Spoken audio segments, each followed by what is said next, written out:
Chapter 1. A New Arrival. In the northern part of Asia, the 9th Special Zone, Songjiang City, Qin Yu stood within the office building of the Black District Police Department, which is affiliated with the municipal police headquarters, and smiled as he inquired of a middle-aged man. "Is it ready?" "Yes, come in." The middle-aged man waved his hand and turned to enter the office on the left.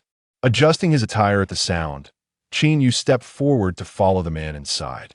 The office was reasonably spacious, approximately 60 square meters, yet behind the desk sat only one individual. This man appeared to be around 40, sporting a handlebar mustache with pronounced jowls that gave him a fierce countenance. The middle-aged man approached the desk, placing 2 stacks of documents before the mustachioed man, and spoke softly. "Director, this is the last one. Medical examination completed?" The mustachioed man inquired as he picked up the documents. "Indeed." "Very well, you may leave." "Understood." After their brief exchange, the middle-aged man departed, while Qin Yu took 2 steps forward, standing before the desk in silence, observing the mustachioed man scrutinizing his documents. Within the confines of the desk, the mustachioed man furrowed his brow as he stared at the paperwork, softly reading aloud. Qin Yu, 22 years old, 75 kilograms, 1.82 meters tall. Born before the era, originally from H Province, J City. That's not far from Songjiang now. Prior to employment, he lived in the planning area, parents missing, presumed dead, no relatives. Why is there a blank in your employment history?" "I simply have no history," Qin Yu replied with a smile. "Surviving the planning area was tough. I did whatever work I could find. So how could I have a record?" The mustachioed man chuckled. "You could have at least fabricated a couple of entries before you came here. A blank record doesn't look good in the system." Fixating on the documents, he continued, "No record means no military service. Do you have any experience with firearms?" Without hesitation, Qin Yu shook his head. "No." "Have you ever been subject to criminal penalties?" "No." The mustachioed man pondered for a moment, slowly setting the documents down, then looked up at Qin Yu with a smile, saying, "In that lawless, unrestrained place of the planning area, you managed to scrape together enough to purchase a work and residence permit for the 9th Special Zone. You, my boy, have some experience." "Not really." Qin Yu grinned. "Just fortunate to have met a few benefactors." The mustachioed man raised his cup of water, assessing Qin Yu with a nod of acknowledgement. You seem quite spirited." Qin Yu smiled modestly, refraining from further commentary. Setting down his teacup, the mustachioed man fixed his gaze on Qin Yu and succinctly advised, "The 9th Special Zone has a unique situation. While it belongs to the administrative hierarchy of the United Nations, it enjoys a high degree of autonomy, distinctly different from the other 8 districts.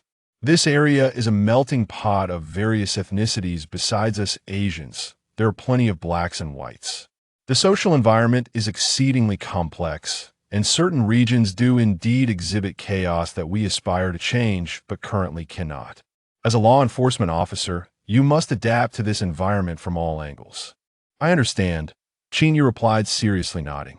"Moreover, regardless of your past experiences, when in my presence, you must be cautious if you're a dragon, coil if a tiger, lie low. Cause me trouble, and I will deal with you immediately."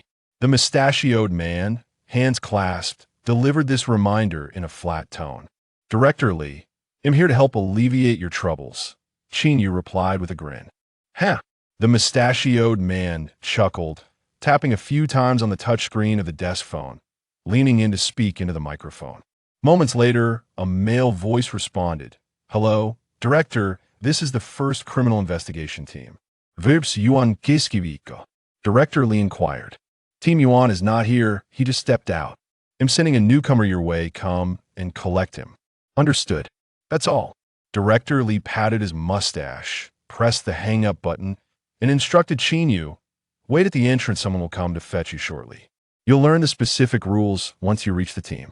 As Director Lee casually opened a bag and discovered a diamond the size of a soybean, he paused momentarily, exclaiming, "You have some talented individuals in the planning area. How did you manage to acquire this?" "My word, it's been years since I've seen one of these." Qin Yu smiled, but did not respond. Director Li tossed the small bag into a drawer and locked it, then pointed at Qin Yu, remarking, "For someone your age, you certainly carry a certain gravitas." "This is just my modest background." Qin Yu feigned innocence, scratching his head. Noticing that Director Li was not leaving for lunch immediately, he engaged him in further conversation. Director Li patted Qin Yu on the arm, saying, "Work hard, and I hope to see you recognized by the end of the year." "Yes," Qin Yu nodded.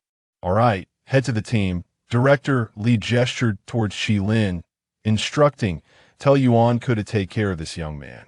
With a diamond in hand, Qin Yu had conversed with Director Li for less than 10 minutes, receiving a promise of care, yet it seemed that was the extent of it. In the corridor, the portly Lin walked alongside Qin Yu, engaging him in conversation. "Where are you from, brother?" "The planning area." "You came from that wretched place?" Lin was taken aback. "That's quite an achievement." "A bit of luck," Qin Yu smiled. Lin nodded, not probing further. In these times, with scarcity of food and drink, survival was difficult, and everyone likely had their own untold secrets. As they walked briskly, Lin introduced the basic functions of the police department. This agency primarily handled criminal work for a designated area, encompassing public safety and case investigations, but it did not include household registration, issuing residence permits, or processing immigration paperwork. In essence, it resembled the district offices from before the era, though its functions were not overly segmented. For instance, the department Qin Yu was in not only tackled major criminal cases, but also managed basic public order. Around 2 in the afternoon, Lin took Qin Yu to the communications department to purchase an internal use phone. However, upon glancing at the counter, Qin Yu noticed there was only one model available, and it looked outdated, with a price that was quite unwelcoming. "What brand is this?" "I've never heard of it," Qin Yu said, inspecting the phone before turning to Lin. "Forget it. He'll wait until I'm settled to buy one outside. It's too expensive here." Lin chuckled and glanced at the young man behind the counter, then leaned in to whisper to Qin Yu, "You might as well buy it here." "Why?" Qin Yu asked, puzzled. "It's not a big deal. The communications department is police-operated, but the phone counter is privately contracted. The owner is a friend of Team Yuan, so all new recruits buy phones here," Lin said, blinking. "Since you've just arrived, it's best not to draw attention. Although this phone isn't very durable, it doesn't require interfacing with the communications department system. Once your information is entered into the main system, you'll be able to use it just by entering your name and badge number."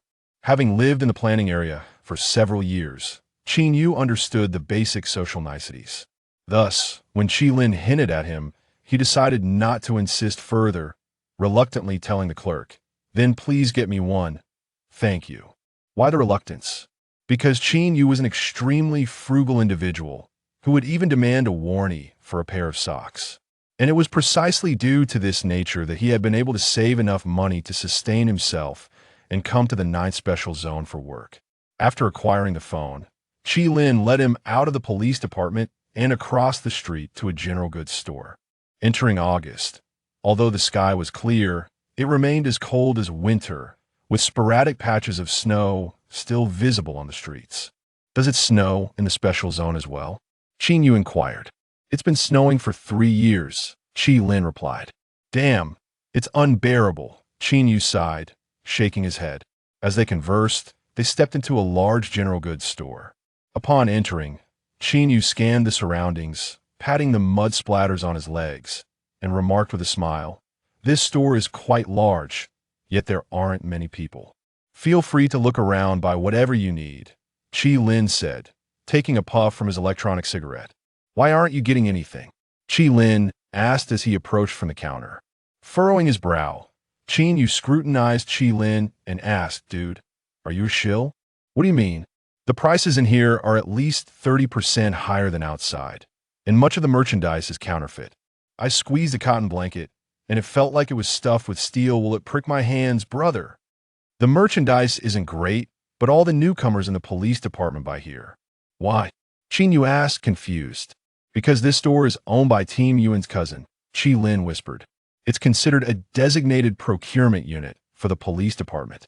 You're just making excuses. Even if directly were bold enough to buy, Team Yuan wouldn't dare sell here. Qi Lin rolled his eyes and explained. Newcomers come to buy after a couple of months. You won't need to shop here anymore. I won't buy even for a day. Isn't this just taking advantage of a knave? Qin Yu declared resolutely. Let's go, take me to another store. Qi Lin was taken aback. You've already spent a lot. Does it really matter at this point? Trust me. Everyone buys here. Don't seek special treatment. I'm already giving Team Yuan face by buying a phone. Qin Yu asserted, striding towards the exit. Hey, Xiao Yu, just listen to me. Do you get a commission? Listen to me. It's the right choice. Just buy something. But at 4:30 in the afternoon, within the confines of a modest room, 6 or 7 young men were gathered around a round table, engrossed in a game of cards. Among them, the leader glanced up at Qin Yu upon hearing Qilin's voice and said, Come in. The two entered the room, and Qin Yu surveyed the surroundings. The space, totaling less than 30 square meters, was furnished with 6 bunk beds, amounting to 12 sleeping places, alongside 2 communal metal lockers and a plethora of personal belongings.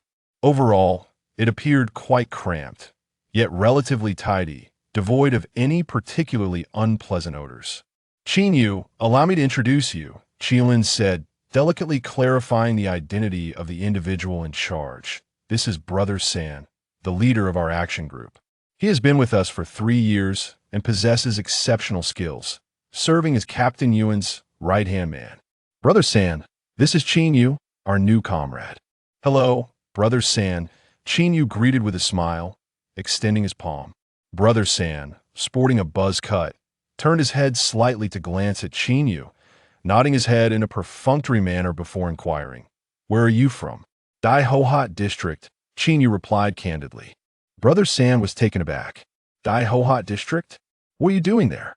I was assisting my employer with deliveries, primarily daily necessities. On the run? That sounds simple enough. No, I was just a driver. Ah, a driver, Brother San remarked, his initial surprise fading, replaced by a languid tone as he asked, What connections did you use to get into the police department? A friend put in a good word for me. I joined the department on my own dime. Good. Qilin then turned to Qin Yu, stating, You can take the bed inside. All right. Qin Yu replied, gathering the luggage he had stored at the front desk along with his newly purchased daily necessities, and he made his way inside. Hey, wait a moment, Brother Sin called out as he noticed the items in Qin Yu's hands. He glanced at the convenience bag Qin Yu was carrying and asked, Where did you buy these daily necessities? Without turning his expression, Brother Sin asked Qilin, Where do we buy things? Didn't you inform the newcomer? Upon hearing this, Qilin felt a twinge of embarrassment. He was hesitant to speak ill of Qin Yu in front of him, for it would cast him in a disloyal light. However, if he remained silent, it would seem as if he was unjustly taking the blame. After a brief silence, Qin Yu quickly interjected, Qilin told me to buy daily necessities across the street. But the prices there were a bit steep, and I didn't have much money, so I went to the nearby store. Ah, Qin Yu nodded, proceeding to the inner side, where he bent down to unpack and arrange his bed. What's this? Qilin exclaimed, momentarily stunned. In a time when even meals were a luxury, the presence of pipe tobacco was indeed extravagant. Moreover, this was an old brand from before the era, one that most smokers had never even seen, let alone smoked. Holding 2 boxes of cigarettes, Qilin looked astonished and said, You managed to get this in Dai Hohat District? Zhonghua, I haven't seen this in years. Thanks, brother. Qilin, not one to be polite, quickly tucked the cigarettes into his pocket. Qin Yu hadn't realized he was being observed so closely, and thus he was momentarily taken aback as he replied, A friend gifted them to me. Good stuff, we haven't seen these before, Brother San remarked with a sardonic smile. Qilin, momentarily taken aback, promptly pulled out 2 boxes of Zhonghua, bending slightly as he approached. We're all brothers here, let's share. Come, everyone take one. Qin Yu offered a cigarette to Qilin out of gratitude for his companionship throughout the day, feeling somewhat obliged. Yet he did not believe he owed anything to the others in the room. However, now that Brother San had noticed and made it explicit, He considered the fact that he would be living here and thus sought to avoid any tension. He thought it over and then retrieved a box of Zhonghua from his bag. At the card table, Brother Sin pushed aside Qilin's arm, saying, "This cigarette is too good. I've never smoked it before and can't handle it." Qilin stood frozen in place. Qin Yu raised his gaze towards Qilin, who seemed to avoid eye contact, and he quickly realized the implication. "Brother San, how will the shifts be arranged?" "Its continuous days are spent at the station, while nights are on the streets," Brother San replied, taking a sip from his water cup. "Is there overtime pay?" Qin Yu inquired further, seeking clarification. "Shall you? Just do the 3 days as scheduled. They'll find someone to cover for you for the next 2 days." Qilin hesitated for a moment, glancing at the Zhonghua cigarettes in his hand before mustering the courage to add, "You're quite loyal." "Shao Qi," chuckled the youth sitting to Brother San's left. "We're all brothers here. We help each other," Qilin replied with a smile. Brother San set down his water cup and pointed at Qilin, saying, "Once he receives his uniform, you tell him how the shifts are arranged." "Understood," Qilin nodded in agreement. "Brother San, I can't take this shift," Qin Yu suddenly interjected. As soon as the words left his mouth, the room fell silent. Brother San licked his lips and tilted his head to look at Qin Yu, asking, "If the newcomers can take shifts, why can't you?" "I have a heart condition. I can't handle staying up late." "No problem. They'll prepare some quick-acting heart pills for you. You'll be on duty for 3 days, Brother Sin insisted.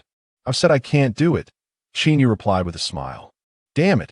Brother San's expression darkened as he was rebuffed twice by the newcomer. "Who do you think you are? If everyone else can do it, why can't you?" Brother San, we're all brothers here. What's with this hostility? Let's talk out haha." Qilin stepped forward to mediate. Bang! Brother San landed a punch on Qilin's shoulder. "You're a fool who asked for your input. Who here is your brother?"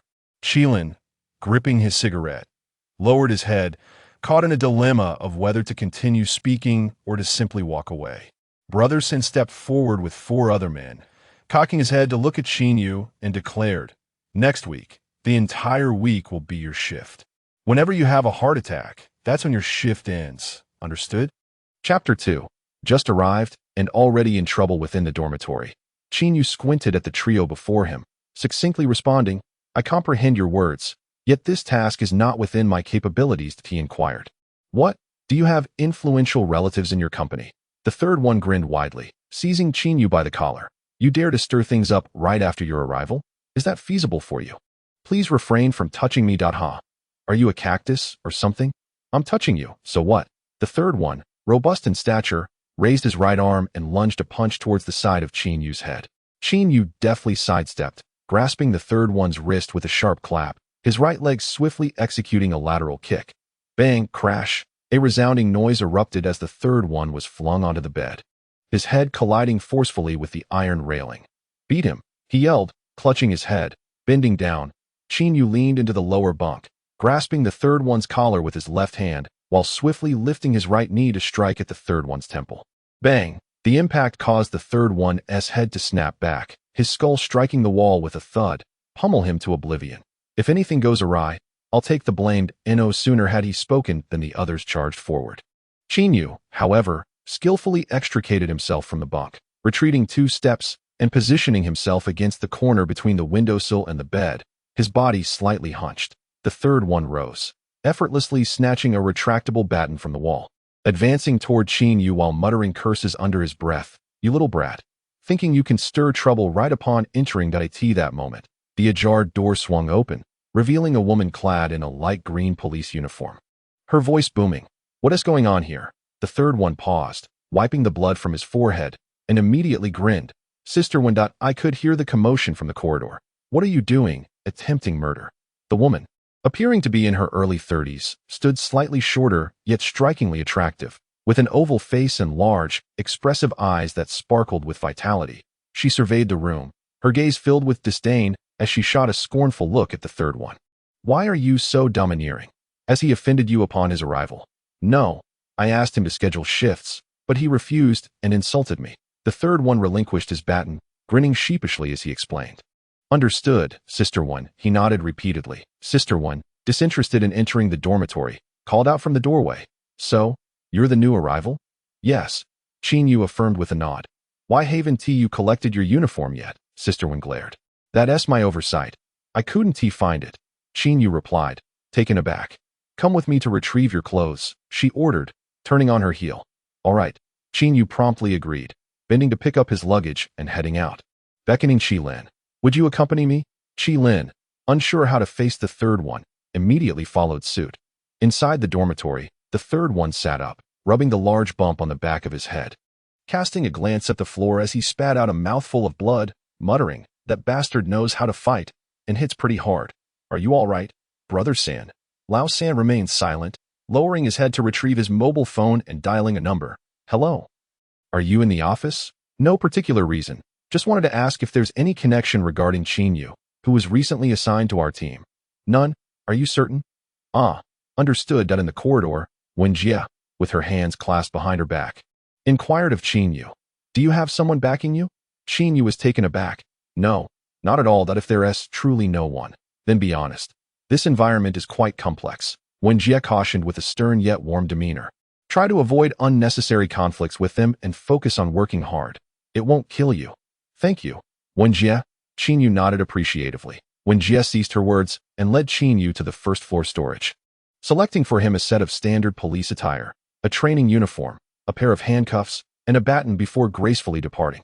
All right, I understand.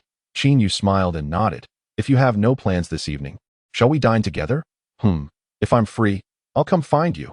Qi Lin readily agreed. As time swiftly passed, it was around 7 in the evening when Qin Yu, having organized his belongings, noticed that Qi Lin had yet to arrive. He decided to take a stroll through the streets to familiarize himself with the surroundings and perhaps have dinner. Qin Yu swung his legs over the side of the bed, pulled a waist bag from beneath his pillow, secured it around his waist, and stepped outside. Oh, excuse me, Qin Yu exclaimed just as he bumped into the hurried Qi Lin. The two exchanged surprised glances, and the latter quickly explained, I was caught up in an impromptu meeting and arrived late. What about you? I thought you weren't coming. I was just about to head out for a walk and grab a bite. Qin Yu replied with a smile. Let us go out to eat together. I have a friend who needs to discuss some matters today. Are you okay with that?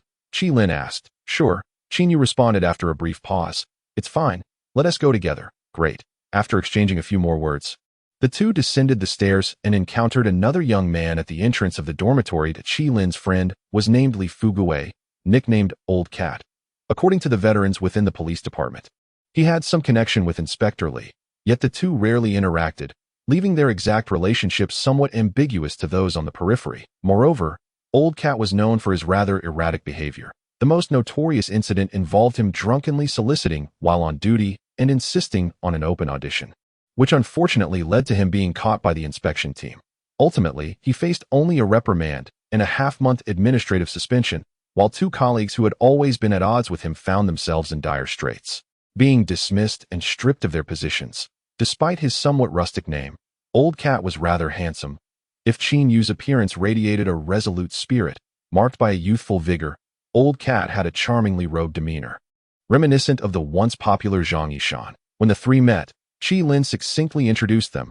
This is Old Cat, a friend who often looks out for me. This is Qin Yu, our team's new intern officer. I heard you stirred things up with Laos, and shortly after arriving, Old Cat inquired with a smirk, his hand casually tucked into his pocket. Seems like you've got a bit of a temper. Brother?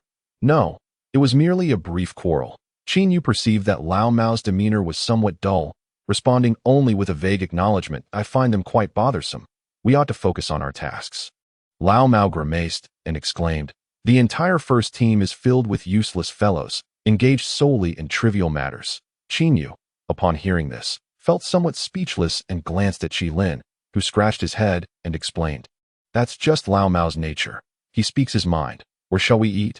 Lao Mao inquired. I just arrived, so I am unfamiliar with the local delicacies. Qin Yu replied softly. You lead the way, he added. Who's treating? Lao Mao asked with a twinkle in his clever eyes. I will treat. Haha. Qin Yu chuckled. You're treating? Lao Mao waved his large hand and said, let us go to Urgi's place. Let us not. It's rather expensive, Qi Lin advised. Is it going to cost you? Lao Mao retorted with a sidelong glance. After the three of them deliberated on where to go, they walked along the road for approximately 2 kilometers, eventually discovering a restaurant named Xiaojuguan. Qin Yu stood by the roadside, surveying the establishment's facade, unconsciously patting his wallet, feeling a pang of regret. "Let us go," Lao Mao called out, stepping up the stairs.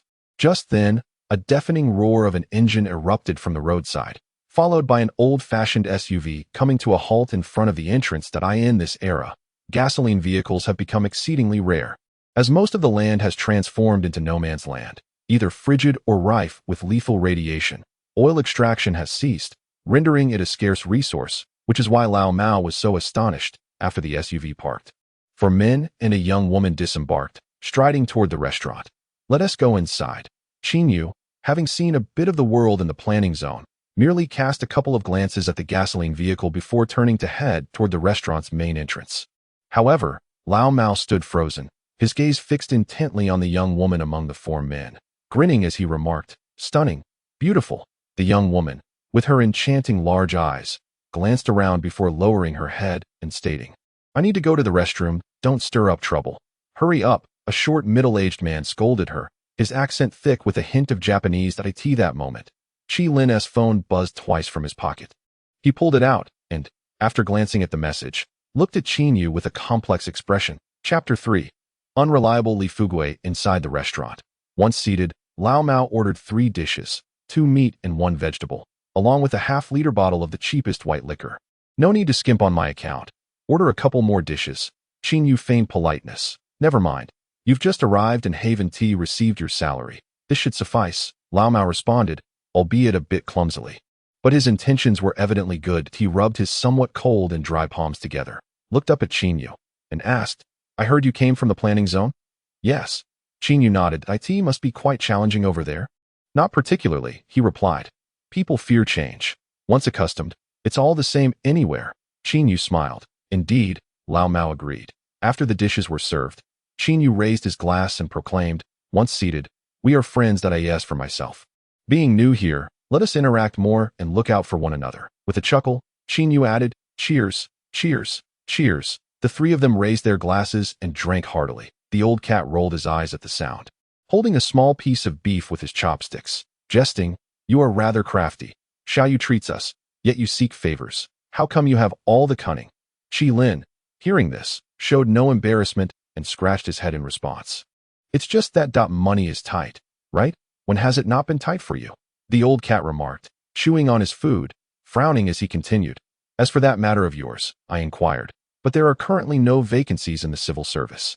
If you wish to get in, you'll need to pray fervently. Yet, you lack the funds for that, so you might as well wait a bit longer." Qin Yu paused, intrigued, and asked, "Why must it be the civil service?" "Oh, that is the case," Qin Yu replied, revealing no signs of astonishment, for the security conditions here were, in comparison to the planned area, simply unremarkable. "That I cannot compete with him." Qi Lin grinned. "I merely wish to live without illness or calamity. To earn a living to support my mother and sister." Qi Lin bowed his head in silence. With such a spineless character, how did your father name you Qi Lin?" "I'm quite exceptional. Yet my mother calls me Li Fugui. Where does one even begin to reason with that?" The old cat shook his head in lament. "All right, let us cease discussing such matters and converse about something else," Qin Yu interjected diplomatically. With that, Qi Lin refrained from bringing up the job transfer with the old cat, and the 3 of them engaged in casual banter as time swiftly passed. As the clock struck 9 in the evening, Qi Lin glanced at a new message on his phone and immediately announced, "There's something at home. I must leave now. See you all tomorrow." "Not going to drink a bit more?" Qin Yu inquired. "No need. I can head back on my own." "Take care," Qi Lin replied. The others exchanged a few pleasantries, and Qi Lin hurriedly departed with his phone in hand, while Qin Yu remained with the old cat, who had no intention of leaving. "Old cat, our ability to share a drink signifies friendship," Qin Yu said, his face slightly flushed, "so do give Qi Lin a bit of face. Am I scolding him?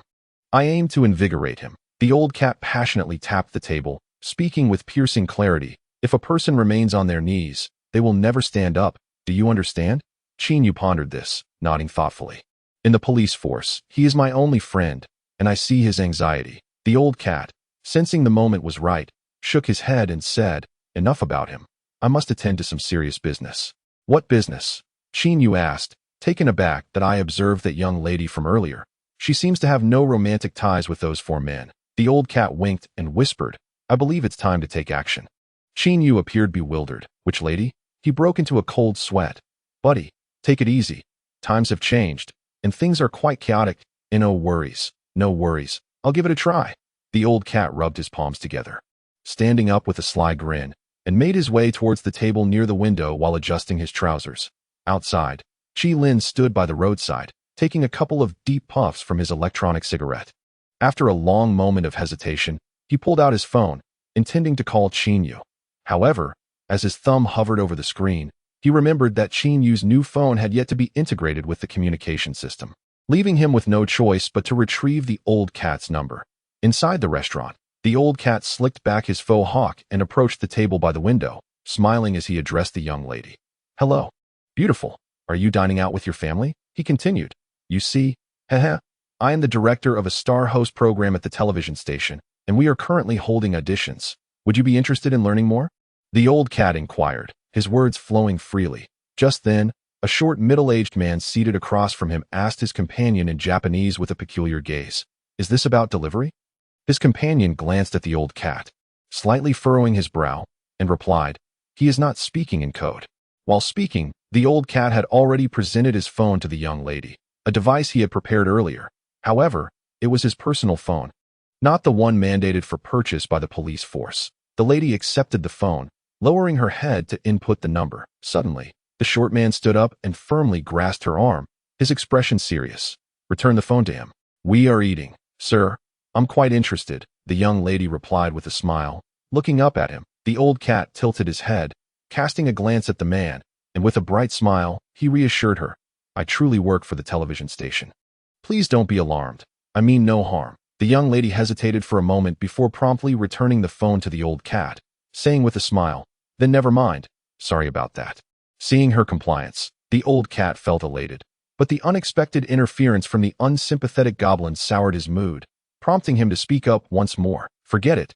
Thank you, the young lady insisted. The old cat was taken aback, staring at her for 2 seconds before responding with a grin. If it's not meant to be, so be it. My apologies for the disturbance. A minute later, the old cat sat across from Qin Yu, his expression peculiar. Did someone just throw a wrench into things? Qin Yu asked, picking at his food. The old cat blinked rapidly and nudged Qin Yu's leg under the table with his foot. Look down. Startled, Qin Yu glanced downward, while the old cat whispered, holding his phone in his right hand, Check the screen. Qin Yu leaned closer, seeing the dialing page displaying 9599595. What does this mean? He asked, bewildered. The old cat rubbed his face with his left hand, muttering, Damned, we've stumbled into something. What do you mean? At the table by the window, the short man glanced at his watch, his expression grim as he whispered to his companion. Was that individual who just arrived a coincidence or a test? Hard to say, the companion replied, shaking his head. Observing the dazed expressions around him, the short man, feeling a sense of unease, scanned the surroundings. Time's up. We're leaving. Agreed. The companion nodded, coldly addressing the young lady. Do not cause any trouble. Come with us. Not far away, the old cat, somewhat agitated, rubbed his cheeks and quietly inquired of Qin Yu. What should we do? Are we going to intervene or not? Creak. At that moment, a pure electric vehicle came to a stop in front of the restaurant. Chapter 4. The reluctant intervention of the third brother. Originally, Qin Yu had no interest whatsoever in the 4 men and 1 woman. But upon the old cat's remark, he cast a sidelong glance towards the window. The 4 men were uniformly clad in suede jackets and work pants, their feet shod in worn leather boots. Their gazes sharp, with exposed skin tinged slightly red. They don't seem to be from the special zone, Qin Yu noted, lowering his head to offer a reminder. How can you tell? The old cat asked. Intrigued, they're dressed too heavily and show signs of frostbite. Qin Yu replied succinctly. They look like they're from the planned area, probably thugs. What do you mean by thugs? Those who live on the edge, making a living through dangerous means. Qin Yu scratched his nose. Upon hearing this, the old cat felt a twinge of anxiety. Are we really foolishly playing the heroes? Do we stand a chance against them? Did you bring a firearm? Qin Yu inquired. Of course not. I came here to eat. The old cat shook his head. Then I suggest we hold off for now. Qin Yu furrowed his brow, contemplating his response. Let's call the team. As their rapid exchange unfolded, the 4 men had already stood up with the young woman and began settling their bill, preparing to leave. Damn it, they're leaving. The old cat's hand trembled as he lifted his glass, nervously stammering, Should we follow them? What are you, Neza? Do you think you can chase them down on foot? Qin Yu responded, exasperated. They arrived by car. Are you joking? I completely forgot. Qin Yu cast a furtive glance at the four men, adding with a frown, if those thugs are indeed up to no good, they are undoubtedly armed. Even if we were to confront them, we wouldn't stand a chance. The old cat felt a deep sense of unease. For although he worked in a frontline task force, these were individuals of a different caliber, and dangerous tasks were never assigned to him. In truth, the firearms wielded by the officers below were far more effective than his own, and he had never participated in any large-scale arrests. Yet, despite this, he turned to Qin Yu and said, if we were ordinary people, it would be one thing, but given our attire, we cannot simply turn a blind eye. You need to think of a solution quickly. We're unarmed, outnumbered, and it's too late to notify the team that I'll think of something, Qin Yu replied, drenched in sweat. Unless a miracle occurs, otherwise. Just then, the restaurant door swung open, and 6 burly young men entered, scanning the surroundings. The leader, the third brother, called out, Qin Yu. Dressed in a light green police uniform, the third brother approached with his 5 comrades, tilting his head and puffing on an electronic cigarette as he scolded Qin Yu. You just got here, and already you're dining out. Seems like you've got some connections, huh? Come on, step outside. I need to talk to you. Third brother, are you here to investigate? Before Qin Yu could speak, the old cat stepped forward and grabbed the man's arm. The third brother looked bewildered. Investigate? Aren't you the one who followed us? Indeed, I inquired and heard that he is here. That's right. How many people did you bring? Are there still brothers from the team outside? Lao San grew increasingly perplexed. No. What are you talking about? Are you out of your mind? I encountered the same situation. Why are you hiding this from me? Lao Mao slapped him on the arm, urgency lacing his voice as he asked, are we apprehending them here, or should we do it outside? No, it seems we are not discussing the same matter. Lao San pointed at Qin Yu and said, I came to find him. Lao Mao paused, subtly gesturing towards the 4 men by the bar. Aren't we here to catch those people? Catch them? What's the matter with them? That's quite a coincidence. Lao Mao's forehead glistened with beads of sweat as he whispered, those 4 men have taken a girl hostage, leading us to this encounter. Just now, Qin Yu and I were deliberating on how to handle the situation when you arrived. Enough talk. Let us subdue them here. We have enough people. Lao San appeared utterly bewildered, stammering after a long pause. Damn it. I came to find Qin Yu. Isn't the Urji restaurant under your team's jurisdiction? Why are you still talking about looking for Qin Yu at this time? Lao Mao muttered. You decide how to apprehend them. What am I supposed to do? I'm not prepared. Lao San was disheartened, glancing again at the 4 men. I don't even know what they are up to. As soon as Lao San and his companions entered the room, the 4 men across had already noticed them. Seeing that these individuals were dressed in police uniforms and that they had met with Lao Mao and Qin Yu, they felt a wave of anxiety wash over them. The 4 exchanged glances, immediately sandwiching the girl in the middle, bowing their heads to make their way out. Don't dawdle. See how we're going to catch them. Give a plan. Lao Mao's heart raced as he urged Lao San and the others. Lao San, feeling despondent, took a step back. This is your mess. Why should I have a plan? You are the main force here. We have nothing on us. Main force my foot. Lao San was sweating profusely. Turning to his team of officers, we can't just ignore this. Lao Mao is a fool. If we slip away, he'll easily report us. What should we do? Xiaohu, notify the team. The others should spread out a bit. Lao San instructed, head lowered. Gua, go up for a routine check. Ask them for their residence permits. If they don't have one, demand the special zone entry permit if they show any intention of violence. Open fire. Am I going to do the routine check, brother? The young man named Guo was nearly in tears. Let Lao Mao handle it. They aren't in uniform. You go. Damn, this is really frustrating. Guo cursed under his breath, steeling himself as he stepped sideways to block the path of the 4 men. Blackstreet Police, show me your residence permits. The 4 stopped in their tracks, expressionless as they turned to look at Lao San and the others. The girl stood among them, sweat streaming down her temples, her fists clenched tightly. I'm speaking to you. Show me your residence permit. Guo repeated insistently that we are here from the planning area to procure goods. The short middle-aged man replied in a low voice. We don't have long-term residence permits. Show me your entry permit. Guo Air extended his palm. The short man lowered his head and instinctively reached for his pocket. Lao San, a seasoned veteran, glanced at the other man's attire and unconsciously stepped back, his right hand feigning a movement to conceal itself behind his back. While his true intention was to grasp his firearm, as the short man inserted his hand into his pocket, the girl suddenly let out a piercing scream. Help me. They are kidnapping me. Don't move. As soon as the words left her lips, a companion of the short man flicked his sleeve, brandishing a T-34 military hand grenade in his right hand, shouting, "Pull the pin, and everyone dies if you move." In an instant, chaos erupted within the restaurant, patrons ducking for cover and scattering in all directions. The short man yanked the girl back, his expression unfazed as he calmly stated, "Cover me. I'll exit through the back door." Lao San, sweating profusely, placed his right hand on his holster and pointed at the middle-aged man holding the grenade, exclaiming, "Calm down, brother. If that thing doesn't go off, it's one situation. If it does, it's entirely another." Boom. Just as he finished speaking, Lao Mao suddenly sprang into action, seizing a wine bottle from the table and smashing it against the opponent's wrist with a resounding crack. The middle-aged man staggered back, his expression fierce and devoid of hesitation as he hurled the grenade into the crowd. Qin Yu, in a sudden burst of energy, yanked Lao Mao by the collar and retreated several steps. With a thunderous roar, an enormous crater erupted, sending countless fragments of bricks soaring into the air, shattering 2 tables and injuring 3 officers who collapsed to the ground due to shrapnel and debris. Lao San lay on the floor, shouting, "Take cover, shoot the one with the grenade." Bang! Bang! 2 gunshots rang out. Just as Lao San attempted to rise, a spray of blood erupted from his backside, causing him to tumble back down with a thud. Damn it!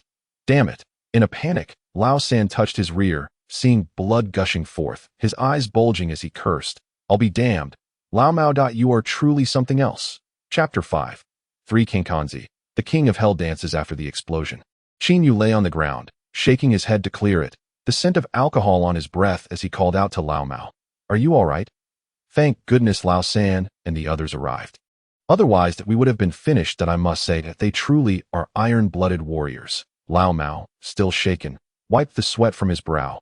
Seeing that Lao Mao was unharmed, Qin Yu immediately pushed him aside and turned to scan the surroundings, subsequently calling out to a colleague hidden behind a wooden table, "Give me your gun." The colleague, glancing at Qin Yu with a look of terror in his eyes, appeared dazed. "Give me the gun."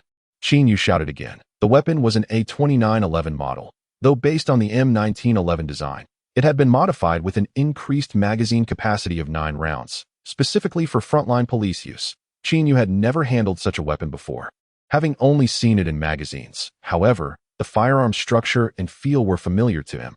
He took the gun, quickly checked the chamber, and smoothly racked the slide in one fluid motion, displaying remarkable proficiency. With the gun in hand, Qin Yu crouched slightly, took 2 sideways steps to adjust his angle, and, using his left arm as a brace, decisively pulled the trigger with one hand. Bang! Bang! Bang! At the sound of 3 gunshots. The back of the middle-aged man's head, who had just thrown a grenade to the left front, exploded, causing him to collapse instantly. Indeed, Qin Yu made no choice but to kill rather than merely wound. This was due to the fact that the adversaries were all armed and exceedingly ruthless. Showing any mercy could potentially lead to further casualties. After firing 3 shots in quick succession, Qin Yu did not glance elsewhere, but bent down instead. Bang! Bang! Bang!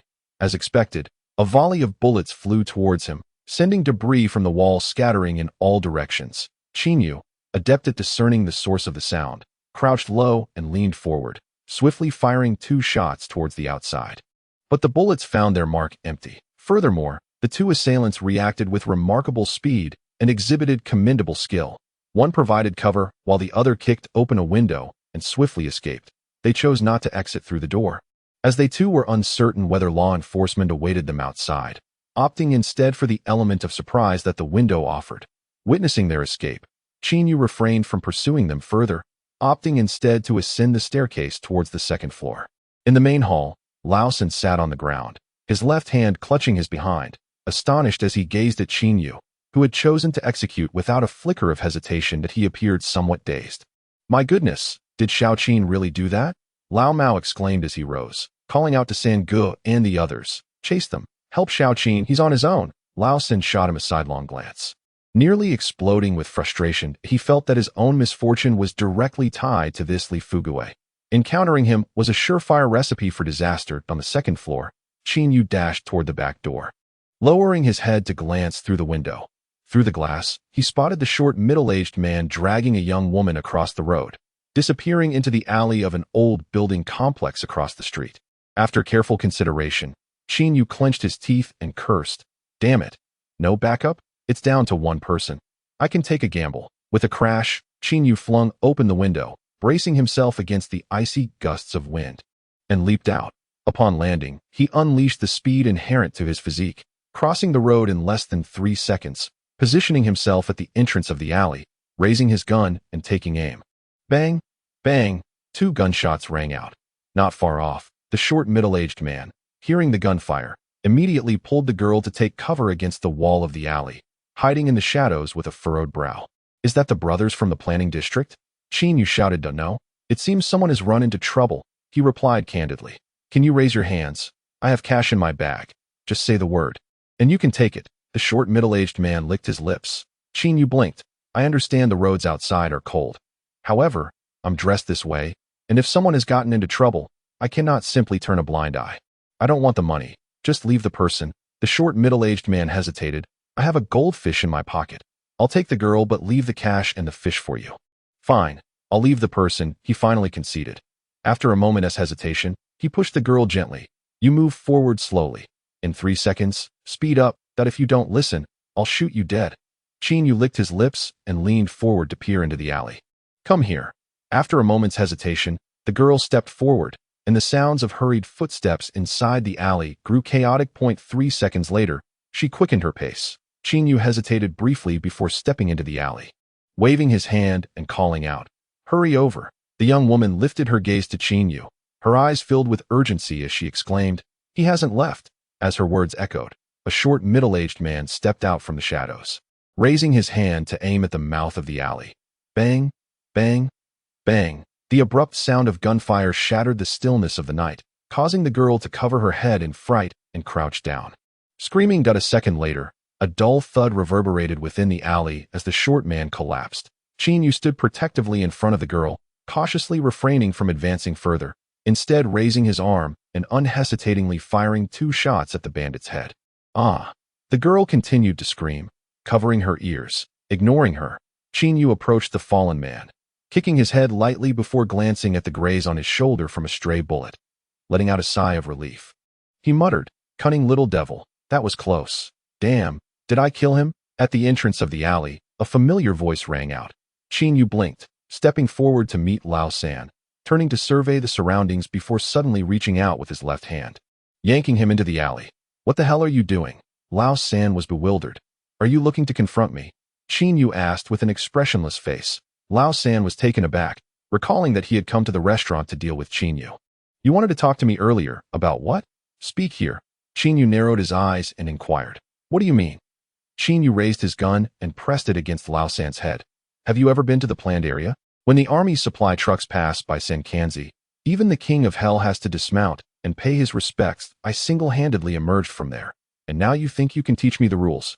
Huh. Lao San stood frozen. Bang. A gunshot rang out, sending chills down his spine. Moments later, Lao San gasped and collapsed, his eyes bulging in shock. Afterward, Qin Yu walked over to the girl, leaning down to ask, "What kind of trouble have you stumbled into?" "Sister." An hour and a half later, at the police hospital, Lao San lay on the operating table, connecting a call. "Team leader Yuan, where are you?" Yuan Ku's voice came through coldly. "I'm at the hospital. Did you encounter a case at the restaurant?" Yuan Ku inquired again. "Yes," Lao San replied, immediately launching into an exaggerated tale that we were on a routine patrol when we came across a few desperate criminals from outside the district at Urji restaurant. I could tell something was off at a glance, so I approached for a check. Who knew they would pull out guns? Realizing it was a major case, I brought my men in to confront them. Haha. The main culprit and his accomplice were shot dead on the spot, though 2 managed to escape. But it's fine. The district has already ordered their capture. Hee. Team leader Yuan, I just heard from the department that the main culprit seems to be named something like Songxia. He has been a notorious criminal in the system for 4 years, with quite a few murders under his belt. Don't you think our team has done quite well? Not only did we encounter him, but we also took him down, resolving a backlog of cases in one fell swoop. Team leader Yuan, you must speak a few good words for me to the chief. It's not easy to catch such a criminal who is constantly on the move. I've been a second-level officer for 2 years now. It's time to move up. Moreover, this case was handled by our team, which brings glory to the entire precinct. Glory to your mother. Yuan, how do you insult people? Did your mother perish? I genuinely wish to put an end to you. Lao San is bewildered. You bastard. Matsushita is a person my brother brought in, and just as the task was nearing completion, you had to play the hero. Yuan Ku, gritting his teeth, cursed. You are truly worthless. No. Yuan. Please hear me out. After a moment of confusion, Lao San passionately explained, spitting as he spoke. I was just boasting earlier. Let me rephrase. The reality is, I intended to confront Qin Yu, but unexpectedly encountered that fool Lao Mao, who mentioned a case. Beep. Yuan Ku had already hung up the phone. Chapter 6. Climbing higher on the backs of others inside the interrogation room of the police headquarters. Qin Yu twirled a pen with his right hand and gently inquired of the young woman before him. Are you feeling better now? Yes. The young woman brushed her hair, her eyes appearing slightly dazed, and a look of lingering fear on her face, hesitating for a moment before nodding. Qin Yu observed her condition and rose to fetch her a cup of hot water from the water dispenser. Placing it on the table, drink some water, and if you feel unwell, you may want to visit a hospital for a checkup. Thank you, but there's no need for a hospital. I have no visible injuries. The young woman picked up the cup, politely thanked him, and took a deep breath. Please, go ahead and ask your questions. Very well, then I shall proceed.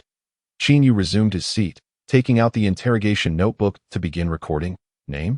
Lin Yinlei. Age? 20 years old. Gender? Lin Yinlei appeared somewhat bewildered. Can't you tell? Their essay recording device, and I must ask. Qin Yu explained with a smile. Female? Place of residence? Upon hearing this, Lin Yinlei hesitated noticeably.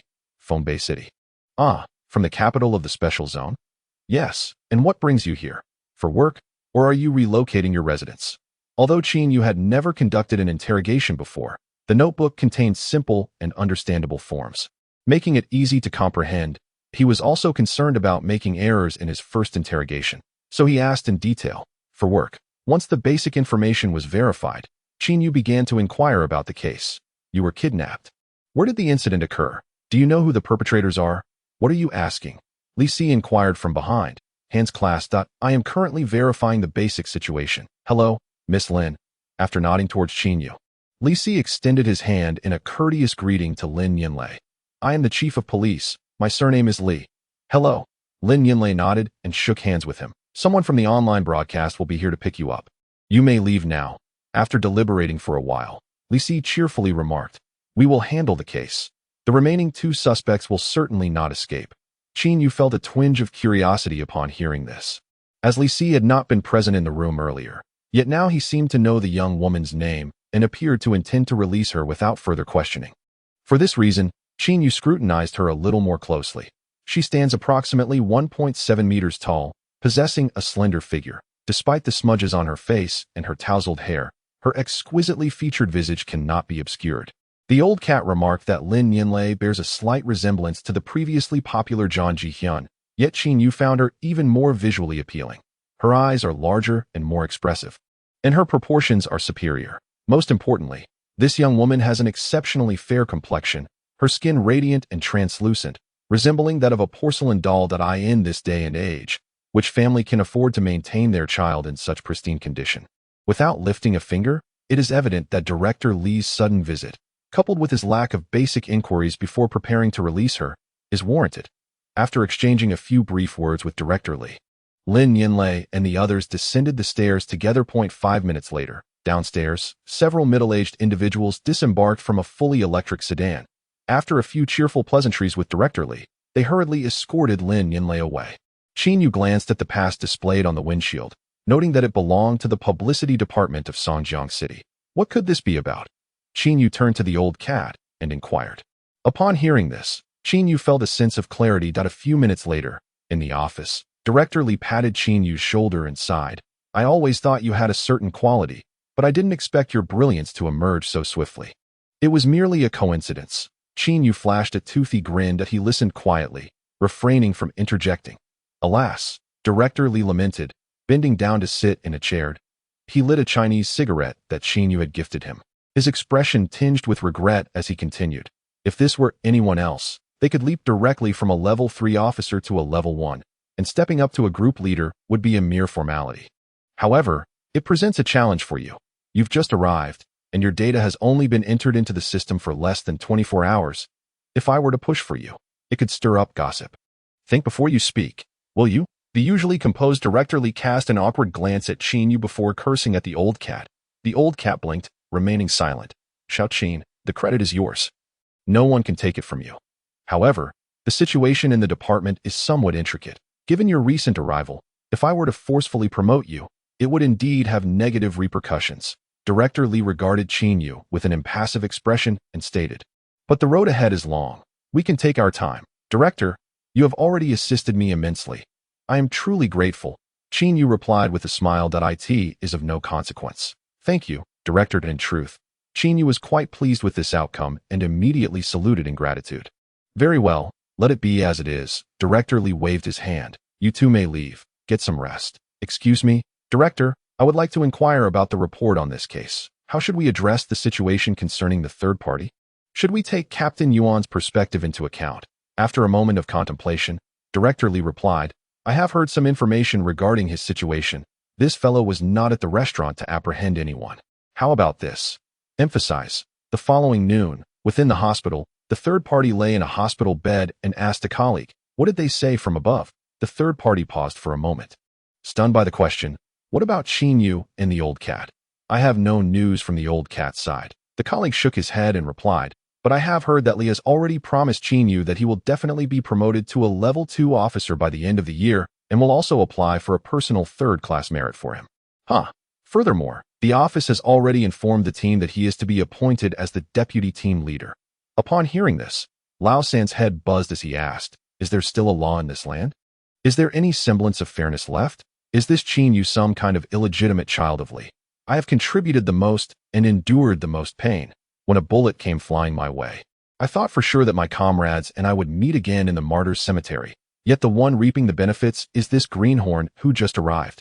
What gives? Why is the department applying for a personal third-class merit for him, while only seeking a collective third-class merit for me? Just look at the bullet wound on my backside. If I hadn't dodged quickly, that bullet would have lodged itself right in my rectum. In the end, the department only awarded me a mere 5,000 as a bonus. What does that mean? I ask you, what does that mean? Stop talking, Lao San said wearily, lying on the bed and mumbling. Since I was young, my mother always said that my fate is unfortunate. Lao San felt deeply wronged, believing that Qin Yu had usurped the accolades he rightfully deserved. However, in truth, Qin Yu was somewhat innocent in this matter, as the real beneficiary was the old cat, who had not even been mentioned by Director Lee before.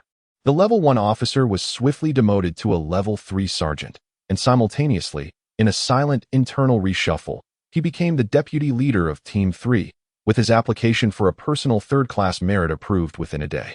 Few in the department were privy to this matter, but those who had heard about it speculated in private about the relationship between this old cat and Director Lee, including Qin Yu.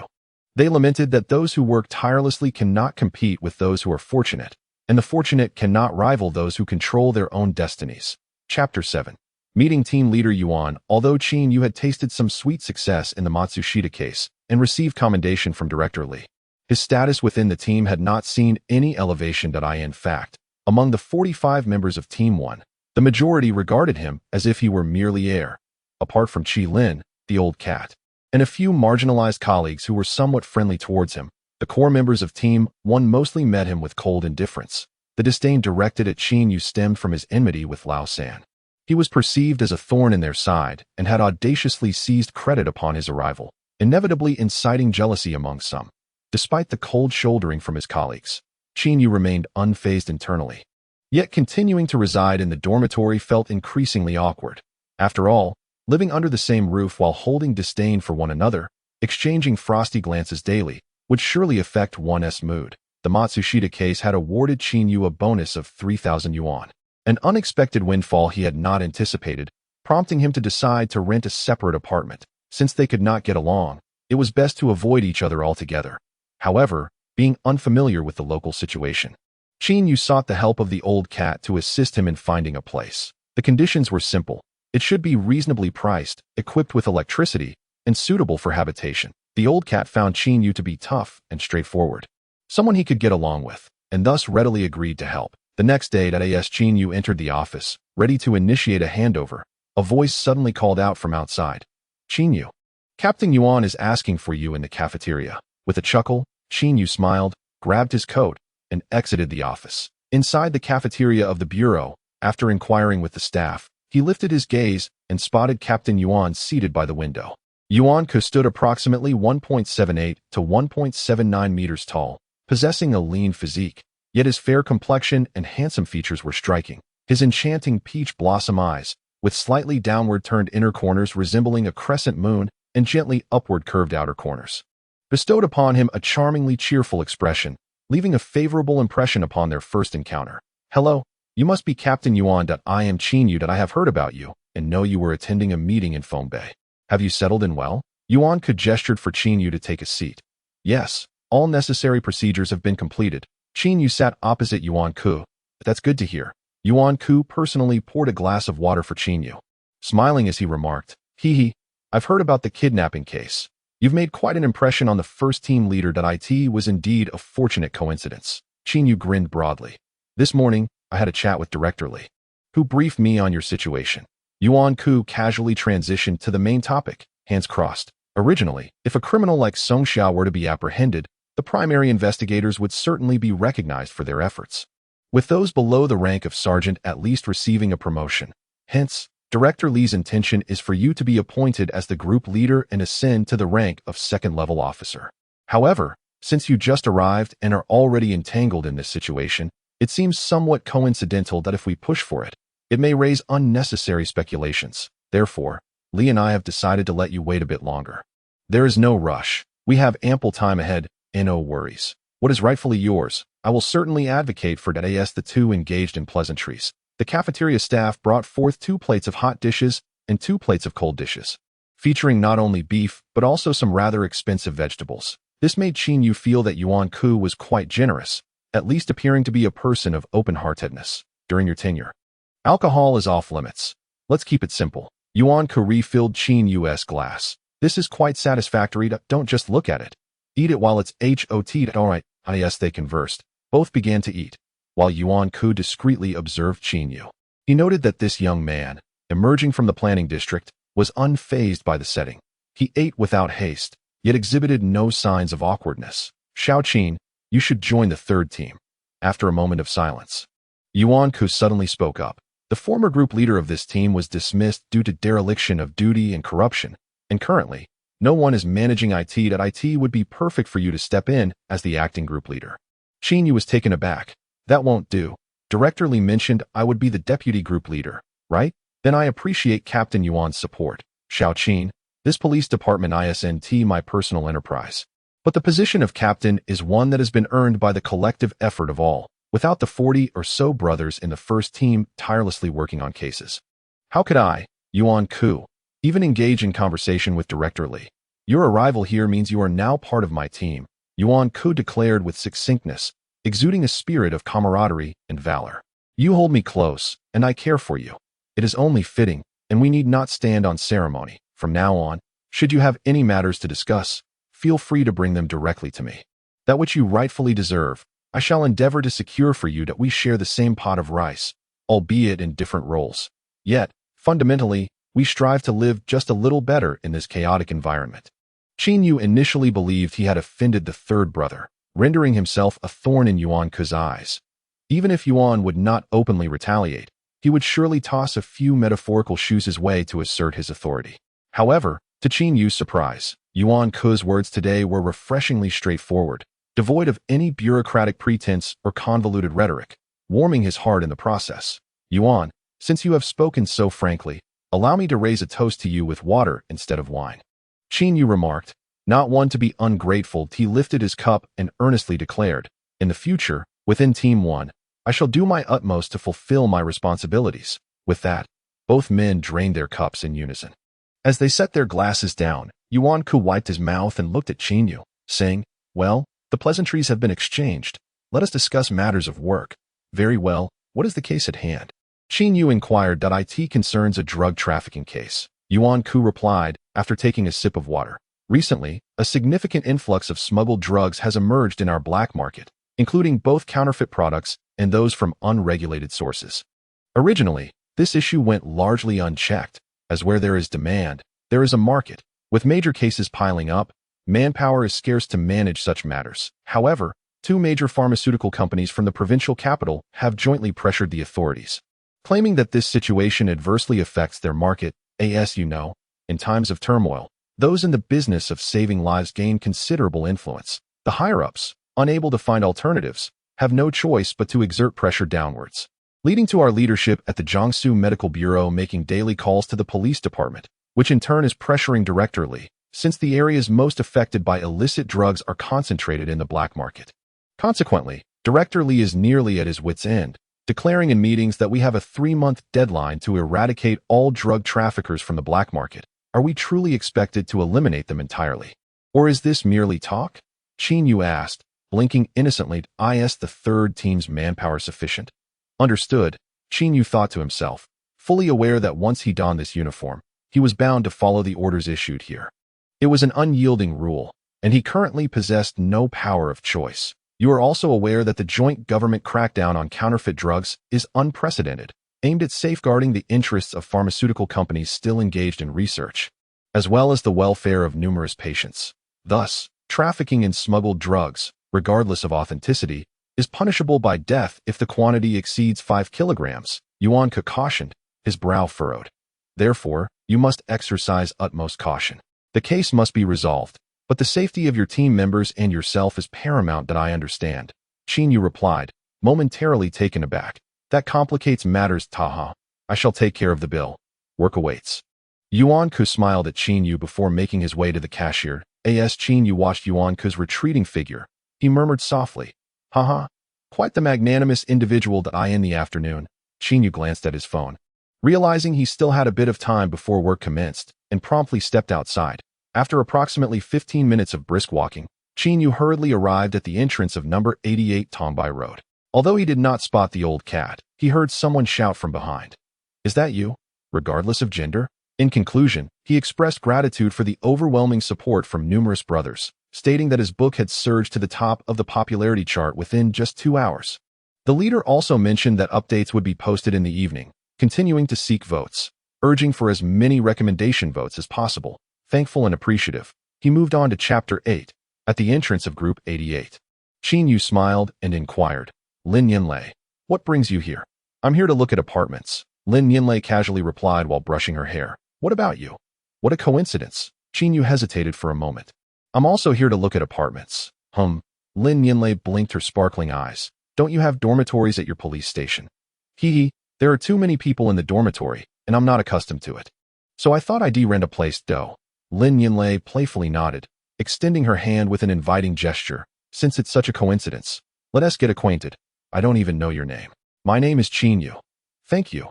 Qin Yu, she said warmly. Lin Yinlei's motivation for initiating the conversation was simply to express her gratitude. She then saluted playfully. Hey, salute to a C. Let us go in together and take a look. Qin Yu, who typically had little resistance to attractive women, found himself slightly intrigued, especially now that his situation had stabilized, allowing him to chat more freely with beautiful girls. However, I need to check if the apartment suits me first. All right. After a brief exchange, Qin Yu stepped into the courtyard of number 88. However, he hadn't managed to ask for Lin Yinlei's contact information before she walked away with a female colleague. Inside the courtyard, the old cat sat on a stone pedestal and waved, calling out, Qin Yu, over here. Coming. Qin Yu responded as he hurried over. I heard you talking at the entrance. Who were you with? The old cat casually asked. Did Lin come as well? No, I just bumped into that girl who was kidnapped the other day and chatted for a bit. The old cat was taken aback for a moment. You ran into that girl. Where is she? Could you not act like you're about to devour someone? Qin Yu retorted. She has already left. What was she doing here? The old cat inquired with keen interest. Who was she with? What did she say to you? Did she rent a place in this courtyard? Seems like she did. The old cat furrowed his brow in contemplation before suddenly asking Qin Yu. Hey, are you in need of a roommate or something? I can cook. You really are quite the character. Qin Yu replied, speechless. She genuinely piqued my interest, my friend. The old cat rambled on. How about we co-rent? We could share a life together, and I'll tell you. All right, let us take a look first. As they spoke, the two stepped into the main living area. The apartment the old cat showed Qin Yu was approximately 30 square meters, furnished with some basic furniture and freshly painted walls, giving it a clean overall appearance. However, the price was somewhat steep. The female landlord was asking for $300 per month, with a requirement for a 6-month upfront payment. The price is indeed not negligible, yet it can be deemed reasonable. This is primarily because number 88 Courtyard is situated in the heart of Songjiang City, where a multitude of institutions congregate, in close proximity to television stations, streaming platforms, the police department, and the transportation bureau. This proximity elucidates why Qin Yu and Lin Yanlei were able to encounter one another. Their workplaces, although not far apart, may not have provided them with an opportunity to meet here. But future encounters remain likely. Currently, the common currency in the 9th Special Zone is the recently issued yuan, while the globally recognized currency is the Alliance coin, which is distributed by a subsidiary of the United Nations. Of course, the European Union possesses its own currency, the euro, but that is a matter for another time. The exchange rate is approximately 1 Alliance coin to 6 yuan. Given that the yuan has only recently been introduced, its purchasing power is exceptionally high. If one were to make a rough estimation, it might equate to about 10 times the purchasing power of the previous renminbi. Thus, 300 yuan is tantamount to the former 3,000 yuan. At present, Qin Yu's monthly salary is a mere 500. Should he rent this apartment, and after accounting for sustenance, he would scarcely have any funds remaining by month's end. This predicament reflects the current reality for the lower classes in the 9th Special Zone, where the cost of living escalates daily as various resources dwindle, leading to a surplus of individuals relative to available positions, thereby resulting in low incomes. This elucidates why Qi Lin is so desperately scheming to ascend to a secondary police officer's rank. A higher title would naturally yield a commensurate increase in salary. Observing Qin Yu's interest in the apartment, Old Cat, feeling a pang of regret at the prospect of a 300 yuan monthly rent, quietly remarked, "In the police department, aside from timid individuals like Qi Lin, who are solely fixated on being sycophants, the vast majority do not rely entirely on their salaries for sustenance. That I can see you are not entirely virtuous. Surely you will engage in some illicit endeavors. Do you have any under-the-table income?" Qin Yu shot a sidelong glance and asked out of course, "How could one not?" Old Cat replied, "What kind of under-the-table income do you have?" Qin Yu was left speechless. "Stop pondering. Just rent it, and I can come stay occasionally," Old Cat urged once more. After a moment's contemplation, Qin Yu realized that it might be challenging to find a better or more affordable place, especially given this courtyard's proximity to the police department. Thus, after a brief hesitation, he replied, "All right, I will rent it for the first half year." Later that afternoon, upon returning to work, within the less than 50 square meter office space of Team 3, 9 young individuals stood in uniform, poised and ready. Yuan Ku, wearing a cheerful smile, addressed the group. "Allow me to speak a few words. Although Qin Yu has only recently joined us, he has commendably eliminated the notorious criminal Matsushita and successfully resolved the kidnapping case. Therefore, after careful consideration by the department and the team, we have decided to appoint Qin Yu as the leader of Team 3." That the room was momentarily silent, before erupting into enthusiastic applause. Qin Yu's commendation has already been submitted to the department, and his rank will be elevated in due course. So I urge you all to harbor no contrary thoughts. That I have previously stated that as long as you prove your capabilities, you will have a place in Team 1, and I will certainly promote you. This principle applies to everyone equally. Upon concluding his remarks, Yuan Ku gestured for Qin Yu to step forward. "Please introduce yourself to everyone." Responding to the invitation, Qin Yu approached, clad in a neatly arranged light green police uniform. With 2 crutches slung over his shoulder, that he saluted and proclaimed, "My name is Qin Yu. I look forward to your guidance in the future." Among the crowd, Qi Lin gazed at Qin Yu in a daze, harboring an ineffable bitterness within. "All right," Qin Yu nodded. "Thank you, team leader Yuan." Having said that, there's no need for politeness. Yuan Ku floated away gracefully. In the office area, Qin Yu blinked at the crowd, casually retrieving a box of Zhonghua cigarettes, ones he usually refrained from indulging in, and with a cheerful smile, addressed everyone. "As for myself, I happened upon a fortunate circumstance and, by a twist of fate, found myself appointed as the team leader. However, my personal experience pales in comparison to yours. Therefore, I will rely on your assistance with matters pertaining to the cases moving forward. Come, let us all relax and share a smoke." Qin Yu's words were merely a courteous opening remark, intended to foster camaraderie among the team. However, he was caught off guard when a relatively older youth, standing at the far left of the group, deftly seized the cigarettes from his hand, skillfully tearing open the packaging and exclaiming, "Heh, brother, you've got quite the stash here." You can even procure flue-cured tobacco? Qin Yu was taken aback for a moment, then responded with a smile. It was a gift from a good friend. The individual engaging with Qin Yu was named Zhu Wei, an elder member of the third group. Having been employed for 4 to 5 years, due to his somewhat blunt manner, he had yet to ascend in rank. However, had Qin Yu not arrived, he might have been nominated for team leader given his seniority and decent rapport with Yuan Ku. Zhu Wei extracted a cigarette, ignited it, took a deep drag, and then passed the box to the others. Please, everyone, take a seat. Qin Yu beckoned. Just then, Zhu Wei unexpectedly slapped Qin Yu on the arm, laughing heartily. This stuff is really enjoyable. It has a certain flair to it. Brother, you are quite straightforward in your dealings. No pretensions. Haha. While the sentiment was innocuous, Zhu Wei's slap landed squarely on the bruise on Qin Yu's arm, which had been grazed by a stray bullet during a confrontation with Song Xia, and was still healing. Ouch! Qin Yu winced in pain, furrowing his brow as he stepped back and turned to Zhu Wei. Wei Gu, the team leader has an injury. At this moment, Qi Lin had unconsciously begun referring to Qin Yu as team leader. What's wrong? Zhu Wei asked nonchalantly, looking at Qin Yu. Qin Yu glanced at Zhu Wei and replied with a smile. I was grazed by a bullet while dealing with Song Xia. Upon hearing this, Qin Yu squinted at Zhu Wei but chose not to respond further, merely signaling for the others to take their seats. Once all 10 members of the third group were seated, they began to engage in quiet conversation. During their initial exchanges, Qin Yu gleaned an overview of the third group's composition, including himself. There were 10 individuals, 3 from Taiji, 1 from Nanzi, and 6 nationals. However, as the 9th Special District is located in the former northeastern region of the country, Mandarin serves as the official language. And having resided here for a considerable time, they spoke it fluently, albeit with a hint of a northeastern accent. Following a brief exchange, the group commenced their respective tasks, delving into the details of a drug trafficking organization. Where is he? Qin Yu inquired. He furrowed his brow that we were supposed to be studying the case and their essay meeting tonight. Why has he suddenly taken people out for errands? Is there a case? No. It seems he took them out for some personal business. It's not even time to clock out yet. And he leaves without so much as a word.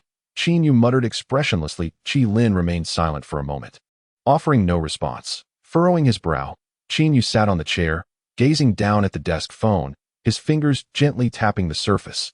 What does Zhu Wei mean? Is he trying to play the role of himself? On the very first day of officially leading Team 3, Qin Yu was already faced with a trial. Chapter 9. The winds rise on Tuza Street at 5:30 in the evening. Gone out? Qin Yu inquired from his seat. After a few seconds of silence, Qin Yu nodded with a smile. All right, let us discuss the case. Everyone working overtime tonight. Zhu Wei placed his cup down and casually approached Qin Yu, asking, got any cigarettes left? Give me one. None left. Just that one pack? All smoked up. Damn, you smoke quite fast. You all should be a bit more frugal with such good stuff. Zhu Wei opened his drawer, took out an e-cigarette, took a puff, and asked, are we really working overtime tonight? Yes, Team Yuan has instructed that we need to expedite the investigation on this case. Qin Yu replied with a nod. Tonight, let's put in some effort, gather some initial leads, and familiarize ourselves with the drug dealer's methods. Qin Yu paused for a moment. Will going there ensure we find something? Team Yuan mentioned that drug control in the special zone is very strict. Do they really dare to sell like this? Our 9th special zone is different from other areas, Qi Lin explained. This place was established later, and it's the only special zone with such a diverse population and numerous ethnic groups, making the situation rather complicated. Last year's chief executive election saw military conflicts in Songjiang and Fongbei. It was quite chaotic. Qin Yu nodded and then asked, is it feasible to conduct a sweep directly on the street? Qin Yu felt that Zhu Wei was somewhat unreliable. He seemed rather foolish, so he turned to Qi Lin and asked, do you think it's appropriate to investigate directly? I'm not familiar with the situation over there. Qi Lin scratched his head. Ha. Zhu Wei laughed, scoffing as he said, Qi Lin, this little brat, knows how to work. He always hides when there's something going on, avoiding danger like the plague. So how would he understand the situation over there? Though the words were a bit harsh, Qi Lin merely smiled and remained silent. Little Qin, you just arrived. It's wise to heed my advice. Let us head out tonight, gather some clues, and everything else will follow smoothly. Zhu Wei, completely oblivious to his own position, exclaimed, brothers, let us get moving. I'll head to the armory to sign for a firearm. The others, accustomed to following Zhu Wei's orders, promptly stood up. Qin Yu sat in his chair, his eyes fixed on Zhu Wei, offering no objection, merely stating softly, "All right, let us go assess the situation." Zhu Wei jumped down from the desk, playfully slapping Qin Yu's arm. "Brother, you've hit the jackpot joining Team 3. None of us here are the type to shy away from work. You handle things transparently, and Zhu Ge will definitely support you." After being slapped, Qin Yu gritted his teeth, glancing at his arm. "Damn, I forgot, you're injured." Zhu Wei paused for a moment, quickly stepping forward. "Are you all right?" Qin Yu glanced at him. "I'm fine, you go get your gun." "All right, I'll head out first." Zhu Wei turned and left. Qin Yu cast a glance at Zhu Wei's retreating figure, his brow slightly furrowed, lost in thought. The team leader, Zhu Wei, is quite different from Lao San. He harbors no ill intentions and is typically boisterous and jovial. Often engaging in playful banter with others, Shi Lin approached quietly and advised, "Don't take it to heart. You may have encountered individuals like Zhu Wei in your life. Those who, regardless of your personality, often indulge in excessive jesting. They carry an air of nonchalance, treating every situation with an irreverent attitude, entirely disregarding the feelings of others. When you attempt to confront him, he merely chuckles and retorts, 'We're just having a laugh. Why so sensitive?' He continues unabated, showing no inclination to change. In a typical social circle, one might choose to distance themselves from such a person, perhaps opting to ignore him in the future. However, Qin Yu finds himself in a different predicament. Zhu Wei is his colleague, and they must work closely together, stirring the same pot daily. There is no escaping him. Yet, Zhu Wei's indiscriminate antics and presumptuous behavior often overshadow others, usurping the team leader's role while addressing ordinary officers. How, then, can Qin Yu effectively carry out his duties? The situation is further complicated by the fact that the members of the third group are all friends of Zhu Wei. Antagonizing him upon arrival could easily incite internal discord. What to do? While Qin Yu pondered this dilemma, Shi Lin observed with a detached interest, eager to see when the newcomer would confront Zhu Wei and whether he could maintain his composure as the leader of the third group. At 8:30 in the evening, 2 police cars halted at the entrance of Tuzha Street. Qin Yu and his companions, clad in plain clothes, disembarked and strolled leisurely into the street.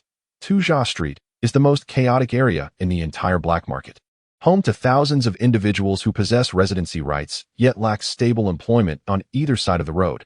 Outside every storefront illuminated by pink lights stood no fewer than 7 or 8 women, posing enticingly and waving to attract customers. In the dark alleys, one could frequently spot dazed drug addicts, their vacant gazes sweeping the streets. These individuals are transient, resorting to theft one day and robbery the next, merely seeking sustenance or a fix. Just as they begin to feel a semblance of happiness, a heavy snowfall might bury them in the frigid alleys. Having encountered countless individuals in such circumstances within the designated area, Qin Yu felt a sense of numbness wash over him, his gaze fixed on the ground as he walked forward. After progressing nearly a kilometer, the group halted before a storefront devoid of signage. Zhu Wei scratched his nose and whispered, "This place sells drugs." Observing the lack of patrons, Qin Yu glanced around and quietly remarked, "I'm not well acquainted with the situation here. If we act directly, can we take the individuals into custody?" Shi Lin pondered for a moment and replied, "We should catch them red-handed. We'll wait for someone to come to buy drugs before we go in." Standing at the roadside, Qin Yu furrowed his brow, contemplating for an extended period before expressing his reservations. If they are brazen enough to conduct business openly here, wouldn't they have some precautionary measures in place? I'm concerned that we might not succeed and instead alert them. Upon hearing this, Zhu Wei's expression soured, and he impatiently retorted, "I've already told you. This matter has gone unchecked until now, that if you want a clean house, it must be done with an element of surprise. By the time you conduct a covert investigation, they'll surely catch wind of it, and the obstacles to solving the case will be significantly greater." Qin Yu indeed lacked experience living in the 9th District, and he could hardly be considered a seasoned investigator when it came to solving cases. After pondering for a while, he turned to Lao He and inquired, "Zabi, do you think we can apprehend them? This matter has certainly gone unchecked prior." Lao He, with a somewhat simple expression, replied, "But if we linger too long, the word will surely leak. There are no secrets within the department." After a few seconds of silence, Qin Yu promptly commanded, "The police vehicle is too conspicuous. We cannot drive it in. Lao He, Xiao Lu, you two take the car to the street behind. Once we finish here, we'll leave immediately." Understood. The others dispersed to inspect their firearms, ammunition, and bulletproof vests. Qin Yu reiterated his instructions, As soon as someone enters the shop across the street, we make our move. Heh, you actually came wearing a bulletproof vest? You really are quite cautious, Zhu Wei teased with a smirk. These drug dealers hold no significant power. During my time as an inspector a few years back, I often dealt with them. They are quite skittish. Qin Yu cast a wary glance at Zhu Wei and prudently advised. Let's focus on the task at hand. Half an hour later, two young men escorted an elderly gentleman, swaggering into the storefront. Qin Yu concealed himself in an alley and asked over the radio. Observe through the glass and confirm if they are here for the drugs. After a brief wait, Qi Lin responded, yes. Everyone move. Qin Yu shouted immediately. They've gone inside. As soon as the words left his mouth, 8 individuals surged from 3 directions towards the entrance of the shop, forcefully pulling open the wooden door and rushing inside. Within the dimly lit hall, 2 young men and an elderly man stood by the counter, busily preparing the drugs, while a burly young man inside the bar, puffing on an electronic cigarette, stared in astonishment at the doorway. Zhu Wei advanced, gun in hand, and with his left hand pointed at the burly young man, shouted, Police, hands on your head and step aside. In such a chaotic environment, the criminals might resort to any extreme behavior upon encountering law enforcement. Noticing that the young man was armed, Zhu Wei swiftly yanked him by the collar, unyieldingly bringing his weapon down towards the young man's head. Bang, bang, bang. Zhu Wei struck the young man 6 or 7 times with his gun, yet he continued to struggle in a moment of urgency. Zhu Wei grabbed the young man's hair and slammed his head against the edge of the counter. Blood streamed down from the young man's head as his eyes rolled back, and with a thud, he collapsed to the floor. Simultaneously, the sound of hurried footsteps echoed from upstairs. The bald man clad in a military coat rushed down, his eyes widening in shock as he surveyed the scene. Grabbing the radio, he shouted, Damn it, the second shop has been raided. Everyone, get out here. Silence fell, a brief stillness before the streets erupted with thunderous footsteps. From the nearby single-story houses and buildings, dozens of individuals surged forth. Armed with knives, steel pipes, chains, and guns, they formed a formidable wave, blocking the entrance of the shop. Qin Yu observed the surging crowd outside, a chill running down his spine as he recalled the chaotic scenes of grain looting in the planned area. Unconsciously, he disengaged the safety on his gun. Zhu Wei, peering through the glass at the unfolding scene, felt a bead of sweat form on his forehead as he swallowed hard. When did the team grow to this size? It is indeed somewhat inflated. Chapter 10, Dirt Street, where my father reigns supreme. Within the storefront, a bald man draped in a military coat stood on the wooden staircase, his gaze coldly sweeping over the burly young man who had been knocked down by Zhu Wei. With a voice barely above a whisper, he inquired, Whose dog is unchained, daring to cause trouble in my establishment? Heh. The bald man let out a chilling laugh. Who among you is peddling counterfeit medicine here? Zhu Wei, gun in hand, pointed at the counter and shouted, We witnessed these individuals engaged in a transaction upon our arrival, and you saw it. Do you represent the law? The bald man remained unmoved on the steps, raising his hand to point at the individuals by the door, calling out, Ask them, who has seen anyone in this room selling drugs? As his words fell, the 20 or so individuals at the entrance remained silent, merely brandishing their weapons as they advanced, encircling the 3 groups in the living room. Hearing this, Zhu Wei stood awkwardly in place, at a loss for words, feeling a surge of trepidation as the newcomers did not seem to be of good intent. Qin Yu hesitated momentarily before stepping forward to speak. Damn it! At that moment, the burly young man who had just been knocked down by Zhu Wei sprang up with a start, clutching his bleeding head and cursing, You son of a dog! Dare to strike me here? Don't move! That a young man beside Qi Lin shouted at him, Don't move? I'll be damned! The burly young man instantly charged up from the ground, without a second thought, swinging his fist, which landed with a resounding thud on Zhu Wei's head. With a broken gun, are you trying to intimidate your father? Zhu Wei staggered back 3 or 4 steps. Do not strike. Do not move. You are assaulting a law enforcement officer. The 3 groups, displaying a rare unity, rushed forward to encircle the burly young man as soon as they saw Zhu Wei being struck.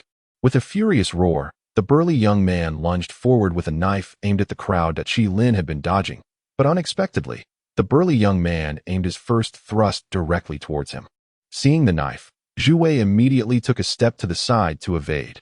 Damn! Qi Lin cursed, realizing too late that he could not evade in time, and instinctively arched his back to shield his vital areas. Just as the knife was about to pierce Qi Lin's body, Qin Yu pushed through the crowd, seizing the burly young man's knife with one hand. Grasping the blade, blood gushed forth instantaneously, streaming down onto the floor. Lin, shaken to his core, took 2 steps back, his eyes wide with shock as he looked at Qin Yu. Silence. A brief silence ensued before the burly young man glared at Qin Yu and shouted, "You can grip a knife with your hand. Are you invulnerable then?" After uttering this, the burly young man withdrew the knife to strike again. Qin Yu swiftly clamped down on the young man's wrist with his left hand and called up to the middle-aged man on the staircase. "Brother, we are not here to cause trouble. It is the department that has received continuous reports alleging the sale of counterfeit medicine here. We had no choice but to come and investigate. However, upon entering, your brother here brandished a gun, and my colleague had no option but to retaliate to control the situation. Since there are no drugs being sold here, why then are you resorting to violence?" The bald man, inhaling from his electronic cigarette, inquired with a smile playing on his lips. Qin Yu fell silent for several seconds upon hearing the words. "Brother, it is precisely because of you that we have food to eat. We rely on each other, and life is not easy for anyone. Thus, it is best that no one troubles anyone else, don't you think?" The robust young man, with an intimidating gaze, retorted fiercely, "What can you do if I trouble you?" The bald man took a drag from his electronic cigarette, turned his head, and spat out a mouthful of yellow phlegm, still remaining silent. Qin Yu paused momentarily, a smile still gracing his face, and turned to the bald man, saying, "Brother, while we may not be able to solve the case in the Sludge Street, you still have to conduct business outside of it, don't you?" Upon hearing this, the bald man's arm hesitated slightly before he opened his mouth to say, "Let them roll away. Just like that? Then what was the point of hitting me?" The robust young man shot back, his expression dark as he shouted at Qin Yu and the others, "If you want to leave, fine. Strip off your upper garments and frog jump out of Sludge Street. But don't push your luck." Gu Qi, who had always been quite introverted in Group 3, shouted, gripping his gun tightly. "Bam! I'll make you listen to me." Qin Yu yelled, his eyes wide with intensity. Gu Qi gritted his teeth and fell silent on the stairs. The bald man suddenly inquired softly, "With so many in this line of work, why are we the only ones being investigated in Sludge Street?" The bald man slowly rose, taking steps up the stairs, turning his back to Qin Yu as he said, "Sludge Street is a bit chaotic and bullies the weak. It's best not to wander here without cause.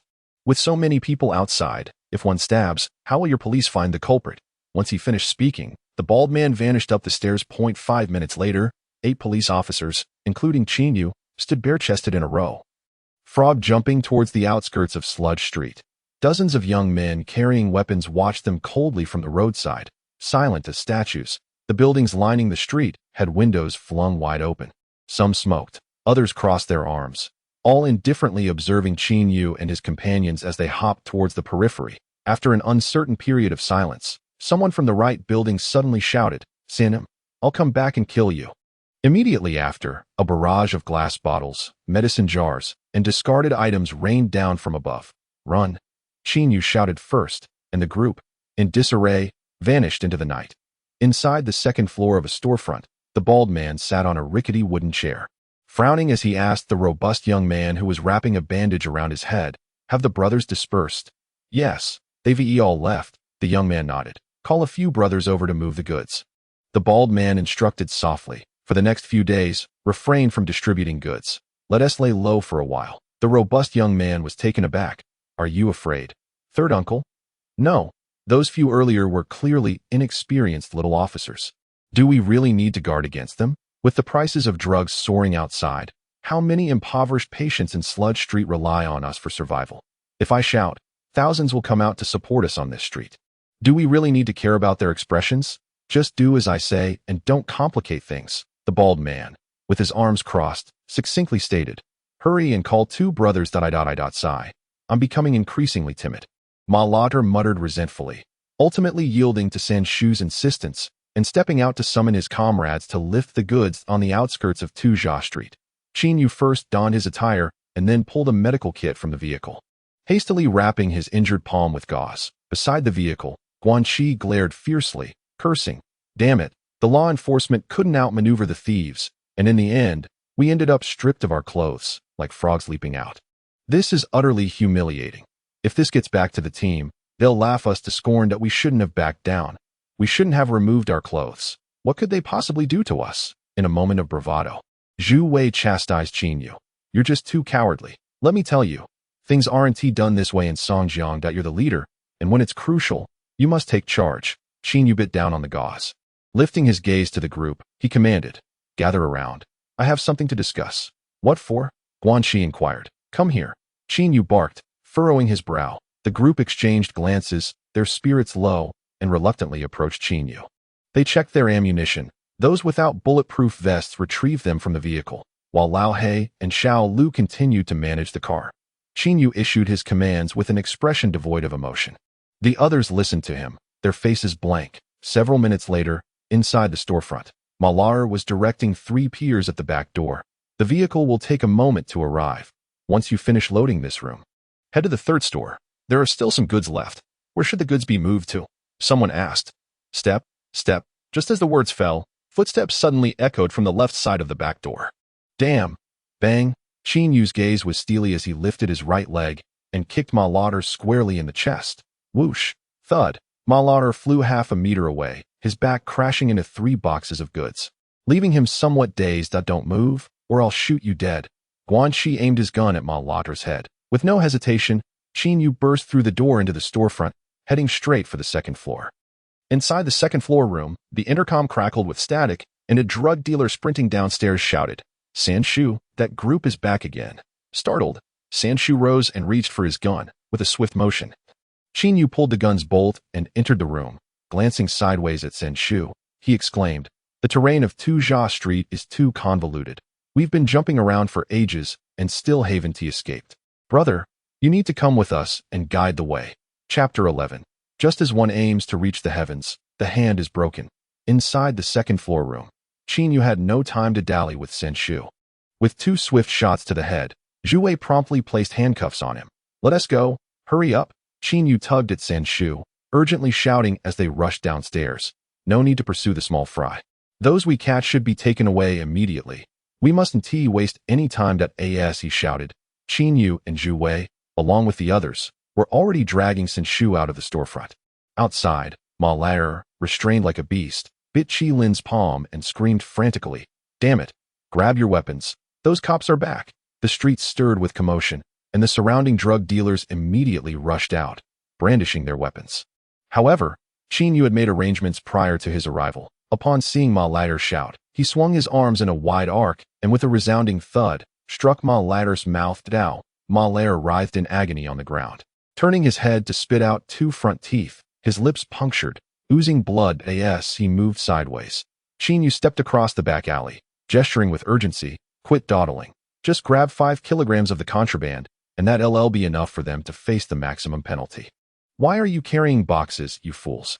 Only then did the dim-witted old black discard the box, grabbing 2 bags of antiviral medication and sprinting into the alley across the street. The thoroughfare was teeming with people, dozens of them rushing forward with great strides.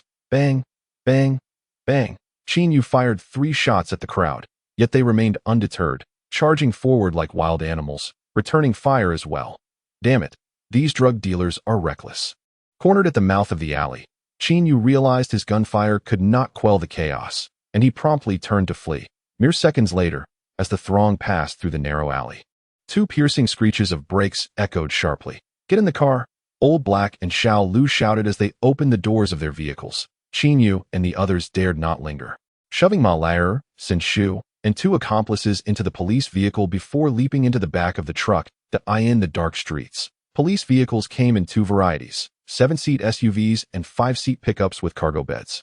Only high-ranking officials like Director Li were entitled to ride in sedans, which were rarely seen on patrol. Given the times, practicality was paramount, and resources to flaunt were scarce. Fortunately, the police vehicles were relatively functional, at least providing a cargo bed for seating. Otherwise, it would have been impossible for everyone to fit inside. With a roar, once everyone was on board, Old Black slammed the accelerator to the floor, racing towards the periphery of Tuzhou Street. As the 2 vehicles sped along, gunfire erupted almost incessantly. The car was riddled with bullets, and the 2 Thai brothers seated on the outer side sustained varying degrees of gunshot wounds. Damn it. No need to hold back. Whoever's in front, just ram them. Qin Yu shouted from the truck bed.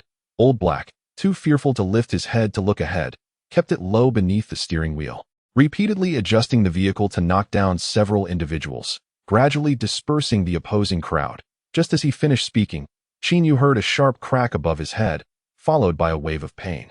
Frowning, he glanced at the source but remained silent.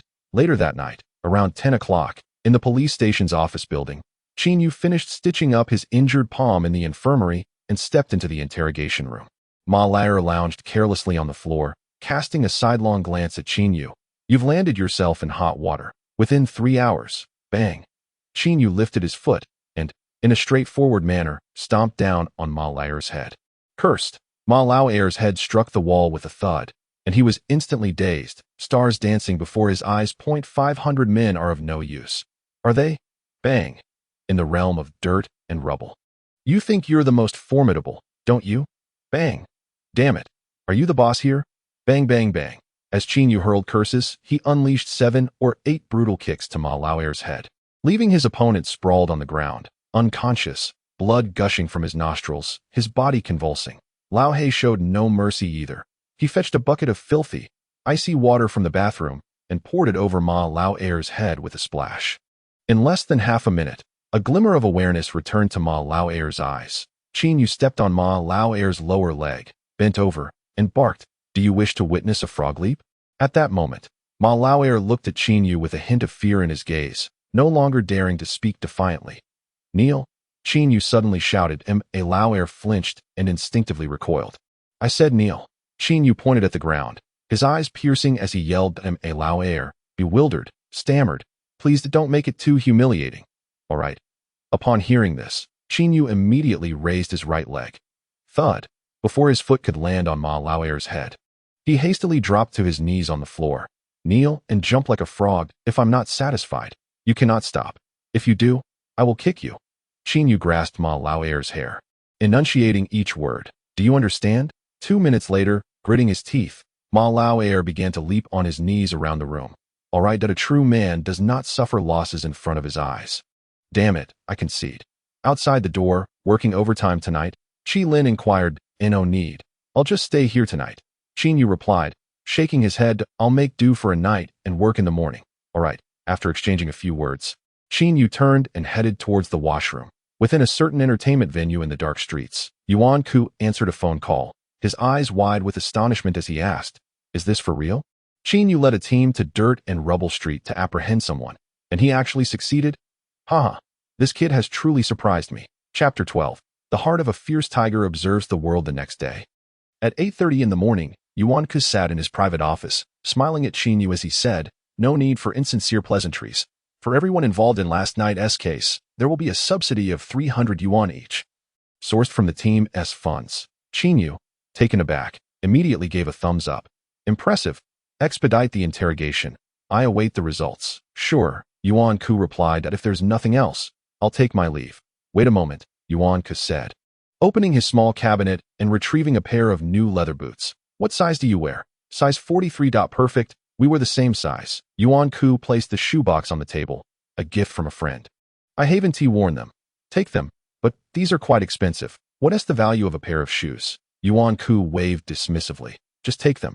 Qin Yu glanced down at the shoebox, suddenly realizing that Yuan Ku's loyalty was not merely talk. "As long as you achieve this, he will have secured nearly all the benefits he can for you." "Thank you." Yuan Du, a mere thank you is insufficient. "Off you go." Yuan Ku chuckled. Alas, Qin Yu departed with the shoebox in hand. In the ensuing 2 days, the brothers of Team 3 devoted nearly all their energy to the interrogation work. Yet, to Qin Yu's astonishment, both third uncle and Ma Lauer proved to be increasingly obstinate. Although the two subordinates had confessed, these two remained either feigning madness or resolutely silent. On Thursday afternoon, around 3 o'clock. "Damn it. No interrogation? Everyone's just lounging around," Zhu Wei exclaimed, stretching his back and baring his teeth in question. "Well, we just took a short break." Qin Yu nodded in response. Smack. Zhu Wei, in a habitual manner, playfully ruffled Qin Yu's hair. "Go sit over there." Qin Yu chuckled, shifting slightly. "Stop messing with me. Why do you always have to ruffle my hair?" "What's wrong with ruffling your hair? You're about to get promoted. Feeling a bit too big for your britches, are you?" Zhu Wei teased. "How come you went out for drinks during work hours?" Qin Yu casually inquired. "I mean, even if your body can handle it, Can your wallet? Drinks are expensive. After all, with many friends and numerous social obligations, there's no choice, Zhu Wei replied, nonchalantly crossing his legs. My family is urging me to marry and introduce me to a rather attractive woman. I went to meet her and had a drink. Qin Yu nodded, deliberately pulling a Zhonghua cigarette from his pocket and lighting it with a lighter. What the hell? Zhu Wei exclaimed, momentarily taken aback. Then craned his neck and scolded, You scoundrel! Didn't you say you had no cigarettes left? Why are you hiding them from your brothers? I have none left, just this one, Qin Yu replied after taking a puff. Come on, stop bullying the team leader. That cigarette is quite expensive. Why do you keep mooching off me? Guanxi chimed in jokingly towards Zhu Wei, then, with a cheerful demeanor, extended his hand. But I'm different from him. I had a breakthrough today. Logically speaking, you should reward me with a cigarette. If no one was willing to joke around or act foolishly, perhaps no one in the team would dare to engage with Qin Yu. However, with Zhu Wei's presence, who often teased Qin Yu for being financially challenged, everyone felt a bit more at ease to speak freely. Regardless of the situation, that I really have none left, Qin Yu pushed back at Zhu Wei. Damn, so stingy. Hurry up and give me one, Zhu Wei insisted, grabbing Qin Yu's wrist. Team leader, don't be so stingy. Share it with everyone. Half a cigarette each will do, Lao He chimed in, moving closer. I truly have none left. Qin Yu protested, reclining in his chair to evade their advances. Grab him. Zhu Wei, breath reeking of alcohol, pressed down on Qin Yu's arms and hollered, Come on, hold him down, and let us see what he has in his pocket. We'll share it all. Damn it, this kid doesn't understand the rules. He just arrived and is already so stingy. Old Zhu, don't mess with me. I genuinely have none left, Qin Yu laughed heartily, emphasizing his words. Hurry up, hold him down. Xiao Lu, grab his legs. Zhu Wei continued to rally the others. The atmosphere had thus been escalated. All the members of Team 3, except for Qi Lin and the two injured Tai brothers, rushed to the side of the chair, reaching out to press against Qin Yu in a bid to snatch his cigarettes. Damn it, stop it. I truly have none left, Qin Yu chuckled, playfully shoving against the crowd. While several burly young men joined Zhu Wei in their antics, as if they had never smoked before. Qi Lin, laughing, rose to fetch some water. Hell, I can't let you off the hook this time. Hurry up and hand it over. Zhu Wei gripped Qin Yu's arm and reached toward his pocket. At that moment, Qin Yu suddenly seized the police dagger from the desk, pinching the blade between his thumb and forefinger, and thrust it down with a swift motion.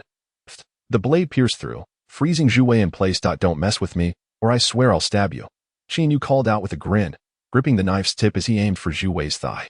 Puffed. The second stab landed on Zhu Wei's leg, causing him to stumble back 2 steps. Upon seeing blood, the other team members froze, while Qi Lin stood in shock, wide-eyed at Qin Yu's actions. Oh my. What just happened? Did it really stab him? I was just demonstrating. Qin Yu feigned surprise, swiftly standing up while examining the wound on Zhu Wei's leg, asking, Are you all right? Zhu Wei, in considerable pain, became irate and shoved Qin Yu away. Are you seriously playing with a knife? Qin Yu, still smiling, replied, I told you not to mess with me. I'm not gentle with my hands. You kept joking, and look what happened. The room fell silent at his words. And as everyone glanced at Qin Yu, the playful demeanor from earlier had vanished. From now on, don't mess with me. Understood? Heh. Qin Yu chuckled as he set down the knife and helped Zhu Wei to his feet. Let's go. We need to get you to the infirmary. Zhu Wei hesitated for a moment, but then followed Qin Yu into the infirmary without further protest. After this minor upheaval, no one in Team 3 dared to jest excessively with Qin Yu, including the bewildered Zhu Wei, and certainly, no one continued to regard him as just a newcomer. It was then that Qi Lin realized that perhaps it was individuals like Qin Yu who could thrive in such a complex environment. Bold, meticulous, understanding of human sentiments, and worldly wise. After enduring a decade of trials in the planning district, perhaps what awaited him was the opportunity to soar right here. After parting ways with Zhu Wei in the infirmary, Qin Yu recalled that he had rented an apartment, but due to his busyness over the past few days, he had yet to visit. Thus, he called upon Lao Mao and headed toward No. 88 Courtyard. Meanwhile, in a warehouse on Tuza Street, an elderly man around 60, leaning on a cane, remarked, Qin Yu, I haven't heard of him before. I had someone investigate. He's a newcomer, just arrived, and already apprehended Xiao Air and Demin. He must have someone backing him. Right? After pondering for a moment, the old man turned and commanded, Take some people and look into this Qin Yu. In this additional update, I pay tribute to the celestial beings, the formidable aerial navigators, and the esteemed leader Wu Di 7827, along with numerous supporters such as Xiao Bao, Xiao Wu, Qin Yu, the fighting family, and hundreds of readers who generously offer their encouragement and rewards. That my gratitude also extends to fellow comrades like Feng Zi, Su Yueshi, Zhao Chong, Yao Yi, and the annual contributors of the website for their patronage. That I kindly request recommendation votes. Let us rally together. In Chapter 13, a friendship where honesty prevails, within the confines of Courtyard 88. In the right side residence, Qin Yu raised his voice, exclaiming, "Could you lend me a hand? Did I summon you here merely for the scenery? Shouldn't you maintain a little tidiness in your own space?" Qin Yu waved his hand in front of his nose. "You need to help me sweep this place. It's covered in dust." "What? You want me, a vice captain, to clean for you? Brother, you're getting a bit too full of yourself. I'll treat you to a meal later." Now that sounds more reasonable. Old Cat was inherently lazy, often relying on others even for the simplest tasks, so the fact that he would assist Qin Yu today was nothing short of extraordinary. "Stop looking. That's not your style." Qin Yu rolled his eyes. "Let's eat." "All right, let's head over to Second Sister's place. What are we having for a late-night snack?" "Instant noodles, convenient." "What? After I help you move, you offer me that? Come on, you're being unreasonable." "All right, I'll throw in a sausage for you." "It's settled then." Qin Yu chuckled as he tossed that remark and strode away from his dwelling. The small courtyard housed 5 families in total. The landlady resided behind the iron gate of the inner courtyard and rarely emerged. The remaining 4 households included Lin Yanlei and Qin Yu, occupying either side of the main entrance, while the last 2 families lived in adjacent rooms devoid of water and electricity. Seldom seen. "Brother, how are we supposed to sleep on this 1.5-meter bed? I'll just hold you." Old Cat, too lazy to even tidy up his leftover food, flopped onto the bed with a thud, discarding his 2 foul-smelling shoes. "Are you out of your mind?" Qin Yu inquired, somewhat weakly. "Are you here for Lin Yanlei or for me?" "Hey, have you ever played with a guy?" Old Cat inquired curiously while reclining on the bed. Qin Yu was momentarily at a loss for words. "That I'm asking you a question. Have you? Have you?" Qin Yu retorted, "I've seen others do it. They say it can stimulate the prostate." Old Cat rambled on, eager to share a story. Qin Yu found himself at a loss, and after a quick wash, he climbed into bed as well. However, there was only one blanket, which left Qin Yu feeling somewhat awkward, especially given Old Cat's previous remarks still echoing in his mind. Did they catch the drug dealer? Old Cat, now facing Qin Yu, had already closed his eyes, preparing for sleep. Yes, Qin Yu nodded. They apprehended the 2 leaders. "Huh, that must have pleased Yuan Ku immensely." Old Cat scoffed. "That bastard talks a big game about morality, yet engages in the most despicable acts." This was not the first time Qin Yu had heard such sentiments from Old Cat. "You seem to harbor some bias against the team, don't you?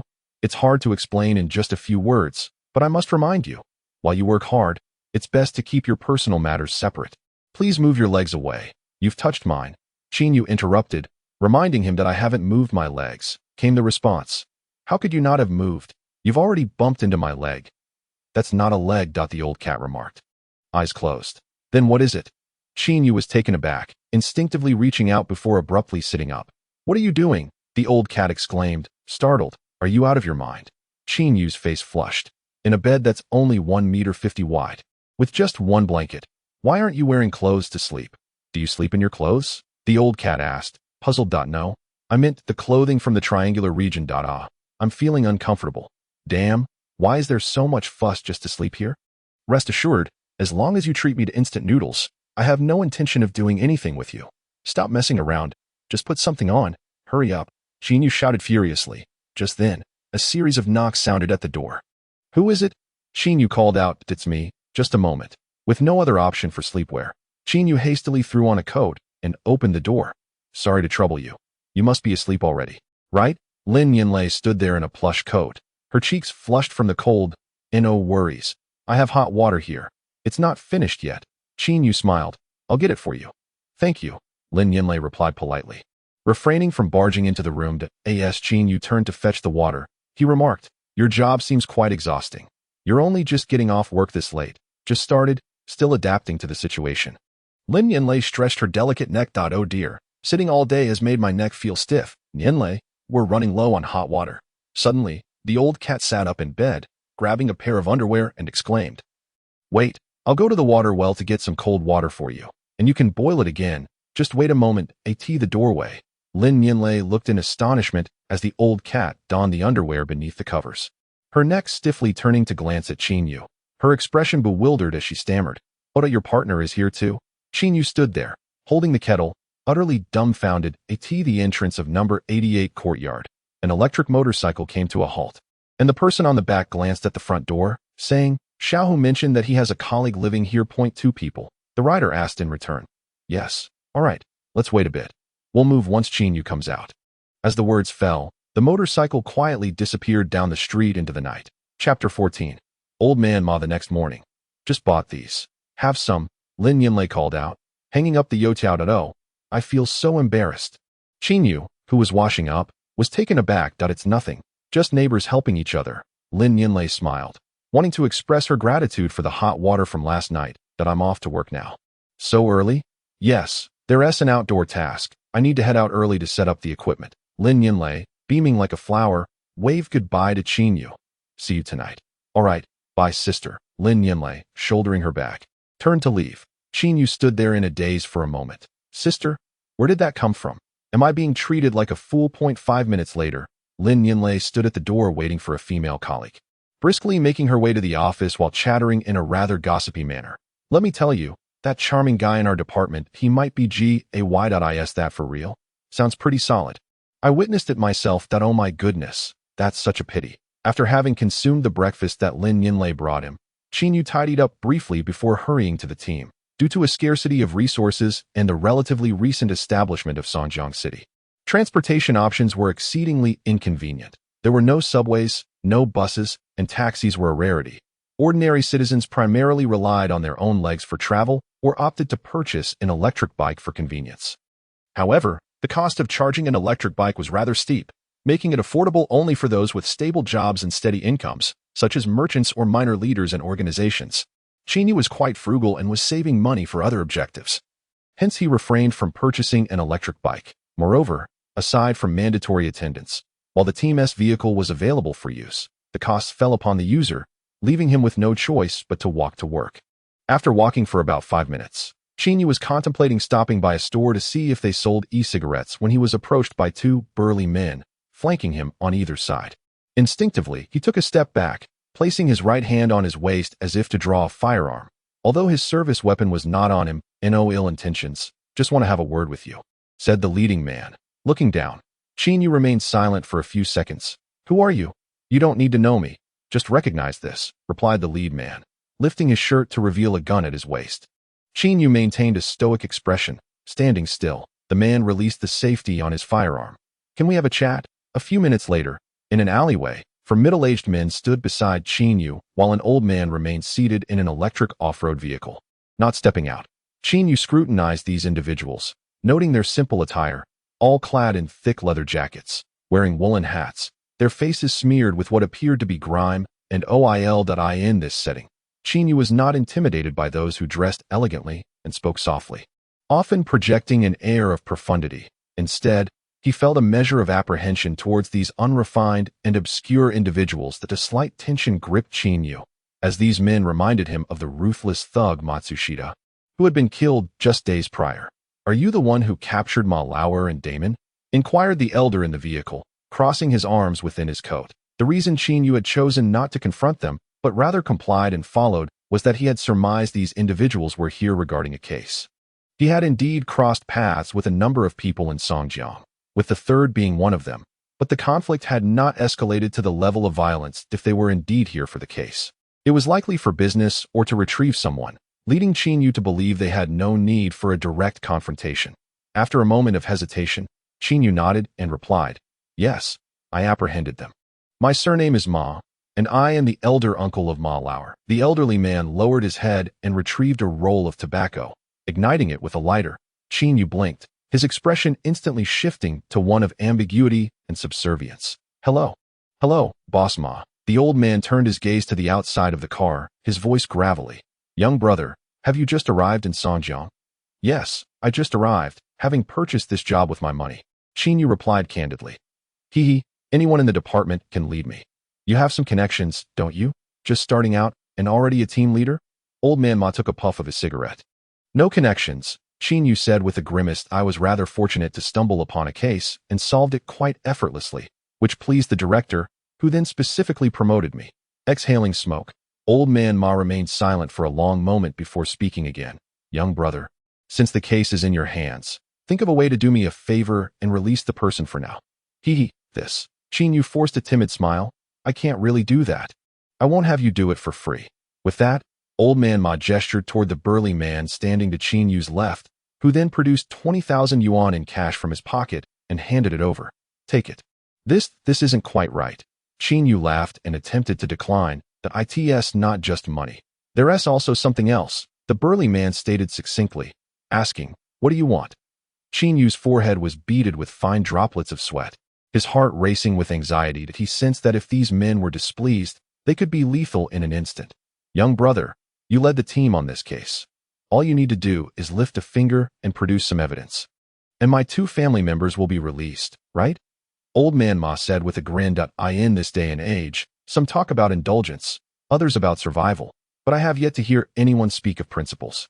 The job of a police officer may not last long, but once the money is in hand, you can spend it whenever you wish. Damn it, how audacious. The burly man on the right, hearing this, drew a Nepali army knife and swung it with force toward the back of Qin Yu's head. The sound of slicing air filled the space as the blade descended swiftly. Chapter 15. A spring-like approach to matters. Qin Yu raised his arm defensively, his body leaning to the left. Bang! A muffled thud echoed as he pushed the burly man back 2 steps, standing his ground. Immediately, he raised his hands and exclaimed, Brother, please don't make it difficult for me. The 9th Special District spans nearly 700 million square kilometers, with ruffians everywhere. What am I even worth? Why stoop to my level? The burly man, taken aback, held his knife, his eyes wide in disbelief. You can actually hold your own? What can I do? I'm just a small officer. Qin Yu grimaced, sweat pouring down his forehead as he shouted towards the elderly man in the car. Uncle Ma, regarding the case, I truly cannot make a decision. Please, just let me off the hook this once, all right? Old Man Ma furrowed his brows as he glanced at Qin Yu, weighing his options before finally shouting at the burly man. Don't move against him for now. The burly man, still holding the knife, took a step back. Since you claim this matter has nothing to do with you, then tell me, who made it imperative for you to solve the case? Old Man Ma asked, clearly intent on pressing Qin Yu for an answer. Upon witnessing the confusion among the crowd, Qin Yu promptly interjected, Uncle Ma, if you could convey this money to the higher-ups and persuade them to delay this matter, I would immediately redo the evidence and ensure the release of your family members without any issue. With a slight chuckle, he added, you certainly possess a knack for speaking appropriately to the living and the dead alike. Old Man Ma regarded Qin Yu with a somewhat amused smile. Upon hearing this, Qin Yu clasped his hands together and nodded repeatedly. I am merely a lowly officer. My own survival is challenging enough. Do you think I would dare offend anyone? The old man fell silent for a few moments before waving his hand and declaring, Let him go, Brother Ma. A burly man called out, positioning himself with a knife to obstruct Qin Yu's path. Allow him to leave, the old man reiterated, gesturing once more. The 4 individuals cast a cold glance at Qin Yu before finally clearing the way. Rest assured, Uncle Ma, while I may not be able to release your family, they are still in my custody, and I will certainly take good care of them, Qin Yu added, displaying his understanding. Old Man Ma was taken aback momentarily, but then broke into a smile, saying, Very well, I appreciate your assistance. It's no trouble at all, Qin Yu replied, nodding before turning to depart. In the alleyway, the burly man stepped forward and remarked to Old Man Ma, That kid is too soft. I believe he is speaking the truth. He is incapable of handling this matter. The burly man was momentarily stunned by this assertion, but if he were truly soft, he would have been terrified out of his wits in the face of such a situation. Old Man Ma, inhaling from his cigarette, responded, Have you yet to comprehend? He seeks to convey a message to us. What message? The burly man asked, perplexed. This matter is unrelated to him. The true issues lie with Yuan Ke and Li Si. Old Man Ma murmured softly. He is merely the one executing tasks, unwilling to offend us on behalf of his superiors, which is why he hastily placed Yuan Ke and the plumply in the spotlight. So you mean to say his relationship with Yuan Ke is not as close as we presumed? The burly man inquired. Following this line of reasoning, Yuan Ke's promotion of him could very well imply. Then what lies beneath? Old Man Ma waved his hand dismissively. There is no point in pursuing Qin Yu further. Let us get in the car. We must first ascertain why the authorities are sweeping through. And then we will know how to approach the matters concerning Xiaoer and de Min. As Qin Yu exited the alley, he hurriedly made his way to the precinct. In truth, Old Man Ma's analysis was entirely accurate. Qin Yu had no intention of taking the blame for anyone. If Yuan Ku commanded him to solve a case, that posed no problem at all.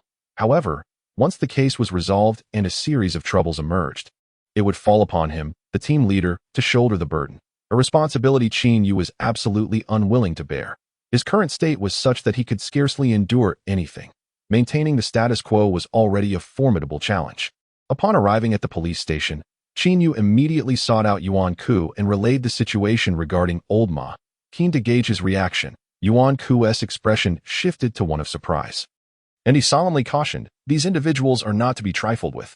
You must prioritize your safety in the coming days. Rest assured. I will bear the pressure on this side. I will have people spread the word that I ordered you to crack down on the drug trafficking gang. So any ensuing troubles will be directed at me," Yuan Ku assured him. Hearing this, Qin Yu momentarily quelled his suspicions about Yuan Ku, as the latter's statements were entirely sound and exuded a sense of loyalty, resembling a leader one could truly rely upon.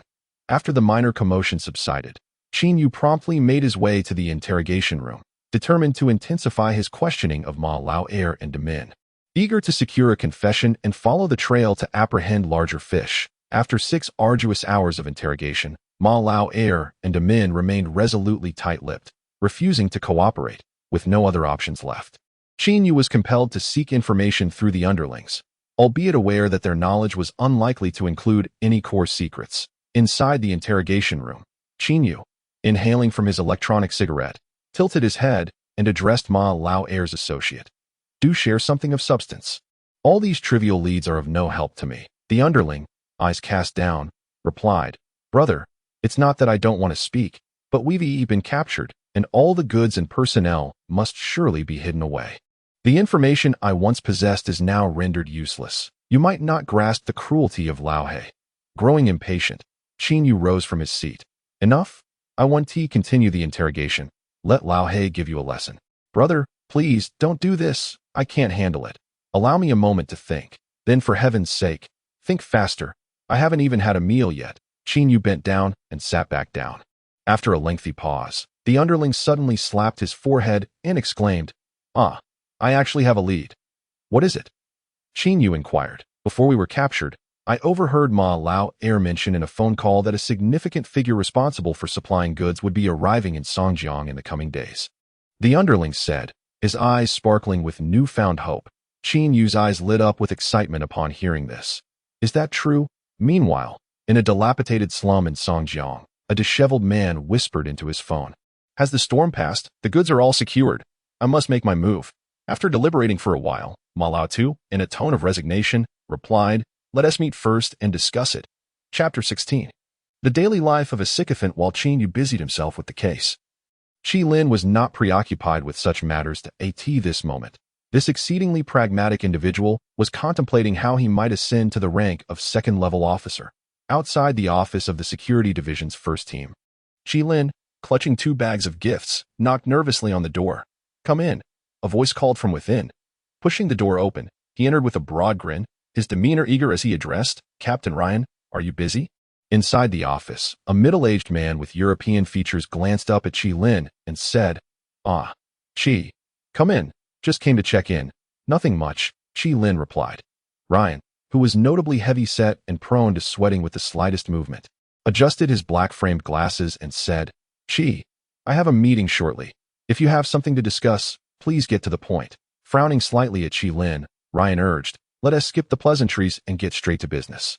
Well, I know you have a good rapport with Captain Yuan. I was hoping you could assist me by advocating for my promotion to second-level officer. As you know, my qualifications and work performance are more than sufficient for the elevation.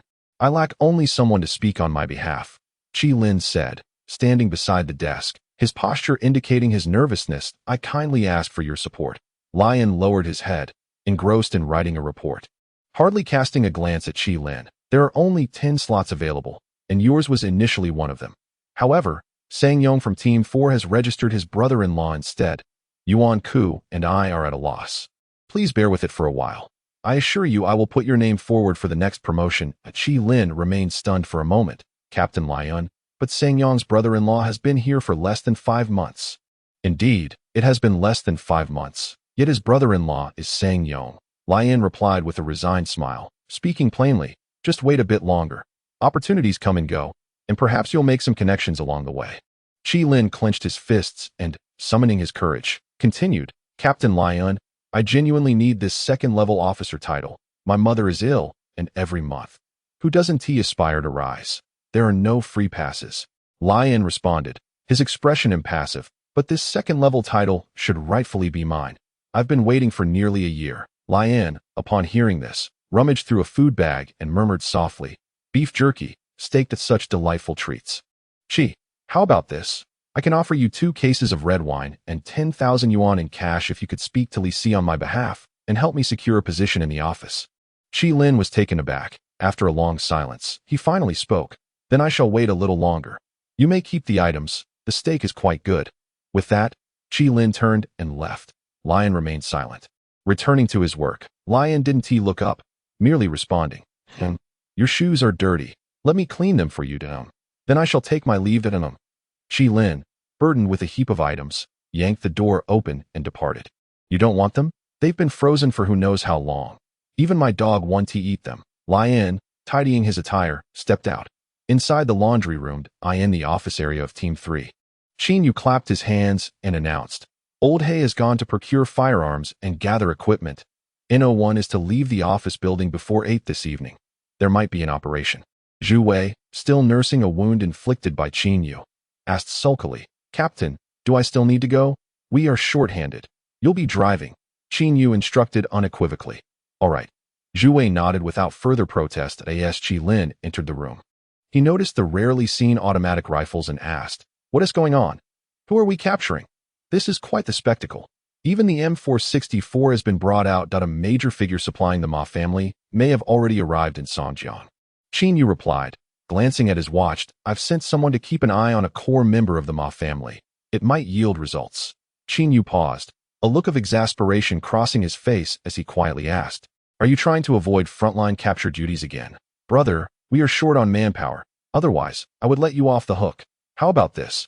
If you're worried about complications, you can drive. All right. Fine, you go ahead.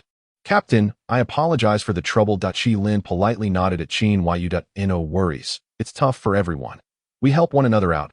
Qin Yu said, patting Qi Lin on the shoulder. Before the operation, I'll give you a call. Understood. Qi Lin nodded.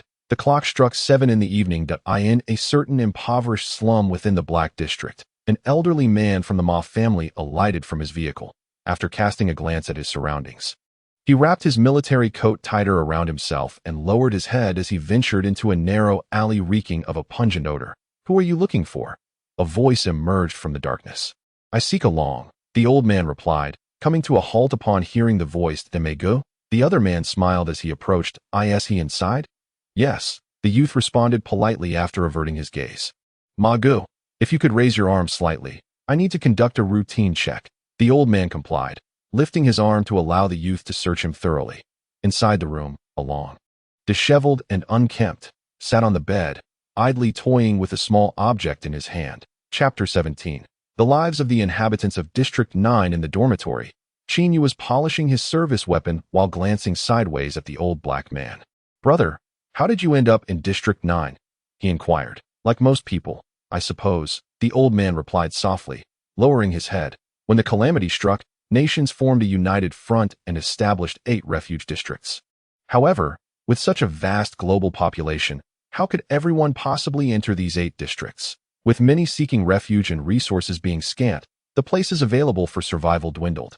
Thus, to gain entry into these 8 districts, one must await a random selection by the United Front for permanent residency. Though it is termed a random selection, the majority of the tickets were claimed by the societal elite, leaving only a meager portion, which skyrocketed in price.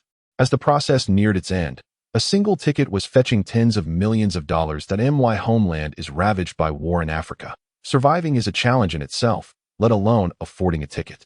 At this juncture, the Thai brother quietly chimed in.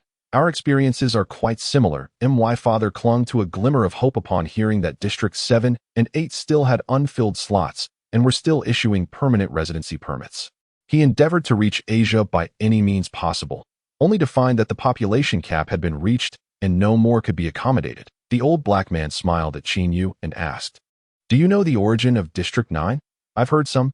Qin Yu nodded. "Since Districts 7 and 8 are within your country's borders and were the last two residential areas with available slots, many, driven by a sliver of hope for residency rights, flocked here from around the globe, awaiting that faint chance. But when the populations of Districts 7 and 8 reached capacity, over 10 million homeless individuals remained here, struggling to survive. This led to chaos under the leadership of some, as they sought to breach the other residential districts. The United Front, with no other options, then decided to allocate a portion of resources to establish the 9th Special District. However, they lacked the capacity and sufficient resources to support this region, ultimately granting us self-governance. This is the history of District 9. It represents a flicker of hope snatched from the grasp of the societal underclass. Though chaotic, it feels like home. Even if you were to offer me the chance to move to the other 8 districts, I might find it difficult to adapt." The old black man exuded optimism, his bright smile radiating warmth. After a prolonged silence, Qin Yu asked, "What about your family?" "There is no one left. My mother and younger brother perished during the first military conflict in District 9. The old black man's gaze dimmed slightly. "My father was among the first police officers in District 9. He too was sacrificed during a duty assignment." Qin Yu was momentarily taken aback. "I apologize. There's nothing to worry about. I have already stepped outside." Lao He chuckled once more. "And what about you? Do you have family? How did you end up in the planned area that I might be even more?" After considerable hesitation, Qin Yu was finally ready to confide in his colleague. Just then, a phone rang. "Hello?" Qin Yu answered the police phone. "The core member of the Ma family has taken Old Ma to the 3rd Ring Road. I've observed for quite a while, and I'm 80% certain that they are meeting with the contact person." Xiao Lu succinctly explained the situation over the phone. "What is the exact number of people involved? Is the contact person present?"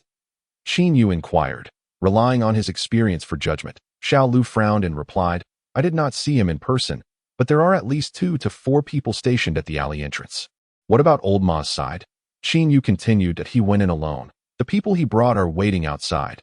3 in total. Do you have any intel on their firepower?" Qin Yu asked again. "All right, I understand. Stay put. We'll be there shortly," Xiao Lu responded. After concluding the call, Qin Yu immediately clapped his hands and shouted to his colleagues, "Gather your gear. We are preparing for action." Lao He was the first to rise at the sound. "Sure thing." Unlike most of his fellow Nanzi compatriots, Lao He exhibited none of the petty flaws. He worked diligently without complaint, was neither lazy nor fearful of trouble, and could fulfill the roles of both observer and demolitions expert. He was also quite proficient with firearms, making him one of the few formidable members in the 3rd team. "You all gather downstairs," Qin Yu instructed before turning and stepping out of the dormitory. Promptly dialing Yuan Ku's number. "Hello, Xiaoqin. Team Yuan. I request personnel assistance," Qin Yu stated plainly. "Have you stumbled upon a big catch?" Yuan Ku's eyes brightened. "Not certain yet. We must secure it first." Qin Yu licked his lips. "The opposing side may possess heavy firepower. Preliminary estimates suggest around 10 individuals. How many people do you require?" "At least 1 team. Right now, it's quite challenging to assemble anyone. Our personnel are all engaged with ongoing cases." Yuan Ku felt the situation becoming tricky. "If you don't provide me with personnel, I want to be able to make any arrests." Qin Yu furrowed his brow. "You are aware of the situation with the 3rd team. After careful consideration," Yuan Ku said, "I will call the captain of the 3rd team and have them send someone to assist you. Wait for them downstairs." "Old Cat's team?" Qin Yu was taken aback. "What's wrong? Is that not acceptable?" "It's settled." Approximately 5 minutes later, Old Cat appeared with 20 individuals clad in light green SWAT combat uniforms, their feet shod in leather boots, shouldering collapsible riot shields, and wielding 5 M464 rifles. Striding forward with purpose. "That was quick," Qin Yu remarked with a smile as he approached. "Damn, I only came to lend a hand because I heard you were leading the team. Otherwise, I would have definitely avoided the task." Old Cat grinned, offering Qin Yu a favor. "These are all the people from the dormitory. The rest are occupied with ongoing cases. Thank you. Let's not waste time. We are here to assist, so follow your lead." Old Cat waved dismissively. "Understood. Three groups of individuals shouted in unison before boarding their vehicles. Moments later, four police patrol cars and a multifunctional tactical van simultaneously sped towards the third ring road. Within a dim and damp room in the alley, Along was savoring braised beef while casting a sidelong glance at Old Ma, inquiring, "Can you truly resolve this matter? If not, I shall distribute the job to others." Old Ma replied, "If it can be settled, then please wait a moment. I can afford to wait no longer than a week." DeLong pondered for a while before responding, "It cannot be delayed any further. If the warehouse is raided, I shall be left with nothing but my undergarments." "That I understand," Old Ma declared, rising to his feet. "That I will resolve the issue within a week." "All right." Along took a sip of white liquor and called out, "See off, Brother Ma." Along scratched his eye and chuckled heartily. "As long as there's profit, what does it matter how much we earn?" Old Ma contemplated for a moment. "Indeed, I shall take my leave. Resolve the problem swiftly." "Understood." Old Ma pushed open the door and stepped out of the room. 3 minutes later, Xiao Lu dialed Qin Yu's number. "Team leader, there has been a change. Old Ma has suddenly left." Qin Yu was taken aback for a moment before immediately asking, "Are the people inside still there?" "They are." Chapter 18.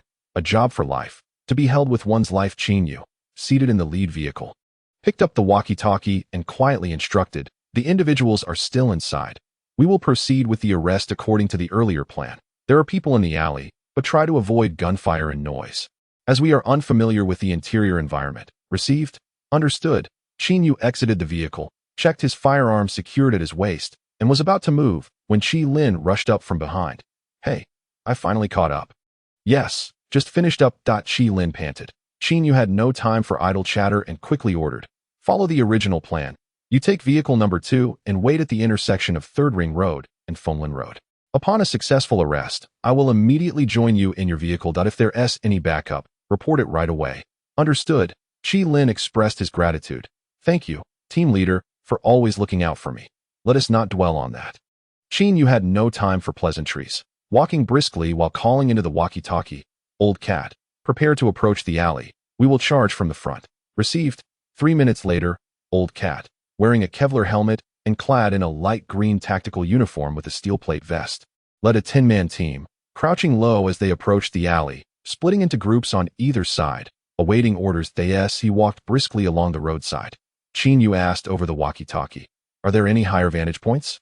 "None, just an external staircase. It should provide a clear view of the 2nd floor." "All right, your team will secure the 2nd floor.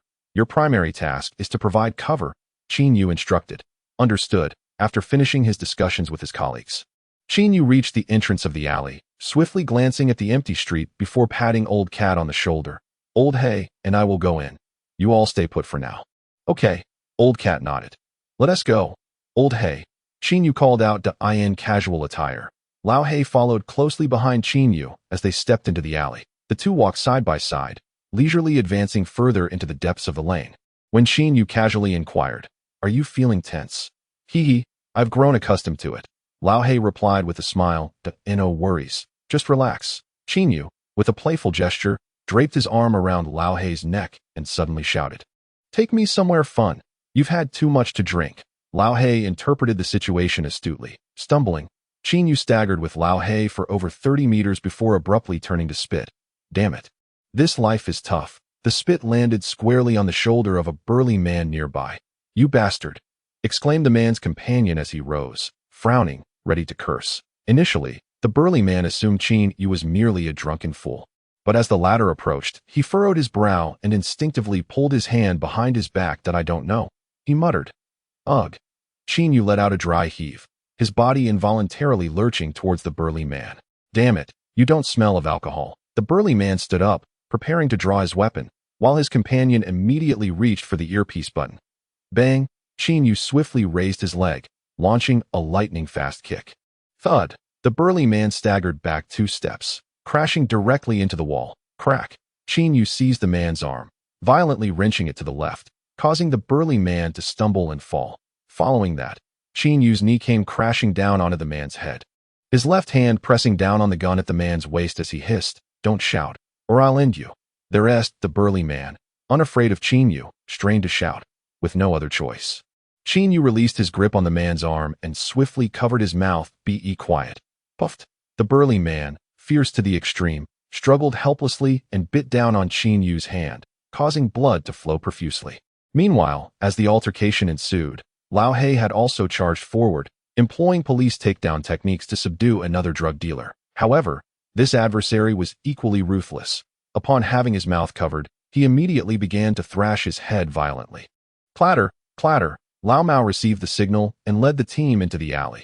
Upon their arrival by Qin Yu's side, they raised their weapons, delivering blows to the heads of the two criminals, causing blood to flow and rendering them momentarily unconscious. "It's a miss," Qin Yu exclaimed as he stood up. "Breach the door." Crash, crash, the crisp sound of Remington series riot shotguns being racked echoed through the air. Bang, bang, bang, 3 gunshots rang out, shattering the iron door. Lao Mao signaled, "Tactical formation, advance." Hearing the order, Qin Yu, accompanied by 10 officers, charged into the building. However, upon entering, he was taken aback. The first-floor corridor was narrow and dimly lit, with a faint outline of an iron staircase visible at the far end. "Damn it, move quickly. They surely aren't on the first floor." After a brief survey of the layout, Qin Yu promptly issued commands at the fastest pace. The officers on either side, responding to his voice, advanced without hesitation. 3 seconds later, as they reached the top of the iron staircase leading to the second floor, 2 figures lifted automatic rifles, opening fire without a word. "Don't ascend. Suppress fire." Qin Yu pressed himself against the corner of the staircase, dodging bullets while tightening his fist. "Team 2, do you have a clear shot?"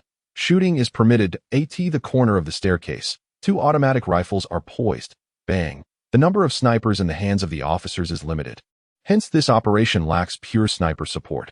Nevertheless, the seasoned field officers are assured in their marksmanship with automatic rifles at close range. The team lying in ambush on the external staircase, upon receiving the command, fired 2 shots through the glass, eliminating the bandit trapped at the second-floor entrance. The corpse tumbled down the stairs, prompting Qin Yu to wave his hand and shout, "Advance." With a rush, Qin Yu led the assault team swiftly up the stairs to the second floor. The living room was shrouded in darkness, illuminated only by the faint glow of the moon from outside, casting vague outlines within the room. Qin Yu, beads of sweat forming on his forehead, took 3 or 4 cautious steps forward and whispered, "Where is everyone? Did the second team see anyone jump?" Qin Yu furrowed his brow in surprise. Clang! Just then, a slight noise came from the left side. Lao Mao, who had just rushed up, nervously exclaimed, "Qin Yu. Qin Yu, I've hit the jackpot. I've stepped on a mine. Don't move. Don't move." Lao Mao's right leg trembled as he shouted, "It's not a wire issue. I've stepped on a mine." The others paused momentarily at his words, then quickly retreated to secure the entrance of the living room, fearing that someone might still be hiding inside. Qin Yu swiftly drew his flashlight from his waist, crouched down, and briefly illuminated the area near the bathroom door, succinctly stating, "Mao, if you step back, your right leg will definitely be fine. If you don't retreat, then lift your foot, and I'll shoot the mine out. Can you hit it?" "Hard to say. I'm not sure if the mine has been tampered with." "What do you mean?" "You can't hit it, and my life is forfeit." Lao Mao shouted with wide eyes, "If it can be shot away, your leg will be fine." Qin Yu held the flashlight steady in his right hand and asked, "What should we do? Give me an answer." Lao Mao fell silent for a moment, the usual mirth absent from his face. "Save my leg." On the count of 3, you lift your leg. Qin Yu raised his automatic rifle and commanded, "Everyone else, fall back. 3, 2, 1, lift your leg." Qin Yu shouted loudly. Upon hearing the command, Lao Mao dared not hesitate, lifting his leg and retreating. Bang! Qin Yu swung the butt of his gun, striking the mine beneath Lao Mao's foot as if it were a golf ball. Crash! The mine shattered the glass, bursting forth into the outdoors. Yet, after several seconds, there was silence outside. Lao Mao, somewhat spent, crouched on the ground. "Damned, why didn't it go off?" Clatter, ding. No sooner had he spoken than a member of the assault team on the left, about to step forward, inadvertently brushed against a cabinet beside the wall, producing a peculiar sound. The group froze at the sound. "Damn, this is real." Lao Mao, his face pale, shouted, "Get down, brace the shields." 2 officers wielding riot shields quickly knelt and positioned their shields, only to see a fierce fire ignite before them. Boom! The violent explosion erupted, and 3 officers who had not managed to take cover were swept to the ground by countless shards, losing their lives in an instant. Deprived even of the chance to call for help, Qin Yu lay on the floor inside the room, his ears ringing as he shouted, "There's definitely no one left inside. They've fled outside. Group 2. Pay close attention to the observation. Outside, Lazy along, accompanied by only one companion, was dashing through the courtyard, shouting fervently, "Damn it! The dog came because it caught the scent of the old horse. This person is utterly unprofessional. Is there any chance he might sell us out? Impossible. He is still relying on me for his livelihood." Along waved his hand and called out, "Call Xiapotzi. Have him come pick us up quickly, or we won't be able to get out." Chapter 19. The ruthlessness of Lazy inside the second-floor room. Qin Yu had just shaken his head and risen from the ground when the voice of Group 2 echoed in his earpiece. Two individuals have dashed out from the shanty dwelling and are heading towards Fonglin Road. Our position is somewhat distant. It's not easy to pursue. Are you certain there are only two individuals? Qin Yu inquired, his eyes reddening with urgency. Yes, only two. Everyone, take position and move towards Fonglin Road. Qin Yu barked through clenched teeth that if there are casualties, we must apprehend the main offender. Otherwise, our efforts will be in vain. Received? Understood. In less than a minute, the group reached the ground floor, with Qin Yu leading the charge. Shouting, "Group 2, have you locked onto them? Report the location of the criminals. They've already reached Fonglin Road and are still advancing." Approaching the intersection with the third ring road, the leader of Group 2 replied in a hushed tone. "We are on their tail, but the distance is considerable," came the response from the second vehicle. Qi Lin's voice rang out. "The criminals are heading in your direction." Qin Yu commanded swiftly, "There are two individuals. If it's safe for you, try to intercept them. We have casualties, and if you can delay them for even a few seconds, we'll be there in an instant." Qi Lin paused in surprise. "Did you hear that?" Qin Yu shouted again. "Maintain communication. We'll be there shortly." As Qin Yu spoke, he dashed out of the alley and jumped into a police vehicle that had just arrived. Simultaneously, Lao He and two other members of Lao Mao's team boarded another car, racing towards the intersection of the third ring road, no more than 500 meters away. Inside the vehicle, Lao Mao held the radio and shouted, "Qi Lin, have you seen anyone pass by?" At the third ring road intersection, Qi Lin had already exited the car, so anxious that he forgot to take the vehicle's radio. His trembling arm drew his sidearm from his waist, hiding himself at the front of the car, eyes fixed intently on the direction of Fonglin Road. Indeed, Qi Lin could scarcely fathom that the reckless Lazy would come charging towards his position. He felt a surge of anxiety, involuntarily recalling the explosion from above and the colleague who had so carelessly lost their life. Fear gripped him as he crouched behind the car.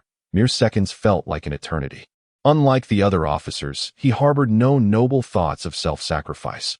Only a profound, bloodless dread consumed him. The cold wind swept through as Along, leading his companion, charged forth with large strides, brandishing a gleaming, large-caliber shotgun and a handgun. Sweat beaded on Qi Lin's forehead as his gaze remained fixed on Along's approach. After a lengthy hesitation, he gritted his teeth and raised his weapon, his voice trembling as he prepared to call out. In the dim light, Along turned to his companion and asked, "What did Xiapotzi say?"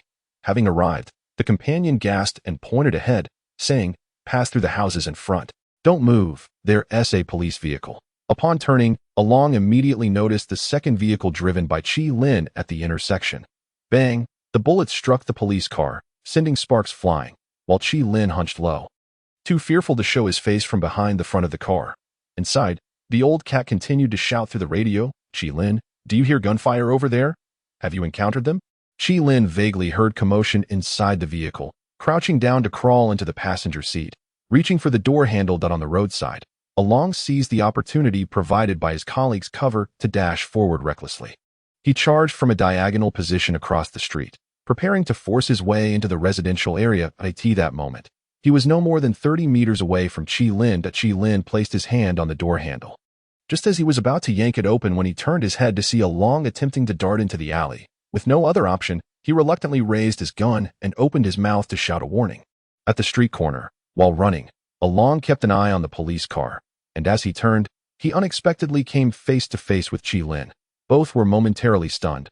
Without a second thought, Along raised his shotgun and fired a shot at the front of the car. Crash! The mechanical cover was instantly dented, while Qi Lin stood frozen in place, too terrified to retaliate. Suddenly, Old Black's car surged forward.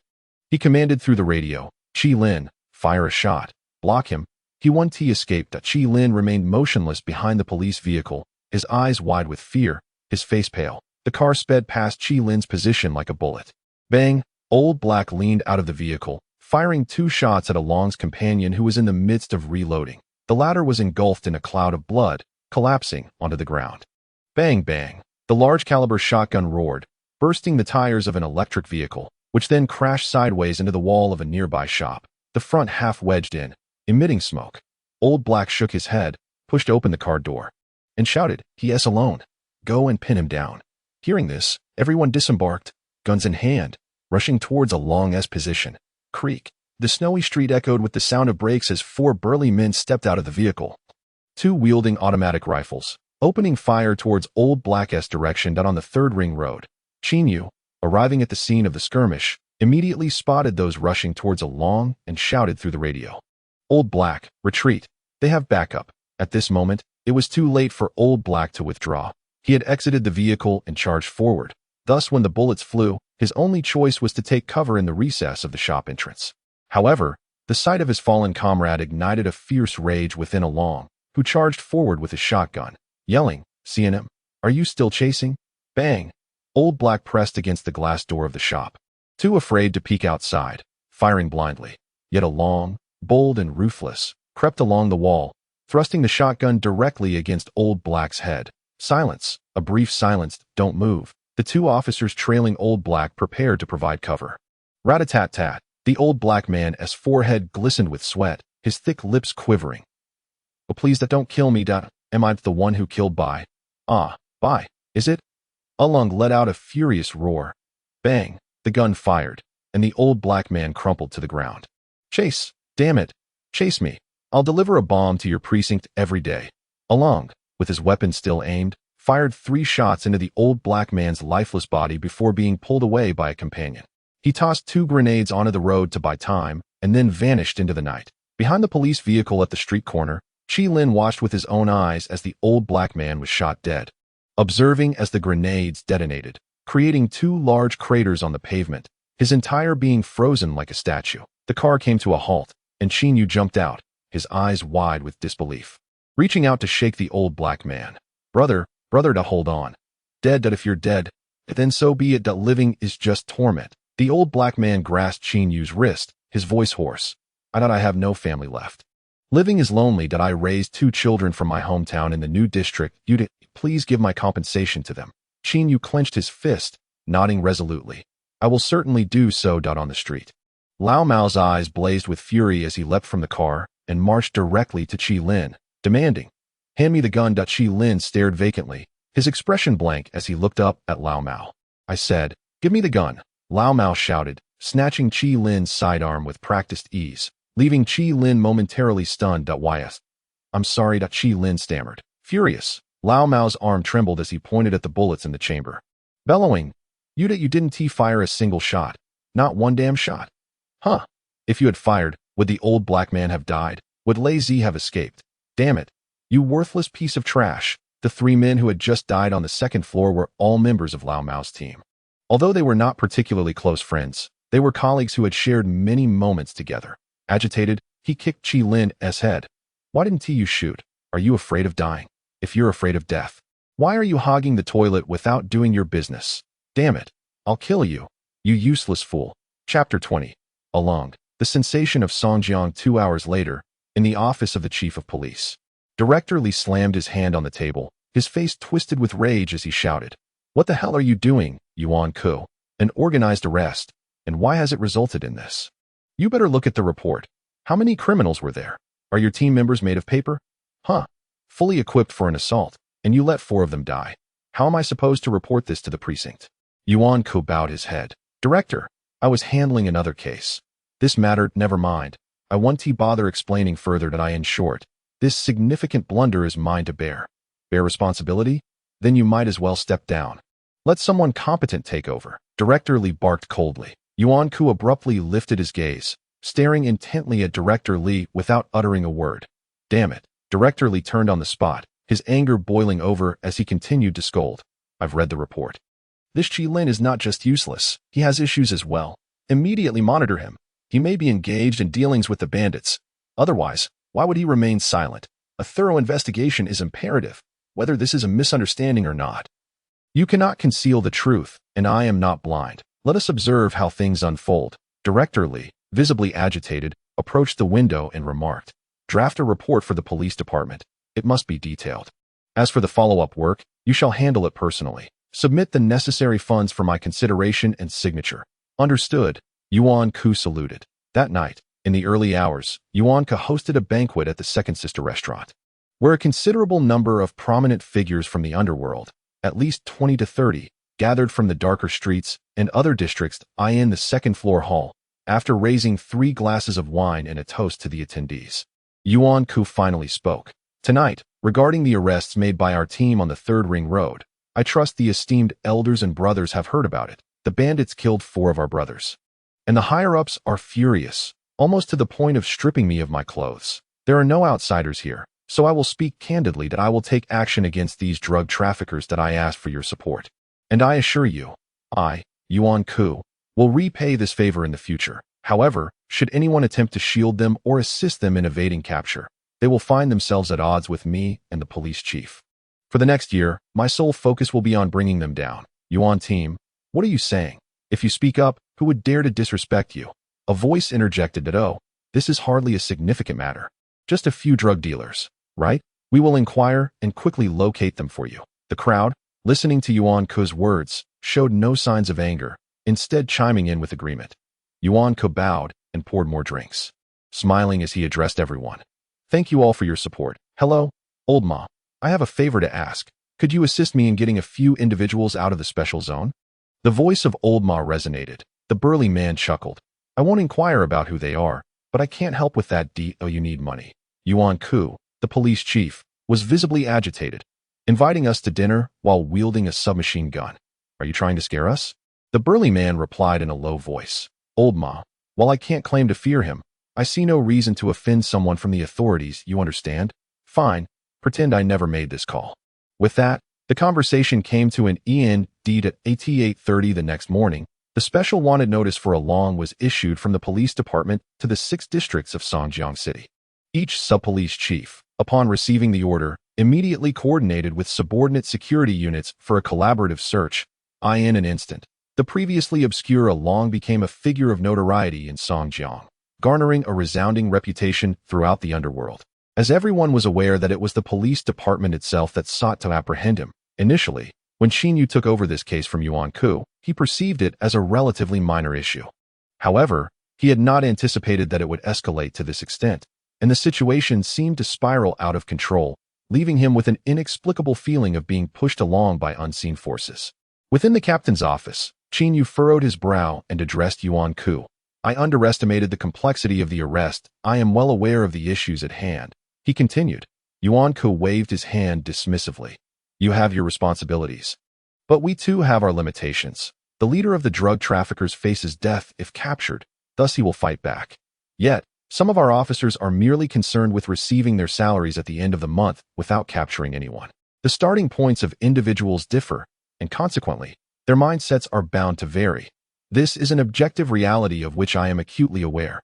Whether or not you face punishment hinges upon the solvability of the case, the extent of its resolution, and the satisfaction of the higher-ups." Yuan Ku candidly remarked, "The matter has yet to reach its conclusion. Apply yourself diligently.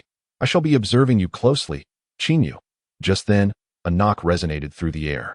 "Come in," Yuan Ku called out. The office door swung open, revealing a young man in uniform, who saluted and reported, "The confession has been obtained. The apprehended underlings have stated that there is no insider and that no warnings were received." Yuan Ku furrowed his brow and inquired further.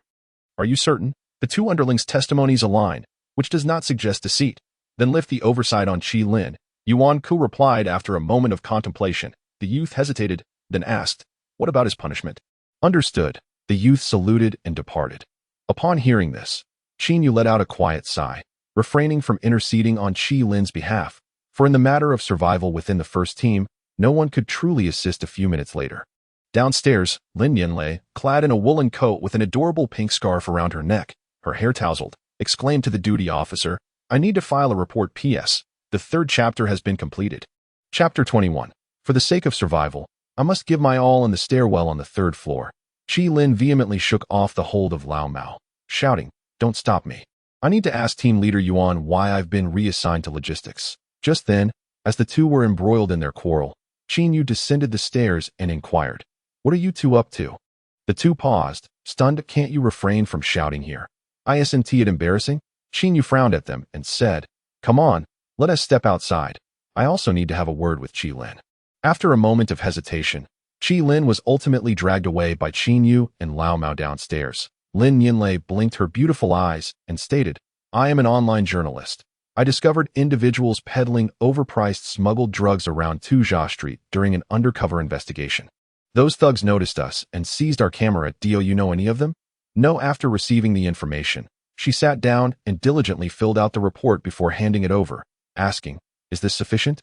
Can we apprehend them?" "No, my camera is still with them, and they haven't left. You all should go and catch them," Lin Yinlei urged anxiously. "That's not the issue. What's with your attitude? They stole my camera, and they should still be there. Why aren't you going now?" "You."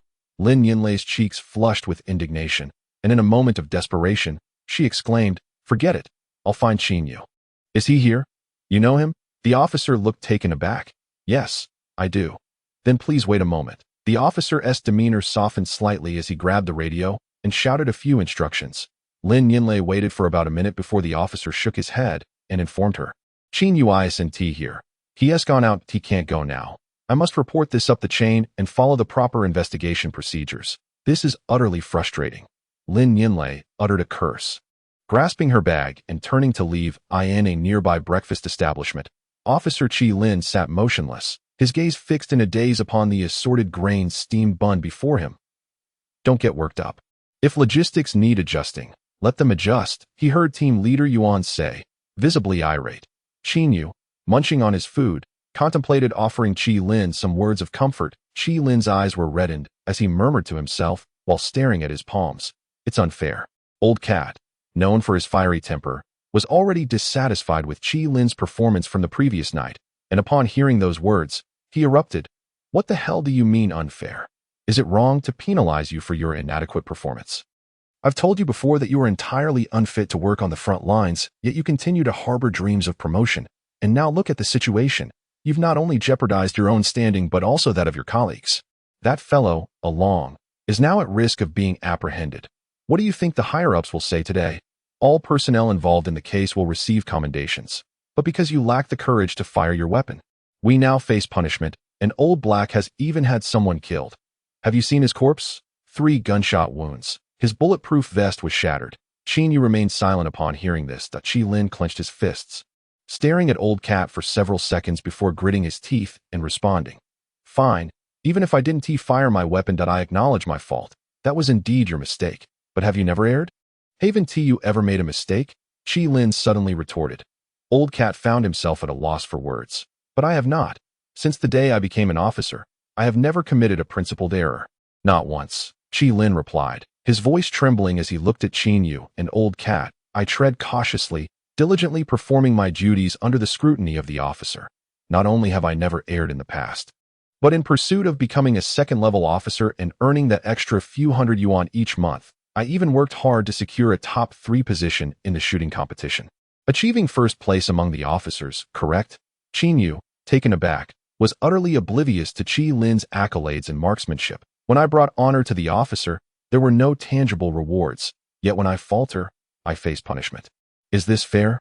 Qi Lin asked, his eyes glistening with unshed tears. It's so difficult to attain the rank of second-level officer. It's merely a matter of a single statement from above. So why is it that I am overlooked? Why does no one advocate for me?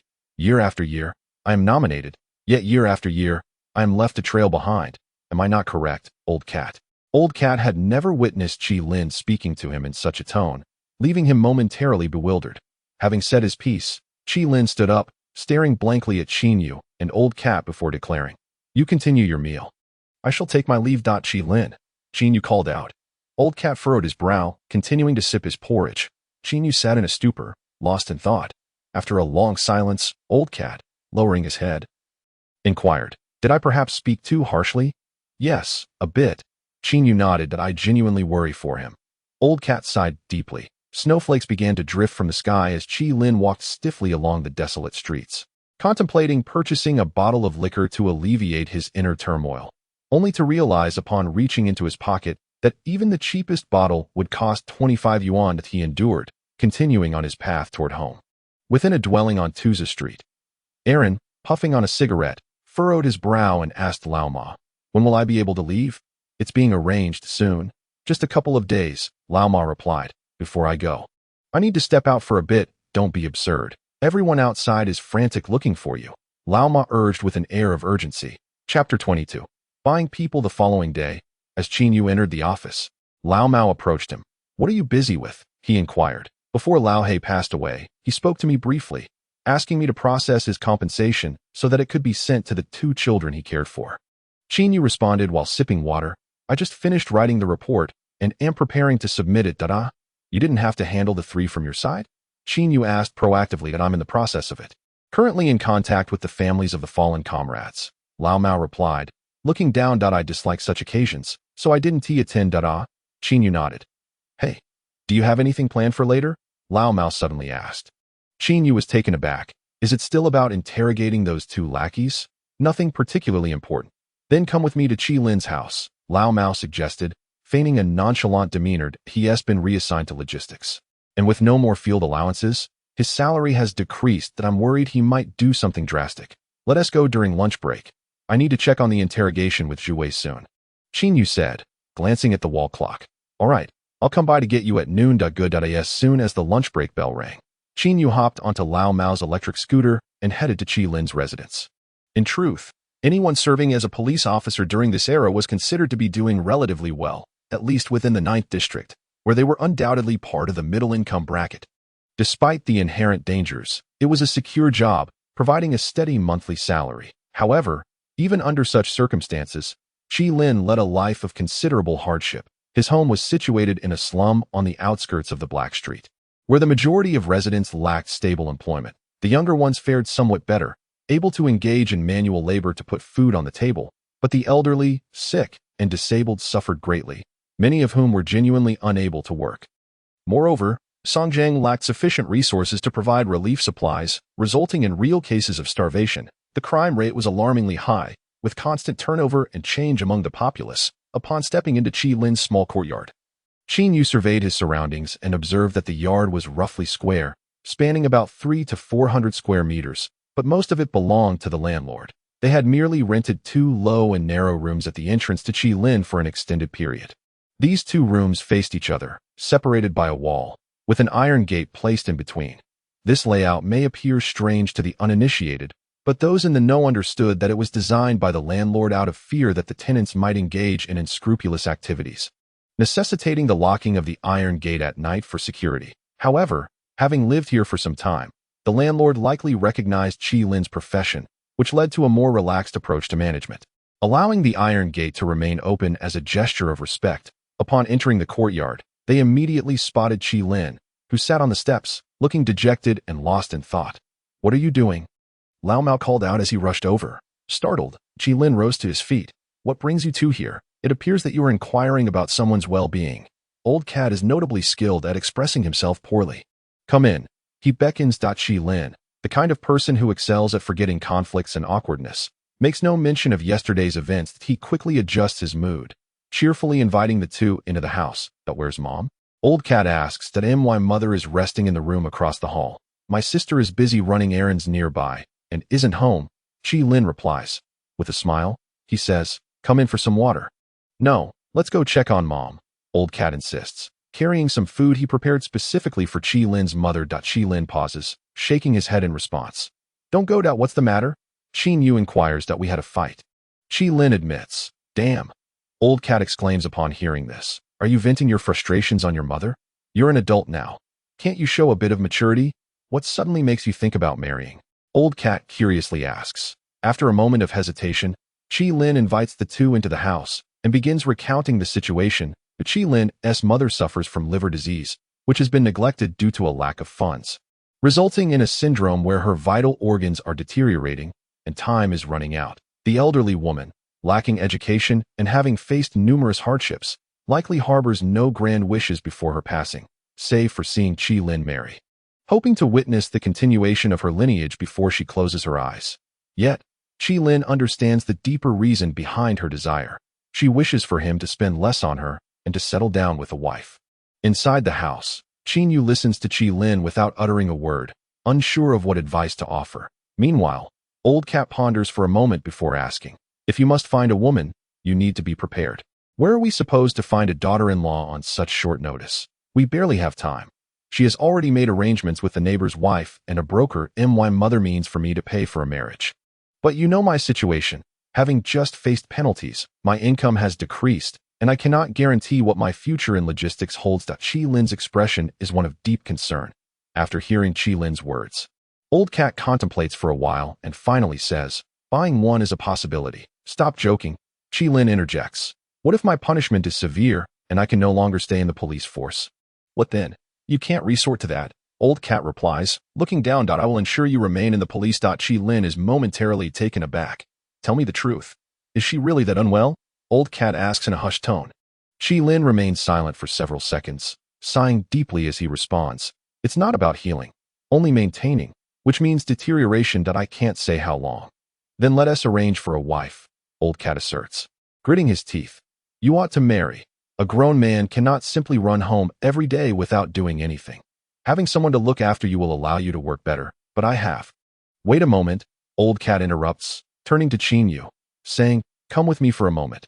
Old Cat, "No need." Qi Lin immediately stands up. Old Cat points at Qi Lin, saying, "You wait here.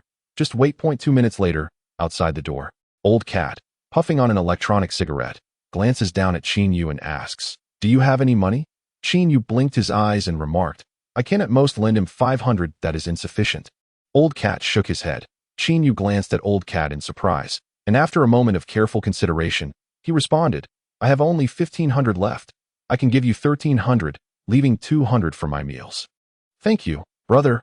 Old Cat patted Qin Yu's arm. By the way, Qin Yu blinked again, his curiosity piqued. "If Qi Lin cannot repay me, how will you settle the debt?" "I will sell silver in Tuzha Street and return the money to you," Old Cat replied. "Damn it," Qin Yu exclaimed in frustration. "I no longer wish to lend." "It's settled then." Old Cat laughed as he rushed into the house, calling out, "Qi Lin, get in touch with someone. We have pooled together 3,500 for you. The rest is up to you to figure out." Qi Lin stood in the dilapidated room, staring at the two for a long moment before bowing deeply. I assure you, I will repay this money." Indeed, Qi Lin was reluctant to go against his mother's wishes, for he understood this could be the old lady's final desire. At 3 in the afternoon, Qi Lin, with a large sum of money wrapped around his waist, departed from the urban area of Songjiang with Qin Yu and Old Cat, making their way to Beitai Living Village. The vehicle traversed the frozen Songjiang, its tires crunching over the pristine snow. Coming to a halt on an unnamed dirt road, the trio walked 3 kilometers to the entrance of Beitai Village and made a phone call. After approximately half an hour, a woman in her 50s, clad in a military coat and with a flushed face, approached and asked, looking to buy someone. "Follow me," she said, turning on her heel. The 3 followed her through a dilapidated housing area and entered a drafty house. The woman swung open an iron door and gestured towards a group of a dozen individuals of various ethnicities sitting on the floor, stating, "There are blacks and whites. As long as the money is right, anything can be negotiated." Qin Yu lingered at the doorway, covering his nose. "Qi Lin, you go in and choose. Are they all legal residents?" Old Cat feigned knowledge and inquired. "Brother, if they are legal, I will introduce them to you." The woman rolled her eyes. "Isn't it better to directly get workers from Tuzha Street?" "You seem quite knowledgeable, sister," Old Cat remarked. "Who doesn't he have a story nowadays?" The woman retorted, unimpressed. Old Cat was left speechless. She patted Qi Lin on the shoulder, saying, "Brother, there's nothing to be embarrassed about. It's business. The customer comes first. You go in and choose. There's a flashlight here. Those dark ones are hard to see, so shine it a bit." Qi Lin indeed felt a bit awkward, standing at the doorway, somewhat restrained. Bang! Old Cat kicked Qi Lin into the room. "Hurry up. It's getting dark." Qi Lin blinked and stepped into the interior. Meanwhile, a shadowy figure stealthily glanced around before approaching the window of Qi Lin's home, whispering, Qi Lin, are you home?" The figure, beads of sweat forming on their forehead, scanned Qi Lin's room once more and, seeing no one, furrowed their brow and departed. Chapter 23. Everything speaks in currency in the past. Life was fraught with pressures, leading many to lament. Love has become so cheap that it can be purchased with money. This sentiment, once a mere jest at societal discontent, has tragically morphed into reality in contemporary times that it remains uncertain whether this signifies progress or regression. The women in charge have procured their girls from the designated planning area, not through abduction or trafficking, but rather these young women willingly choose to accompany them. Their sole aspiration is to secure a stable meal. Lacking residency rights in the 9th Special Zone, these girls can only reside here legally through marriage or personal purchase.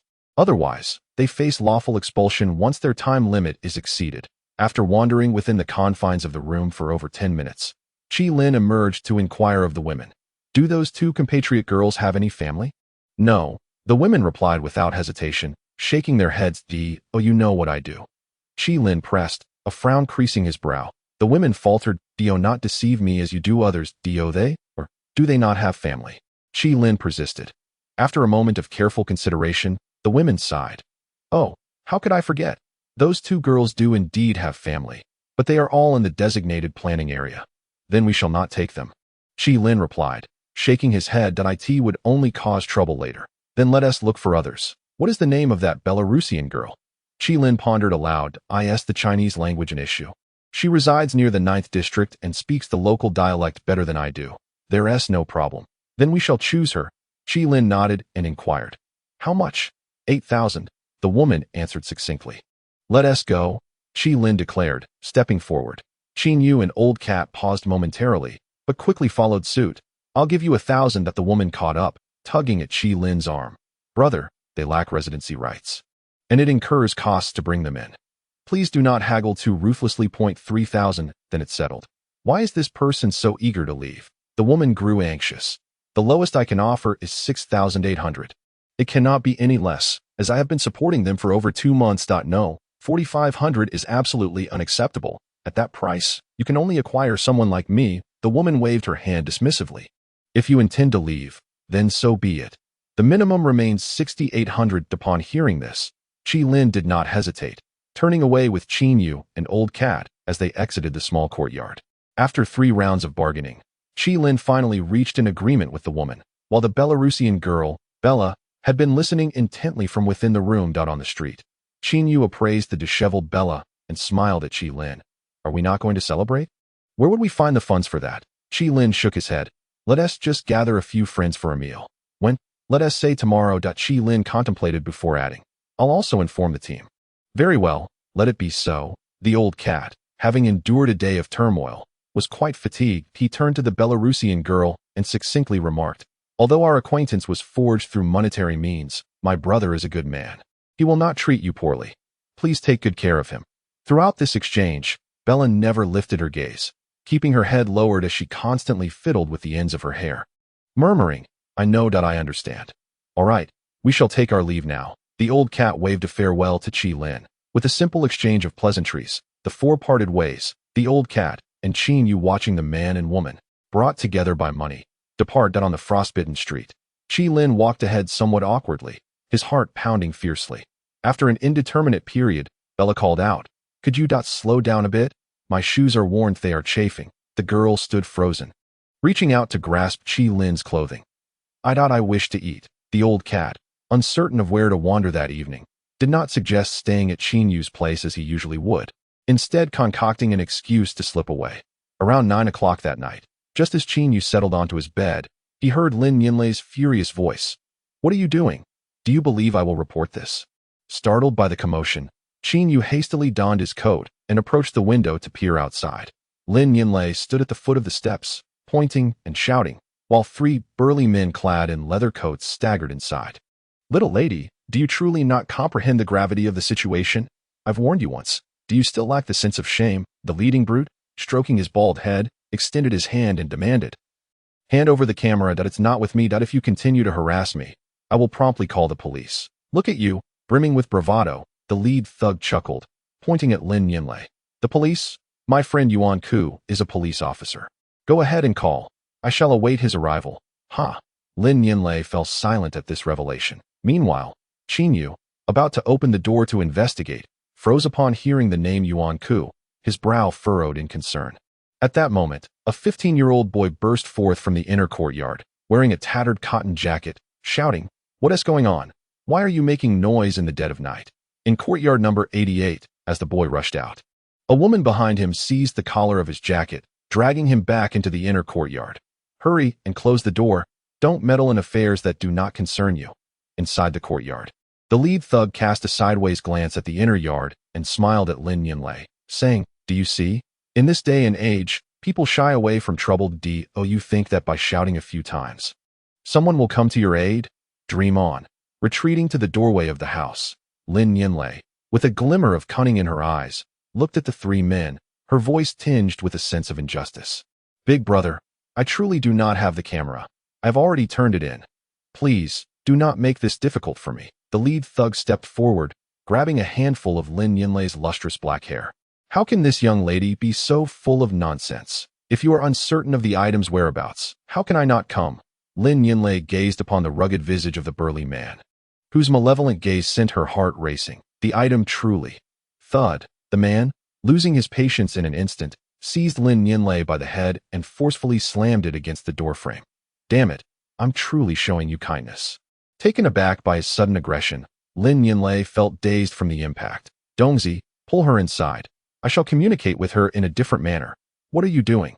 "If you wish to be disrespectful, then let us see how you fare through the winter." The man to the left advanced, gripping Lin Yinlei and attempting to kick the door while dragging her inside. Creak. Just then, the door across the way swung open, and Qin Yu stepped out, questioning, "What is the matter? Are you troubling a young lady?" Upon hearing his voice, Lin Yinlei looked up in surprise and joy, calling out, "Brother, brother, save me." Qin Yu, typically reserved, had no intention of meddling. Yet the persistence of these men suggested an escalation was inevitable. Should the situation worsen, Lin Yinlei would undoubtedly report it, and as a resident of this courtyard, he would find it hard to explain himself later. Furthermore, aware of Lin Yinlei's connections, he preferred to avoid any greater trouble, prompting him to intervene. "Officer," the burly man paused. "Which precinct do you belong to?" Ignoring Qin Yu's presence, he turned back to Lin Yinlei, bellowing, "Little girl, I'll ask you one last time. Will you give me the item?" "I already said, the camera." Slap. Before Lin Yinlei could finish her sentence, Qin Yu stepped forward, seizing the man's wrist. "Buddy, don't stir up trouble in this courtyard." Qin Yu frowned. "Get lost." The man, nicknamed Tiger, shook off his arm. Qin Yu, gripping Tiger's wrist with a vice-like hold, remarked, "Is this not over yet?" Thud. Qin Yu stood resolutely, silent. Tiger slapped Qin Yu on the head, taunting, "What do you want? Enforcing the law? Go on, try to arrest me." Slap. Qin Yu suddenly grasped Tiger's arm with his left hand while sweeping his right leg across the ground. Thud. Tiger fell to the ground instantly. "Damn it. Is it Tiger? Are there no lions in Dusty Street?" Qin Yu, bowing his head, delivered 3 powerful kicks to Tiger's head, sending him tumbling down the steps. The burly men on either side swiftly drew knives from their pockets, showing no regard for Qin Yu's identity as they advanced with intent to stab. Clatter. Qin Yu swiftly retrieved a gun from Tiger's possession, racking the slide and disengaging the safety, aiming it at one of the men on the right. "You point that knife at an officer. Do you believe I won't shoot you dead? You're just bluffing." Bang. The gun fired.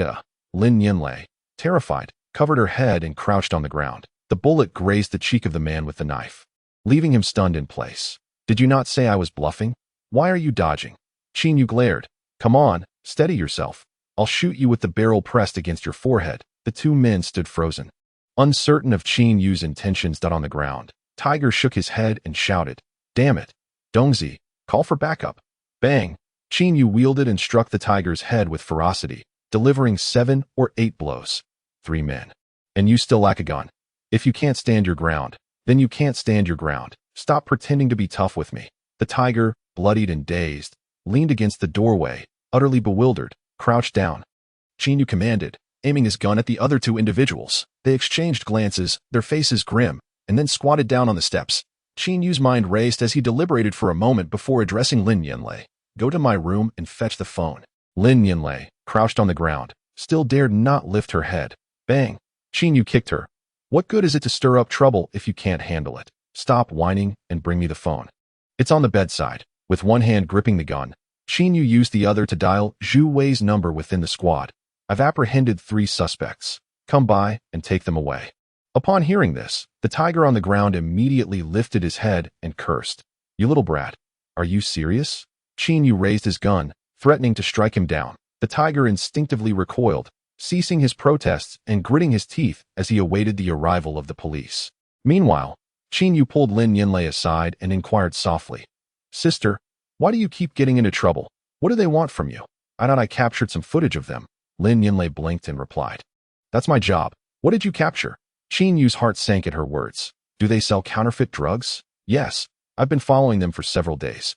Last time, they even stole my camera," Lin Yinlei nodded. "These scoundrels have no humanity. Taking advantage of the crackdown on price gouging, they force those in the slums to sell their organs to feeding off the blood of the innocent." Qin Yu fell into deep contemplation. Half an hour later, as Inspector Zhu Wei arrived at the scene, he spotted the tiger and paused momentarily. "Oh, tiger, what brings you here?" "Xiao Zhu Wei." The tiger, recognizing a familiar face, immediately regained his composure and approached Zhu Wei, saying, "I need to make a call." Qin Yu stepped forward and asked Zhu Wei, "Do you know him? You little brat. If I don't strip you of your clothes today, I'll take your surname." The tiger wiped the blood from his face, moved aside, and dialed Yuan Ku's number. Chapter 25. The eloquent old eel at Courtyard 88. Not long after the tiger finished his call at the entrance, Qin Yu's phone rang, but he glanced at the caller ID, saw it was Yuan Ku's number, and promptly walked to his room, pressing the answer button. "Hello, Team Leader Yuan. What is going on?" "Oh, you're making a fuss over such a trivial matter." Qin Yu's earlier aggression had vanished, replaced by a fawning demeanor. "Are the people who came to my courtyard your friends?" "Sort of," Yuan Ku replied with a blink. "They know my older brother. When they heard you were an inspector, they called me." This truly was a case of chaos at the Dragon King's temple. Qin Yu spoke offhandedly, having already overheard the tiger's earlier conversation and knowing that this young man was acquainted with Yuan Ku. Why did it come to blows? Yuan Ku paused in surprise. "The one who is bound." "Indeed, this woman works at an online broadcasting station and shares a courtyard with me. Just a moment ago, she was outside crying and shouting, and I had no choice but to come out and take a look. This woman must have some connections. Otherwise, Li Si would not have personally come to escort her away that day." Qin Yu explained in a low voice. "So, since I encountered the situation, I couldn't just ignore it. Otherwise, it could escalate into a serious matter, and we might all end up in trouble. Initially, I intended to go out and persuade your friends to leave. But unexpectedly, they were a bit reckless and turned on me with knives. I had no idea they knew you.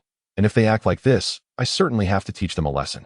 "Do you know what kind of background this woman has?" Yuan Ku furrowed his brow and asked. "I have no idea." Qin Yu shook his head. "But the one who came to pick up this girl that day was a leader from the media. And Li Si personally came down to see her off. Ah. Are you familiar with this girl?" Qin Yu, upon hearing this, confidently boasted, "Well, we are somewhat friends." "All right, then it's settled. Wait a moment, Captain Yuan." Qin Yu took out his phone and stepped forward to the tiger. "I need you to take this call." The tiger hesitated for a moment, took the phone aside, spoke a few words to Yuan Ku, and then hung up with a somewhat sullen expression on his face. "Haha, you all know each other. You should have mentioned that earlier. Then I wouldn't have resorted to violence," Qin Yu said with a smile to the tiger. The tiger gritted his teeth for a while. "You better scram. Kid, this matter I sent over between us." The tiger ground his teeth and tossed the phone to Qin Yu, waving his hand and saying, "We're done here." Nearby, Zhu Wei watched the entire unfolding of events in a daze, completely bewildered, and turned to Qin Yu. "How did you manage to settle this? What is your relationship with Captain Yuan?" "What relationship?" Qin Yu countered. "Captain Yuan usually respects the tiger quite a bit. You made him like this, and a single phone call resolved it? I honestly thought you'd end up stripping him down." Zhu Wei was quite perplexed. Qin Yu pondered for a moment and leaned closer to Zhu Wei's ear. "Actually, I've never told you. The highest administrative officer of the 9th Special District is my second uncle. Damn. Not a single truthful word." Zhu Wei rolled his eyes and did not pursue the matter further. "Is there anything else?" "If not, I'm leaving. At least you have some humanity." Zhu Wei smiled. "I'm off then. Bye. Bye." The two exchanged a few pleasantries before Zhu Wei turned and left Courtyard 88 at the entrance. Lin Yinlei brushed her hair back and approached Qin Yu, saying, "I'm sorry for troubling you again." Qin Yu looked at Lin Yinlei with curiosity. "Wait, are you specifically here to test my professional abilities? It seems that every time I run into you, it's never a good thing." Hearing this, Lin Yinlei pouted and sighed. "I've been quite unlucky lately. Hey, can I ask you, why did they trouble you?" Qin Yu suddenly inquired. Lin Yinlei glanced at Qin Yu's attire and politely replied, "It's cold outside. Let us talk inside." "Let us go." Qin Yu turned his head and glanced around the room, noting that the layout was quite similar to his own, albeit the girl's space was more meticulously arranged. Spotlessly clean and imbued with a subtle fragrance. Would you care for a drink? Aside from water, do you have anything else in your room? Qin Yu inquired. No, she replied. Then let us not be overly polite. Just get some water, Qin Yu remarked as he settled into a chair. Lin Yinlei removed her jacket and poured him a cup of warm water from a thermos, softly explaining, I intended to create a special report on marginalized patients, but unexpectedly encountered this drug trafficking gang. As I delved deeper, I discovered that these individuals possess no moral boundaries and operate with ruthlessness. As a media professional, I not only need to support myself but also feel an obligation to give voice to societal issues, which is why I captured some photographs of them. And then the trouble began. Holding the cup, Qin Yu straightforwardly asked, Is your family relatively well off? It's decent. Why do you ask? Lin Yinlei responded, momentarily taken aback. You seem like you're just being gluttonous, he retorted. Nonsense. Lin Yinlei couldn't help but counter. You work in the judiciary. How can you utter such tasteless remarks? Huh? Why do you look so foolish? I'm merely engaging in casual banter. Why are you so flustered? Qin Yu drained the cup and stood up, addressing Lin Yinlei. Whatever you choose to pursue is none of my business, but as a concerned neighbor, I advise you to promptly destroy those photographs and shift to a more positive theme. Your report won't change the situation in Songjiang. It might only provoke some individuals. If a media person cannot provoke a reaction, what value is there in their existence? Lin Yinlei gazed at him with her big, watery eyes, her seriousness rendering her somewhat endearing. You really are quite foolish. Get lost. You're the foolish one, Lin Yinlei exclaimed. Slightly exasperated, you've insulted me twice since entering. I'm leaving, Qin Yu said, uninterested in further persuasion as he turned to depart. Put down the cup. Qin Yu set the cup down and left Lin Yinlei's room, his face devoid of any playful expression.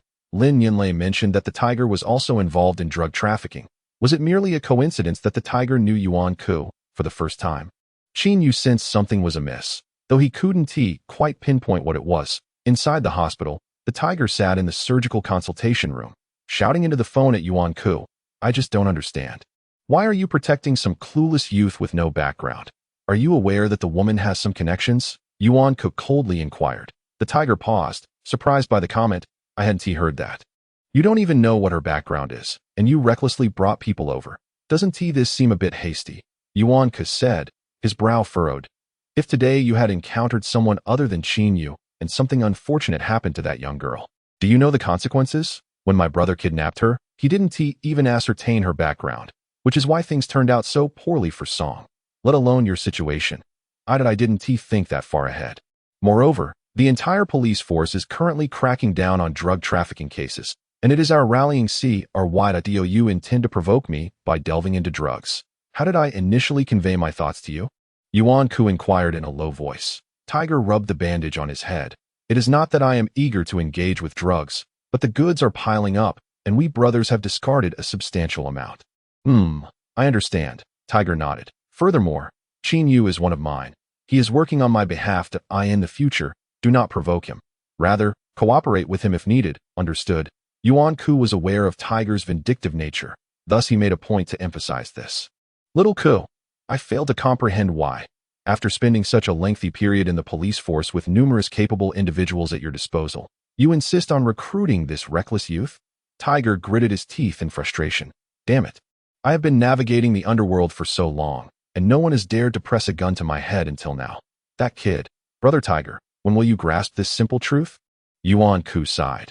There are always greater talents beyond your own, and skies beyond the heavens. You consistently believe in your prowess. Yet are you aware that even someone as fierce as Songxia has fallen at Qin Yu's hands?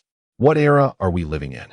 It is a time when desperation drives people to dare seize military provisions, a period where the competition is fierce and ruthless individuals emerge in droves. You never know which ragpicker today might rise to prominence tomorrow. Thus, conflicts devoid of interest hardly constitute real conflicts. Do you understand? Tiger scoffed. Your words are indeed sharp, capable of plowing fields. Very well. I shall heed your advice and leave him be, so be it.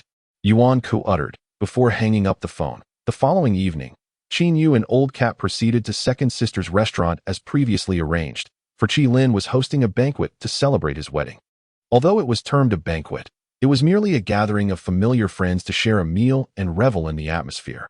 After all, Qi Lin's financial resources were limited. He could not afford to hold a grand affair. Upon arriving at the restaurant around 8 in the evening, Qin Yu glanced around the second floor, noting that the majority were familiar faces from the police force, alongside some neighbors of Qi Lin and his younger sister. "Has mother not come?" Old Cat inquired within the hall. "She is unwell and did not attend." Qi Lin smiled, gesturing to his blind sister as he introduced her to Qin Yu. "You haven't met her yet, have you? This is my sister, Qi Yu." "Hello, brother Qin Yu." Qi Yu appeared to be around 11 or 12 years old, her delicate features sharp and defined, exuding a certain vigor, yet lamentably, she was blind, a tragic fate for such a beautiful girl. "Hello." Qin Yu greeted the young girl, then turned his gaze to the bride. "Bella, you look quite lovely today." Bella donned a simple red qipao, smiling as she nodded at Qin Yu. "Hello, Old Cat." Observing Bella's radiant demeanor, teased, "She is clearly flourishing." "You can shove off." Qi Lin retorted, waving his hand. "Come, take a seat at the main table. Feel free to sit wherever you like." Upon hearing this, Qin Yu and Old Cat made their way to the main table, indulging in some simple snacks while awaiting the feast. After approximately 10 minutes, Yuan Ku unexpectedly arrived on the second floor. Accompanied by Tiger Ah, Yuan Captain Ah, "It's time to feast, Captain Yuan." As soon as Yuan Ku arrived, over 30 individuals seated in the room stood up to greet him. "Haha, come over and take a stroll. Everyone, please take a seat."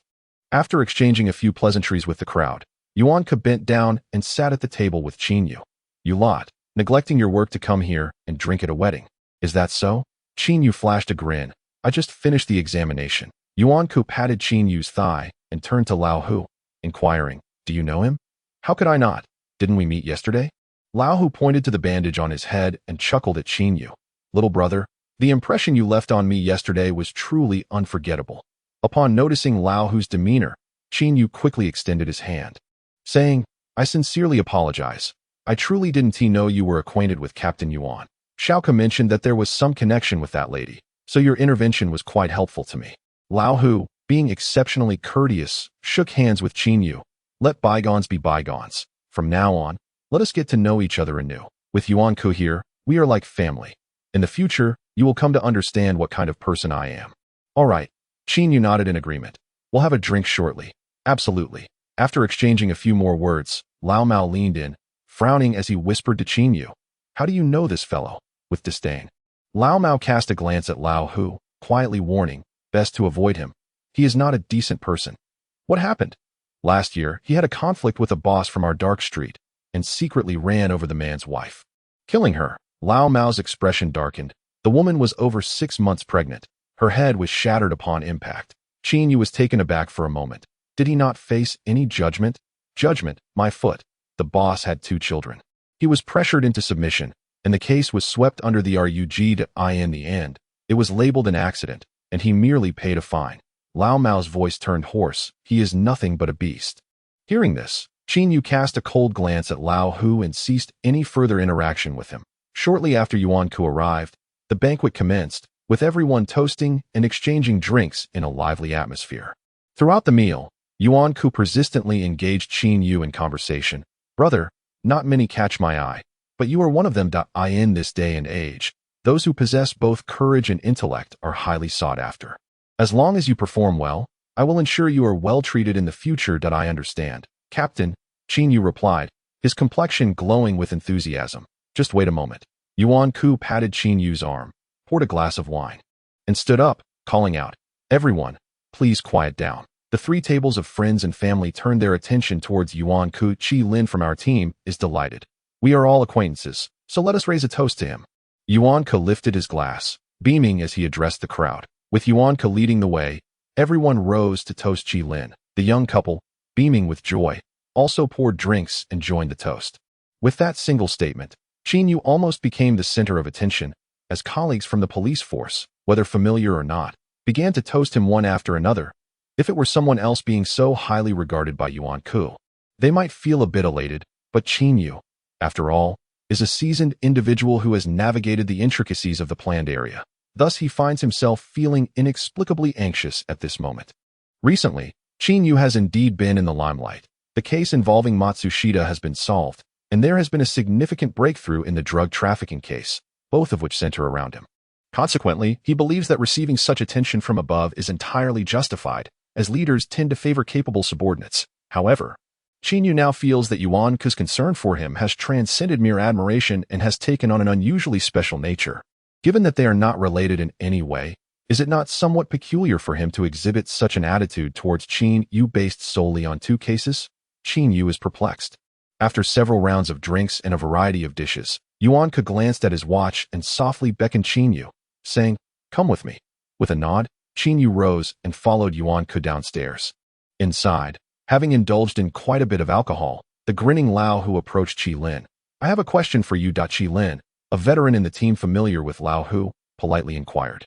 "What's up, Hu Go?" Lao Hu's gaze was fixed intently on the bride, Bella, and, reeking of alcohol, he asked, "Where did you find this woman? How much did you spend?" 4,500, came the reply.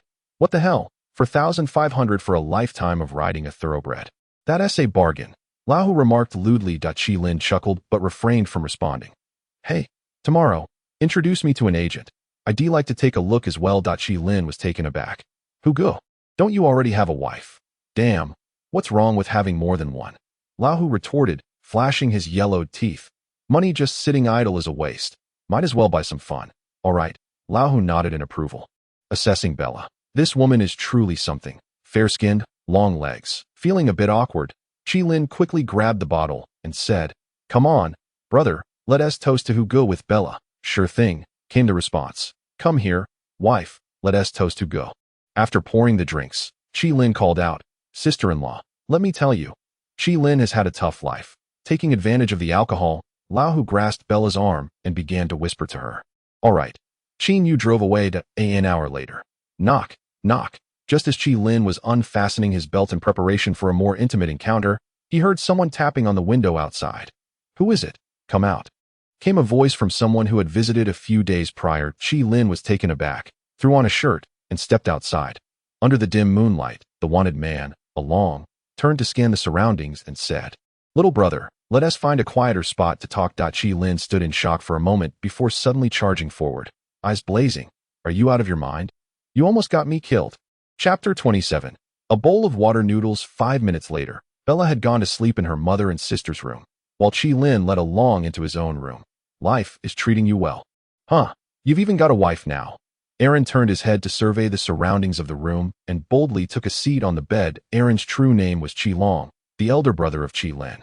However, their personalities were entirely divergent. Qi Lin was more conservative, preferring to steadfastly confront the present era, while Qi Long had always been inclined to take risks, frequently mingling in the outside world and rarely returning home. The last time Qi Long departed was 2 years ago, during which he had never contacted the family, leading Qi Lin to sometimes believe that he had perished outside. Yet unexpectedly, on that day of the arrest, he encountered his elder brother once more.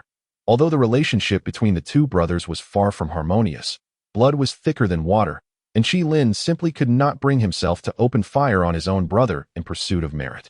This matter could not be disclosed to anyone, leaving Qi Lin feeling despondent and increasingly concerned for Qi Long's safety these past few days. "Aren't you alive and well?"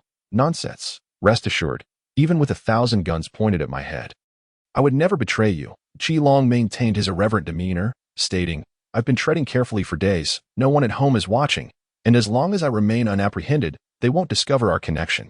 When you entered the police department, didn't you omit mentioning that we are brothers?" Qi Lin clenched his fists and exclaimed in confusion, "Do you not realize that pharmaceutical companies are pressuring the police department, which in turn is pressuring us in the precinct?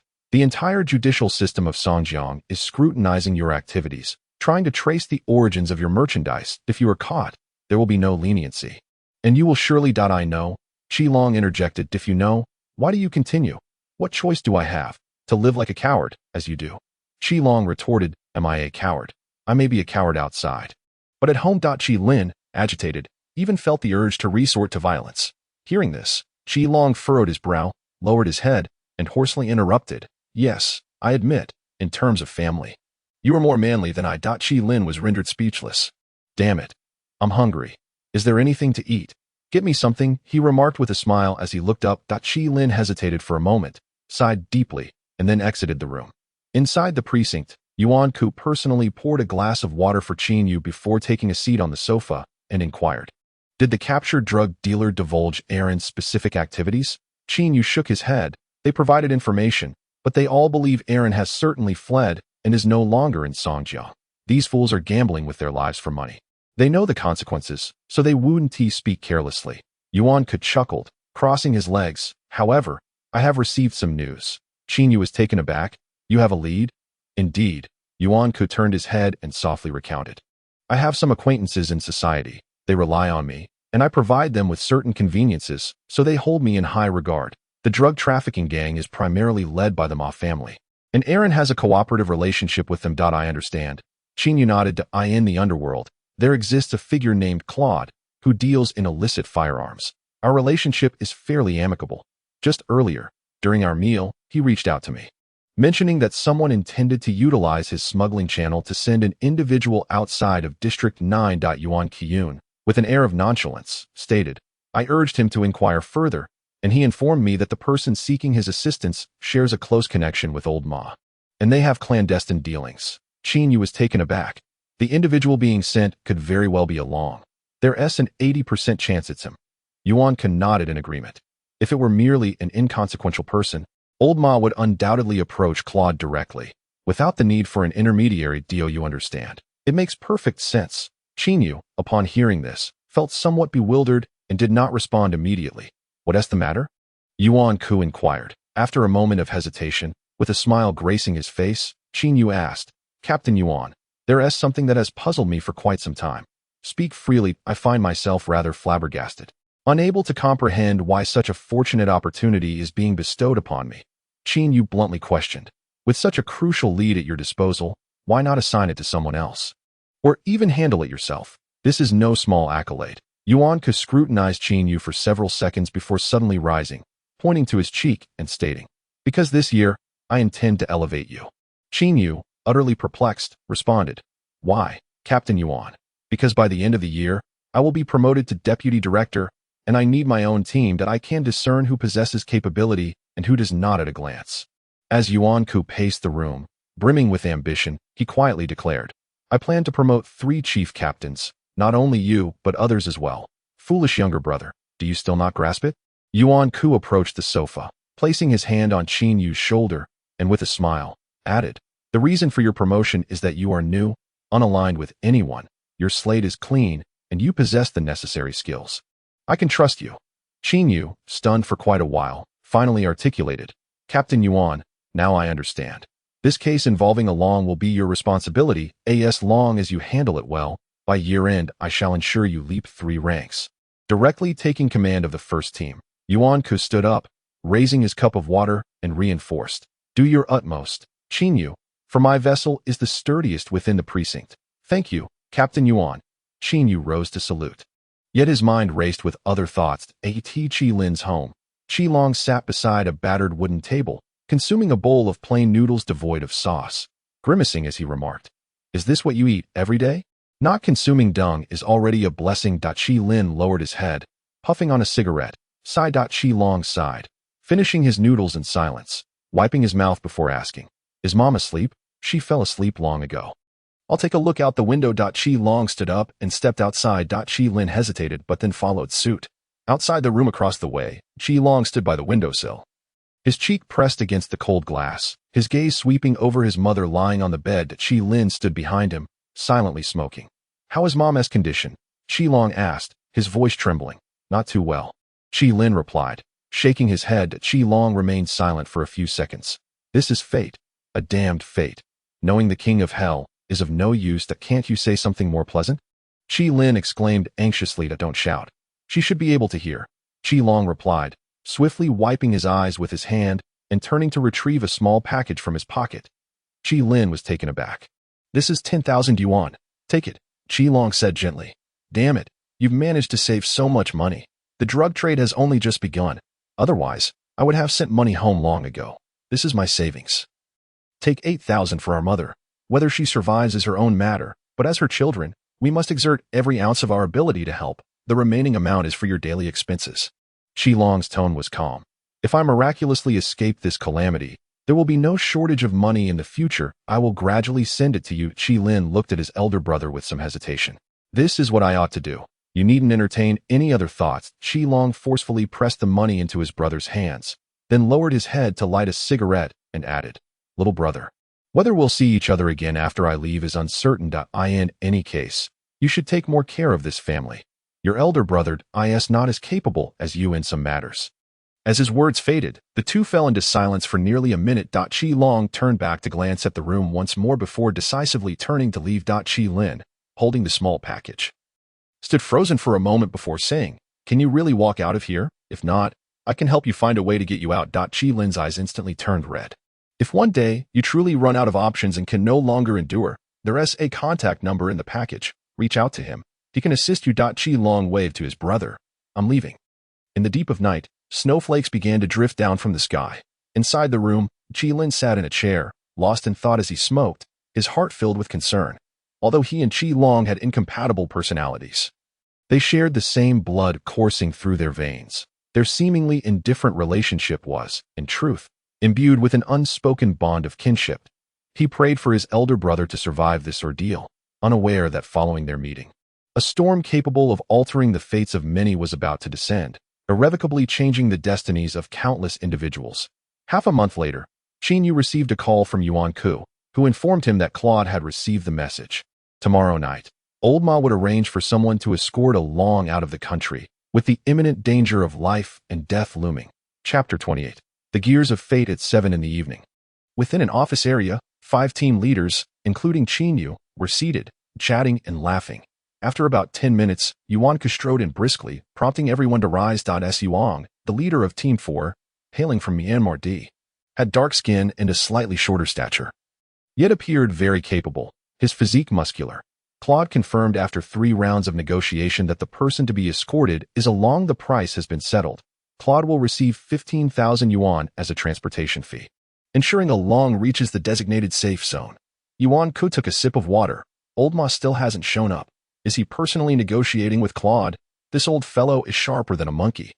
He undoubtedly understands that the entire judicial system of Songjiang is intent on apprehending Along. He would not dare to show his face unless he possessed absolute certainty regarding my safety. Suong chuckled and remarked, "I believe he is also aware that Claude's situation is rather precarious, but now there is no turning back. If Along does not leave, he will eventually be captured. In order to preserve his supply channel, Old Ma has no choice but to take risks. Tomorrow night, is it?" Yuan Ku pondered for a moment, furrowing his brow before inquiring, "Do you have a detailed capture plan?" The group fell silent, each contemplating the feasibility of the plan. "Team Yuan, may I say a few words?" Qin Yu suddenly lifted his head. Team Yuan smiled. "There are no outsiders here. Feel free to share any thoughts you may have." "Brother Ong Su, I am focused on the matter at hand rather than the individuals involved. My intention is solely to ensure the success of the operation," Qin Yu explained to Ong Su with a smile. "It's perfectly fine. This case is fundamentally yours to oversee, and we are merely here to assist. The core remains centered around you," Ong Su acknowledged, aware of Yuan Ku's intention to support Qin Yu. And thus, he was very courteous. Qin Yu nodded, his words clear and his logic sound as he addressed the group. "I do not recommend taking action once Along has left the special zone. There are 2 crucial reasons for this. First, I have first-hand experience from the planning area and am well acquainted with the specific conditions there. Outside the special zone, there are vast areas of nuclear radiation, endless stretches of sandy terrain, and other complex landscapes. Moreover, we have already witnessed the brutality of Along and his associates on the Third Ring Road. Since these individuals have infiltrated from abroad, they possess greater familiarity with the external environment than our internal officers do. Thus, attempting to capture them in that location introduces too many uncontrollable variables, such as whether they have arranged for someone to pick them up from abroad or what kind of weaponry they possess. These details remain unknown to us.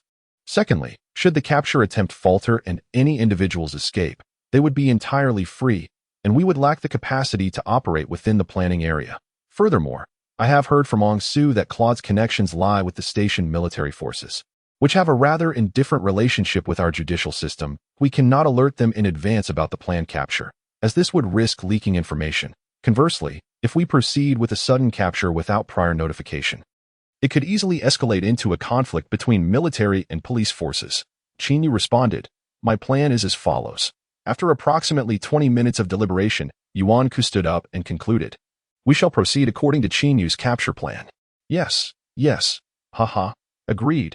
Qin Yu nodded with a smile. The following day, at 9:30 in the evening, Qin Yu, equipped with the necessary gear for the operation, made his way to the rear logistics department of the courtyard, only to unexpectedly encounter Qi Lin. "Are you on the night shift?" Qin Yu inquired with a smile. Qi Lin sprang up from his chair, casually stating, "Damn it, I don't know what's going on. Ever since I got married, I've had a stroke of luck. For more than a week now, I've been assigned to extra shifts by the higher-ups, spending my nights here. The land can be cultivated at any time, but opportunities to earn money are limited." Qi Lin grinned, adding, "I'm just trying to work extra hours to earn some cash and repay what I owe you and old CAT. No worries. I'm not in a hurry. Each matter is distinct. I feel uncomfortable about the debt, especially with an additional mouth to feed at home, which has inevitably increased our expenses." Qi Lin let out a weary sigh, then shifted the topic by asking, "What brings you to logistics?" "I have a mission, came to approve some equipment," was the reply. "What mission?" Qi Lin casually inquired. Qin's team, "Hurry up, they're calling roll over there." At that moment, Zhu Wei rushed in, shouting, "All right, quickly hand me the list." "Let me take a look," Qi Lin called out upon hearing him. "You go get it, I'll say," Qin Yu responded, retrieving the list and reading it aloud. 1 set of steel plate bomb-proof suits. 3 sets of window-breaking batons. Tactical. Qi Lin stepped over to the shelf in the warehouse, listening to Qin Yu while collecting the equipment, as Zhu Wei called in 2 others to swiftly carry the items out. 5 minutes later, Qin Yu smiled and said, "Once I'm done here, I'll come find you for a midnight snack." "Sounds good." Qi Lin nodded as soon as these words left his mouth. Qin Yu briskly exited the logistics warehouse. Upon seeing him leave, Qi Lin's expression turned pale, his heart racing violently. What kind of operation necessitates the use of steel plate bomb-proof suits? Qin Yu had not been involved in any other cases recently, so this action most likely pertains to apprehending drug traffickers. Qi Lin felt a wave of unease wash over him. After much deliberation, he promptly took out his phone, stepped away from the recording area, and dialed a familiar number within the team. "Hello, Lao Zhang, what are you busy with?" "Just hanging out in logistics for a chat." Qi Lin inquired with a smile. "I have a mission." "What time is it?" "And there's still a mission? Even you, on your day off, have been called in?" Qi Lin asked casually.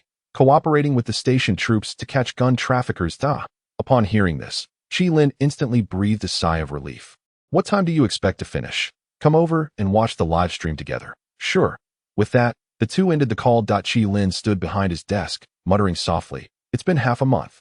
They should have moved by now to the assembly point in the courtyard." Yuan Ku instructed Qin Yu to collect everyone's phones before he clasped his hands behind his back and announced, "Let me reiterate the mission. This time we are not cooperating with the station troops, but rather aiming to apprehend drug traffickers. To ensure the utmost confidentiality of the operation, everyone must surrender their communication devices, and even the walkie-talkies will be uniformly distributed. All must communicate on the designated frequency. Any deviation will be treated as dereliction of duty." After a 2-minute mobilization, over 40 individuals collected their equipment and, under the guidance of their group leaders, swiftly departed the police compound. Half an hour later, at an intersection on New Era Avenue in Songnan District, along led 4 brothers, clad in suede coats. Casting a glance around before bending down to enter the passenger seat of a hybrid pickup truck, while the others squeezed into the back seat. "Aren't we supposed to follow the military's lead? Why are you the only one?" A long query. "Do you think you're the mayor or something?" The driver rolled his eyes. "How could the military possibly come here to pick you up?" A long tapped his nose lightly and chuckled. "Come on, buddy, have you lost your mind? What's wrong with not giving you any money?" The situation was dire. My wife was about to give birth, and I was compelled to work overtime to assist them.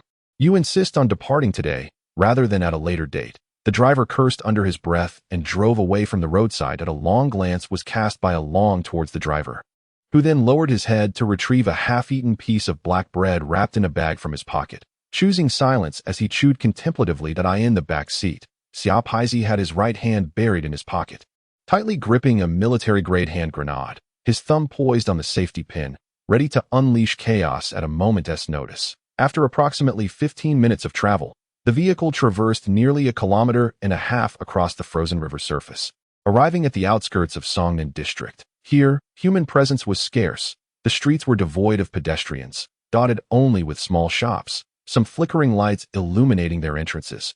"How much longer until we exit the city walls?"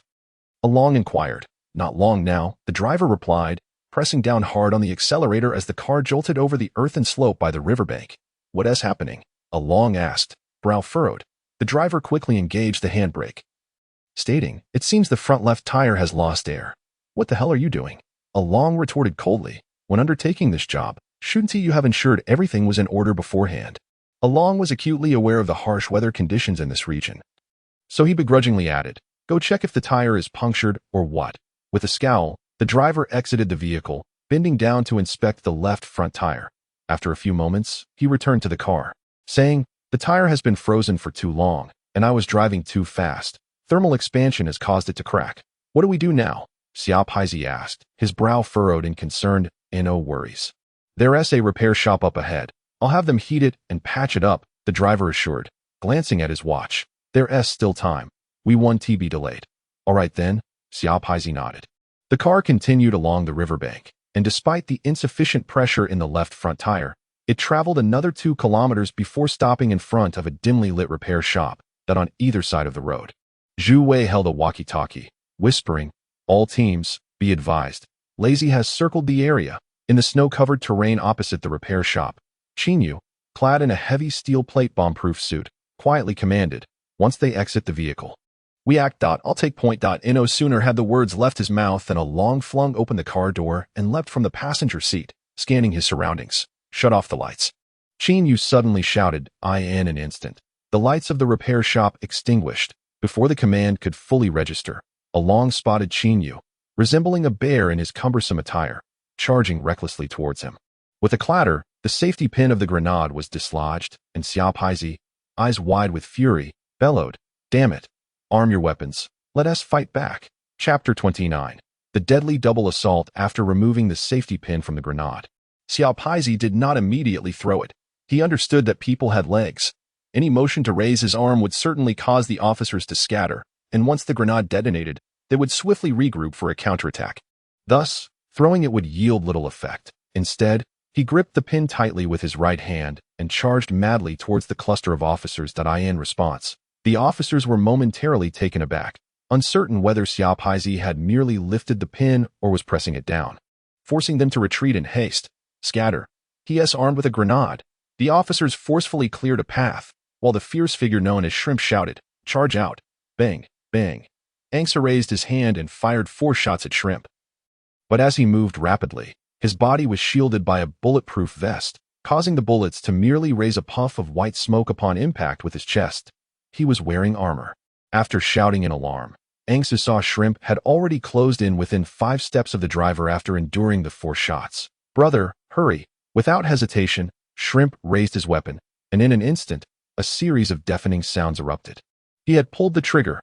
Angsu turned and fled. That moment, Alung and the others had drawn their weapons, preparing to charge outward while firing. Seeing the encirclement breach due to Shrimp's intimidation, Qin Yu, without a moment's hesitation, abruptly halted, pivoted, and, clad in a thick bomb-proof suit, lunged towards Shrimp, deliberately positioning his head near Shrimp's waist. Thud! The 2 collapsed to the ground, and Qin Yu instinctively pressed down on Shrimp's head. Boom! The explosion shattered the quiet night, a severed arm soaring into the sky, and the bulletproof visor on Qin Yu's face was instantly stained crimson with blood. "Captain! Captain!" Zhu Wei shouted, wide-eyed. "Stay calm. Follow the plan to capture." Qin Yu shook his head, hastily wiping the blood from his visor with his left hand, and looked down to find that Shrimp had lost consciousness, his right arm blown off, exposing white bone and flesh. Blood gushing forth. "Damn it." Seeing Shrimp down, Alung roared and opened fire to the left. With a whoosh, Qin Yu rose and charged forward. Bang, bang, bang. A volley of bullets struck Qin Yu's body, hitting critical areas such as his head and legs, sparking showers of sparks. Alung, noticing that the bullets could not penetrate Qin Yu's clothing, retreated in haste, lowering his head to reload. Bang! Qin Yu lunged twice, leveraging his weight and the bulk of his clothing to slam into Ulung's chin. With a crunch, Ulung staggered back 2 steps. Qin Yu suddenly bent down, wrapped his arms around Ulung's calves, and with a powerful thrust of his abdomen, sent Ulung soaring over a human's height before crashing to the ground. "Don't move, don't move." Once the threat was neutralized, the officers felt no reservations and surged forward, armed with riot shields, swiftly subduing the remaining criminals that in under 10 seconds. The conflict was resolved. Hold him down. Hold him down, Zhu Wei shouted, pointing at Along on the ground. 7 or 8 people rushed in, bypassing handcuffs entirely, directly fastening a hefty 70-pound shackle onto Along. After sitting in the snow for nearly a minute to catch his breath, Qin Yu finally removed his helmet and spat on the ground. Damn it. Thank goodness for the steel armor. Otherwise, even the best bulletproof vest wouldn't have saved me today. Are you all right? Angsa hurried over to inquire. I'm fine. My position was good, and the explosion was in front of me. Qin Yu wiped the sweat from his face and deliberately remarked to Angsu and the others. You all said Team Leader Yuan favors me. Yet here I am risking my life to boost his performance. Surely he notices, right? If he doesn't promote me, you all would be pleased, wouldn't you? Indeed. Angsu immediately nodded and gave a thumbs up, saying, without your 2 consecutive saves today, the outcome would be uncertain. At 11:30 at night, Qin Yu stood by the corridor with the phone in hand, saying, Zhu Wei, you must urge the doctors to find a way to preserve the life of the one holding the L. Yes. Yes. The more people involved, the stronger the chain of evidence. I'm just about to grab a bite to eat. I'll commence the interrogation shortly. All right, let us leave it at that. As Qin Yu turned at the sound, he asked, coming for dinner? Well, there is not much to do, so I came to grab some food. Qilin replied with a relaxed expression. How is it going? All smooth. Yes, everything is under control. Our people are all right, right? That's good. Qilin grinned, then casually inquired, hey, I heard you were jointly capturing with the station troops. Why haven't I seen anyone from the military come over? Qin Yu paused. Who told you that? Isn't that the case? I overheard some chatter from the office. Qilin also looked taken aback. Clang. A sharp sound echoed as Qilin's iron lunchbox fell to the ground, leaving him stunned in place, his face ashen. What is wrong with you? Qin Yu furrowed his brow and asked. Qilin was dazed, his ears ringing. Qin Yu reached out and tapped Qilin's arm. Hey, what is the matter? Right, the lead from Team Yuan, we acted on it. Qin Yu nodded. I noticed you seem a bit off. No, nothing's wrong. I just thought of Lao He. Didn't Lao He die at his hands? Qilin forced a smile. I had a brief encounter with him that day. I'm a bit scared of that person. Are you really all right? I'm fine. Qilin bent down to pick up the lunchbox. You should go eat. Aren't you eating too? Let us have it together. I'll eat first then. Qilin responded, taking his lunchbox and turning to leave in the corridor. Qin Yu looked curiously at his retreating figure, entirely unconvinced by Qilin's earlier words, yet unable to fathom why he was acting so strangely. Team leader, time for dinner. Guan Qi called out from the entrance of the cafeteria. Coming. Qin Yu dismissed his thoughts and walked over. 2 minutes later. In the logistics warehouse, Qilin closed the door and plopped down on the floor with a thud, gripping his hair and shouting, damn it, wasn't it supposed to be a coordinated operation with the station troops? Has it been over half a month? Why haven't they left yet? How the hell did it turn out like this? Chapter 30. Upon exiting, I will find someone to take care of you. After hastily swallowing a mouthful of food in the cafeteria, Qin Yu rushed to the interrogation room. Meanwhile, Yuan Ku had already picked up Director Li and was en route to the police station. In the dimly lit interrogation room, Along lounged casually on the iron chair, toying with the handcuffs in his hands. Shall we warm up a bit? Qin Yu took a sip of water and clicked on his work badge. My name is Qin Yu, the team leader of the 3rd group of the Criminal Investigation Unit, directly responsible for your case. Along squinted at Qin Yu. I know you. You know me. Qin Yu was taken aback. I wasn't aware of that. My dear friend. The crux of your case does not lie in the individuals you know, but rather in the value of your testimony, which will invariably dictate the outcome. Qin Yu shifted the topic, speaking with a stark realism, among those captured. You are the most prominent. If you do not divulge the identities of more significant figures, you will undoubtedly be pinned as the principal offender at that juncture, even if you claim a familial connection to the mayor. No one will be able to assist you. He chuckled. Along gazed at Qin Yu with a smile. Come, take a seat beside me. Qin Yu was momentarily taken aback. Aren't we here to converse? Then let us sit closer and chat. Along waved the iron shackles in his hand, making a clattering noise as he gestured towards Qin Yu. Very well, let us engage in conversation, without hesitation. Qin Yu pulled a chair next to Along, bent down, and said, let us begin. In fact, even if I had not met you through that friend, I would still be aware of your name. Along wore a smile. Aren't you called Qin Yu? Qin Yu furrowed his brow for 2 seconds. It was that old man Ma who told you, wasn't he it? No, Long slightly raised his hand, pointing at Qin Yu with a teasing expression. It was the drug dealers on my line, who have all heard of your illustrious name. They chatter about you incessantly. Chatter about me? Qin Yu raised an eyebrow. Indeed. Do you know what they say about you? Long grinned. What? Haha, they keep asking me what method can be employed to deal with you swiftly. Qin Yu was momentarily stunned by the revelation. Long glanced at the camera with his peripheral vision, lowered his voice further, and patted Qin Yu's arm with the back of his hand. My dear brother, you can't possibly believe that Yuan Ku assigned you this case to provide you with a promotion merely out of fondness and admiration. Can you? Qin Yu scoffed. Really? I'm here, and you're still nitpicking, aren't you? TSK. You are truly as naive as a child. Long shook his head, looking down. In the whole team, Yuan Ku has numerous loyal followers, each of whom possesses greater qualifications than you. So why did he assign you such a lucrative case? Are you two related by blood or something? Then what do you suggest is the reason he insists on having me handle this case? Qin Yu inquired. Because you are audacious, because you possess a hunger for success, because if you wish to establish yourself here, you must strive to achieve results, because you are new, because you have no connections backing you. Because throughout the investigation, you owe no one any favors and are free from the burdens of personal relations. Long smiled. Why the sudden focus on us drug dealers? And why does Yuan Ku specifically target the Ma family line? Upon hearing this, Qin Yu fell into silence once more. Recently, there has been a batch of drug dealers on the dark streets quietly releasing a small amount of goods, priced at double what we charge. Have you heard about this? Long inquired again. Qin Yu was momentarily stunned, instantly recalling Lin Yinlei's recent ordeal, as well as the broad-minded tiger. Listen, young man, in this world, there is no such thing as unmerited affection. From your perspective, he treats you exceptionally well, but from another angle, you are merely a blind gun. Long tilted his head, observing Qin Yu. Throughout history, what fate has befallen those who wield guns? You know it well, don't you? Qin Yu held back for a long moment before giving a thumbs up and responding. Your provocation is both reasoned and substantiated, quite convincing indeed. Heh, you know best what you truly think. Long, lowering his head, softly added, the reason I can share this with you is not without cause. It is solely because you aided my friend. Qin Yu absorbed only half of Long's words. For he already harbored suspicions in his heart. The way Yuan Ku was so supportive of him within the police department undoubtedly had its reasons. However, Qin Yu believed that regardless of whether Yuan Ku aimed to exploit his sense of desperation or sought to leverage his anonymity in Songyang, using him as a swift weapon, it mattered little. After all, Qin Yu was no child. He understood that lacking both background and support, the only currency he possessed in this chaotic environment was the audacity to risk his life when it truly mattered.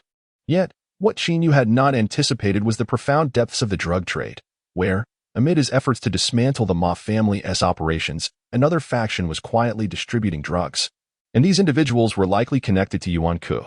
If Long's words held any truth, the situation was far more complex than he had previously imagined. I am a man facing death. There is no need for deception. Long murmured, I do not know much about your background, but I have heard you came from the planned area. Brother, it has not been easy for us to arrive at this point with nothing. Do not immortalize your name at the expense of another's dominion. Qin Yu turned to Long and suddenly inquired, previously, you and the Ma family nearly monopolized the underground drug market in Songyang, yet I fail to understand why your pricing was so low. What is your intent? To move the world? At such a juncture, lies served no purpose. And as Qin Yu gazed upon Long's previously malevolent visage, he found him less detestable than before. The two fell into silence. And Qin Yu felt a tumult within.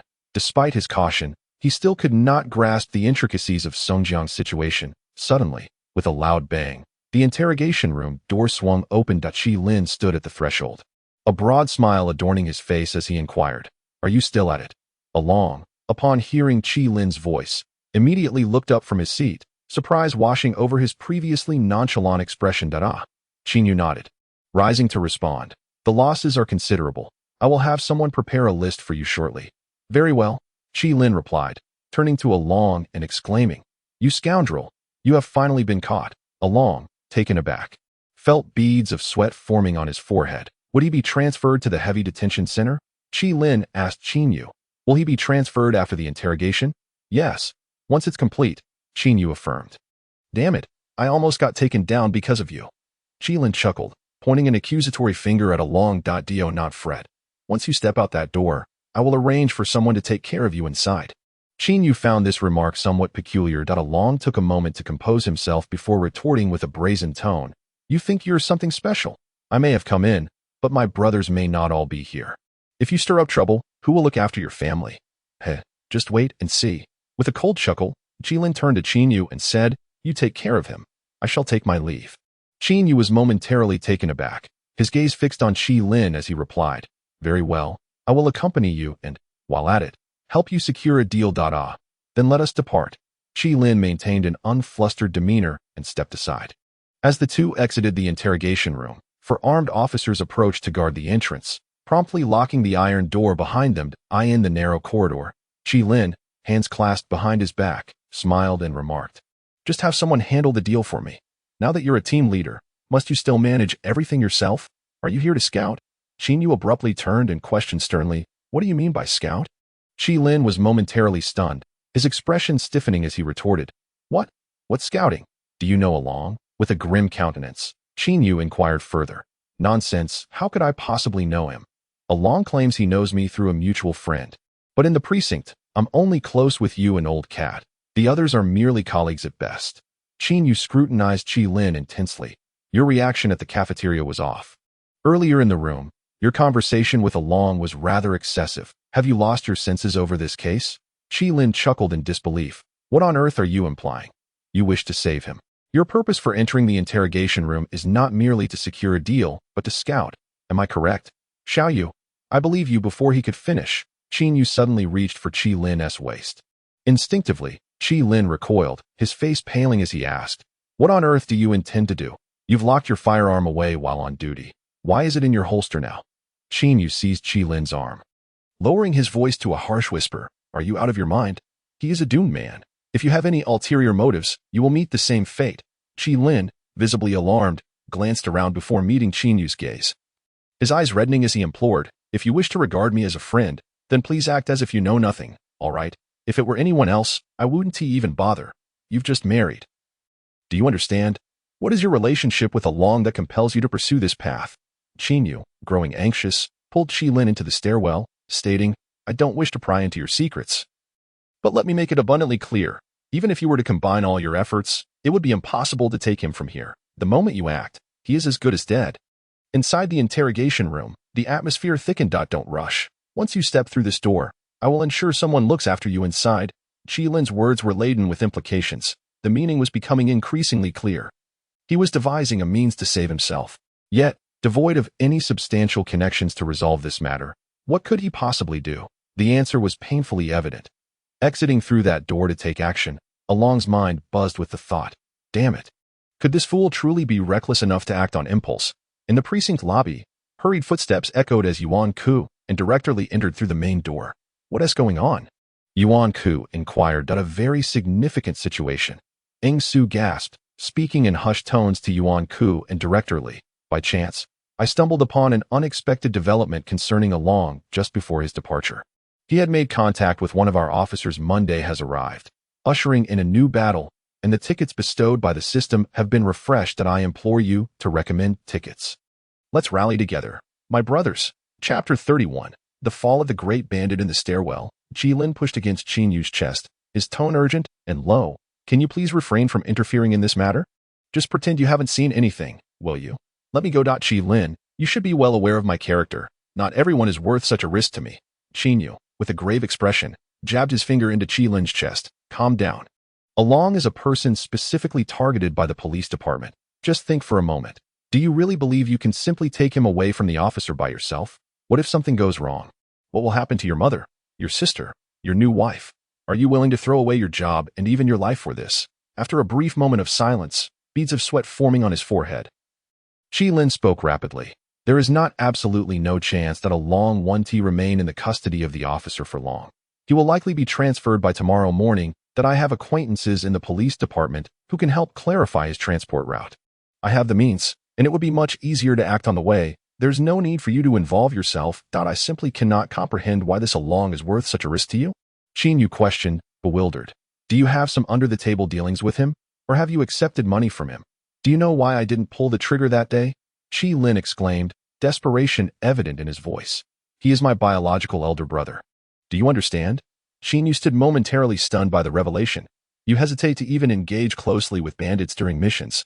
Do you truly believe you can rescue him from the transport team?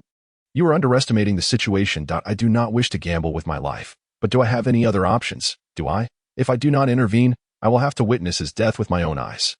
Qin Yu fell silent. Do not concern yourself with this. Qi Lin lowered his head, stepping towards the exit of the stairwell. Ding, ding, ding. At that moment, an electronic bell echoed through the corridor, followed by a voice from the monitoring room. Brothers at the entrance of room 3. Hurry and check the door. Along is exhibiting unusual behavior. As those words fell, both Qin Yu and Qi Lin froze in place. In the lobby on the first floor, Yuan Ku, upon hearing the loudspeaker in the monitoring room, paused for a brief moment before promptly declaring, "Go check on Along, quickly." The footsteps in the corridor became chaotic as the on-duty officers, upon hearing the shouts from the monitoring room, hurriedly rushed out, making their way toward the interrogation room. The entrance for officers on duty unlocked the iron door, only to be greeted by the sight of Along frantically slamming his left cheek against the iron plate in front of the metal chair. "What are you doing? Stop with the theatrics." The leading officer charged in, reaching out to intervene. Bang, bang, bang. Along once again struck the iron plate with the left side of his face near his mouth. His flesh now torn, blood streaming from his lips and nose, the leading officer rushed over, grabbing Along by the hair and pulling him back. "Quickly, restrain him." Heh. Along chuckled nervously, raising his head to stare blankly at the officer. "It's too late." As the words fell, Yuan Ku, Ong Su, and others nearly rushed to the doorway alongside Qin Yu and Qi Lin. Hearing this, Qi Lin, with reddened eyes, stepped forward, ready to charge into the room. Qin Yu grasped Qi Lin's arm firmly, his expression grave as he shook his head in disapproval. Yuan Ku dashed into the room, reaching Along's side, and immediately waved his hand, exclaiming, "Open his mouth, quickly." For officers, responding to the call, pinned Along's head down and forcibly pried open his bloodied lips. Yuan Ku, wide-eyed and filled with anxiety, no longer fearing Along's fierce bite, inserted his hand into the man's mouth, rummaging until he finally extracted a false tooth. Ugh! Along retched, spitting out copious amounts of blood. Yuan Ku glanced down at the false tooth, his gaze blank as he stepped back 2 paces. The tooth was hollow in the center, with thin black plastic clinging to the edges, appearing utterly repulsive in Yuan Ku's grasp. "What is this?" Director Lee burst in, demanding answers. Stunned by the sight, Director Lee froze. On the iron chair, Along suddenly shook his head violently, breaking free from the officer's grips, his face still adorned with a maniacal grin. "Since I entered this line of work, I've contemplated my demise. There was a little pill inside the false tooth. Poison. I crushed it. Damn it."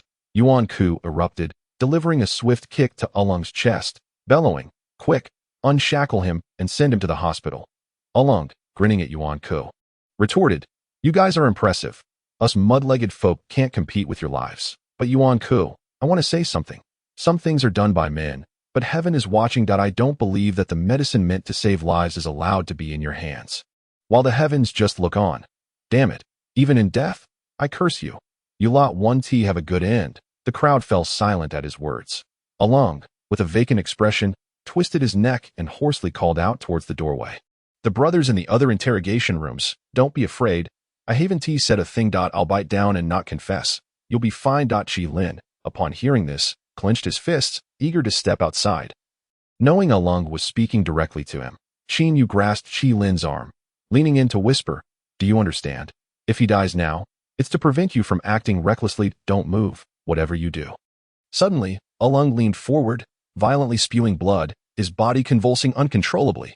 Upon witnessing this, Yuan Ku abandoned the thought of sending him to the hospital, instead holding the false tooth and leaning down to whisper in Along's ear. "Did you think your actions were discreet? Do you think dying would put an end to it?" Along turned his head, dazed. You've had contact with our officer. He is just outside. Isn't he?" Yuan Ku inquired with a smile. Along retched again, his eyes filled with defiance as he yelled at Yuan Ku, "Damn you." Chapter 32. Kneel down and plead for life. Within 2 minutes of the poison entering his system, Along lost control of his bowels, slumping against the iron chair as he breathed his last. Director Lee stood with his hands behind his back in the center of the interrogation room. His face darkened as he berated Yuan Ku. "The man is already in the interrogation room, and you still let him ascend? You, as the captain, are truly incompetent. Tomorrow, when the police station comes to retrieve him, You will explain this. Yuan Ku was momentarily at a loss for words, beset by a group of inept individuals. Directorly tossed out a remark before striding out of the interrogation room. At the doorway, Qilin stared blankly at his elder brother, lifeless in the iron chair, his legs weak and his mind a swirling chaos. Half an hour later, Along's body was covered with a white cloth and carried away. While Yuan Ku entered another interrogation room, dismissing those unrelated to the matter, and began a private conversation with the brother of Xiao Pazai. Is it true that before Along left, he met with someone from our police department? Yuan Ku retrieved an electronic cigarette from the drawer and casually tossed it aside. Yes, the underling nodded vigorously in response. Xiao Pazai would dare to trigger the thunder, willing to perish with us. How could he possibly have a coward like you by his side? Yuan Ku asked bluntly. Was it just after you spoke with him? Yes. Tell me, how did Along meet that person before he departed? Yuan Ku inquired softly. Upon hearing this, Yuan Ku produced a photograph and threw it to the underling, asking, is this the person who met with Along? It was this person on the day of his wedding. There were many people at the restaurant, so we were unclear about whom Along was seeking. But later that night, when Along went to that courtyard, I realized this was the one he was looking for. Which means it happened twice, the underling explained in detail. Yuan Ku licked his lips. Do you know what their relationship was? No. Along never mentioned it, and none of us asked. The underling shook his head. 20 minutes later, Yuan Ku exited the interrogation room and immediately instructed Ong Su. Have the forensic doctor head to the morgue at once to extract Along's DNA for comparison. With whom will it be compared? Who do you think? Yuan Ku retorted. Ong Su paused for a moment. Captain, do you suspect Along had a familial relationship with him? Ong Su grasped the implication. I understand. In the logistics warehouse, Qilin sat in a daze on a chair, his mind adrift. Brother, each person's path is a choice of their own, and whatever the outcome, they must bear the consequences. Qin Yu leaned against the table. Looking down as he spoke gently. I know you're hurting, but look at me. At least you have a reason to grieve over your troubles. I don't even know how my family perished. You've lost your brother. But you still have your mother, sister, and wife. What do I have?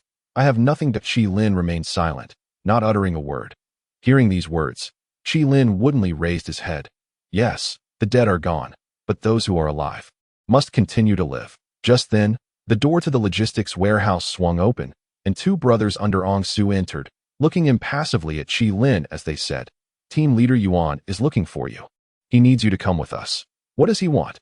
Qin Yu asked on Qilin's behalf. As Qin Yu spoke, a look of confusion crossed his face.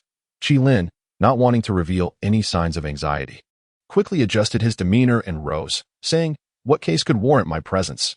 You'll find out once you get there. After exchanging a few words, the three departed, while Qin Yu lingered at the doorway. A sense of foreboding suddenly rising within him for Qilin. An hour passed. 2 hours passed. As the dawn gradually broke, it soon fell into darkness once more. Qin Yu had waited for over 10 hours, yet still saw no sign of Qilin returning to the team. At this moment, he found himself increasingly restless, and thoughts of Lin Yanlei and the words spoken by Along drifted back into his mind. A wave of unease quietly spread through Qin Yu's heart. The more he pondered, the more he felt that this drug trafficking case was far more complex than it appeared on the surface.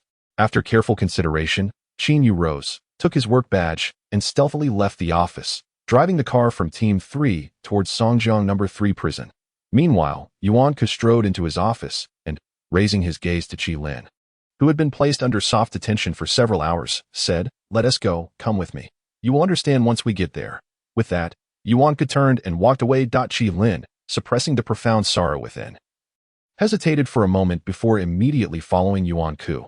Half an hour later, Yuan Ku drove Qilin to the police station hospital, where, under the guidance of the staff, they entered the morgue. Qilin glanced around and, with a stammering voice, asked, Yuan, Captain, what are we doing here? Yuan Ku lit a cigarette and leisurely strolled toward the inner side of the morgue. Pulling open a drawer containing a corpse, Qilin looked up and was met with the sight of Along. His face a ghastly shade of purple, lying within. Do you recognize him? Yuan Ku asked expressionlessly. Qilin clenched his fists, forcing a smile as he replied, Captain, what do you mean? I don't understand. Yuan Ku scratched his nose and produced 2 folded A4 sheets from his coat pocket. Stepping closer to Qilin, he said, An expedited DNA comparison has confirmed that your Y chromosomes are identical, which means Along is your biological elder brother. A ringing sound echoed in Qilin's head, and his expression shifted to one of panic. On the day of the arrest, You refrained from firing your weapon in order to protect him, did you not? Yuan-Ku's voice remained steady. This is a misunderstanding. You have made a mistake. Qi-Lin, we both know that this DNA test would yield the same result even if conducted 1,000 times. Yuan-Ku turned and sat on the autopsy table. The facts are laid bare before you. What use is there in your denial? Qi-Lin, if this identification result is placed on the desk of upper management, combined with your failure to follow orders during the last arrest, do you comprehend the consequences you will face? Yuan-Ku looked at Qi-Lin with an impassive gaze. You will be branded as a co-defendant, facing charges of misconduct, collusion, and a myriad of other offenses. The repercussions you face will not merely be the loss of your position. You could be sentenced to over a decade in prison. Qi-Lin slowly lifted his head, stunned for a moment, before suddenly kneeling before Yuan-Ku, grasping his trousers, and pleading, Captain, Long truly is my elder brother, but we have long since lost contact. That day's arrest was merely a coincidence. I had no idea I was apprehending him. Yuan-Ku regarded Qi-Lin in silence. Captain, I truly cannot lose my position, nor can I go to prison. I have a family to support. I cannot afford to get into trouble. Qi-Lin's face, streaked with tears, was a portrait of desperation. I beg you, grant me this reprieve. Help me. Yuan-Ku inhaled a puff of smoke and placed his hand on Qi-Lin's shoulder, saying, human beings are inherently emotional. Having spent so much time together, how could I not discern the kind of person you are?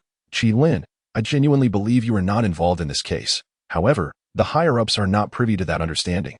Can they truly be convinced? For officers perished during the last apprehension, and whether it be the leadership or those in charge of operations, they are in dire need of a plausible and presentable explanation. And at this moment, your DNA report emerges. What might the outcome be? There must be an insider who caused the failure of the operation, and all blame will inevitably fall upon you. Can you bear that weight?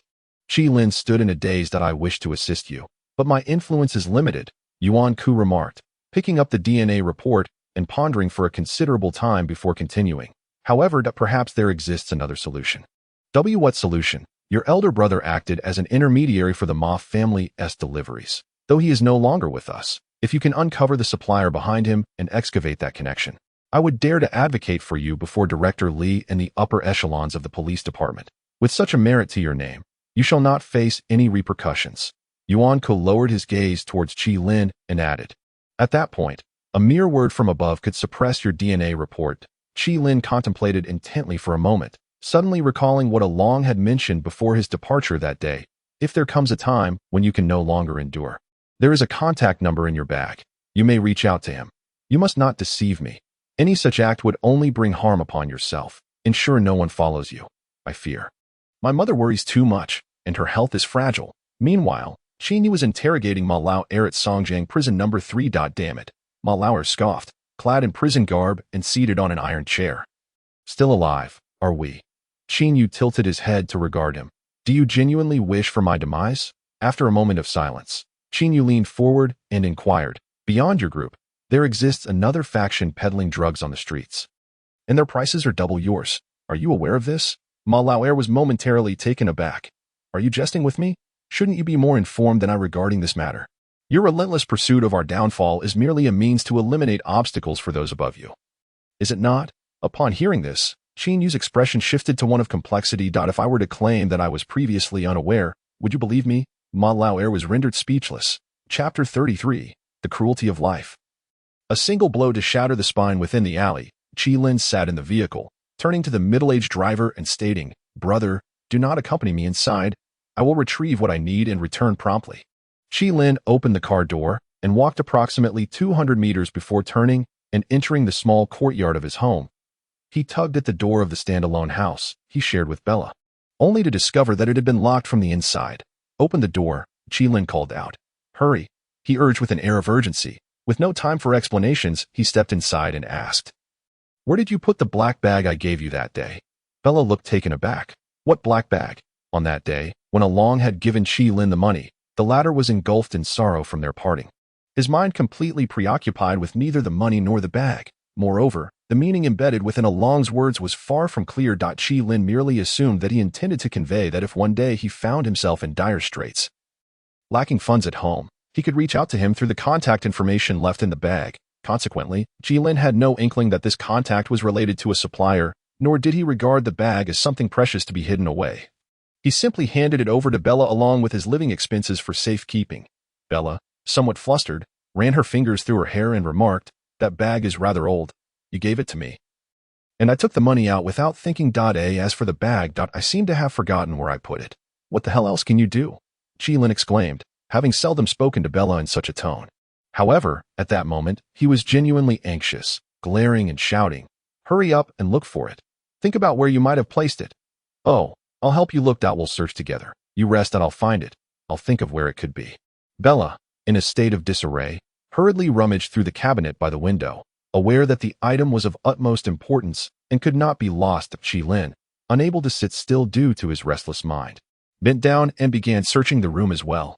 Bella, crouching in front of the cabinet, caught a glimpse of Qilin's position out of the corner of her eye. Noticing he was standing beside the wardrobe, she impulsively fabricated a lie. I remember now. That day I used that bag while shopping. It got dirty, so I threw it away." Upon seeing Qilin yank open the cabinet, she froze in place, her eyes widening in shock. Qilin sensed something was amiss in Bella's expression. As he turned to look at the cabinet, he was instantly struck dumb. Inside the cabinet stood a pale figure, holding two pieces of clothing, blinking at Qilin. Bella stood up, utterly at a loss, trembling all over. Qilin clenched his fists, a tempest of rage surging within him, all the grievances he had endured in recent days erupting simultaneously. He stormed towards Bella, kicking her in the abdomen as he bellowed, "What the hell? I risked my life outside, and you're here betraying me." The pale figure emerged from the cabinet, revealing itself to be none other than the tiger, who coincidentally attended Qilin's wedding banquet. Qilin, in a frenzy, seized Bella by the hair, pinning her against the cabinet, completely losing his reason as he struck her. Bang! Bang! Qilin's eyes brimmed with tears as he kicked and shouted, "What the hell? I provide for you. I clothe you, ensuring you have a proper identity in Songjiang, allowing you to live like a human being. And you betray me. What have I done to deserve this? We've only been together for a few days, and you can already entangle yourself with him. Hey, enough already. What the hell are you doing? Is this never ending?" Tiger yelled. As Qilin registered his words, blood surged to his head, and he abruptly turned and rushed to the door, flinging open the wooden door and seizing the snow shovel left outside. Oh, look at you, feeling bold enough to grab a weapon," Tiger sneered, rising to put on his coat and striding to the door, demanding, "What are you doing? Do you really want to kill me? Aren't you a bit smaller? To hell with you." Qilin roared, lifting the shovel, aiming to bring it down upon Tiger's head. At that moment, the iron gate of the courtyard stirred with a sound. The blind sister, holding a white cane and draped in a coat, stood in the courtyard and inquired, "What is all this commotion? Mother is awake. I am quite worried. Allow me to take a look. How is it that, despite being adults, they still engage in the reckless antics of youth?" Tiger extended his hand to grasp Qilin's wrist, which held a shovel, and said with a grin, "Come now, let us calm down, put that down, and let us have a chat." Qilin, his eyes brimming with animosity, turned his head to glare at Tiger. Qilin's sister remained in the courtyard, neither stepping forward nor raising her voice, but quietly standing there. Tiger closed the door and, with a tilted head, regarded Qilin. "You purchased this person, didn't you? Spent 4,500? Qilin clenched his teeth, his lips twitching in silence. "Well then," Tiger said, pulling out a large wallet from his pocket, counting nothing, and tossing the entirety onto the nearby cabinet. "I happen to have 8,000 here. Take it, and I'll take Bella with me. You saw how well we were getting along."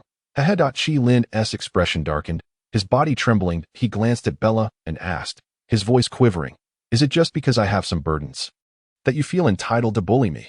With that, Tiger turned to leave. Qilin stood dazed at the door, then turned to Bella and remarked, "I earn my living for you, and yet you have stripped me of my last shred of dignity." Qilin was momentarily stunned by his own words. All of this was merely to secure a meal. What need was there for sentiment? "If you support me, I will sleep with you, wash your clothes, cook for you, and help with household chores." Bella slowly rose to her feet. "If Tiger offers better, then I wish to go with him." In days when the world was not so chaotic, people were accustomed to speaking in attire, allowing each other some leeway. Yet now, in this turmoil, humanity has grown more exposed, but the essence remains unchanged. It is merely that. "Get out," Qilin shouted. "I shut," pointing towards the door. Bella picked up her coat, carelessly brushed her hair, and calmly stepped outside. "In just over 20 days, you've made an extra 3,500. You are not at a loss. Get out." Qilin clenched his fist and roared. Bella pushed the door and left. "I will go with you." "Then you certainly must accompany me." Given a choice, who would choose a dog? Tiger led Bella out of the courtyard. Inside the house, Qilin slumped to the ground, dizzy and staring at the ceiling. As if his soul had been lost, he was not an old cat, nor a high-ranking officer accustomed to special privileges. He had never received any extraordinary care from others.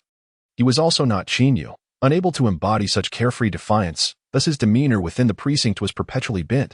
Yet, even so, until today, he had remained optimistic and actively engaged with this era in society, utilizing every means at his disposal to support his mother and sister. But today, life had once again shattered all his aspirations, cruelly akin to a madman, striking him down into the depths. The elder brother met a tragic end. The woman betrayed him, in serious cases ensnared him. The only opportunity for redemption, the black package, has been discarded. In the past, Qilin would instinctively retreat when faced with adversity. But now he finds himself at the precipice of despair. Any further retreat would lead to his utter destruction. A surge of grievance, resentment, and injustice envelopes his heart. With a creak, the door swings open, revealing his sister, standing outside in the frigid cold with a white cane. Brother. She is not a good woman. We have nothing to mourn. Qilin turns to his sister, his once clouded gaze gradually sharpening. Am I to live like a dog, merely to die like one? What's wrong? Do not ask. Just pack up. Qilin resolves to take a gamble. With his head lowered, he swiftly dials Lao Mao's number. Chapter 34. A desperate escape, seeking a glimmer of hope. Within the residential area along the Songjiang border, Lao Mao stands beside a car as he answers Qilin's call. What's up? Are you at the precinct? Upon hearing that Lao Mao seems unaware of the precinct's affairs, Qilin refrains from elaborating, gritting his teeth to plead. I'm in a serious situation and need your help. What's going on? What the hell happened? Lao Mao is taken aback, for Qilin has never approached him in such a manner before. Lao Mao, you must not disclose my call to anyone. I won't tell a soul. Lao Mao is seldom one to offer promises lightly, but he has never reneged on a commitment once made. Mom and my little sister will head to the North Station soon. Qilin quietly instructs. When you pick them up, keep them in the car. I will call you once I'm finished. After a moment of silence, Lao Mao suddenly inquires, can Lao Li resolve your troubles? If so, I'll call him immediately. Upon hearing this, Qilin's eyes redden instantly. His lips quiver for a moment before he hoarsely replies. He cannot help. Thank you. Thank you. Forget that. Contact me anytime if you need something. All right. What's up, deputy? A colleague calls from a distance. Nothing. Qilin strides towards the back of the wardrobe, bending down to reach into the crevice between the cabinet and the wall, finally retrieving a round oilcloth package after some effort. Approaching the table, he unwraps the package to reveal a large-caliber P202 handgun. This firearm was purchased from an arms dealer 3 years ago for 400 yuan. Intended for practice during his off-duty hours. As the ammunition available at the precinct was limited, he lacked the financial means for special approvals to gift him extra rounds. Thus, he resorted to this method to hone his skills in hopes of achieving a commendable score and advancing to a second-level officer. In fact, Qilin did indeed secure first place in shooting at the precinct and ranked among the top 3 in the police station. However, despite such accomplishments, he was merely awarded a modest cash prize, which went towards reimbursing his expenses. The promotion quota, however, was allocated to those who seldom even touched a firearm. Qilin expertly inspected the weapon, then loaded 2 rounds before tucking the gun into his inner pocket and striding purposefully towards the door. A modest cabin, furnished with the simplest of items, constitutes the entirety of what Qilin has painstakingly acquired, yet it seems he cannot take any of it with him now. Upon a cabinet rest several certificates and trophies, accolades he earned from his marksmanship. Paradoxically, he has never fired a shot in a genuine mission. Qilin gazes deeply into the room for a moment before turning to depart, passing through the iron gate and over the surrounding wall. Qilin arrives at his mother's quarters. How are you managing? My child, what trouble have you stirred? Why must you leave so suddenly?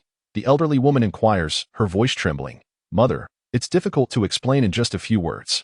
But fret not. I have already contacted elder brother. We shall make haste to find him tonight. Qilin replies, uttering a benevolent falsehood. The old lady sighs at his words, her hand brushing her tear-streaked cheek as she murmurs. It's all my fault. I've become so confused. Everything was fine, yet I insisted you seek a woman. Our sudden departure is because of her. Isn't it? Qilin looks at his mother, suppressing the feelings of grievance within him, and turns to his younger sister, crouching down to ask, Little sister, in 5 minutes after I leave, take mother to the North Station. All right, replies his young sister. Though she cannot see, she remarkably remains calm. nodding her delicate face without a hint of emotion. Remember the old cat's voice. When he arrives, get into his car. I will come for you within 2 hours at most. Qilin reiterates. A sudden stillness envelopes him. One brother has already departed. I do not wish to lose another. You go ahead. Wait for me. Qilin rises and strides out of the house. The burly man driving casts a glance at Qilin, furrowing his brow as he inquires. Has it taken so long? Didn't you hear? Qilin replies, his expression impassive. It's fine. Let us go. Where are your things? The man asks while driving. On me. Qilin responds flatly. We're going to find Captain Yuan. Understood. The man floors the gas pedal, swiftly exiting the alley beside Qilin's home. In a dimly lit street within a dark district, Qin Yu, having emerged from Songjiang Prison No. 3, drives to this location. After waiting for nearly half an hour, a knock raps at his car window. Qin Yu glances up at the burly figure outside, then steps out of the vehicle. Raise your hands, the man commands. His face expressionless. After a moment of hesitation, Qin Yu frowns and opens his arms. The man inspects Qin Yu closely, ensuring he carries no weapons before quietly stating, "Follow me." 2 minutes later, the two enter a building by the roadside. Arriving in a dim room on the first floor where they find Old Ma seated. What do you need from me? Old Ma asks, toying with a firearm, his expression grim. After a slight pause, Qin Yu lowers his head, pulls out an electronic cigarette, takes a puff, and says, the case involving Ma Lauer and Demin can be handled. Old Ma is taken aback, then bursts into laughter. Ha. So Yuan Ku has summoned you to play tricks with me, has he? After a few seconds, the voice of Ma Lauer resonates. Uncle, we can discuss matters with this person. Old Ma freezes at the sound of his nephew's voice. Staring blankly at Qin Yu, utterly perplexed by his intentions. I've said all I needed to. I'm leaving now. Qin Yu turned to leave. Wait a moment. Old Ma called out. What was the purpose of all this? What do you mean? Old Ma inquired candidly. Qin Yu lowered his head in contemplation for a moment before succinctly responding, because I refuse to be a fool who offends every drug dealer and impoverished brother reliant on medication, only to see the money end up in someone else's pocket. If you possess any wisdom, consider today as though I never came. Let us part ways henceforth. With that, Qin Yu pushed the door open and departed. The car sped along, swiftly approaching the vicinity of the police station. The burly driver glanced back at Qilin before dialing Yuan Ku's number. Hello. Yuan Ku's voice came through. He's taken everything. We'll be there shortly. All right. With that, the two concluded their call. Yuan Ku sat in his office, typing a message to his elder brother. The supply route is on its way. In the car, a sudden movement occurred as Qilin pulled a gun from his coat, pressing it against the driver's temple. I want to test something, Qilin said, his lips twitching. Just keep driving straight ahead. You son of a... The burly man in the passenger seat began to curse. Don't push me. I have no way out. Qilin interrupted, his eyes reddened.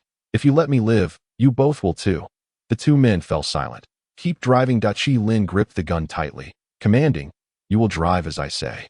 Approximately 15 minutes later, the SUV came to a stop on an uninhabited road about 5 kilometers from the city. Stop the car, Qilin ordered, gun in hand. The wet, icy road screeched as the vehicle abruptly halted, the front end careening uncontrollably into a ditch on the left. You're pulling tricks on me, Qilin exclaimed, his body jolted from the impact as he struck the driver's head with the gun several times. The driver protected his head, calmly retorting, What? You're not in a hurry anymore. How about we help you push the car out instead? Qilin turned to look outside, and upon seeing how deeply the front was lodged, he gritted his teeth and exited the vehicle, pointing his gun at the two inside. Weapons and phones, throw them out. The two exchanged glances, ceased their chatter, and lowered their heads to retrieve their phones and guns. Tossing them out the window, bang, bang, Qilin fired 2 shots, shattering the 2 right side tires, then bent down to thoroughly search the 2 men before gritting his teeth. Do not pursue me again. If you do, we all perish. With that, Qilin seized their guns and phones and fled. Damn it. The burly man, watching Qilin escape, pounded the steering wheel in frustration. Spent my life hunting eagles, only to be pecked in the eye by a sparrow. The middle-aged man in the passenger seat opened the glove compartment and retrieved a leather envelope. What the hell? Why panic? The 2 phones for the shipment are right here. Hurry, open them, the driver shouted, his eyes lighting up. On the highway, a police car was racing along when suddenly a dull thud resonated from the undercarriage, followed by violent shaking of the vehicle as the engine sputtered and died. The old cat's head struck the steering wheel with a jolt, and he cursed, What a wretched road is this, North Station. His sister placed their mother at the entrance of a sheltered underpass, while she, with her frail frame, stood by the roadside, anxiously awaiting the arrival of the old cat. Chapter 35.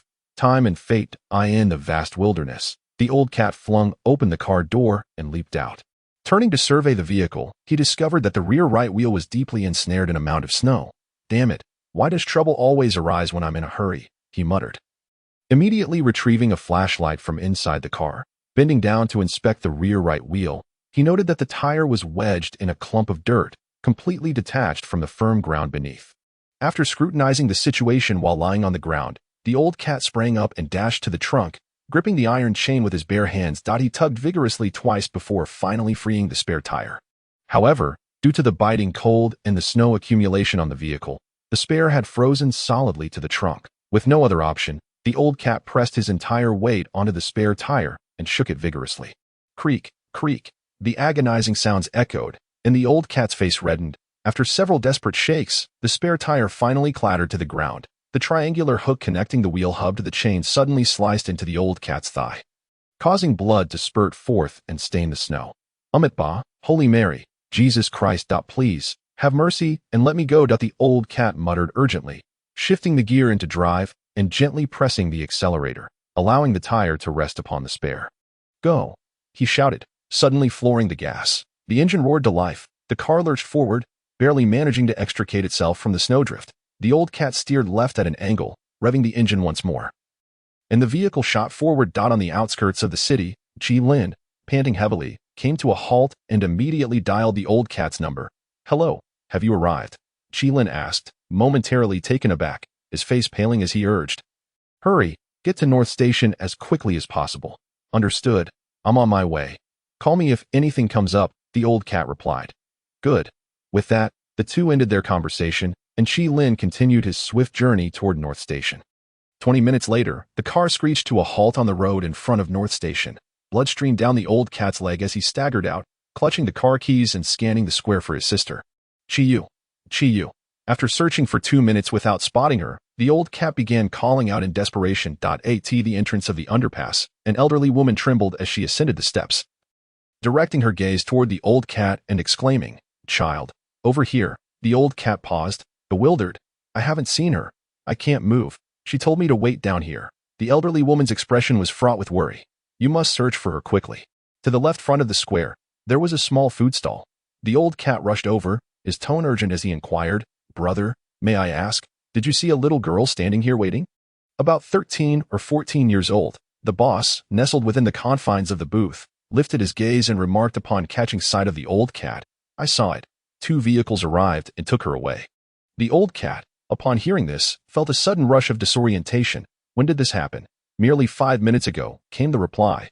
"Did you overhear anything they said?" "I did not, for individuals descended and forcefully led her away." "Damn it. Why didn't you intervene?" The old cat's anxiety surged. The boss, rolling his eyes at the remark, retorted, "How was I to know what they were about? If I had intervened, what would it have to do with me? Now, go on, step aside. Don't impede my business." The old cat glared, his heart sinking in despair. In the city center, just as Qin was about to forcibly halt a vehicle, his phone suddenly rang. "Hello." Stopping in his tracks, he breathlessly answered the call. Instantly recognizing the voice of the tiger, he braced himself. "Are you attempting to lure me away?" The tiger questioned with a cold smirk. "Do you think you possess the ability to escape? Come to Tuja Street. My sister and I await your arrival." Qin stood frozen, caught off guard. "If you do not bring the items within 2 hours, I may be compelled to engage in unspeakable actions." The tiger stated nonchalantly, "That is how it is." In the police chief's office, Yuan spoke into his phone. "The primary objective is to obtain the supplier's contact information. Do not allow the tiger to take any reckless actions. I simply cannot comprehend how he remains at liberty despite being within the precinct. How long has this matter been unresolved?" The middle-aged voice on the line expressed his growing impatience. "The goods are piling up. Without eliminating the competition, I cannot proceed with confidence. This old Lee is rather short-sighted. I will seize an opportunity to deal with him." "No. You are always saying no." Yuan snapped, his tone rising in urgency. "He is the highest authority in the precinct. There is no absolute conflict of interest. What are you trying to do? Are you out of your mind? Leave the matter of the junior officer to me. I'll have the tiger handle it, and you can simply collect the leads later." After a brief silence, the call was abruptly terminated. On the pitch-black road, Qin, with reddened eyes, dialed the old cat's number. I have arrived, but I cannot locate my sister. The shopkeeper mentioned 2 vehicles. The old cat hurriedly attempted to explain the situation. She has been taken. Qi Lin's voice was icy as he interrupted. The old cat stood dumbstruck. I need your assistance with something. What sort of assistance? The old cat inquired immediately. I need you to investigate Yuan's circumstances for me, Qi Lin stated clearly, lowering his head. Upon hearing this, the old cat's eyes widened in disbelief. What the hell do you intend to do?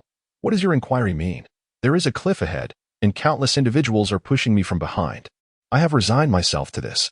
I intend to leap and see if I can escape death. Qi Lin clenched his fists and declared, if you consider me a friend, assist me just this once. Calm down, for heaven's sake. If it truly comes to that, I in the late night, past 11 o'clock, in a standalone building at 75 Century Avenue. A portly man was seated with 2 friends in the second-floor hall. Indulging in hot pot, below them, a figure pushed open the glass door, entering with a coat laden with frost and snow. Chapter 36, A Night of Loss. Qi Lin transforms into Qi Lin. On the second floor of the standalone building. The stout man savored slices of lamb while sipping on an expensive high-end white liquor. Turning his head towards the 2 beside him, he remarked, once we eliminate the supplier, the Ma family will be devoid of resources. And they will undoubtedly perish. At that point, the entire underground pharmaceutical market in Songjiang will belong to us. As per our usual arrangement, our Yuan family will remain in the shadows. You will handle the procurement, distribution, and collection, with a division of profits where we take 70, and the remainder is shared among all. Once the Ma family is gone, will there still be pharmaceuticals coming through legitimate channels? That's merely competition, interjected the middle-aged man on the left, wiping his mouth. Legitimate channels. The ones we collaborate with are precisely those legitimate channels, the stout man replied, taking a sip of white liquor and smiling. The pharmaceutical company has agreed to raise prices by 30%, which means we will become the cheapest option available. With no competition, how can those pill-popping fools happily part with their money? Then it's settled, said the frail man on the right, chuckling as he raised his glass. Let us toast to the swift demise of the Ma family. Cheers. The 3 shared a laugh, slowly raising their glasses. Suddenly, footsteps echoed as a young man, dusted with snowflakes, ascended from below. The stout man looked towards the staircase, furrowing his brow as he asked, Who are you? The trio was momentarily taken aback. Gradually lowering their glasses, Qi Lin stepped forward, casting a glance at the lamb on the table, and cheerfully took a seat in an empty chair. What fine food and drink! The stout man fell silent for a few seconds, then frowned as he picked up a cigarette case, extracted a cigarette, and cursed, Jacques. This scoundrel is becoming increasingly outrageous, playing mahjong downstairs while completely oblivious to newcomers. With that, the stout man flicked open a lighter, igniting the cigarette with a snap. Puff. Qi Lin, with his hands in his pockets, extinguished the flame. The stout man hesitated for a moment, turned to Qi Lin, and tilted his head. I didn't know you before, but I've heard of you today. I can't quite fathom what someone like you could possibly accomplish in this building. Are you Yuan's elder brother? Qi Lin inquired. The stout man discarded the cigarette from his mouth. I am his uncle. My name is Yuan Wei. A flicker of disappointment crossed Qi Lin's eyes. I thought I had found the root of the matter. Damn. Yuan Wei scoffed, pointing towards the lower level. Do you intend to imprison me? Do you even know where this is? If I shout, 10 armed men could rush up from below. Do you believe that? After a brief pause, Qi Lin fixed his gaze on Yuan Wei. You have brothers, do you? This little brother, laughed the middle-aged man on the left, ruffling Qi Lin's hair. If the Yuan family had no brothers, could they possibly establish a foothold in the black market? Just hand over the goods, and stop this charade. You have any idea how many livelihoods are entangled in this pharmaceutical line? Qi Lin turned his head, drew his gun, and pressed it against the middle-aged man's forehead, his expression devoid of emotion as he said, I have lost everything, yet you still dare to insult me. Bang! The gun fired, the man collapsed, and blood, both red and white, splattered across the table, while the boiling, spicy hot pot surged forth, mingling with the crimson hue, a vivid spectacle. Yuan Wei and another man stood frozen in shock. As the bullet-riddled middle-aged man fell to the ground along with his chair, convulsing briefly before lying still. Qi Lin, gripping the gun, leaned slightly to gaze at the pudgy man. Aren't there brothers? Call them all here. Yuan Wei's lips twitched as he wiped the blood from his face with a handkerchief, then numbly turned to shout. People are coming from home. In truth, there was no need to shout. Upon hearing the gunfire, 6 or 7 individuals rushed out from downstairs, armed and appearing flustered, making their way up to the second floor. What's going on, Wei Gu? The leading young man exclaimed, his eyes wide with alarm. Is it just them? Qilin raised a glass of white liquor with his left hand, downing it in one swift motion, before striding toward the door. Kill him. Yuanwei suddenly leaped to his feet. Shouting at the staircase, amidst the chaos, 6 or 7 men raised 4 guns in panic. Bang, bang, bang. The rapid gunshots shattered the stillness of the night. Qilin stood firm, not flinching as he was the first to pull the trigger. 4 seconds later, 4 individuals collapsed at the doorway, while Qilin was shot in the left side of his abdomen. The room was thick with the scent of blood. The remaining 2 or 3 men at the door trembled, gripping their weapons. Those lying on the floor had all been struck in vital areas, struggling only briefly before becoming motionless. Yuan Wei and his companion stood beside the table, utterly stunned. Can you handle this? Qilin, his face ashen, looked towards the staircase. Damn it. Do you want your life or your job? With a furious roar, the henchman at the staircase retreated 2 steps. Qilin advanced, intent on descending.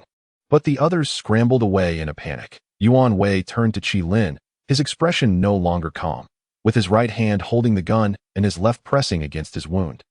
Qilin manipulated the injury for less than 5 seconds, extracting a deformed bullet, which he dropped onto the hot pot table with a thud, then calmly asked Yuan Wei, "Do you still have brothers?" Yuan Wei was speechless. If not, call and have Tiger bring my sister here in 10 minutes. Just 10 minutes. As Qilin spoke, he raised the blood-stained bottle of liquor with his left hand and gulped down 3 large swigs. Cursing, damn, it turns out hitting people is no easier than shooting targets. At this moment, Qilin's eyes held no trace of resentment or gloom. Only a fierce intensity and numbness remained. 1 minute later, Tiger pulled Qin Yu into a car, speaking into his phone. Qilin, this fool has gone to the card room. Your uncle is there and has been cornered. Did you get my call? Yes. I have already sent people over there. Are you fucking saying something stupid again? Pushing him to a corner? Yuan Ku asked urgently. Damn it, hurry over. I'm going too. Yuan Ku had no time to argue. Hanging up the phone and rushing out of the office. On the road, 3 cars followed Tiger, speeding towards the nearby 3-story building. Inside the 2nd floor, Qilin's complexion was flushed as he lowered his head to switch to a backup weapon. Turning to the man beside Yuan Wei, he inquired, "Do you recognize me?" The man was taken aback by the question. Listen closely, my name is Qilin. With that, a gunshot rang out, and 2 bursts of blood erupted from the middle-aged man's chest as he collapsed to the ground. His eyes wide with disbelief, Yuan Wei turned to gaze at the blood-soaked hall on the 2nd floor, as well as the fallen henchmen and friends, suddenly feeling his stomach churn. Leaning over, he retched violently, expelling the hot pot lamb he had just consumed. Within 10 minutes, 4 cars came to a hurried stop at the entrance of the 3-story villa. Tiger flung open the car door and pulled out a folding micro-submachine gun from beneath the seat. Shouting, "Everyone inside, I'm going to skin him alive." A flurry of activity ensued as nearly 20 individuals emerged from the 4 vehicles, brandishing weapons and charging into the building. Just then, Tiger's phone rang. He glanced at the caller ID and muttered, "Don't rush. I'm on my way. Just wait for me." I'm not inside, came Qilin's voice. Tiger froze at the sound. Get everyone near you to enter the building. Go up to the 3rd floor and stand by the window, Qilin instructed calmly. If they don't get upstairs within 30 seconds, I'll send Yuan Wei to his grave. Don't you care about your sister? Tiger began to stride towards the car. Death is death. What do I have to fear? Qilin replied in a low voice. Go ahead and shoot my sister. I'll be able to see her. If she dies, I'll leave with Yuan Wei. Tiger halted in his tracks. 20 seconds left, Qilin urged nonchalantly. Tiger, holding his phone, suddenly turned and shouted, "Everyone to the 3rd floor, now, immediately." The group, momentarily stunned, swiftly ascended the stairs with their firearms in hand. Across the street, upon witnessing the enemy's men rush into the building, Qilin pulled Yuan Wei out. Tiger, Yuan Wei weakly called out, his legs trembling. By the roadside, Qilin grasped Yuan Wei by the neck. The gun barrel pointed downward, commanding, "Come here." After a brief hesitation, Tiger opened the car door and reached out to grab Qilin. Bang! A gunshot echoed. Yuan Wei fell to his knees, having been shot in the abdomen. Crying out in agony, "Tiger, don't move, don't move. Don't be reckless. He has killed 6 or 7 people upstairs." Tiger's forehead bulged with veins as he hesitated for a moment before gritting his teeth and pushing the car door shut. "Come here," Qilin called out again. After a brief moment of doubt, Tiger was left with no choice but to step into the middle of the road, his voice trembling as he pleaded. "Qilin, I give in, all right? I'll cooperate with you. Just let Wei go, and I'll go with you. I'll get you out of Songjiang. Is that acceptable? Qi Lin regarded him in silence. What are you binding Wei for? I sent it just to negotiate. There is no need for us to fight. Right, Tiger said, his eyes darting nervously as he walked forward. Bang! Suddenly, a gunshot rang out again, hitting Tiger in the right wrist from a distance of 7 or 8 meters, causing the micro-submachine gun to drop to the ground. Damn it, Tiger yelled, turning to grab his gun. Move again. If you move, I'll kill you, Qi Lin called out in a low voice. Tiger remained frozen in place, fists clenched as he shouted, What the hell do you want? You have abandoned your life. Forsaken your mother and sister? With such reckless actions, can you truly expect to emerge unscathed? Damn you, you madman. In a frenzy, Qi Lin aimed his gun at the tiger, pulling the trigger twice in rapid succession. The creature staggered, struck by bullets, and collapsed with a thud onto the snow-laden path, blood gushing profusely for several meters. You ought to beseech the king of hell, imploring him to deny me even a sliver of opportunity from Qi Lin. Should I survive this day, if fate grants me the chance to rise once more, I shall ensure that the land north of Songjiang is littered with the graves of the Yuan family. In utter despair, Qi Lin roared in the street, drawing a second firearm with his left hand, squeezing the trigger to its limit. The acrid smoke enveloped the thoroughfare, and after a cacophony of gunfire, Yuan Wei lay lifeless, enveloped in smoke and blood. Qi Lin pivoted, dashed towards the vehicle, engaged the gear, and sped away. 10 minutes later, on the road, Qi Yu remained unseen, her head bowed, tears streaming down her cheeks as she trembled, whispering, Brother, mother, and I should have perished long ago. We are the ones who burden you. I am so sorry, truly sorry. Little sister, if you were to vanish, I too would cease to exist. Qi Lin's vision blurred, blood gushing from his abdomen, his complexion ashen, and with a sharp thud, his head struck the steering wheel. The vehicle lost control in an instant, crashing beside an alley. Qi Yu shook her small head awake, her hands fumbling until they found Qi Lin's body, exclaiming, Brother, what has happened? Speak. Call. I have a friend who can take you and mother away. With his eyes closed, Qi Lin murmured with his final strength. Moments later, the old cat answered the phone. Hello, P.S. A new week has commenced, and we must continue our ascent on the rankings. Yesterday, Jia updated 5 chapters, and today, there will be an explosive 8 chapters. If you find the reading enjoyable, please cast more recommendation votes. Those who are able may offer red envelope tips, as such metrics are crucial during the initial release of the new book. Thank you. I am grateful. Chapter 37. Breaking through the sky. Less than 10 minutes after the tragedy, Yuan Ku arrived at the entrance of the standalone 2-story building. Witnessing firsthand the lifeless bodies of Yuan Wei and the tiger, alongside the bloodstains that had begun to freeze the entrance, dozens stood with bowed heads on the steps, too intimidated to utter a word. Yuan Ku clenched his fists, his eyes bulging as he bellowed at the crowd. Does Qi Lin possess 3 heads and 6 arms? He is but one man, and you have allowed the situation to spiral into this chaos? Useless. All of you are utterly worthless. Yuan Ku completely lost his usual composure, pointing furiously at the gathering as he shouted, Get the hell out. You are unworthy of a meal. Just leave. On the streets. The old cat drove the car, covered in blood, shouting, Damn it. You are nothing but a fool. In the past, you would endure being slapped 100 times without a word. Now, with a surge of youthful fervor, you disregard everything? I will not intervene. You must find your own solution. The old cat cursed vehemently. I am not your father. I am not here to solve every problem for you. I doubt I may not be able to manage it. When I came, I had already contemplated death. Qi Lin's voice was faint, tears streaming from his tightly shut eyes. Cat. Had life granted me even a modicum of hope, I would not resort to this. But it offers me none. After a prolonged silence, the old cat suddenly slammed the steering wheel, exclaiming, How could it have come to this? In the back seat, Qi Yu, although unable to see the old cat, continued to plead, Brother Lao Mao, please save my elder brother, I beg you. Sighing heavily, the old cat gritted his teeth and promptly retrieved his phone, dialing a number from memory. After a few seconds, the call connected. Hello, cat brother. Where are you? The old cat inquired directly. I'm at the card game. What's up? Came the reply. One of my brothers has been shot and needs to be taken to you. Can you handle it?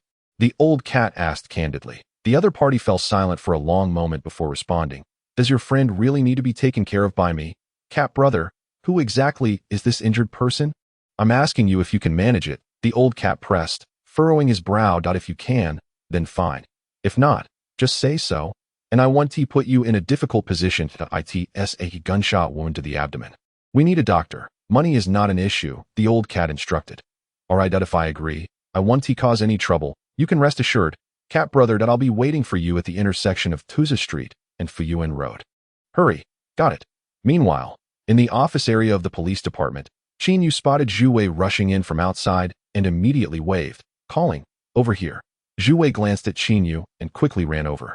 Panting heavily, Qin Yu turned to scan the surroundings, then pushed open the door to the stairwell, pulling Zhu Wei inside to ask, "Have you clarified the situation?" "Why, yes, I've got it," Zhu Wei stammered, swallowing hard several times as he looked up at Qin Yu. "It's Qilin. What happened to him?" Upon hearing this, Qin Yu froze momentarily, taking a while to collect himself before pressing on. "Have you really figured it out? Are you sure Qilin did this?" And no, could Qilin really kill 6 or 7 people? Qin Yu still found it hard to believe that it's absolutely true. Laosen wouldn't joke about this, and he's heading that way too. "Damn, Qilin has truly been activated," Qin Yu murmured, his expression blank. "This is a catastrophe. I know Qilin. He's usually so timid that he wouldn't dare go on a frontline capture. And yet, he suddenly did something so drastic." Zhu Wei, equally perplexed, raised his gaze toward Qin Yu and asked, frowning, "Should we head over to Century Avenue? After all, there's a shadow of Team Yuan here." "Why?" Qin Yu frowned, inquiring further.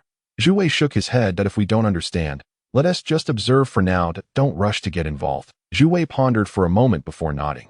"All right, I'll follow your lead." In the early hours of the morning, around 4 o'clock, just as Qin Yu had dozed off in his dormitory, the old cat's call came through to his mobile phone. "Hello." Qin Yu immediately sat up to answer the call. "Don't make a noise. Come out yourself. I'm in the alley behind the office." The old cat's voice was low and grave. After contemplating for a moment, Qin Yu replied, "Okay, I'll head down right away." As the conversation concluded, the two ended their call, and Qin Yu swiftly departed from the dormitory of Group 3, donning his coat. Meanwhile, within the opulent halls of the Takazhai Grand Palace Entertainment Center, a gentleman clad in trousers and a white shirt sat composedly on a sofa, sipping tea. This individual was Yuan Hua, the elder brother of Yuan Ke, 48 years of age. Yuan Hua possessed a rather corpulent physique. Yet his demeanor exuded tranquility, complemented by his fair complexion. With an impassive expression, he adjusted the cuffs of his white shirt, leisurely retrieving a cigarette case, seemingly indifferent to the chatter of his companions.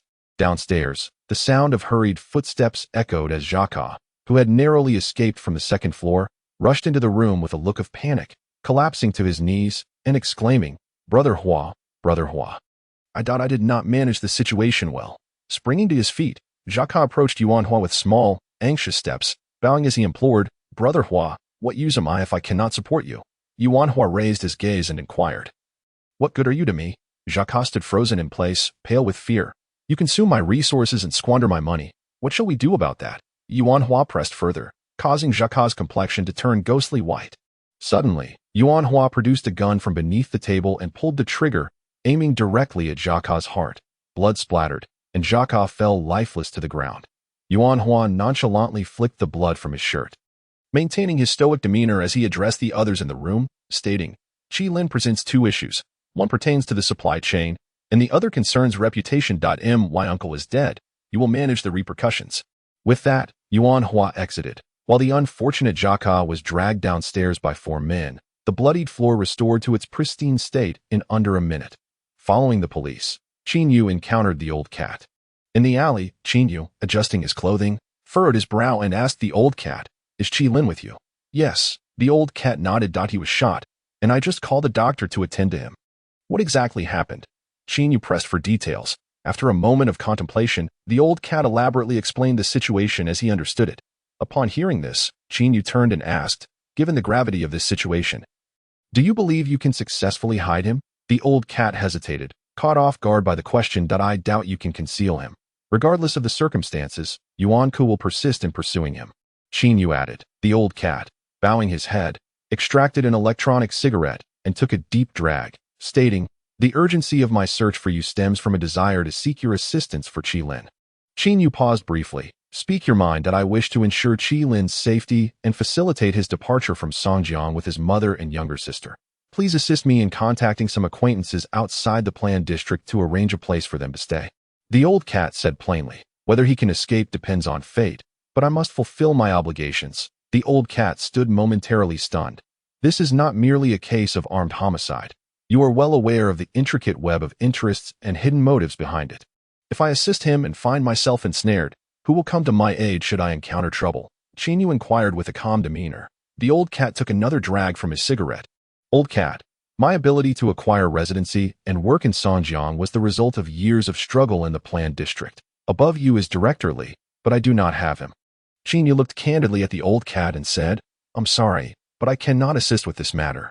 The old cat lifted his head to gaze at Qin Yu and suddenly smiled, saying, I know you are ambitious and have your own ideas, so I can understand your choice. Qin Yu remained silent. Xiao Yu, do you know why Qi Lin has ended up in this situation? The old cat asked softly. Qin Yu was taken aback. In fact, you are quite similar to him. You both know what you want and remain calm in any situation with a strong sense of purpose, believing you can always discern the pros and cons at crucial moments. The only difference is that one of you is too rigid, while the other is too soft, creating a noticeable contrast. The old cat inhaled from his electronic cigarette and said with a smile, however, I want to tell you that living too coldly, devoid of any temperament, does not guarantee success. That Qi Lin is a living example of this. Moreover, I do not believe one can go far in life without a true friend to confide in. Today, I sought you out as a buddy, thinking we had become friends, hence my lack of formality. But I apologize, I was presumptuous. Qin Yu furrowed his brow and remained silent. With his hands tucked into his sleeves, he watched the old cat's silhouette and suddenly called out, You are well aware that Director Li has been evading the drug trafficking issue. Getting involved could easily lead to trouble. After saying this, the old cat got into his car and drove away. Before the incident, the old cat would often scold Qi Lin as one would a child. From an outsider's perspective, it seemed that Qi Lin was not an equal friend to him, merely a sycophant in the old cat's company. Yet, when Qi Lin found himself in trouble, all the acquaintances who could evade the situation distanced themselves. And the one who ultimately gritted his teeth to help Qi Lin was precisely the old cat, who had often looked down on him. There was indeed a sense of disdain, but the friendship was genuine. The old cat was that kind of person. No matter how well you were doing, he might not necessarily bond with you, but as long as he regarded you as a friend, he would surely extend a hand in times of need. While in the planning area, Qin Yu essentially trusted no one. Having witnessed the darker facets of humanity, for a meal, a job, there were many who would sell their own wives and children, and having seen so much, his heart had grown cold. This was the result of self-protective instincts, and perhaps Qin Yu himself was unaware that, despite his inner strength, he had somewhat lost the warmth that should exist in human nature. The journey of life is long and solitary. Can one truly traverse the entire path alone? The old cat's position and connections within the police department were evidently superior to his own, and yet he dared to protect Qi Lin. Was it not a sign of narrow-mindedness for Qin Yu, a wretch from the planning area, to excessively worry about his own minor status? The relationship between Qi Lin and Qin Yu had certainly not reached the level of life-and-death friendship. But how do such profound bonds come to be? As Qin Yu pondered, he halted his steps, and suddenly the figure of the old cat flashed in his mind. He could scold Qi Lin daily, appearing cynical and unreliable in his actions, yet when it truly mattered, he dared to take risks for the sake of friendship. Was such a person not worth cultivating a deeper relationship with? Qin Yu hesitated and wandered, but in the end, he took out his phone. Damn it. Even the most intelligent individuals can be infected by the folly of fools. Qin Yu sighed heavily and immediately dialed a number. Mere seconds later, the call connected. Hello, let us discuss the matter of drug trafficking. Qin Yu turned and exited through the back door of the unit, hastening his pace towards the other side of the road. Within a standalone two-story building on Century Avenue, Yuan Ko locked the door and, holding his phone, stood by the window, saying, Qi Lin has hardly any friends, just an old cat. The old cat's relationship with Director Li. The man on the other end of the line frowned slightly and remarked, That's rather difficult for me to investigate. You are responsible for uncovering Qi Lin's whereabouts. I will handle the matters above. Yuan Ku, with reddened eyes, shouted, He must be located. We absolutely need to secure the channels. Understood. Inside a warehouse on Fuyuan Road, the doctor had just finished cleaning Qi Lin's wounds and was about to leave when the old cat directly brandished a gun and bound him. You can't leave just yet. Once my friend departs, I will release you, and you will be compensated well. How can you be so untrustworthy? The doctor exclaimed in outrage. Rude, you are utterly uncouth. Enough of your babbling, or I'll lose my temper. The old cat retorted as he dragged the doctor away and locked him in a room. He then turned to his accomplice, asking, "Can we find a way to send Qilin out? He killed Yuan Hua's uncle. If the outside world is in chaos, it's exceedingly difficult to send him away." The friend's face was grim as he replied, "You know my limitations." The old cat scratched his head. "Do you think we can reach someone from the station troops?" "Hard to say." The friend shook his head. On a dilapidated wooden bed, Qilin coughed violently and shouted, "Leave me out of this. Just ensure my mother and little sister can escape." "Shut your mouth." The old cat cursed in irritation. Within the standalone two-story building on Century Avenue, the old third limped down the stairs and shouted to the more than 20 individuals standing inside, "The boss has spoken. Set aside your tasks and disperse our people. You must uncover Qilin's whereabouts within 12 hours. Chapter 39. The Cat Brother Who Even Moves. Director Lee. The next morning, the gun incident at the standalone two-story building on Century Avenue had officially been taken over by the Blackstreet police chief.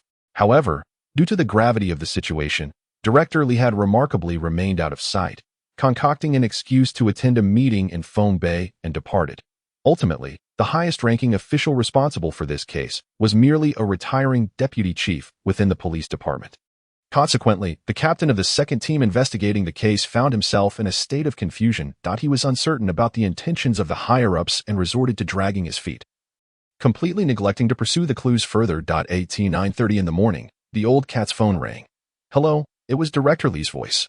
"Are you aware?" the old cat inquired, looking down. "No way." The old cat firmly rejected. "Are you out of your mind?"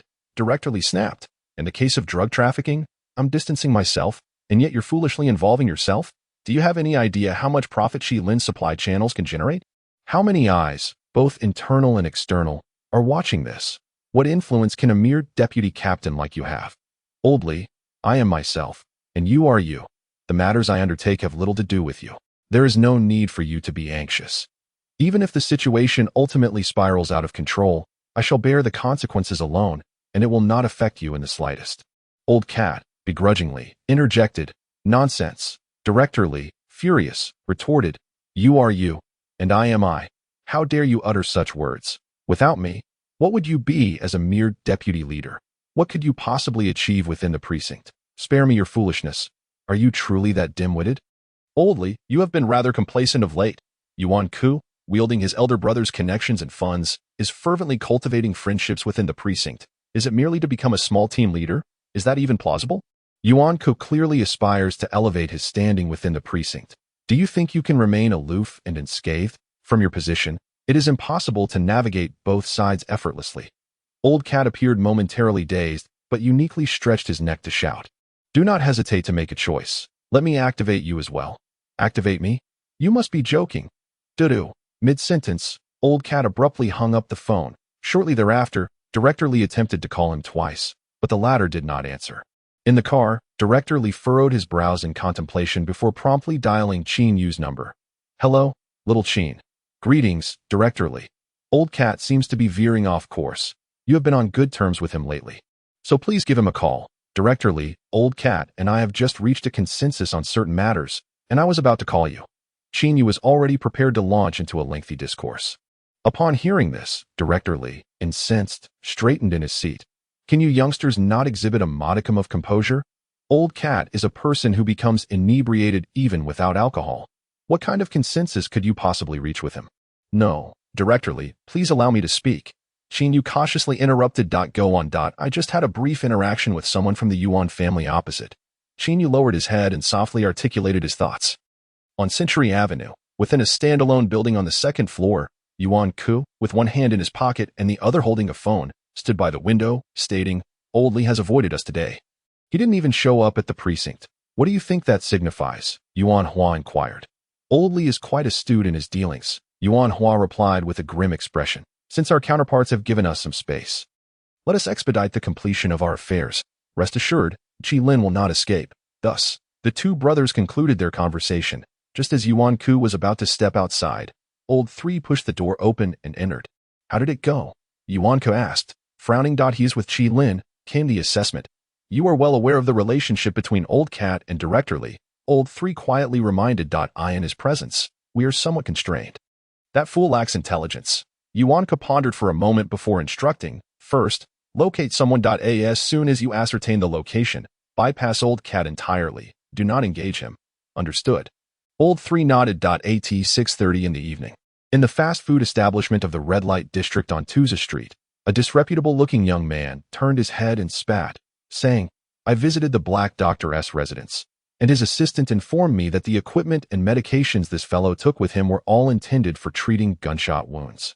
Moreover, upon examining the call records, I discovered that the last person to contact the Black Doctor was named Wu Long, a minor player in the gambling scene." The disreputable young man chuckled and added, "He resides on Tuza Street, and our brothers have already tracked him down. He hasn't stepped out of his house all day. Let me confirm this, and I shall immediately take my men to Tuza Street." Very well. An hour later. On a street slick with ice, over 20 vehicles were parked. Yuan Ku and Lao San sat inside a car, having waited for approximately 10 minutes when the disreputable young man scurried over, adjusting his clothing, and stood by the car window, bowing slightly as he said, "There are people inside." "How many?"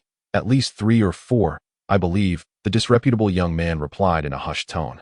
"Our brothers spotted them from the window, but they couldn't see clearly." Lao San, upon hearing this, opened the car door and waved, saying, "Get out." "Together," Yuan Ku added, also opening his door. Lao San paused momentarily before promptly reminding him, "In matters like this, it may not be advisable for you to make an appearance." Meanwhile, within a certain warehouse on the Black Street, an elderly man sat on a dilapidated wooden chair, sipping tea as he remarked, "We can start dealing cards now. Notify those who dine with us that it has been quiet for so long. Let us stir up some commotion tonight. P.S. Thanks to Jean Xian for the addition, and to Ben Xiao, Mon Xianya, and others for their generous tips. Much appreciated." Chapter 40. Confronting Yuan Ku at the intersection of Tuza Street and Fuyuan Road, Yuan Ku and Lao San, leading dozens of individuals, arrived at the entrance of a warehouse. "Open up," Lao San commanded his subordinates behind him. "Wait a moment." Yuan Ku pondered for a while before immediately raising his hand to halt them. Old cat is rather stubborn. Forcing the issue could lead to unnecessary trouble. "Lao San, please make a call to the team." After hearing Yuan Ku's instructions, Lao San took out his phone and stepped aside, while the others surrounded the warehouse, leaving no avenue of escape. Old cat was no fool. He had been attentive to the outside and quickly noticed Yuan Ku and his group. Inside, a friend assisting with the concealment spoke to Old cat with a panicked expression. "They've caught on. What should we do?" On a worn wooden bed, Qi Lin clutched his abdomen, forcing himself to sit upright, his pale face directed at Old cat as he exclaimed, "Brother, you've done enough for me. I can't keep dragging you down. Just protect my sister and my mother. I'll go out on my own. What nonsense are you spouting at this point?" Old cat replied impatiently, "Stay put. I will go outside and deal with Yuan Ku." "Old cat," Qi Lin shouted through tears, "I owe you far too much.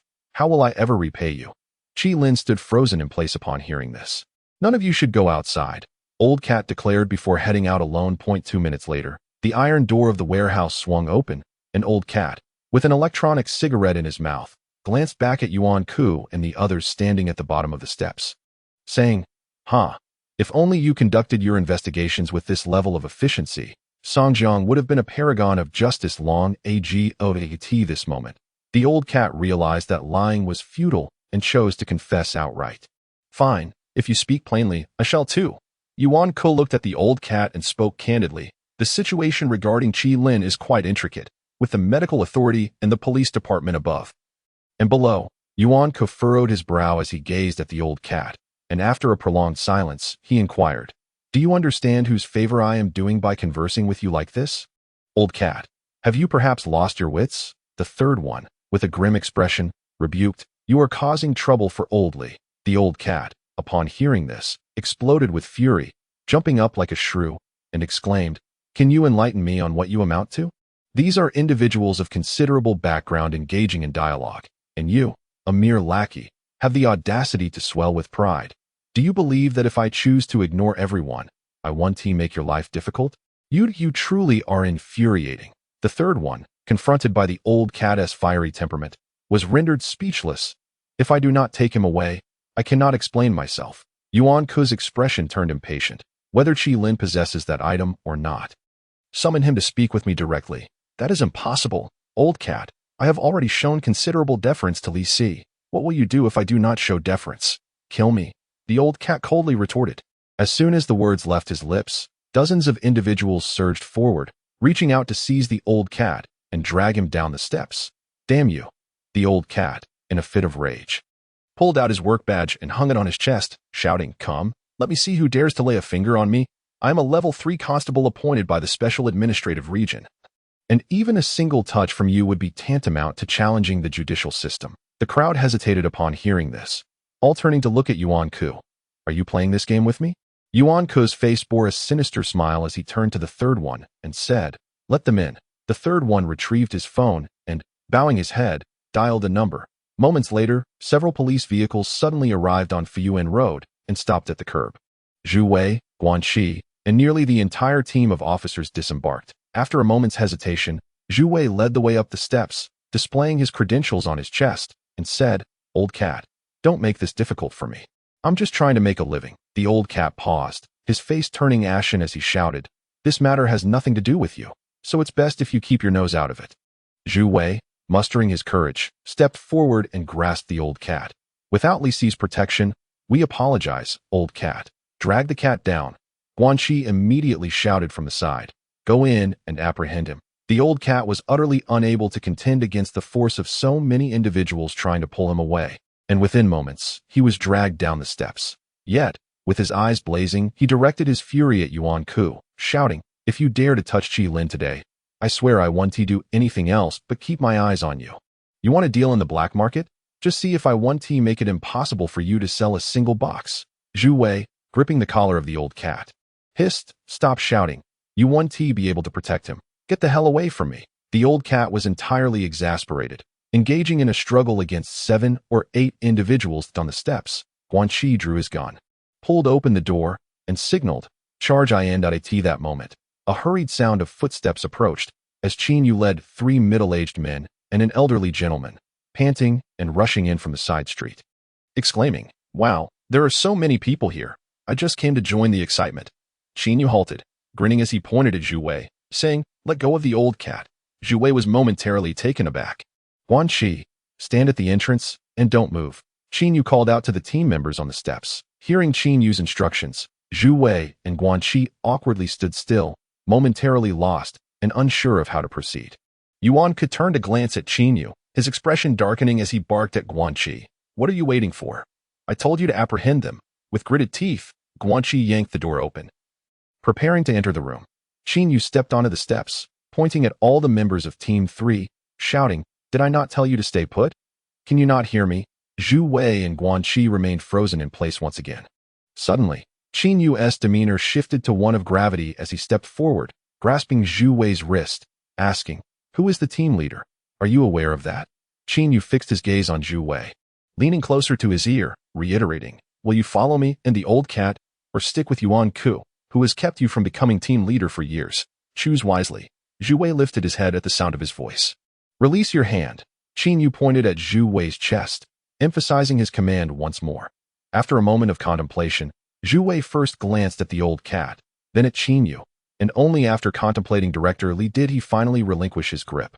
Yuan Ku, bewildered, stared at Zhu Wei, saying, "Did you not hear me speaking?" Reporting to the captain, "According to the hierarchy and police regulations, I must prioritize following the direct superior's orders." Zhu Wei saluted and shouted loudly. The members of Team 3 collectively froze for a moment, their eyes fixed on Zhu Wei, slowly raising their arms in salute, and in unison declared, "We must prioritize following the direct superior's orders." Chapter 41. The 3 families gather at Tuzha Street before Yuan Ku arrived. He had indeed anticipated that he might encounter some trouble with the old cat, but he never expected that Qin Yu would also become involved, arriving alongside old Ma and the others. What did this signify? It indicated that Qin Yu's presence was not on his side. Yuan Ku felt perplexed and infuriated, as he believed that although he had used Qin Yu, he had nonetheless provided the latter with an opportunity, and yet this young man had the audacity to stand against him at a critical moment. "Qin Yu, what game are you playing?" Yuan Ku, facing a series of misfortunes recently, with a death in the family and still no solid supply channels, had lost the amiable and righteous demeanor he once possessed, leaving only impatience and indifference in its wake. "Captain Yuan, shall we step aside to discuss this?" Qin Yu inquired with a smile. "What is there to discuss? I must take the person with me." Yuan Ku replied irritably, waving his hand. After a moment of contemplation, Qin Yu gestured for the old cat to remain calm and, speaking softly, looked at Yuan Ku, saying, Captain, Qi Lin has already suffered enough. We should show some mercy. Do you believe your words carry any weight? Yuan Ku inquired coldly. Yuan Ku had been valiantly suppressing his surging anger, but upon hearing the veiled threat in Qin Yu's words, his composure shattered in an instant. With a sudden, fierce motion, he raised his arm and struck downwards. A sharp crack reverberated through the air as Qin Yu received a resounding slap in front of onlookers. Understand your place. Without my permission, do you truly believe you can assume the role of team leader?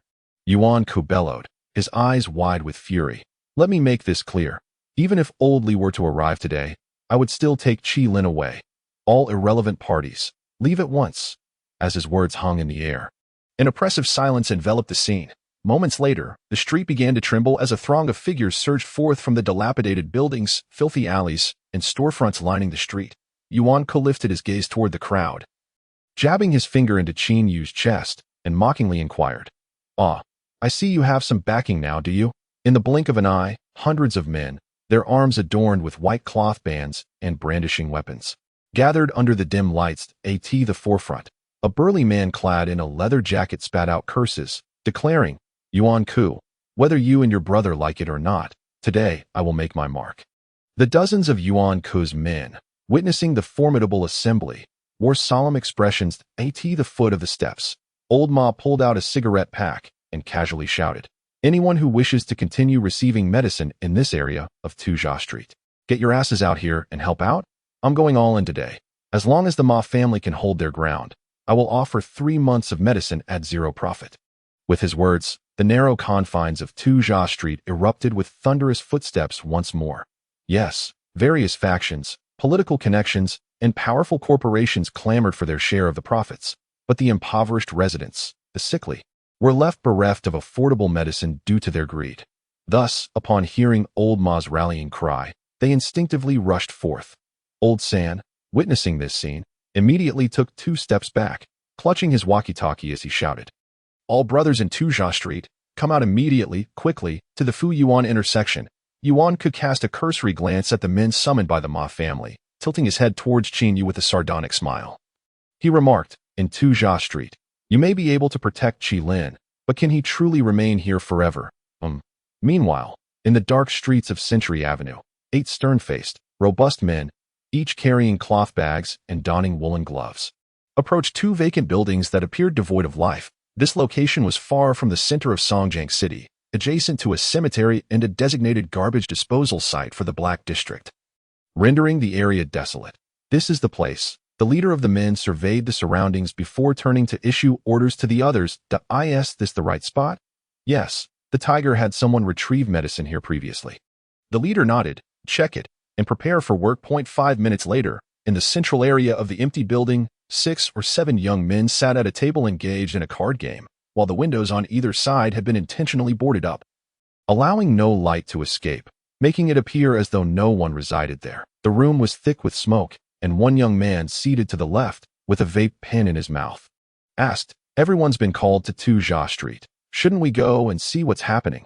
As the conversations flowed among the crowd, the overhead lights flickered a few times before abruptly extinguishing. What on earth happened to the lights? Is the generator malfunctioning again? Shouted Tiago, urging someone to fetch a flashlight. Suddenly, a dull thud echoed from the door, followed by the hurried sound of footsteps approaching. Someone's coming. Quickly, grab your things, exclaimed a young man seated on a chair, leaping to his feet. The moment the card players inside comprehended the situation, gunfire erupted at the entrance, unleashing a torrential downpour of bullets into the room. Cries of agony resonated as 3 individuals fell lifelessly to the ground. At the doorway, the burly leader of the ambush switched on his flashlight, gesturing for his comrades to remain still. Enough, no more shooting. We need 2 heavyweights. Inside the police station, Director Li sat behind his desk, toying with a teacup, his brow furrowed in concern. On the adjacent sofa, the senator responsible for political affairs casually crossed his legs and inquired, Isn't it a bit premature to make a choice? Do I wish to do this? It's that old fool, Lao Mao, who's pressuring me. Li sighed in frustration. However, it's for the best. Yuan Hua has tried to woo me multiple times without any commitment from my side. In truth, it could be considered a stance. The situation on Tujia Street has escalated. I doubt I can rein it in now. Let us wait for a call. I raised his cup and took a sip of tea. Within the Grand Palace, Yuan Hua, having concluded a phone call, cursed under his breath that oblivious old horsehead truly believes he wields influence on Tujia Street. You all go. There's no need to coddle while conducting business. Is Lao Mao's obstinacy a reflection of Director Li's stance? Inquired a middle-aged man on the left, brow knitted and concerned that if that's the case, the situation grows rather complicated. Yuan Hua waved his hand dismissively. I grant him respect because he is Li. Without my respect, he is nothing. Tonight, I demand Qilin. Chapter 42. The Clash of Hidden Titans on Tujia Street. The families of Ma and Yuan had already formed their ranks, nearly 1,000 individuals poised for confrontation, their weapons glinting ominously in the dim light, creating an atmosphere thick with tension. At the center of the throng, Yuan Ku, tilting his head, glared at the old horsehead and asked, Did you truly believe you could gain confidence after a few days of feasting? I will ask you one last time. Will you step aside? The roads are completely blocked. How am I supposed to yield? The old horsehead remained unperturbed, slowly turning to his followers to inquire. Without the drug trade, how will you survive? Can you afford Yuan's drugs? He shouted to the impoverished residents gathered in the street that we cannot afford them. Then what shall we do? Wait to die? Wait for what? If we have no medicine, then none of us shall survive.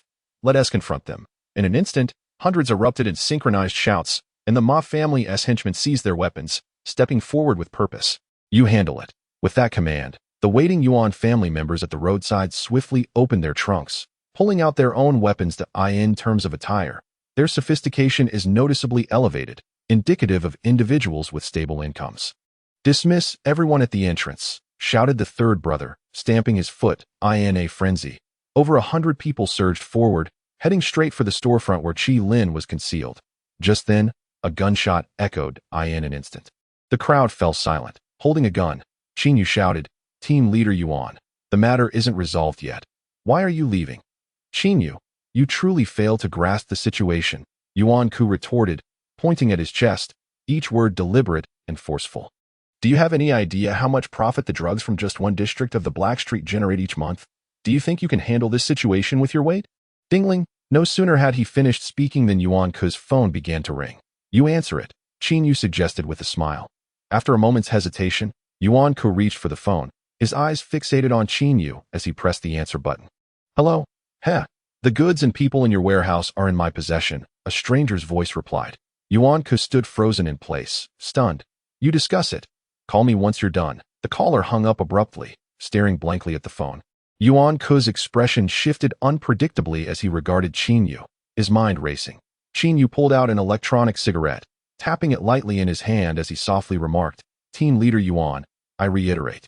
One should spare a thought for others when possible. You collaborated with the Ma family to clear out my warehouse. Yuan Ku clenched his fists, his voice low. That's not right.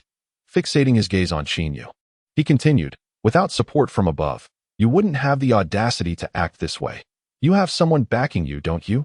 Qin Yu met his gaze, remaining silent. Old Li? After a moment's contemplation, Yuan Ku pointed at Qin Yu's chest and inquired. Is it him? As long as you do not touch Qilin, the goods in the warehouse and the men will remain unscathed. I've already paved the way for you. Why do you side with Old Li again? Yuan Ku questioned, his eyes wide with intensity. Do you think he is formidable? Let me tell you, the connections he has in the police department do not surpass mine. In the police department, I refer to him as the chief. But outside of it, I wonder how I should address him. Do you understand? I know you have someone backing you. Qin Yu nodded. It's not easy to enter from the outside. Songjiang is quite complicated. With your foundation, one wrong step and it could lead to your demise. Indeed, I comprehend that, Qin Yu replied, narrowing his eyes. If I hadn't been cautious and discussed matters with old Ma beforehand, I might have ended up dead on some street due to a drug deal gone wrong. Yuan Ku was rendered speechless. Let us speak plainly. You have supported me, yet I have also done tasks for you. The past is behind us. Today, we must focus on Qilin. The smile faded from Qin Yu's face as he fixed his gaze on Yuan Ku. Enunciating each word, I ask you, can you take action today? Impossible? Impossible, is it? Then let us proceed.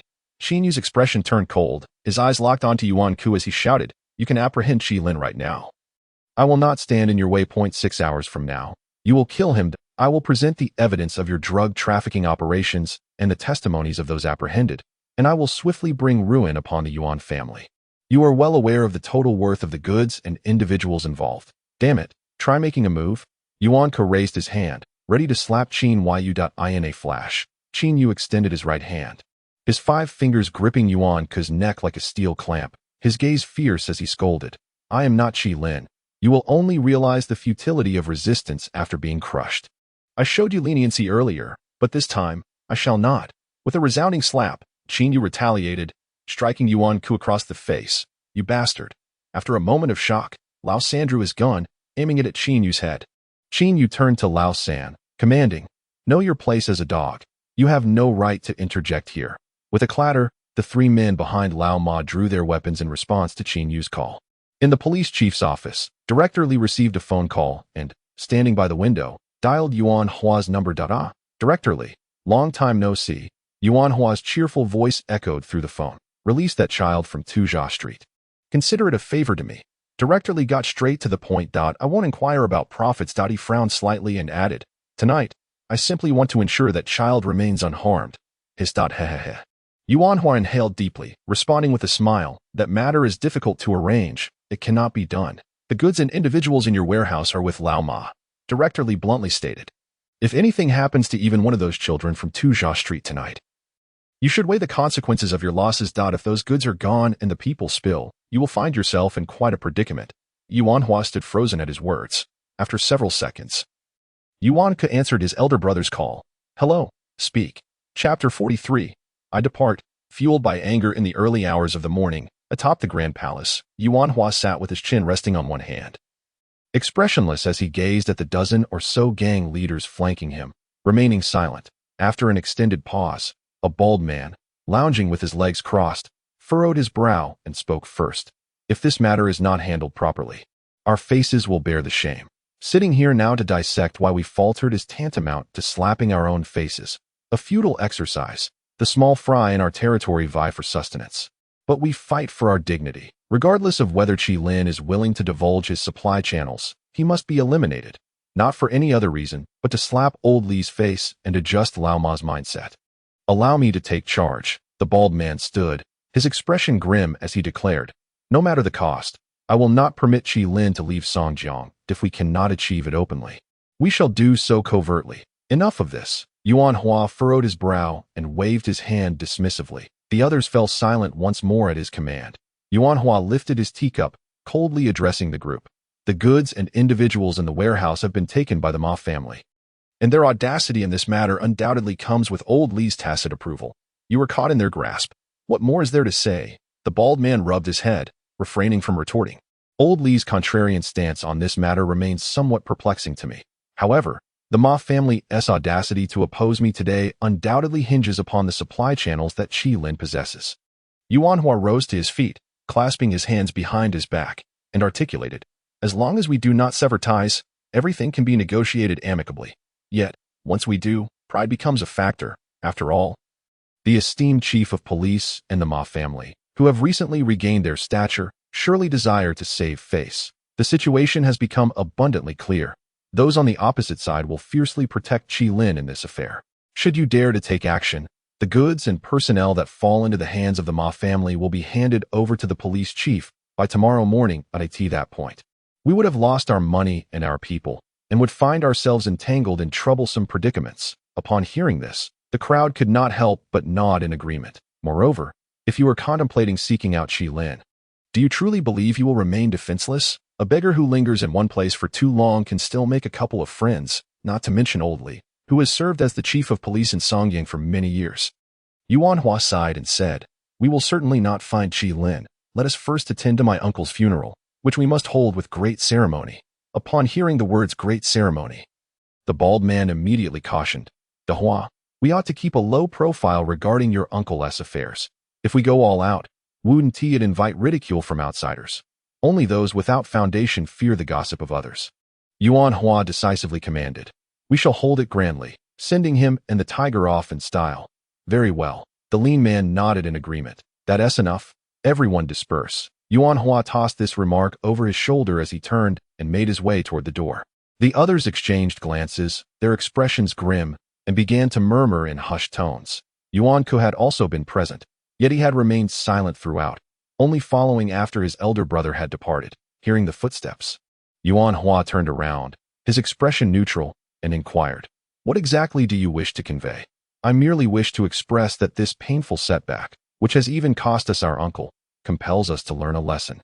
We must not allow this failure to become meaningless." Yuan Ku fervently stated that it is time to establish rules and to cleanse our ranks. Yuan Hua scrutinized his brother for a prolonged moment before suddenly pointing at his chest and saying, "You must understand that your elder brother did not establish this territory with a cadre of elite scholars. Those who stand with us are predominantly individuals who once struggled to make ends meet at the lower echelons. And today, these very individuals remain your elder brother's most dependable support. If you impose rules and clear them out, when the Ma family arrives, who will confront them? You or I? What I mean is, your ideas exist only on paper and are ill-suited for our reality." With that, Yuan Hua departed. In response, Yuan Ku, his blood boiling, shouted, "Brother, the 9th district will not remain chaotic forever. In 5, 10, or 20 years, it will eventually develop a sound system and a stable social environment. If you do not change, you will be dragged down by these people." 2 days later, 3 military trucks slowly emerged from the confines of the 9th district, halting at the edge of a desolate expanse. 10 minutes later, a filthy half-truck approached, flashing its headlights erratically at the road. Before long, Qi Lin, accompanied by his younger sister Qi Yu and their frail, ailing mother, disembarked from the vehicle, bidding farewell to the soldier who had seen them off, and stepped onto the half-open truck. Snowflakes danced through the air, settling upon the frozen ground that had remained in a wintry slumber for 3 or 4 years, leaving behind an endless expanse of pristine white. But Qi Lin, his abdomen wrapped in bandages, lay in a daze in the truck's rear seat, gazing blankly at District 9, his heart a tumult of emotions. He had strived there, once smiling in acceptance of this wretched era. He had lost his dignity there, sacrificing himself like a dog, believing he had gained much. Yet as he departed today, he carried away not even a single complete quilt, only the burdensome weight of human connections and 2 dependents who relied on him for sustenance. All was lost. Years of effort vanished in a single night. Qi Lin could not fathom the significance of his previous submission, and thus resolved to move forward standing tall. Chapter 44. After Adversity. This rare friendship within the police chief's office. Director Li stood with his hands clasped behind him at the window, softly inquiring, "Has that lad left?" "He has already departed," Old Cat confirmed with a nod. "I have yet to ascend to the position of chief largely because I wish to avoid entangling myself in specific relationships and affairs," Director Li remarked, his weariness evident. Beside the desk, Qin Yu, overhearing Director Li's words, felt an inexplicable sense of intimacy, for the man's demeanor had shifted from the official to the candid. This signified that Director Li no longer regarded Qin Yu as merely an ordinary team leader within the police force, but as one of his own. Such a transformation bore both advantages and disadvantages. On the one hand, Qin Yu had finally forged connections within the organization, which would grant him opportunities in his work that others might never secure. Yet, the drawbacks were stark. He had irrevocably offended the Yuan family, and in future endeavors, he could very well face their retaliation and suppression. Director Li's current disposition was evidently not optimistic, revealing that the Yuan family's influence was far more complex than it appeared on the surface. Director Li furrowed his brow as he took a seat beside his desk, quietly asking, "Does Qi Lin possess any procurement channels for a long?" Old Li sipped his tea, his tone unequivocal as he replied, "My connections also require tangible benefits to be effective. If the supply channels are not established, and the Ma family lacks the capacity of the Yuan family on the streets, then why should my influence exert itself in the shadows?" "Understood." Qin Yu nodded in agreement. "You should also be cautious." Old Li pointed at Qin Yu, saying, "With the tiger deceased, and Yuan Wei also gone, your presence looms large in this affair, so remain vigilant against potential retaliation." Sighing, Old Cat beside them lamented, taking a cup to fill with hot water, blowing on it to cool it down while shaking his head. What has become of people these days? It is understandable for the impoverished brethren in the slums to act out of self-interest, given the harshness of life. But those in positions of power, are any of them truly starving? Why then do they all seem so fixated on profit? Is there not a single soul among them who can sit in their rightful place and engage in meaningful work? Old Li pondered for a moment before turning to Old Cat and remarked, "Do you recall my speech during the appointment meeting when I first became the director?" Old Cat paused, taken aback by the question. "I was the first to declare that within 2 years, We would resolve the chaos of Tuza Street, and within 5 years, we would fundamentally restore order to the criminal underbelly at that time. Many at the precinct laughed at me, but I paid them no mind. Yet now, as time has passed, do you see that I have accomplished what I set out to do? Oldley sighed and added, what was once a source of ridicule has now truly become a jest. Both Old Cat and Qin Yu were left speechless by this statement. As Qin Yu listened to Oldley, he suddenly felt that this middle-aged man was brimming with stories, possessing a wisdom and ambition that he deeply admired. He also perceived that Old Cat bore certain similarities to Director Lee. Both belonged to a breed of individuals striving to assert their identities amidst the chaos of this tumultuous era. Even if at times they were compelled to compromise. Enough of this rambling. It serves little purpose. Director Lee sighed again, his tone brooking no dissent as he instructed the 2 younger men before him. In any case, you must tread carefully for now and avoid causing trouble. Understood. Acknowledged. The 2 nodded in agreement. Oh, by the way, Director Lee stood up, looking at Qin Yu. Since you have chosen your side, you must possess the acumen that comes with it. You need to swiftly transform Team 3 into your own. Qin Yu's Team 3. In the future, I will find an opportunity to transfer Team 3 out to another unit. As for the issue of advancement, I will handle that. You merely need to present me with compelling reasons for your promotion. Yes? Qin Yu responded with a salute. You 2 can go now. Director Lee waved his hand dismissively. An hour and a half later, on Tuza Street, Old Cat squatted by the curb and looked up at Qin Yu, asking, do you regret standing by my side? Having already committed, what use is there in regret? Qin Yu rolled his eyes. Didn't you say you wouldn't intervene? Why did you change your mind? Old Cat chuckled and inquired further. After a moment of contemplation, Qin Yu slowly squatted by the roadside and replied, you were willing to go to bat for Qi Lin, who had nothing. I just don't want to lose you as a friend. Little you, let us walk this path together from now on. Old Cat grinned, clapping Qin Yu on the shoulder. I know a fortune teller who told me that those who are small-hearted act with righteousness and integrity. I've seen your measure. You are undoubtedly a standout among such individuals, ready to give your all. Oh, for heaven's sake. You fool, Qin Yu exclaimed, locking his arm around Old Cat's neck. Do you think I'd hesitate to take you down? Hey, don't mess around. Am I big? Yes, quite big. Call me daddy. That's going too far. I'm ready to fight you. Old Cat, flustered, reached out to poke Qin Yu in the eye. Tell me, is your close relationship with Qi Lin because he is rather weak? Qin Yu asked, baring his teeth. You are truly despicable. Qin Yu retaliated against Old Cat with a flurry of playful punches. Under the dim light, 2 young men, brought together by a shared incident, joked and playfully tussled with one another. From that moment, they officially stepped into each other's hearts, becoming entangled in the years to come, supporting one another as they moved forward. After a brief scuffle, Old Ma approached from across the street, lowering his head to bellow, what's all the commotion about? Qin Yu looked up with a smile. You're here. When can we get to Min and my little heir sorted out? Old Ma directly inquired.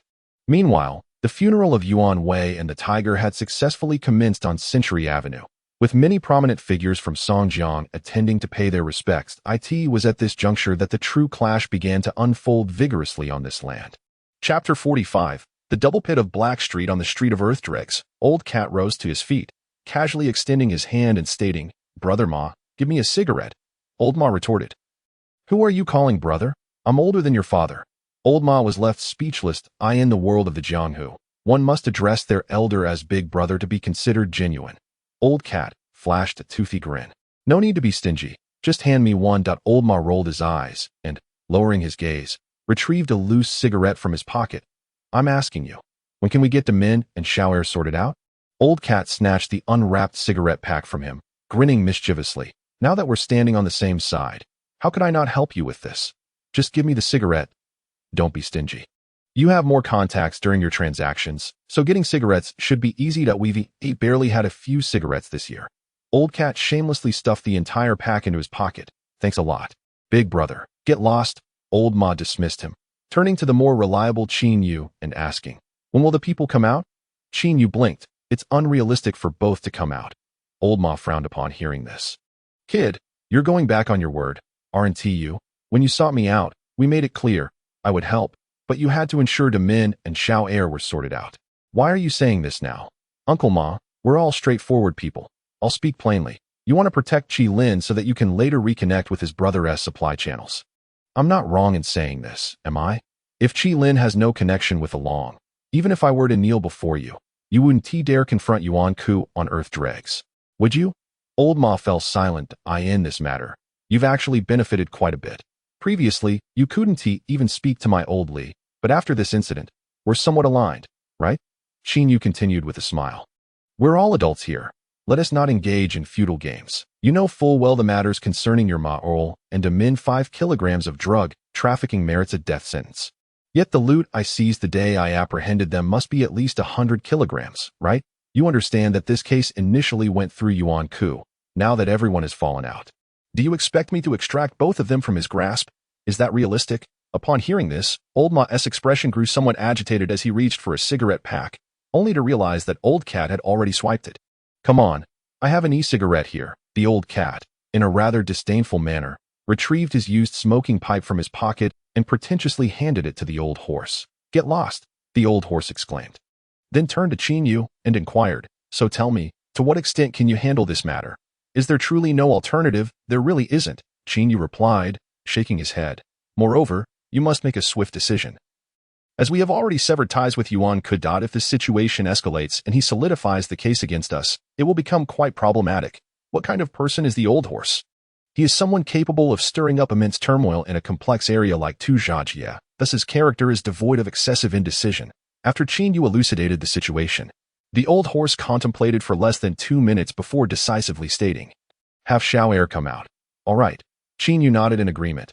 I will interrogate the two of them immediately and apply some pressure. How long will the men be sentenced? The old horse asked again.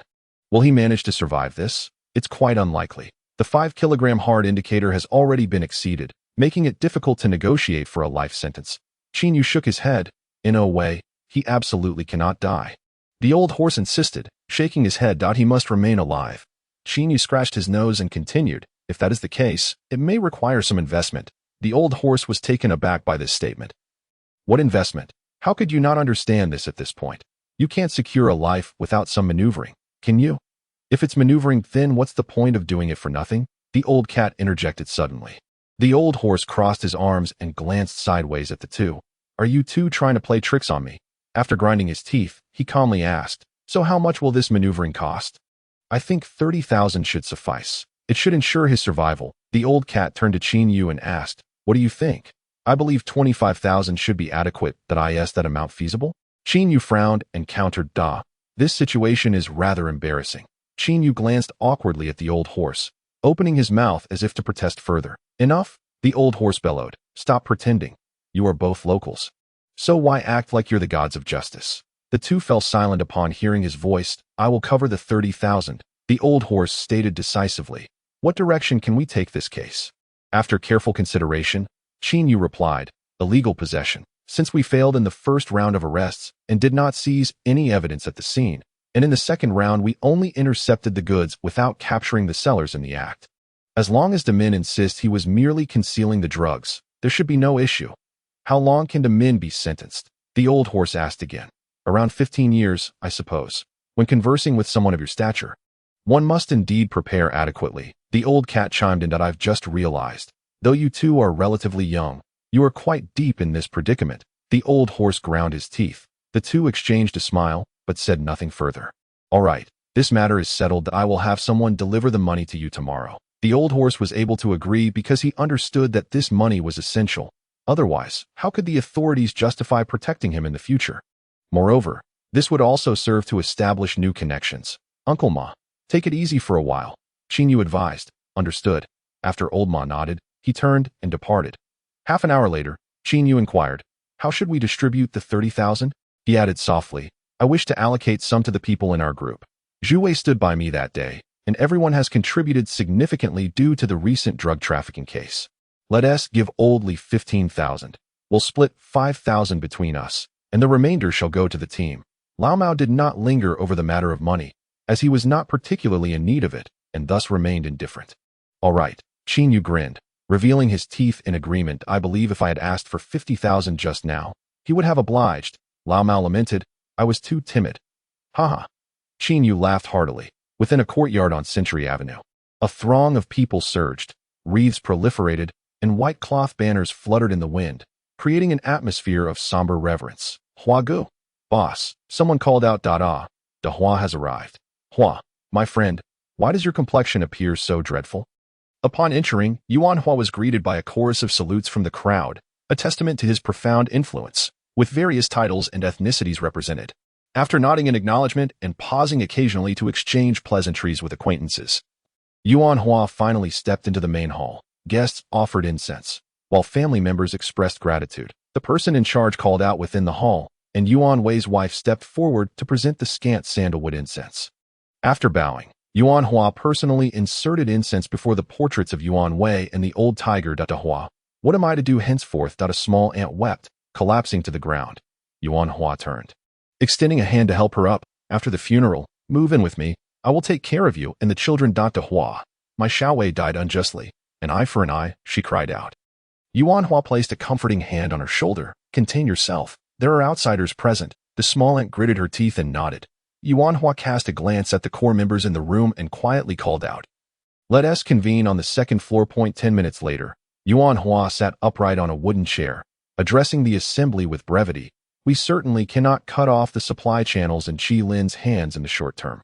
However, to prevent the Ma family from seizing this channel and continuing to compete with us, we must first stir up activity on Tuzhou Street. The crowd nodded in agreement that it's not the magnitude of the matter that concerns us, but rather the outcome, Yuan Hua asserted, raising a finger. Within a month, we must dismantle the Ma family and clear Tuzhou Street. Old Ma is undoubtedly now in league with Director Li. Should we not consider the official implications? A lean man inquired, furrowing his brow. Yuan Hua pondered for a moment before responding, I will devise a strategy for the official pressure. You all are responsible for the ground operations. Understood. The group nodded. With a single utterance from the boss, the entire underworld began to stir with tumult. Chapter 46. Beauties, gaze, and dinner the following evening. Get lost. Lin Yinlei turned around, her voice crisp with reproach. You damned gay. Hee. Is it still early for you to clock out today? Are you done yet? Qin Yu, with a sidelong glance, retorted, what business does a young lady have in observing such trivial matters? He chuckled. Indeed, you have hit the nail on the head. You two are nothing but trivialities. How vulgar. The teasing from Lin Yinlei flushed Qin Yu's face. All right, I shall refrain from jesting with you, Lin Yinlei remarked, stretching her limbs and flashing a radiant smile. Hey there, big brother, having assisted you, shouldn't you treat me to a meal? The reason the Ma family managed to locate Yuan Hua's hidden stash on Century Avenue that night was largely due to Lin Yinlei's contribution. She had previously clashed with the tiger, and it was Qin Yu who had come to her aid. Qin Yu was able to provide the Ma family with reliable information because of the photographs Lin Yinlei had taken. Thus she had indeed rendered him significant assistance. What would you like to eat? Qin Yu inquired. He paused, taken aback by her response. Japanese cuisine. There are hardly a few establishments in Songjiang, and a single plate of salmon would consume several months' worth of my salary. What a ridiculous notion. If you dare insult me once more, have you become too familiar with me? Let me take you somewhere else, he offered. Where to? Come along. You'll find out soon enough. Qin Yu set down his water cup and picked up his belongings. Lin Yinlei, intrigued, furrowed her delicate brows and asked, why are you carrying so much? Are you not staying here? No, it's for refuge, Qin Yu replied dismissively, dragging Lin Yinlei out the door while calling, let us go. After walking for nearly 20 minutes along the dilapidated streets, the striking pair arrived at an alley beside the police station. Lin Yinlei exhaled warmth into her palms, her small face flushed from the cold, and looked up at the storefront before her, saying, this place doesn't even have a sign, and you dare bring me here. It's the sentiment that counts, not the money. Nonsense, Lin Yinlei retorted sharply. You miser. Qin Yu, carrying his luggage, approached the entrance, lifted the heavy cotton curtain, and called back, come inside. This eatery was one that Zhu Wei had introduced to Qin Yu, specializing in boiled river fish noodles. A true delicacy of Songjiang. A great river, frozen over, meanders for hundreds of miles to the north of Songjiang, extending beyond the 9th district with no end in sight. Some industrious fishermen often drill holes in the ice to cast nets and catch fish. Although most regions of the world are devoid of life, fortunately, the disaster-affected area of Songjiang has fared better, its environment not as harsh as that beyond its borders. Otherwise, the 9th district would not have been rebuilt here. In this restaurant, the menu featured primarily this one dish, boiled river fish noodles. Shortly after Qin Yu and Lin Yinlei took their seats, the proprietor brought a large iron pot to their table.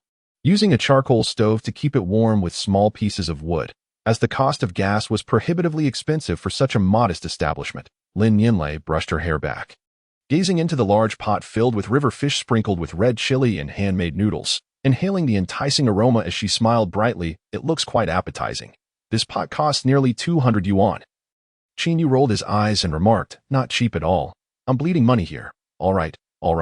I know you're stingy. No need to reiterate. Lin Yinlei picked up her chopsticks and delicately grasped a piece of fish, nibbling with her petite mouth.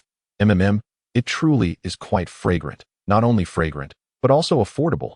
Qin Yu, starved, devoured the noodles with great fervor. Why do you eat like a famished ghost? Aren't you afraid of burning your mouth? Lin Yinlei frowned and muttered, isn't it better to be a bit more composed? I'm just a gay guy, not interested in you. So why put on such airs? Qin Yu teased deliberately. Lin Yinlei pursed her lips and smiled. Do you fancy me? Otherwise, why did you help me deal with that so-called tiger the other day? I like your chest hair that's over 2 meters long. Get lost. I'm just kind-hearted, which is why I helped you. Qin Yu added insincerely. Hee. Lin Yinlei looked at Qin Yu and smiled. You mustn't harbor any improper thoughts about me. I can be your girlfriend and even teach you how to seduce your beloved. Qin Yu, uninterested in bantering with Lin Yinlei, looked up and inquired. There's something I'm quite curious about. What is it? Is the person who kidnapped you somehow connected to the Yuan family? Qin Yu suddenly asked. Lin Yinlei was taken aback. How did you know? I only found out later that Matsushita has ties with them. Logically, Yuan Hua is doing well, so why would he resort to kidnapping you? Just for a bit of pocket change? Qin Yu couldn't help but ask. Upon hearing this, Lin Yinlei's delicate face displayed a hint of hesitation. Never mind. If I can't say it, I won't. Noticing her reluctance to engage, Qin Yu promptly shifted the topic. Oh, I see. Qin Yu nodded and continued. But if he sought your uncle's assistance, why kidnap you? Doesn't your uncle have any children? Because I happen to be coming to Songjiang for work. And I grew up at my uncle's house, so I'm not much different from his children. Lin Yinlei replied with a smile. My uncle's other children hold certain social standing, so Yuan Hua probably wouldn't dare to touch them and could only target me. The soft persimmon. Now I understand. Enough about me. Let us talk about you. Lin Yinlei removed her jacket. Her cheeks flushed as she looked at Qin Yu and asked, did you come to the 9th district by yourself? What about your family? Hearing this question, Qin Yu's brow furrowed in an instant. What's wrong? Lin Yinlei sensed something was off with Qin Yu and tentatively asked again that I have no family before the 9th district was established. During the chaos, I thought I was abandoned. Some say my parents died, while others claim they ran away with my brother. Qin Yu's gaze dimmed. In any case, there are all sorts of speculations, and after so many years, I've nearly forgotten them. Lin Yinlei was taken aback for a long moment, her expression vacant as she said, I'm sorry, I thought it's fine. I'm used to it. Qin Yu waved his hand dismissively. With that, a silence enveloped them, both engrossed in their own meals. After about 20 minutes, Qin Yu paid the bill, and he and Lin Yinlei stepped out of the small restaurant once more. It was quite cold outside, with a few flurries of snow beginning to fall. Lin Yinlei shivered, repeatedly pouting her lips to warm her hands. You women all have a screw loose, dressing so lightly in this weather. Aren't you afraid of an early demise? Qin Yu rolled his eyes, then lowered his head to retrieve an old, thick pair of sheepskin gloves from his bag. Put these on, he said. Lin Yinlei reached out to take the heavy gloves. Turning to look up at the tall and robust Qin Yu. You're quite thoughtful, she remarked. Pfft. Do you think a pair of worn-out gloves will win me over? Dream on. Lin Yinlei spat playfully, her spirits lifting as she donned the gloves and exclaimed, wow, they're really warm. Qin Yu said nothing further, maintaining a steady pace as he walked ahead. Lin Yinlei, gloved hands exploring the icicles hanging from the windowsills, suddenly shouted, you big fool. What? Qin Yu turned around. Cheer up a bit. What's done is done, and no one can change it. But we live in this era. We must believe tomorrow will be beautiful. Standing in the icy, snow-laden alley, Lin Yinlei optimistically advised, at least in this moment, you have a stunning beauty accompanying you on your stroll. What more could you want? Qin Yu was momentarily taken aback, then replied with a smile, thank you, beautiful. No flirting, or I'll call your beloved. Deep within Tuzha Street, a few young men dining with old Ma were now gathered outside a storefront, whispering amongst themselves. In the distance, a bald white Russian man swaggered over, leading for young men unsteadily. Are there any women? He bellowed, belching. The young men by the roadside glanced at him, one retorting, how many of you are there? Are you blind? Can't you count? The man beside the white Russian shot back angrily. Who are you cursing at? Bam! The White Russian threw a punch, sending the young man stumbling back 3 steps before crashing to the ground. Damn it! You dare lay hands on us. The fallen youth's companions rushed to help him up, glaring and shouting. Looking for trouble, are you? As soon as the words left his mouth, a group of 30 to 40 individuals suddenly burst forth from a shadowy alley. Brandishing steel pipes and machetes, the premeditated conflict was about to ignite that very night. Chapter 47. Retribution arrives on his way to Courtyard 88, while Qin Yu was engaged in a heartfelt conversation with Lin Yinlei. His phone suddenly rang. Hello, Xiao Wei. Good. All right, you go ahead. With that, Qin Yu had no time to continue his chat with Lin Yinlei. He exchanged a few brief words before turning and hurrying towards the precinct. In the investigation area of the precinct, acting deputy team leader Lao San called a meeting for all members of the first team, excluding only those from the third group. By the work desk. Lao San held a teacup, casually addressing the others. The commotion over at Tuzha Street has become too loud. These drug dealers have gone berserk, not caring whether you're on the government's payroll. So, when we arrive, assess the situation before rushing in blindly. Understood. Got it. Though dozens listened to Lao San's words with outward calm, they all understood perfectly well. The troublemakers at Tuzha Street were undoubtedly from the Yuan family. Hence Lao San was subtly advising everyone to let things slide when necessary. After a few more instructions, he set down his cup and called out, grab your riot gear and drive into the scene. Switch all radios to our team's dedicated frequency.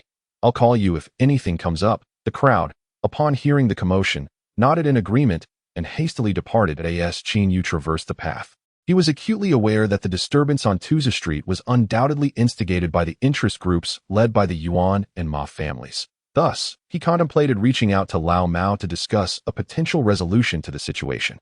Just as he was about to dial, the phone rang once more. Hello. Qin Yu swiftly pressed the answer button. Team leader, the first unit is holding a meeting, and everyone is present except for the third member, who has notably failed to notify us. Zhu Wei relayed urgently. So, do you think we should accompany the first unit for tonight's case? After a moment of consideration, Qin Yu replied, you drive the third group's vehicle towards my place. Pick me up first. All right. Zhu Wei nodded. Inform our team members not to panic. If the third member hasn't called us, it's for the best, as it spares me the trouble of having to watch out for their antics during the case. Just remember, even if Yuan Ku and his ilk seek vengeance, I will undoubtedly stand in front of you first. Qin Yu understood well that Zhu Wei, Guan Qi, and the other members of the third group had chosen to side with him on Tuzha Street, not only because they valued him as a person, but also because they recognized the support of Li Si behind him, which emboldened them to disregard Yuan Ku's orders. Hence, he reassured Zhu Wei with his words, feeling a deep kinship with the members of the third group. They represented Qin Yu's true foundation, rather than merely being members of the first unit. This was also why, after swindling old Ma out of 30,000 yuan, Qin Yu was eager to share the spoils with them. In the current climate, relationships between individuals are quite pragmatic.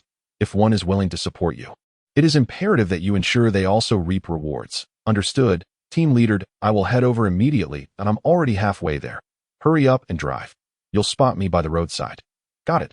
Zhu Wei acknowledged and promptly ended the call. As Qin Yu gazed down at his phone, hastening along the frigid streets, he was about to press the dial button to contact Lao Mao when he suddenly sensed someone watching him from behind. This instinctive reaction had developed over the years spent in the planned area, prompting him to instinctively glance back. On the roadside, a man clad in a woolen hat and a filthy leather coat was hastily walking forward with his head bowed. Behind him, footsteps grew more rapid and distinct at that moment. The two were approximately 10 meters apart. Qin Yu stared at the man, momentarily taken aback, when he noticed 2 others approaching from across the road. A wave of foreboding washed over him. Suddenly, the man in the woolen hat drew a gun. Bang! Crash! Without a moment's hesitation, Qin Yu leaned to the side, his shoulder thrust forward, and with a powerful stride, he shattered the storefront's glass, bursting through the shards like a cannonball into the interior. Inside the shop, 3 or 4 unremarkable women were seated on the sofa, engaged in hushed conversation. They were abruptly startled by a resounding explosion from outside, only to witness Qin Yu stumbling into their view. The women shrieked in a chorus of panic, their feet racing in cheap high heels and slippers as they clutched their heads and fled upstairs. Upon entering the room, Qin Yu did not pause for a moment. His eyes merely scanned the surroundings before he dashed up the staircase to the second floor. Outside the shattered floor-to-ceiling window, Three armed assailants stood on the street, already pulling the triggers of their firearms. The sharp crack of gunfire erupted, and a cloud of blood mist burst forth from Qin Yu's body as he staggered and crawled up the stairs. "Go in and finish him off," commanded the man in the woolen hat, his expression grim. Nearby, two burly white Russians kicked open the door of the storefront, brandishing their guns as they stormed inside. On the second-floor corridor, Qin Yu glanced at the artillery on either side. Noting the complete lack of windows in the sealed room, in a moment of desperation, he kicked open a door. Once inside, he surveyed his surroundings, then leaped nearly half a meter high, gripping an old, rickety cabinet with his right hand and yanking it down with all his strength. With a resounding crash, the cabinet toppled over. And gritting his teeth, Qin Yu shoved it against the doorway, barricading it. After several labored breaths, he pressed his body against the cabinet, and upon inspecting himself, discovered he had been shot in the right hip. With a numbness creeping into his lower body, with no time to ponder, he hastily retrieved his phone and dialed Zhu Wei's number. "Hello." In the corridor, the three armed assailants were already charging up. On Tuza Street, due to the provocations of the White Russian men, a skirmish involving hundreds had escalated into a full-blown conflict. The Ma family showed no signs of retreating. In fact, even without a word from old Ma, the recently idle lower-tier thugs banded together to organize a self-defense counterattack fueled by their vested interests. Numerous individuals on the fringes of the drug trade, armed with makeshift weapons and substandard firearms, brazenly opened fire on Tuza Street. Chapter 48. This chaotic era at the entrance of the second-floor room, the three armed assailants arrived, and the man in the woolen hat raised his leg. Delivering 3 kicks to the door lock, the door shifted slightly, with the lock becoming dented and deformed. "Stand back a bit," said the burly white Russian standing to the left, frost adorning his beard and a fierce glint in his eyes. The other 2 men moved to the side at his command, and a series of gunshots rang out, riddling the wooden door with a cluster of bullet holes at its center, with a resounding crash. Another burly white Russian kicked at the center of the gunshot marks, shattering the door and creating a sizable hole. Inside, Qin Yu found himself separated from the door by the cabinet, and with the door now breached. It was too late for him to approach at point. 3 guns thrust through the opening created by the burly white Russian. "Damn it." Qin Yu's eyes blazed with fury as he braced himself against the edge of the cabinet. Gritting his teeth to rise, the cabinet tilted at an angle as he charged towards the gaping hole. The rapid gunfire echoed through the corridor, bullets striking the cabinet and filling the air with the acrid scent of gunpowder. On the wooden floor, Qin Yu stepped in the pools of his own blood as he pushed the cabinet upright with his shoulder, once again blocking the door. "Damn it," the man in the woolen hat cursed. Turning to shout, "Do we have grenades?" "No," the white Russian replied, shaking his head. "Hurry and break it down." At this moment, the 3 individuals had lost their line of sight for shooting, and considering the cabinet's thickness of approximately half a meter. Although it was hollow in the middle, it was flanked by 2 substantial wooden boards. Thus, when the bullets struck the wooden panels, it was entirely a matter of chance. Some could penetrate the cabinet while others would become lodged in the boards behind it. Qin Yu had painstakingly saved money for many years while in the planning zone to reach this place, and now that he had finally acquired a space to sustain his existence, he certainly did not wish to perish in such a haphazard manner. Summoning every ounce of strength, he relied on his tall stature and exceptional physicality to press against the cabinet, striving for a glimmer of hope. After colliding for a solid 3 to 4 minutes, the commotion ceased, and Qin Yu gradually began to tire. Coupled with the extensive blood loss from his gunshot wound, he felt a violent dizziness enveloping his mind. Yet, even in this state, he continued to brace against the cabinet, vigorously shaking his head to force himself to remain alert. Downstairs, the man in the knitted hat had just retrieved a fire axe from the store when he saw 2 vehicles speeding towards them. With a screech, the sound of tires grinding to a halt filled the air as 2 police SUVs came to a stop at the roadside. "Damn it," the man in the knitted hat cursed, immediately shouting, "That kid has called for backup. We need to leave." 2 white Russian men, upon hearing this, rushed out of the storefront towards the SUVs, decisively pulling the triggers of their firearms as the intense gunfire erupted. Qin Yu's phone rang. "Hello?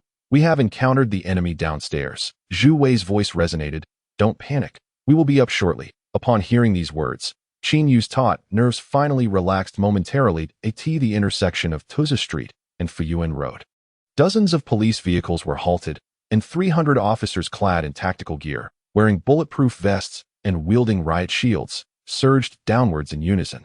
Following their directives, each group set about dispersing the unruly crowd. The deputy chief of police, sweating profusely, shouted into his walkie-talkie, "Be mindful of the use of force. We must not let the situation escalate or exacerbate tensions. Once more, the priority is to disperse." After a series of urgent announcements, the 300 officers, shields in hand, advanced into Tuza Street. The sound of heavy footsteps reverberated through the chaotic streets blanketed in ice and snow, and as the officers lined up and surged forward, they were utterly taken aback. Within a mere 50 meters, gunfire erupted chaotically, makeshift incendiary devices were hurled, and on the narrow street, at least 1,000 individuals were embroiled in a frenzied melee. On both sides of the road, glass lay shattered, with numerous homes ablaze, while knives and clubs were strewn about, and the injured either fled in panic or lay moaning on the ground, creating a scene reminiscent of a town ravaged by recent riots.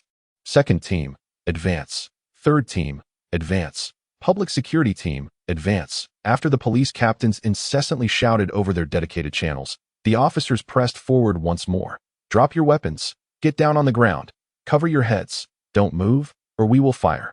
As the officers approached the brawling crowd, they began to shout commands, but the two bloodied factions, driven by their vested interests, paid no heed to the police's entreaties. Meanwhile, numerous grassroots residents within the building, covertly aiding the Ma family, were hurling homemade incendiary devices downwards with a cacophony of explosions. Boom! A fire ignited. Take cover. There are projectiles being thrown from above. The police force numbered a mere 300, and they had received an unequivocal directive to avoid exacerbating tensions.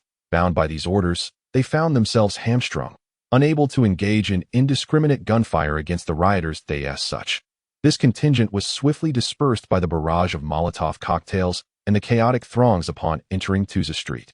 A trio of officers, comprising 4 or 5 men, moved forward to restrain a burly man who was wielding a weapon with ferocity, when suddenly a group of men, their arms adorned with white cloth strips, burst forth from the alley, and without uttering a word, opened fire, resulting in the immediate death of a young officer facing away from them. Deep within Tuza Street, a representative from Yuanhua Company, tasked with pharmaceutical sales, led 7 or 8 individuals who brutally beat a middle-aged man in his 40s to death amidst the filth of the alleyway to the warehouse entrance. The elder Ma, discarding his military coat onto the ground, with reddened eyes and gritted teeth, bellowed, "Damn it! Do they intend to eradicate us completely? Very well, then none shall be spared. Listen closely, everyone. Those who wish to continue profiting from the drug trade, gather your belongings and head to the Grand Palace. If we cannot hold our ground this time, we all must flee. Let us move to the Grand Palace." Over 100 lower-tier henchmen, reliant on the drug trade, immediately echoed his fervent call at the intersection of Fuyuan Road. Within 10 minutes of their incursion into Tuza Street, the 300 officers retreated in disarray, suffering numerous injuries and the loss of 3 lives. Beside the vehicles, the deputy chief inspector, his visage marred by distress, dialed Old Lee's number. "What's the situation?" Red-eyed and far worse than anticipated. As soon as the squads entered, they were forced back out. The deputy chief gasped. "My suggestion is to promptly contact the precinct. We are finding it exceedingly difficult to restore order on the 2nd floor of Century Avenue." Yuanhua was engaged in a game of mahjong with 3 company heads. "This situation has escalated significantly. Could it not end well?" a bald, burly man inquired, his brow furrowed. "The precinct has called multiple times." I sensed a grave tone in their voices. I and the police chief's office, Old Lee personally attempted to reach the elder Ma by phone, but the call went unanswered, inciting his fury as he slammed his hand on the table and exclaimed, "Contact the military. I refuse to believe that a bunch of drug traffickers can operate with impunity. According to protocol, we should first consult the precinct," the senator in charge of political affairs gently reminded. The senator paused, acknowledging the truth in this. "Call Mateo from the military and inform him that I, Old Lee, request his troops to suppress the conflict. Be swift. The situation must not escalate further," the police chief urged with urgency. "I shall attend to it immediately." The senator nodded as he departed. Meanwhile, the dazed Qin Yu, rescued by Zhu Wei, was promptly transported to the hospital. Chapter 49. The Price of Arrogance. Director Li possesses an extensive understanding of the underbelly of the city, as well as the overall environment of Songjiang.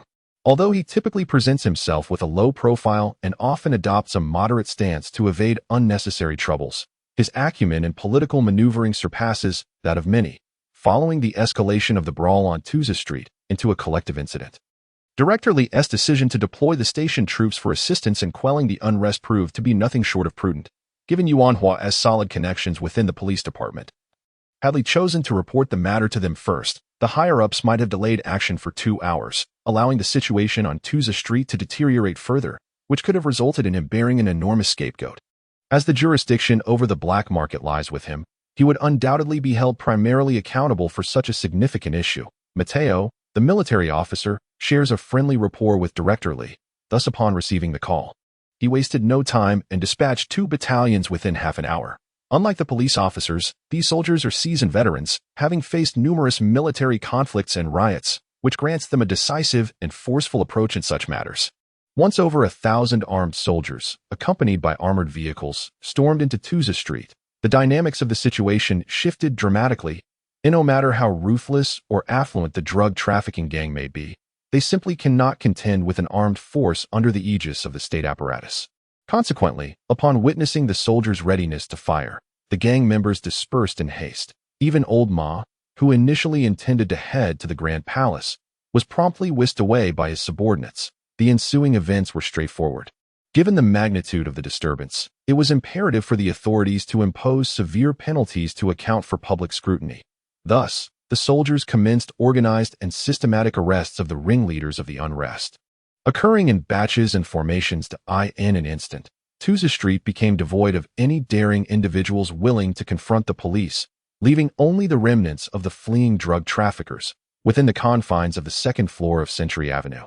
Yuanhua was preparing to inquire about the situation on Tuza Street when a subordinate hurriedly entered, breathlessly stating, "Brother Hua, the military has suddenly advanced into the street without any warning and has opened fire. The 2 factions have dispersed, but many of our brothers have been apprehended, with dozens arrested at the Guangfu-Yuan intersection." The arrival of the military? Yuanhua was taken aback. Furrowing his brow, he pushed aside the mahjong tiles, lit a cigarette, and, in a hoarse voice, remarked, "This old Li has concealed quite a few cards. I had no inkling of his ties to the military before now." Understood, the subordinate nodded, adding swiftly, "Moreover, 3 outside rogues have cornered Qin Yu. But this fellow has some sense and has taken refuge in a butcher shop, refusing to come out." After a while, a few officers from Qin Yu's team arrived. The operation was unsuccessful, but Qin Yu likely sustained some injuries. Noted. "You may go," Yuanhua instructed his subordinate, picking up his phone and moving to the window to dial a contact within the police department. Moments later, the call connected. "What is going on? Why have you stirred up such a commotion? This is unacceptable. It will place immense pressure on the police department." That a silence ensued on the other end. "Wushu, my people have been apprehended. We can hold off on operations for now. I am willing to cooperate with whatever measures are deemed appropriate from above. But this time, we need to make Old Ma feel the pain." Yuanhua, with a somber gaze, remarked, "Since the situation has escalated to this extent, it must be dealt with decisively." "Heh, very well." Yuanhua nodded. "The Ma family, particularly in the realm of Heijia, especially within the area of Tuja Street, may possess greater influence and a larger following than the Yuan family. However, following this bout of violence, they have been left in utter disarray. Why is that? Because the interest group led by Yuanhua has ascended to a level where they can dine and converse with the upper echelons. While Old Ma remains incapable of such connections, the Ma family sells medicine on Tuja Street at prices that are both affordable and reasonable, undercutting hospitals and designated pharmaceutical outlets by at least 70%. This pricing strategy has allowed them to rapidly establish a reputation and influence within Tuja Street. Those who cannot afford medication, the elderly, the infirm, and the destitute brothers suffering from severe illnesses, all remember their kindness, which prompts them to assist in critical moments. Yet, in the face of political relations, such goodwill proves to be feeble. Sometimes, the sentiments of 10,000 hearts may hold less weight than a mere fart from a person in a high position at a banquet. Wu Shu from the police department merely stated in a closed-door meeting the following day, "Thoroughly investigate the Ma family's drug trafficking gang." The senior officials of various departments could only strictly enforce the leader's mandate, beginning a frenzied crackdown on the Ma family members who had merely retaliated out of necessity the previous night. Although those apprehended from Yuanhua's side were all thrown into prison, the higher-ups who had managed to evade the incident continued to swagger in and out of public venues. But could the Ma family do the same? They could not, after their reckless actions. They could only escape in disgrace to avoid the impending crackdown. Within less than 12 hours, several senior members responsible for drug distribution from the Ma family were swept up by the police from various districts in Songjiang. Coupled with the dozens captured on-site the previous night, in the span of a single night, their team was utterly dismantled on the evening of the second day. Old Ma called Lao Mao, speaking succinctly. Concerning De Min and Xiao Air, please take care of it. I cannot make an appearance at the moment. What does Old Li mean? Old Ma inquired. He feels powerless in this matter. That you've made quite a ruckus. Lao Mao replied with a frown. Understood, Old Ma said, not continuing to press Old Li for help, but rather stating in a calm tone, I accept my fate. Yes, let's leave it at that. Yes, the conversation concluded. The two ended the call. At 9 o'clock that evening, Li Si, weary from a day of meetings, sat in his car and asked, where is Qin Yu? In the hospital. Let's go see him, Director Li said, gasping for breath. I need to have a word with him. Chapter 50. Total collapse in the hospital. As the effects of the anesthesia began to wear off, Qin Yu appeared quite weak, lying in the hospital bed with a pale complexion, and sighed deeply. Damn it, Yuanhua really knows how to pick on the soft targets, doesn't he? Old Li undoubtedly lacks the courage to act, and he fears that retaliating against you might completely infuriate him. Hence, he has vented all his frustrations upon me, wishing to bring me to my end. The deed is already done. What purpose does it serve to utter such words? Qin Yu, feeling the bandage on his backside, gritted his teeth and muttered, if I cannot prevail, I shall at least remain vigilant. Thank you, Xiao Wei and Guanxi, for saving my life. Qin Yu expressed his heartfelt gratitude. Setting aside such matters, Guanxi flashed a grin and waved his hand, saying, just focus on recuperating. While the group was engaged in conversation, the door to the hospital room was pushed open, and Old Li strode in. Director, Li Si. The others promptly rose to their feet, offering their respects and greetings. Old Li scanned the room and gestured, leave Old Mao behind. You all can step out for a bit. I need to speak with him privately. All right. You carry on, Director. Qin Yu, propped against the bed, attempted to sit upright.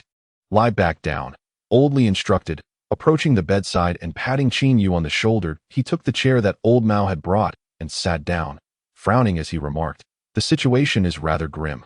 Isn't it? Today has been quite challenging, I presume.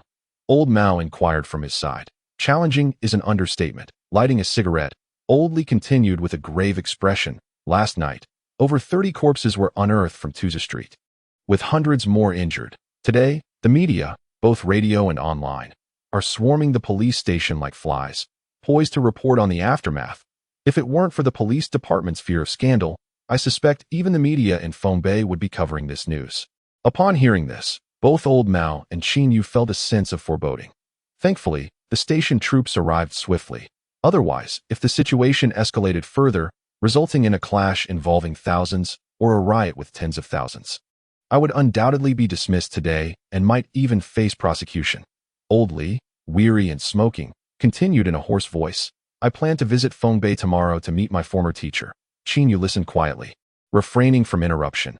Yet, a teacher is a teacher, and a relationship is a relationship. If I wish to have someone from above speak on my behalf against Yuanhua and the others, I must ensure that they see the potential for their own vested interests. Old Li added with a steady voice, what I stand to gain or the amount is trivial. The crux lies in convincing those in power that there are profits to be made from this incident. Are you suggesting? Qin Yu ventured to inquire. With the Ma family dismantled, they possess little leverage in the underworld. However, if I do not assist in their revival, how can I fulfill the interests of the upper echelons? Am I in a position to fund this endeavor myself? Old Li regarded Qin Yu and stated, thus, the pivotal point remains with the Ma family. Only if they can revive the drug trade can we hope to spar with Yuanhua on the ground. Once profit is established, the connections will naturally follow. I comprehend your meaning. Qin Yu nodded. The supply channels from the Ma family have already been severed. After pondering for a moment, Old Mao interjected with a furrowed brow. With Long's demise, they can no longer procure goods. Even if they manage to rally their forces, there will be no business to conduct. That is precisely what I am implying. Old Li's gaze was fixed on Qin Yu as he said, find a way to contact Qilin. We must locate the supply channels that Long had before his passing. That if we can secure a source of goods, the Ma family will be able to continue their business and generate substantial profits. Only then will I be able to engage with the upper echelons, who will be more inclined to assist us. Indeed, the source of goods is at the heart of the matter. Qin Yu nodded in agreement. adding, Yuan Hua's actions against the Ma family stem from their ability to procure low-cost, yet high-quality pharmaceuticals. Exactly, Oldly affirmed.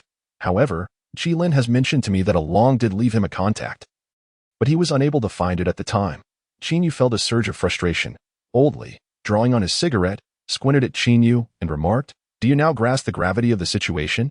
Qin Yu was taken aback. That night, when you were trying to protect Qilin on Tuzhou Street, I too was compelled to take a stand. This not only provoked Yuan Hua, but also offended the interests that lie behind him.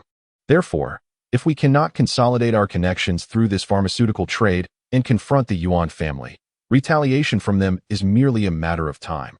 Old Li's expression turned exceedingly serious as he continued. At that point, whether I remain as the director is uncertain, and your survival in the 9th district becomes questionable. Upon hearing this, Qin Yu instantly comprehended Old Li's implications if they failed to re-establish the pharmaceutical line. Not only would Old Li's safety be at stake, but Qin Yu himself could also face dire consequences. Let me be clear, we must reconnect with Along's supply channels. Otherwise, you should consider leaving the 9th district as soon as possible. Old Li cautioned in a low voice. Yuan Hua will not hesitate to retaliate, regardless of your status as a police officer. I understand, Director, Qin Yu replied. Additionally, Old Ma must be kept hidden. The police department has completed the evidence chain, and the warrant for his arrest is already in my office, Old Li reiterated. After a moment's contemplation, Old Cat promptly inquired, "What about the matters concerning Ma Er and Demin? I had previously promised Old Ma that I would handle it. At this juncture, how could we possibly orchestrate their release?" "Just wait," Old Li replied tersely before turning to leave. In the disinfectant-scented hospital room, Qin Yu gazed at the ceiling with a sense of melancholy and unease, letting out a long sigh as he remarked, "I thought the planning district was complicated, but I never anticipated that the true predatory realm would be the seemingly secure 9th district. I somewhat regret having put you in this predicament." Old Cat was indeed feeling quite uncomfortable. Qin Yu licked his lips and said, "My nature is such that I do not regret what has already been done. Please refrain from bringing it up daily. It vexes me. Old Li won't allow you to go." Qin Yu chuckled. He looked at Old Cat, grinning widely. In the planning district, Qilin, leaning on a crutch, stepped into a dilapidated room and was greeted by the sight of his mother organizing some packages. "Mom, what are you doing?" "Just tidying up some clothes," the elderly woman replied, sitting on the cold bed as she pulled a black leather bag from the bundle. Qilin paused, taken aback by the sight of the black leather bag, and furrowed his brow as he questioned, "Mom, what is this bag?" Chapter 51. Embarking on the journey. Fortunately, the bullet that struck Qin Yu did not injure his pelvic bone. Nonetheless, he remained confined to his bed for over 20 days before he could be considered fully recovered. The Yuan family refrained from further disturbances, instead clandestinely organizing channels to release the substantial stockpile of medications that had accumulated. Meanwhile, Old Ma, after being wanted, vanished along with the remaining core members into obscurity. However, the surface calm did little to reassure Li Si and Qin Yu, for they were acutely aware that the Yuan family's current restraint was merely a strategic retreat to avoid unwanted attention and to maintain a facade of respect towards the police department. The deaths of Yuan Wei and Tiger, along with the costs incurred during the purge of the Ma family on Tuzhou Street, represented irreconcilable conflicts that it was inevitable that Yuan Hua would seek vengeance in due course. It was merely a matter of time. Thus, once Qin Yu had recuperated, he promptly reported to the police chief and engaged in a face-to-face discussion with Li Si in the office. Li Si inquired urgently, "Have you managed to contact Qilin?" Qin Yu shook his head. He left in haste. He surely wouldn't dare use the phone he had at the police department, so I have yet to locate him. "Isn't the designated residence in the planning area that you arranged for him?" Old Li asked curiously. "Can't you simply call your friend and reach him? It's imperative that we do so promptly." Old Li replied in a hushed tone, "I have concluded my discussions with the teacher. As long as we can establish the supply channels, the rest will fall into place. I can leave. But how do I account for my absence at the police department?" Qin Yu probed cautiously. Old Li chuckled. "I've already made arrangements for you. Internally, we'll say you are attending a 2-week training in Feng Bei. The rationale is that after you eliminated Song Xia, you're bound to be promoted to a level 2 officer and formally assume the role of team leader. So the department has, as per protocol, approved your training. Should I submit a report to the team?" "No need. I've handled all the paperwork. You simply need to circulate the news among your group and make your exit." "Understood." Qin Yu nodded. "Xiao Yu, you are acutely aware of the gravity of this situation. Old Li sighed, his brow furrowed as he cautioned, "Whether I can retain my position or you can remain in Songjiang hinges on this very moment." "All right, I shall proceed," Old Li said, nodding in affirmation. Half an hour later, Qin Yu arrived at the third team, which had been somewhat neglected by the first team, and summoned Guanqi, Zhu Wei, and the Tai Ji brothers for a brief meeting. Guanqi scratched his nose, chuckling. "We were never truly vital players in the first team. Old Zhu has attempted to ascend to team leader multiple times, yet Yuan Ku has turned a blind eye. Thus, for us minor players, with limited prospects for advancement, it is best to stick with those we are comfortable with." Indeed, Zhu Wei concurred. "We've already chosen our sides. There is no point in lamenting our choices now. To speak bluntly, if Old Li ultimately cannot withstand the pressure, I can simply leave the police department. That I refuse to believe that on that day in Tuzhou Street, if I confronted Yuan Ku, he could send 2 people to eliminate a minor character like me. Do not worry, team leader. We are seasoned veterans within the department and know how to navigate these interactions," Guanqi reassured. "Just focus on doing your own job well. At this moment, everyone is acutely aware that Qin Yu's request for leave is certainly not for the purpose of studying in Fongbei. It is undoubtedly due to Old Li's special arrangements for him, which is why they are advising him in this manner." "Very well." The crowd gradually rose to their feet. "Then wish me a safe journey." Qin Yu grinned and extended his palm. The others exchanged glances and placed their hands on the back of Qin Yu's hand, collectively exclaiming, "Safe travels." Later that afternoon, on the street leading to number 88 courtyard, Qin Yu turned to Old Cat and inquired, "Did you actually speak to Old Li about accompanying me to the planning area?" "Oh, I forgot," Old Cat replied, slightly under the weather, his nose running and his demeanor inexplicably dazed. "What the hell?" Old Cat nonchalantly spat, reaching for his phone to dial Old Li's number. After a few dozen seconds, he said, "Hello, I intend to join Qin Yu in the planning area." Old Li was momentarily taken aback, his silence stretching for 3 or 4 seconds before he incredulously retorted, "What the hell do you want to go to the planning area with Qin Yu for?" "To have some fun. I'm not asking for your opinion. I'm merely informing you that I'll have someone deliver the leave request shortly. And don't raise your voice at me. I have a short temper. If you make me angry, I might just end it all right here." Old Cat had already begun to speak nonsensically. "Go ahead and die. I hope you freeze to death." Old Li trembled with rage. "Every day, you're so reckless. Who knows what you're up to? I truly, all right, I'm done arguing with you." "Who is arguing with you? Little you going alone is too solitary. If anything happens, it would be difficult to resolve. My presence can provide him with some advice." Upon hearing this, Old Li was momentarily struck dumb, ceasing his tirade. "If you encounter any issues, just call." Old Cat hung up the phone without further ado. On the road, Qin Yu glanced at Old Cat with a grin. "On the surface, it seems you harbor some resentment towards Old Li, but in reality, you genuinely care for him." "Who cares for him?" "I'm simply worried that once he graduates, he won't be able to act freely in the police department," Old Cat retorted with a sidelong glance. "Let us get moving. Stop dawdling." As they continued down the road, Qin Yu cast a glance at Lin Yinlei's locked door, noting her absence. "Why are you staring at my wife's place?" Old Cat asked with a sidelong glance. "Have some self-respect.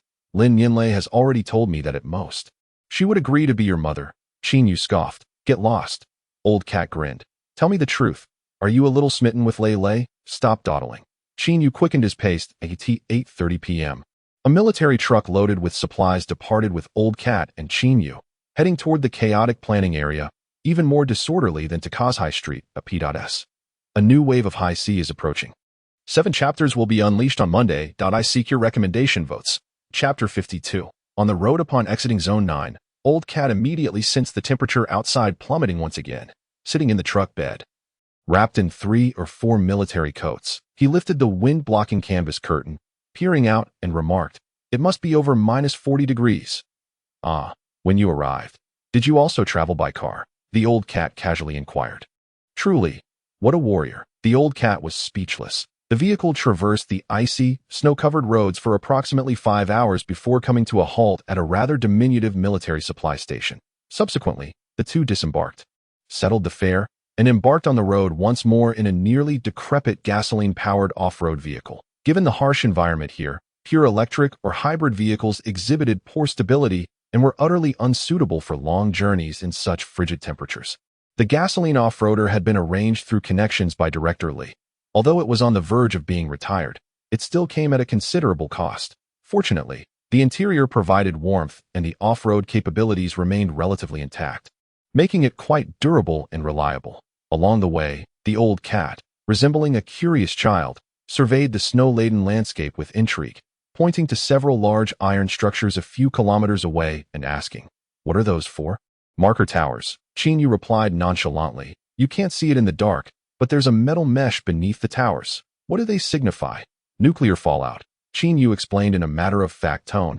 After the catastrophe, the government constructed numerous defensive structures, but ultimately, they all failed.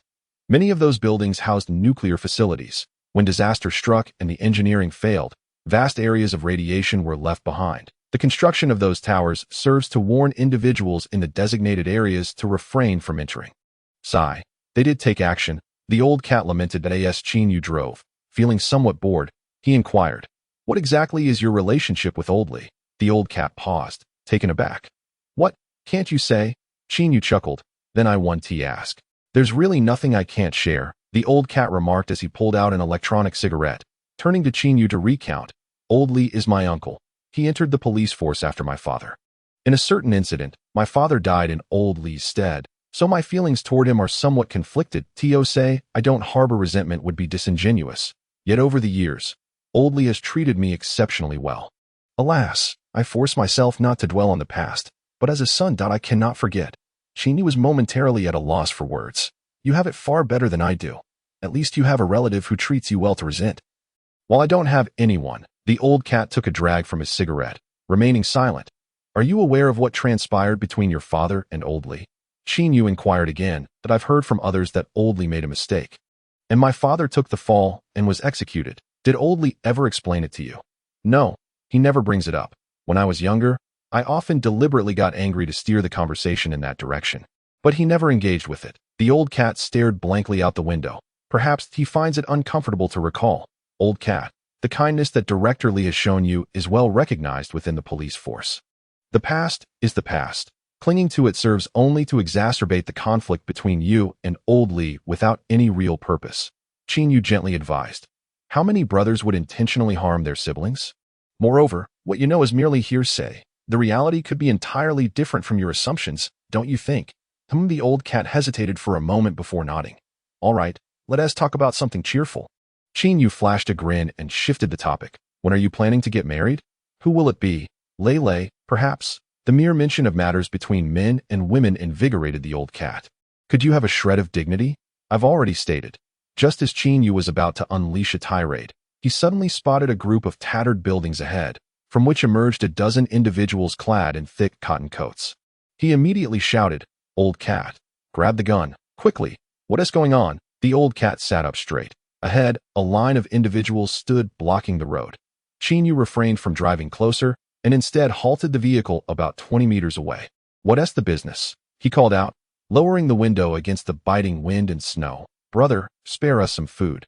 We're starving to death." From the crowd, two men stepped forward. Qin Yu bellowed, "Can't you see this is a military vehicle?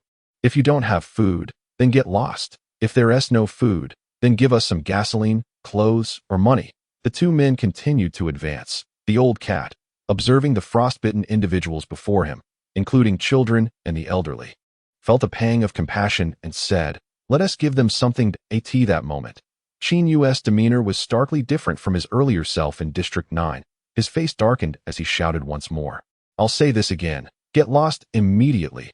"Damn, how brazen. If you don't give us anything, we want to leave." Upon hearing Qin Yu's words, the two men halted their advance. Qin Yu swiftly shifted gears and slammed the accelerator, driving straight toward the crowd.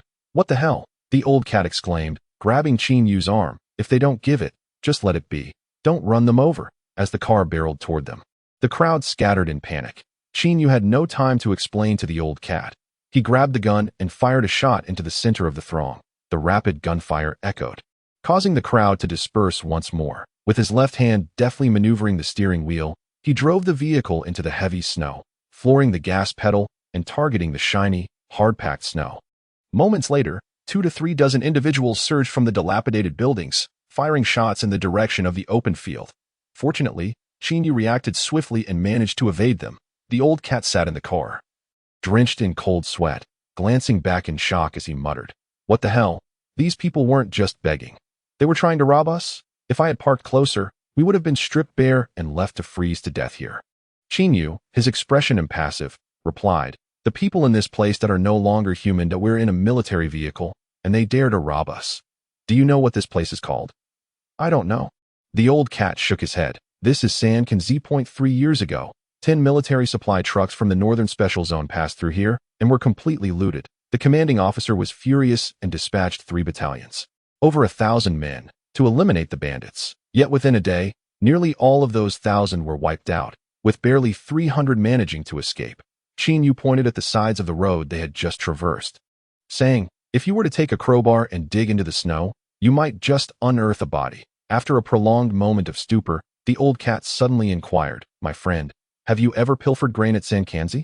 Chapter 53. Such is my fate. Listening to the old cat's words, Qin Yu chuckled lightly in response. I have never resorted to theft. In this vicinity, I maintain my reputation. The old cat, upon hearing this, let out a somewhat neurotic laugh. The two exchanged glances for a while, and Qin Yu eventually sighed and added, I am but a man. I too must eat. The old cat nodded after a brief moment of contemplation. After a grueling drive of several more hours, they finally arrived at the southern planned area. The temperature here was slightly warmer, lacking the biting cold of the northern regions. The place where Qilin was hiding was called Feng'an. Situated on the plains and nestled against the mountains, it did not lie along the main highway, and many individuals often formed groups to hunt in the mountains. This was done both for personal consumption and to sell to intermediaries in the special district for a bit of extra cash.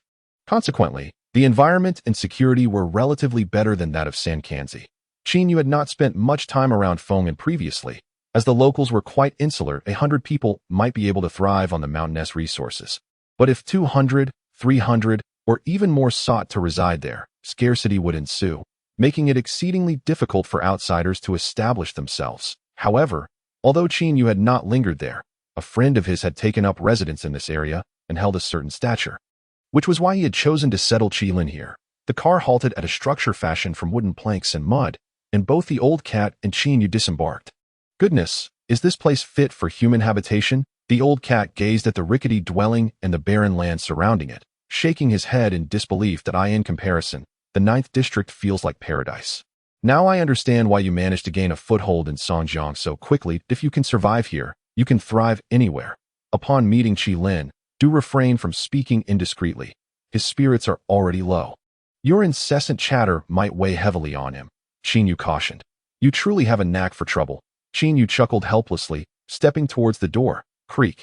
The door swung open first, and Qilin emerged, momentarily taken aback upon seeing the two. The old cat stepped forward and playfully slapped Qilin on the head, exclaiming, brother, have you missed me? Why you toot at what brings you here? Qilin stammered in surprise. We're here to see you. We couldn't reach you otherwise. So we thought we would come by, the old cat replied, striding into the house while calling out, Mother, Xiao Yu. Sister Qi Yu emerged from the inner room upon hearing her brother's voice, politely greeting. Cat brother. Oh, my. Sister has blossomed again, looking plump and healthy. The old cat was one to banter with anyone, his words flowing effortlessly. Old cat, is that you? Their mother called from the hearth inside. Upon hearing her voice, the old cat handed a large bag of food, which he and Qin Yu had purchased, to Qi Yu, smiling as he said, all of this is for you. There's more food and new clothes in the car, and I'll fetch them shortly. Thank you, brother. Qi Yu accepted the heavy bag of food, her face radiant with joy, as she took her guiding cane and led the old cat into the inner room. The elderly cat sat on the Kong, a gentle smile gracing his face as he inquired, Mother, how is your health? Quite well, came the reply. I in another room. Qilin gestured for Qin Yu to sit on the frigid bed, cheerfully proclaiming, I shall fetch you some water. No. Qin Yu waved his hand dismissively. Please, have a seat. Obediently, Qilin settled beside him. Have you been feeling better? Qin Yu asked candidly. Completely recovered, Qilin replied, stretching his limbs with a look of gratitude. I owe it all to your friend John. Without him, I might have perished here. This place lacks medical supplies, and he arranged for someone to deliver them to me, even securing this room for my stay. I'm glad to hear that. Qin Yu smiled. After exchanging pleasantries, Qilin leaned in and quietly asked, after I left, did the Yuan family stir up trouble? Yes, the situation is rather dire. Qin Yu nodded in response. A lot has transpired recently. My arrival with the old cat was out of sheer necessity, as we sought to gather some information from you. What is going on? Upon hearing Qin Yu's detailed explanation, Qi Lin stared blankly at the ground, falling silent. What is wrong? Noticing something amiss, Qin Yu pressed further.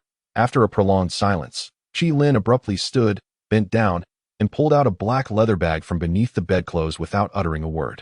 Qin Yu was momentarily taken aback. What does this mean? Open the bag and see for yourself. Qi Lin tossed it to Qin Yu. The latter opened the bag, glanced inside, and retrieved a notebook that he stood there, stunned. But I never expected that when my mother, my little sister, and I fled here, this bag would be with her. Qi Lin turned his head, smiling as he explained. This bag wasn't discarded by Bella. My mother, being meticulous in her ways, used it to store her belongings. That night, when I informed her and my sister that we needed to escape, my mother packed a great deal of luggage, including this very bag. Qin Yu fell silent, contemplating. What is fate? This is fate, my fate. Qi Lin's eyes inadvertently brimmed with bitterness, his voice laced with sarcasm and coldness. When I desperately searched for this bag, I thought it lost. Yet, after committing murder, losing my job, getting injured, and fleeing with my family shattered, it reappeared as if summoned. Tell me, does heaven truly have a sense of fairness towards me? Ha! Qin Yu observed Qi Lin and suddenly felt that while his exterior remained unchanged, an indescribable transformation had taken place within him. I looked at the notebook. There's only one page written on it, containing a contact number. Qi Lin turned to Qin Yu, stating, however, I'm unable to make calls from here. Your arrival is fortuitous. We must seek out my brother's friend and reconnect the supply line at all costs. What do you mean? Qin Yu inquired cautiously. I used to look down on my elder brother, believing he lacked responsibility and only lived for himself. Qi Lin said, a smile lingering on his lips, his words clear and resolute. But now, I intend to follow the same path he trod, the work he once did. I shall now undertake. Chapter 54. A ray of hope and despair. After finishing their meal, the three brothers made their way to Qi Lin's room. Lao Mao firmly closed the door and retrieved an old, battered phone from his pocket. This phone operated on a virtual card from a small company in Phone Bay. Handing the phone to Qi Lin, Lao Mao instructed, use this to contact your brother's friend. Got it. Qi Lin accepted the phone, lowered his gaze to the contact details in his notebook, and decisively dialed the number. Moments later, he shook his head. It's unreachable. It shows it's powered off. Qin Yu pondered for a while, his expression grim as he analyzed. It's possible that your brother's friend has heard the rumors from Songjiang and knows about your brother's predicament, so this number may no longer be in use. Damn it, if that's the case, are we finished? Lao Mao cursed, his voice trembling with anxiety. Xiao Lin, send a text to this number. Qin Yu produced an electronic cigarette and instructed, be direct and straightforward.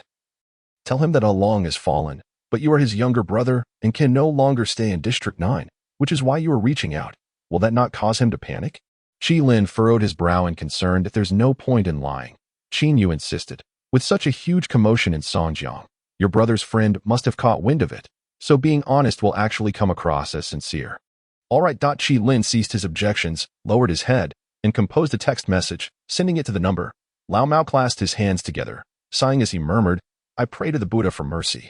If we can successfully receive a call from Along's friend, I would willingly let Yuan Ku die first. Inside the modest dwelling, the usually carefree Lao Mao now bore a furrowed brow as he paced the room, hands clasped behind his back, saying, I believe this matter is precarious. If he still uses this phone, he would have responded to the message after 2 days. Indeed. Qi Lin, seated on the bed, replied with a frown. The lack of any response likely indicates that the phone is no longer in use.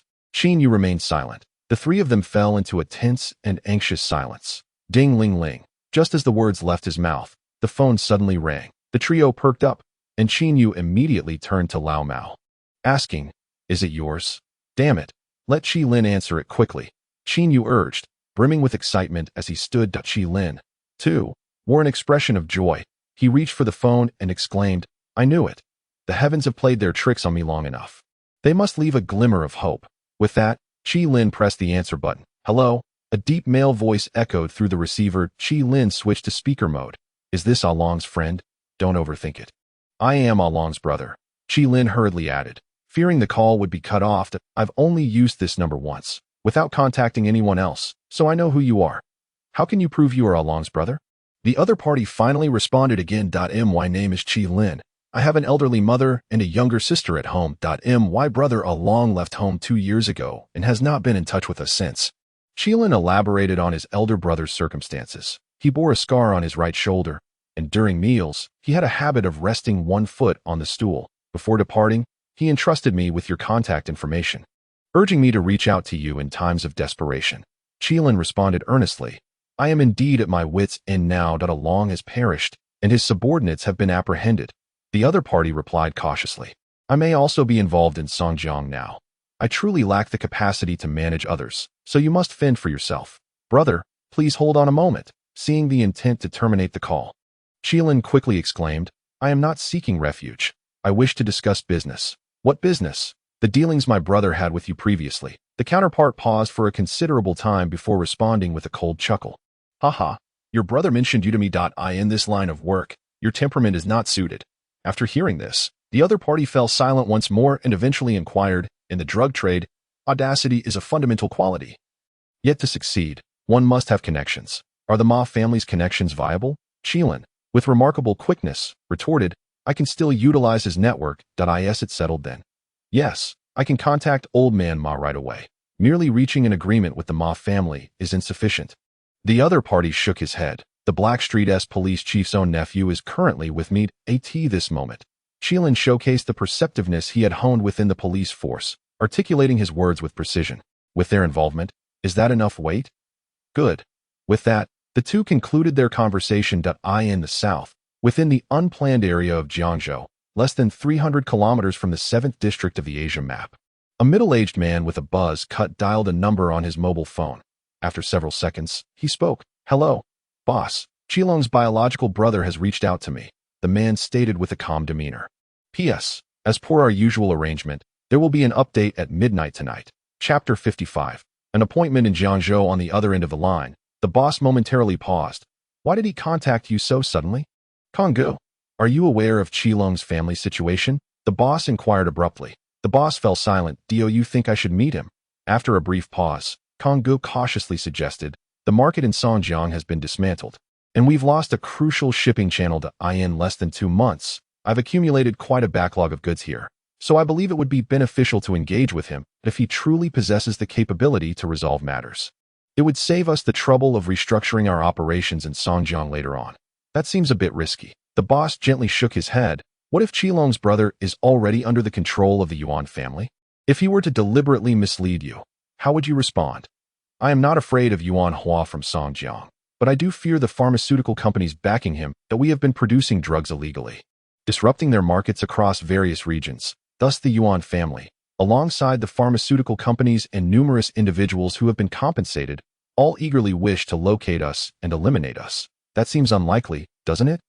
Konggu said, his brow furrowed in concern. I have made some inquiries into the situation in Songjiang. The younger brother of Qilong, Qilin, was compelled to flee from District 9 after having slain Yuan Hua's close uncle, as well as another high-ranking adversary. Such enmity is not easily resolved, is it? Does Qilin have any family? The boss inquired. Yes, he has an elderly mother and a younger sister.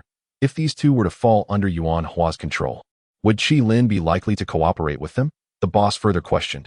Konggu fell silent upon hearing this, that we are not well acquainted with the specific circumstances in Songjiang, if Qilin is currently under their influence. Your mere appearance would undoubtedly attract their attention. They wouldn't even need to act immediately. Simply following your lead could lead them to us. The boss spoke with great caution. If we were to be exposed, given our current state, we would certainly face annihilation at the hands of the pharmaceutical companies and the political entanglements surrounding us. Upon hearing this, Konggu felt a pang of uncertainty that as long as we can continue to produce pharmaceuticals, there will always be a market in this era.at present. We appear rather insignificant compared to several officially recognized pharmaceutical companies, thus necessitating extreme caution that we must prioritize survival before seeking development. The boss advised in a hushed tone. I do not recommend taking the risk of contacting Qilin. It would be best for you to remain hidden and temporarily abandon the Songjiang line at this moment. Konggu was torn between two thoughts. First, his relationship with Qilong was exceedingly close. Otherwise, the latter would not have entrusted his contact information to his brother upon sensing impending trouble.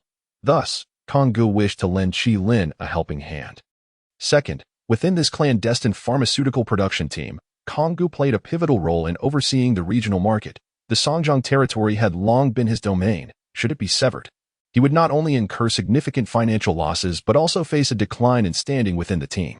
After careful consideration, Qin Yu gritted his teeth and resolutely stated, "I believe Qi Lin will pose no issues, as I have heard that Old Li from the Black Street has indeed had conflicts with Yuan Ku. Furthermore, considerable effort was expended to establish our connection in Songjiang. I truly do not wish to relinquish it so easily. So, what you're implying is that I wish to meet with Qi Lin," Qin Yu replied through clenched teeth. "But rest assured, if the other side harbors ill intentions, I will put an end to matters here. I will never implicate the company." Half an hour later, Qi Lin answered the ringing phone. "Hello? We can meet," Qin Yu stated directly. 3 days from now, I will be waiting for you at the Jijiang living area in Jiangzhou. There is an entertainment venue called the Platinum Palace in the district. You must be present by 8 o'clock in the evening. Qi Lin was taken aback. "Jiangzhou? That is a bit far from here. I worry I won't make it in 3 days." "All right, I understand," came the response. With that, Qin Yu promptly ended the call.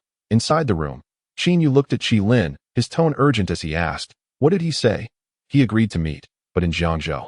And he requested we arrive within 3 days," Qi Lin replied, frowning.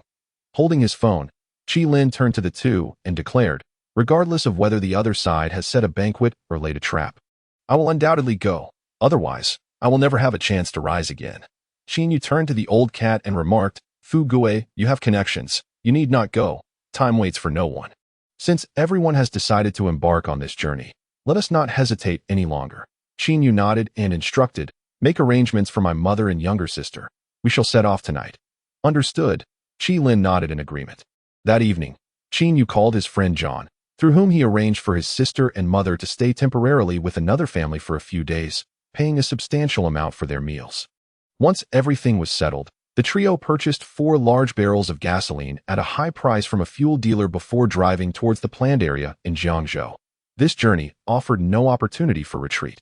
Each individual's life and fortune rested upon their ability to connect with the pharmaceutical suppliers in an era of chaos. With the 9 districts fragmented and tumultuous forces rising, these 3 brothers, united in their dire circumstances, truly embarked on their journey from that day forth. Chapter 56. 3 days of hard travel to Zamaji. Qi Lin's residence was approximately 1,800 kilometers from Jiangzhou, a distance that, in previous times, could have been traversed in merely 20 hours by car.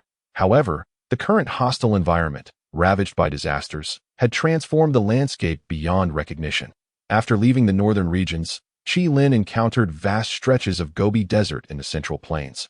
Alongside the remnants of a once mighty river, now dry and marked only by empty ravines, which had once nourished countless lives, the survival conditions in Asia are broadly categorized into 3 tiers. The 3rd tier comprises uninhabited zones, where the devastation is exceedingly severe. Some areas have parched, cracked earth, devoid of water for hundreds of miles.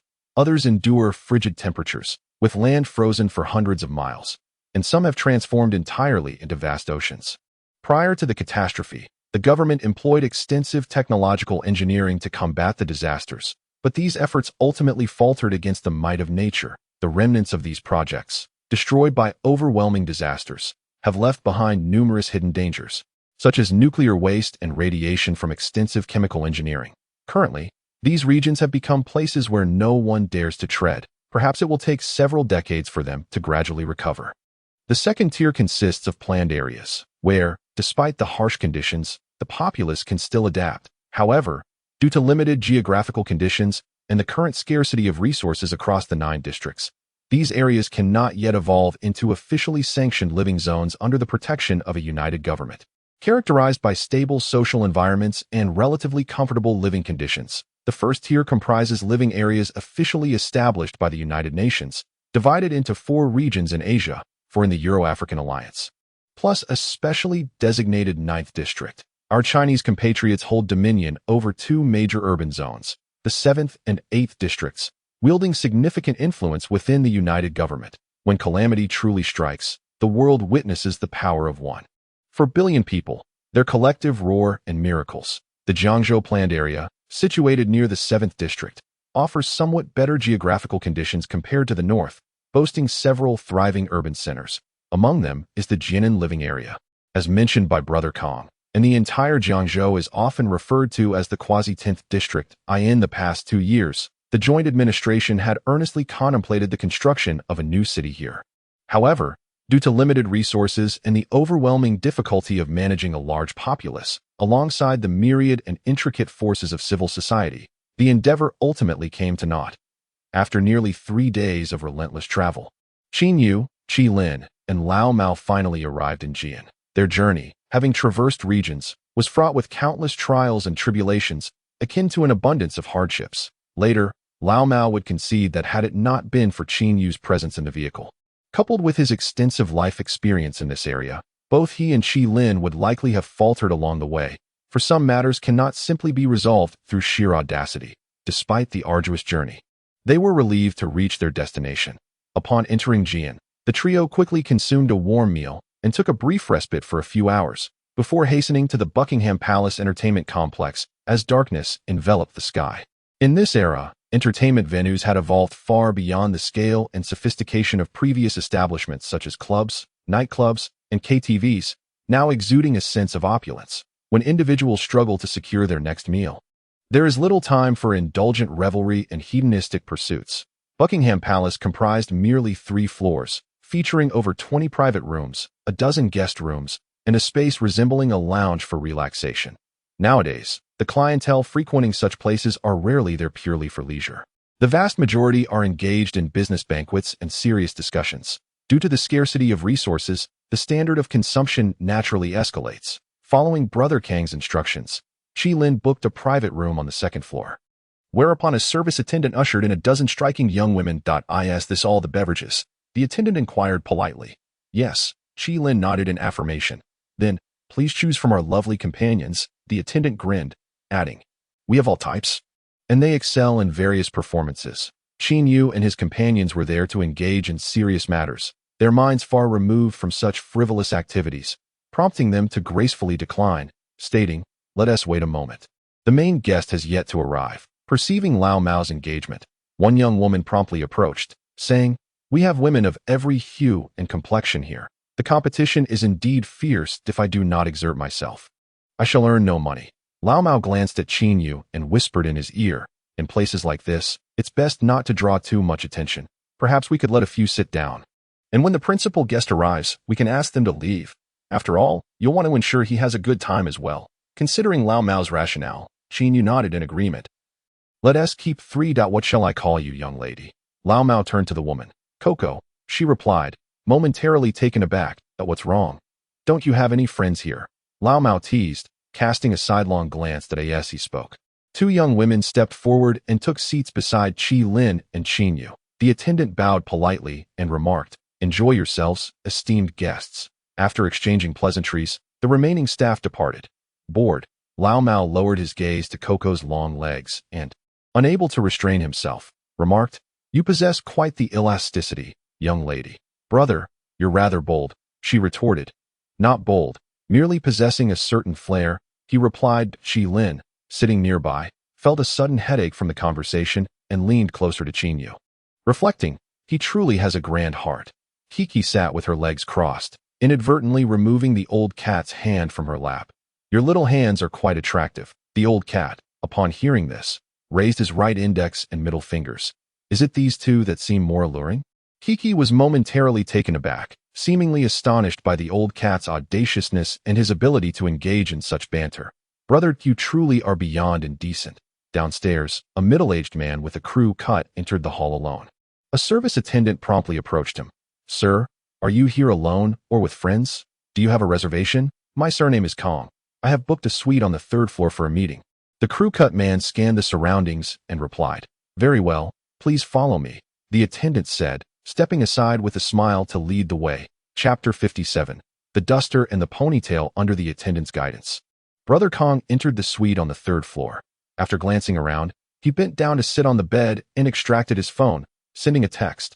Boss, I've arrived and am ready to engage with them. Upon receiving approval, Brother Kong dialed Qi Lin's number. Hello, greetings, Brother Kong. Qi Lin responded, having learned the other party's name through several encounters. We have arrived at Buckingham Palace. Where are you? Brother Kong inquired. Understood.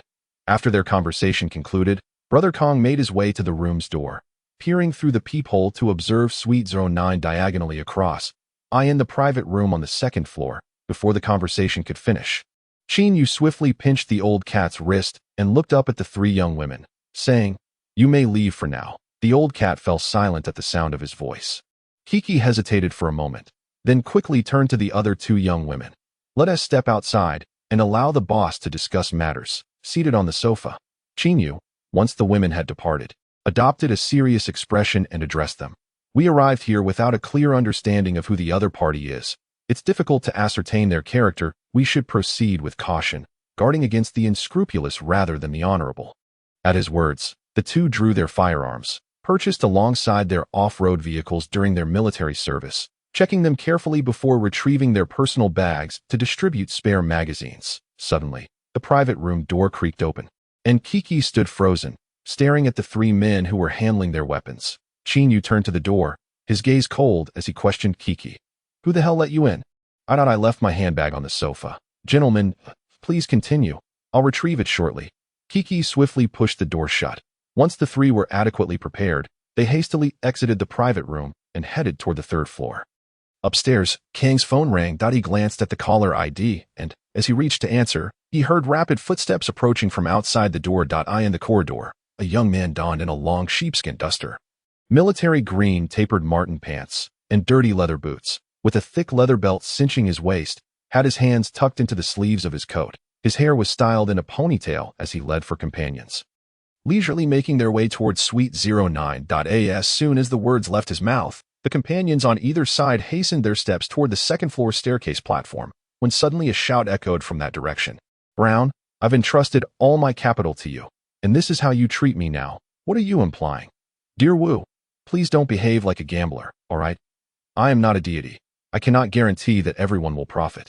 "Nonsense. You have led me into a pit." The shouts from the second-floor platform grew louder, as a man near the left side of the corridor immediately turned to the gentleman in the sheepskin coat and inquired, "Are we still in this?" As soon as he spoke, both men quickened their pace on the second-floor platform. Three middle-aged men were engaged in a fierce altercation with three Caucasians, shouting and cursing, reeking of alcohol.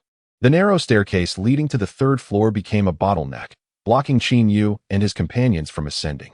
Observing that the others were inebriated and incessantly quarrelsome, Qin Yu reached out and nudged one of the Caucasian men, saying, "Make way, you insolent wretch. Do you have any idea how expensive my suit is? Get lost." The Caucasian retorted arrogantly. Old Cat, hearing the commotion, stepped forward, revealing his firearm at his waist, and swiftly delivered a backhanded slap to the man's face. "You're dining in our territory, and yet you don't understand the meaning of discretion? Get out of my way." Upon noticing Old Cat's weapon, the Caucasian was momentarily taken aback. Qin Yu pushed through the crowd, forcing his way forward with Old Cat and in less than 10 seconds. The three reached the corridor on the third floor. Just as they turned to follow the signs to Suite 09, a loud bang reverberated from the left side as a door was kicked open. Qin Yu turned at the sound. Bang! In quick succession, gunfire erupted, echoing throughout the Buckingham Palace. Qin Yu reacted swiftly, scanning the directional signs and realizing that the gunfire was emanating from the vicinity of Suite 09. Simultaneously, at the far end of the corridor, Brother Kong looked at the man in the coat with a face full of alarm. "You bastards." The man in the coat pulled his right hand from his sleeve, grinning as he patted Brother Kang's cheek. "Isn't it thrilling to see me? You. Don't shout. If you do, I'll kill you." The man in the coat chuckled menacingly at Brother Kong before waving his hand. "Time to go. Gunshots have been fired." A companion pointed at Brother Kong, reminding the man in the coat, "This places ties to his boss." The man in the coat nonchalantly brushed his ponytail back, showing no sign of panic. "It's too troublesome to exit through the front door. Let's jump out the window." At his words, the group hastily moved toward the window. In the corridor, after a moment of hesitation, Qin Yu suddenly broke into a sprint.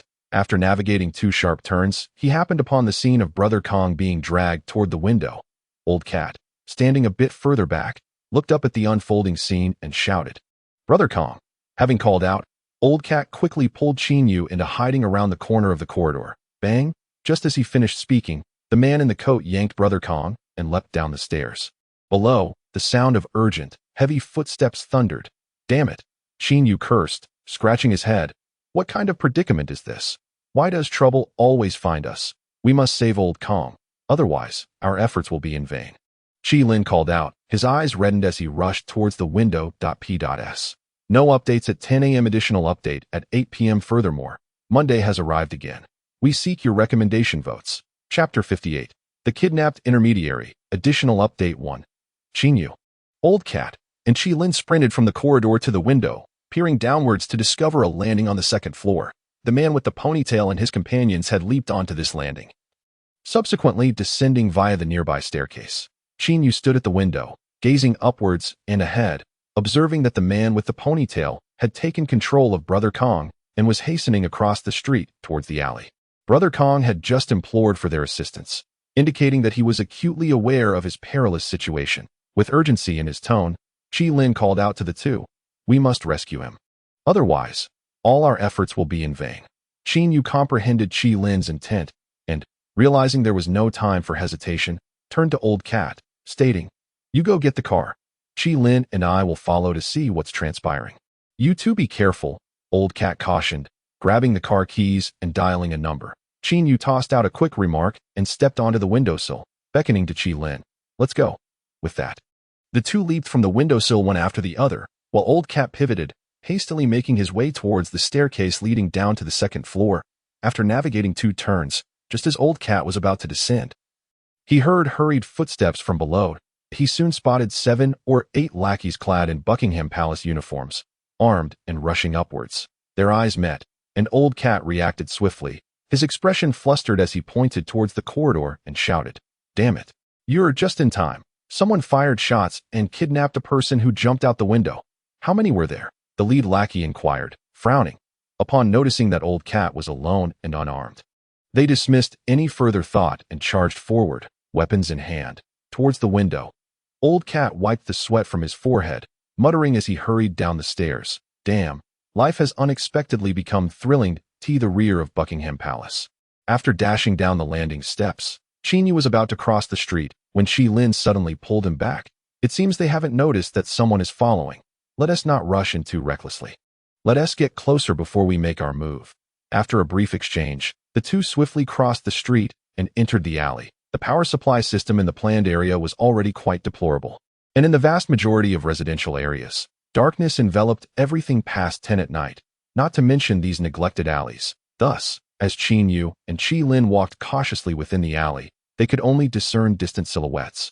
But fortunately, their pursuers found it equally challenging to spot them. Maintaining a safe distance, they followed without undue danger. The alley was somewhat elongated, and after gripping their firearms for approximately 200 meters and turning 2 corners, they finally reached the end.at, the street corner of the alley. An old, rugged pickup truck idled, while the man with the ponytail had just reached the vehicle, pressing his gun against Brother Kang's head. Approaching from the left was a young man clad in a black leather jacket, who began to converse with him in hushed tones. Due to the slight distance between them, Qin Yu and Qilin were unaware of what the youth in the leather jacket had discussed with the ponytail man. Yet they could both sense that this group was likely preparing to withdraw. "Should we rush in to seize them?" Qilin asked quietly, his brow furrowed. Qin Yu, illuminated by the car's headlights, could discern the ponytail man's group clearly, and he shook his head in response. "I don't think these individuals are harmless. The leather jackets and Martin boots suggest they've spent time in a no-man's land. Besides, we only have these 2 puny handguns. If we encounter them at close range, we have no idea what they might pull from their coats." Qin Yu was momentarily taken aback by his words. Even if he could pull a mortar from his coat today, he would still prefer to engage them. Qilin, steeling himself, grasped his weapon and stepped forward. "I'll take the first shot on the roadside." The man in the black leather jacket nodded deferentially. "Brother Shao, if you have something to discuss, just give me a call. There are too many eyes here. I'll take my leave first. I in the alleyway." Qin Yu and Qilin proceeded side by side, their eyes fixed intently on the ponytail man, poised to pull the trigger at a moment's notice. 15 meters, 10 meters. The distance between them diminished. Qin Yu looked up at Qilin and whispered, "A direct confrontation is not feasible. I'll take out the 2 beside him, and you can abduct the leader." "Understood," Qilin replied, bending down to prepare for a sprint. Just then, a sudden and urgent ringtone pierced the air. 2 minutes earlier, Old Cat had burst from the chaotic Buckingham Palace, hastily crossing the street and diving into his vehicle. After igniting the engine, Old Cat reached to shift gears, aiming to head towards the back of the entertainment complex. Suddenly, a flurry of footsteps echoed, and a stunning young woman gracefully approached from behind the car, pulling open the passenger door. Old Cat turned at the sound, momentarily immobilized. The young woman, smiling sweetly, settled into the passenger seat. A fragrant breeze accompanying her as she closed the door and said, "Hey there, tonight I'm going with you. You still remember my name?" Coco responded with a laugh. Old Cat, lacking time for idle chatter, furrowed his brow and urged, "Get out of the car quickly. I'm busy tonight." "What's the hurry?" Coco inquired playfully. "Why are you so flustered? I said get out." Old Cat shouted urgently. "Hurry up, I have matters to attend to." "After getting what you wanted, you want to slip away, huh?" Coco probed, her gaze fixed on Old Cat. Old Cat was taken aback. "What do you mean by that?" After a moment of confusion, Old Cat instinctively reached for his waist. Nearby, 3 impeccably dressed men quietly approached from behind, neither moving to strike nor brandishing weapons, but standing expressionless beside the driver's window, coldly observing Old Cat. "Don't move, or things will get messy," Coco remarked, her delicate finger tapping Old Cat's chest. "Why don't you call your friend?" "Who are you exactly?" Old Cat asked, his eyes wide with astonishment. With her bright eyes blinking, Coco reached into Old Cat's pocket, retrieving his phone and stating clearly, "I am the boss." Old Cat stood in stunned silence. Holding the phone, Coco commanded sharply, "If you wish to avoid dying in Jiangzhou, unlock your phone immediately and call your friend." Chapter 59. The Sudden Burden from Above. Additional update 2. On the street, beside them, 2 young men forcefully shoved Qin Yu into the car, while another pair pulled out shotguns from their coats. The sound of the gun bolts echoing ominously that a man in a black leather jacket, his expression fraught with anxiety, turned to Xiao Gu and inquired, "No one will see me, right?" "That would be troublesome. If anyone does, eliminate him." Xiao Gu responded affirmatively, gesturing for the armed duo to proceed. Upon receiving the signal, the 2 gunmen dispersed, brandishing their weapons as they made their way toward the alley. Xiao Gu followed closely behind, his steps measured and calm. The silence of the alley was punctuated by the dull thud of their footsteps. After advancing several meters, the 2 armed youths turned their heads to the left. Noticing a wooden door ajar behind a building, from which a faint light emanated, Xiao Gu licked his lips and approached, first signaling his companions to remain still. He then leaned slightly to peer inside. Abruptly grasping the doorknob, the door swung open. A waft of greasy smoke escaped. Xiao Gu, maintaining a stoic demeanor, glanced inside and discovered that it was the back kitchen of a small restaurant, where a Western chef was busy frying something. After surveying the chef, Xiao Gu hesitated momentarily before nodding. Wrong place, he scanned the room once more and, finding no abnormalities, closed the door behind him, leading his 2 brothers away. Just as they departed, the storage room door in the kitchen swung open, revealing Qi Lin, who aimed his gun at another chef, his gaze menacing as he threatened, "Prepare your dishes well, or you might find yourself on the menu." Understood. The chef by the stove nodded fervently. Meanwhile, at the front entrance, Qin Yu was hastily walking with his head down, remarking, "These people have an insider. Otherwise, they wouldn't execute the plan so efficiently." Qi Lin, wearing a black jacket, quickly responded, "The restaurant workers? Without a doubt. He just received money." Qin Yu confirmed. "What do you mean?" Moments later, as the phone call connected, Qin Yu erupted in anger. "Who? Is that you? Knowing we were in the midst of a job, you still had the audacity to make a call, nearly compromising us. Are you out of your mind?" "Why the anger? Your friend is currently unavailable to take calls," a voice interjected. Qin Yu paused, momentarily taken aback. "Who are you?" "I am Kong Ji's boss," the voice replied tersely. "We met earlier in the private room." "Indeed," Qin Yu responded, bewildered. "What do you mean?" After a moment of confusion, Qin Yu quickly asserted, "You're placing the blame squarely on us. Whether it's your fault or not, you know in your heart," came the retort. "Nonsense. Kong Yu is not in our custody. He has been taken away by others," Qin Yu explained with a glare. "We haven't even had the chance to see him yet." Hearing this, Qin Yu felt utterly speechless, his frustration nearly reaching a boiling point. "I don't care if you're from the Yuan family or lackeys of some pharmaceutical company. If anything happens to Kong Yu, I assure you, you won't even know where this brat will be buried tomorrow, with no one to return the person and too afraid to show their faces. Do you really think I'm just a drinking companion?" Cuckoo coldly remarked.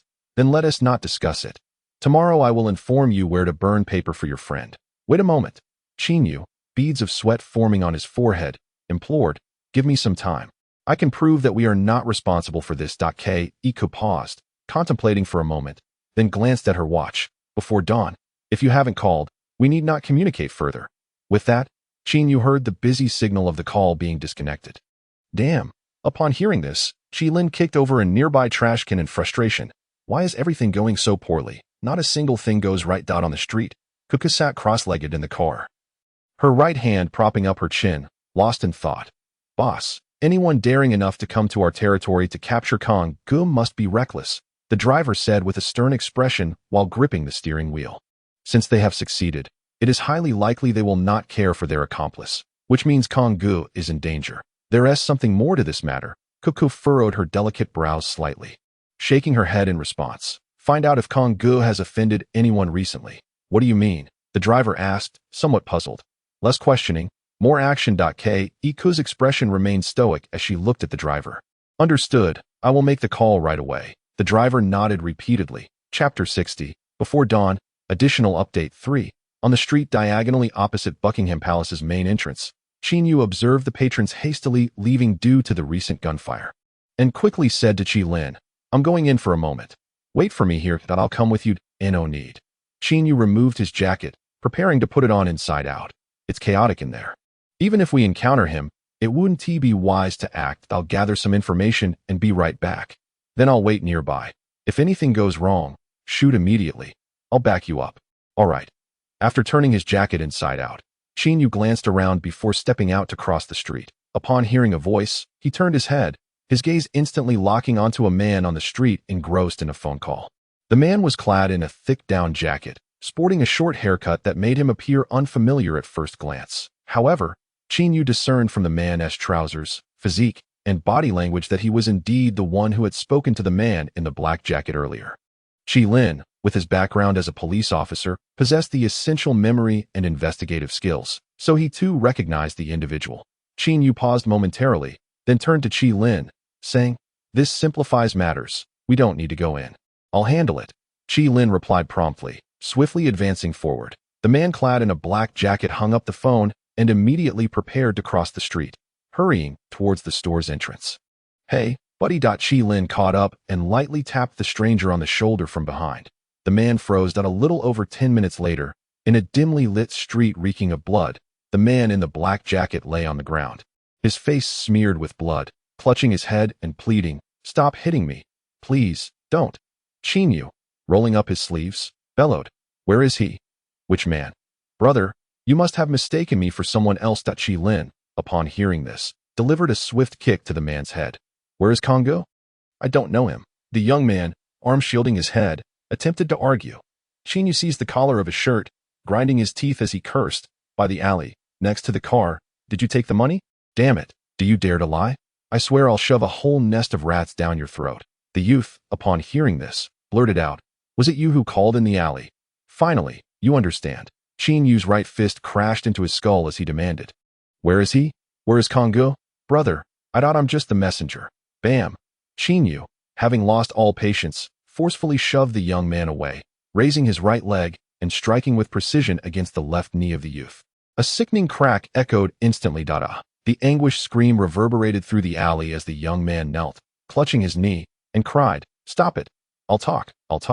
The one who kidnapped is Xiao Gu. He's from the no man's land, working for the Li family in Jiangzhou. As for why they're after Kong Gu, I have no idea, but he might have been taken to Jinshan North." "Speak accurately," Qilin shouted, hands on his hips. Yes, Kong Gu was indeed taken to Jinshan North. I'm certain. I overheard their conversation." The youth, no longer daring to argue, lowered his head to the ground, his tone laced with a whimper. Within a certain cargo yard on Zhongxing Street in Jinshan, Old Cat sat precariously on the edge of a chair, his rear barely making contact, grinning broadly at Coco and saying, "Sister, truly a misunderstanding. We are here for business, not for ransom. To be honest, I'm a policeman. A respectable person. How could I possibly engage in such nefarious deeds as kidnapping?" "Respectable, are you?" Coco removed her hair tie, letting her hair cascade elegantly.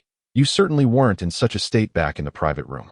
At that time, I did behave a bit indecently, but I never regarded you as part of the service industry." Before he could finish, Coco grasped Old Cat's chin, gazing down at him and saying, "Don't try to sweet-talk me or stall for time. I'm not. Tell me the truth. Were you targeting Kongu, who long died at the hands of his irrelevant? What matters is who can ensure Qi Lin's continued prosperity." Coco replied with a cold smirk, "And the Yuan family has the ability to secure a better future for him." Old Cat fell silent upon hearing this. "Understood, boss." The driver nodded and departed. After Coco finished speaking, she turned and ascended the stairs. Old Cat watched her retreating figure, an inexplicable chill creeping into his heart. In this day and age, it is a challenge for even a man of 5 feet to make a living. So the mere fact that a delicate woman can step into the limelight and assume the role of a boss speaks volumes. At the very least, it indicates that she is neither weak-hearted nor indecisive. On the road, Qin Yu tugged at the young man and quietly inquired, "How far is Jinshan north from here?" Qi Lin furrowed his brows and asked further, "What are they planning to do with Brother Kong?" "I'm not certain." The young man shook his head. "I don't pry into such matters. Asking too many questions brings no benefit to oneself." Upon hearing this, Qi Lin felt a pang of unease.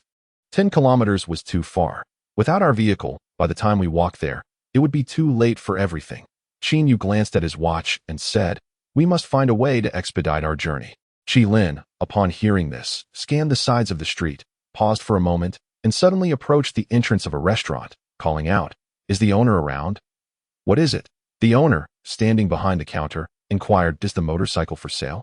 Qin Yu entered the establishment and pulled out 1,000 yuan from his pocket, asking, "Is it for sale?" The owner was momentarily taken aback, then casually leaned back with a grin, saying, "If you add another 1,000, I'll sell it. Ha ha."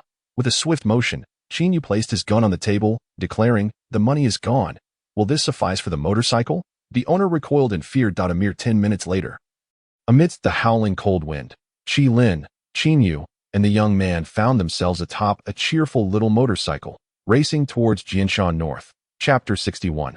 The Stylish Brother Xiao. Additional Update 4. In the dead of night.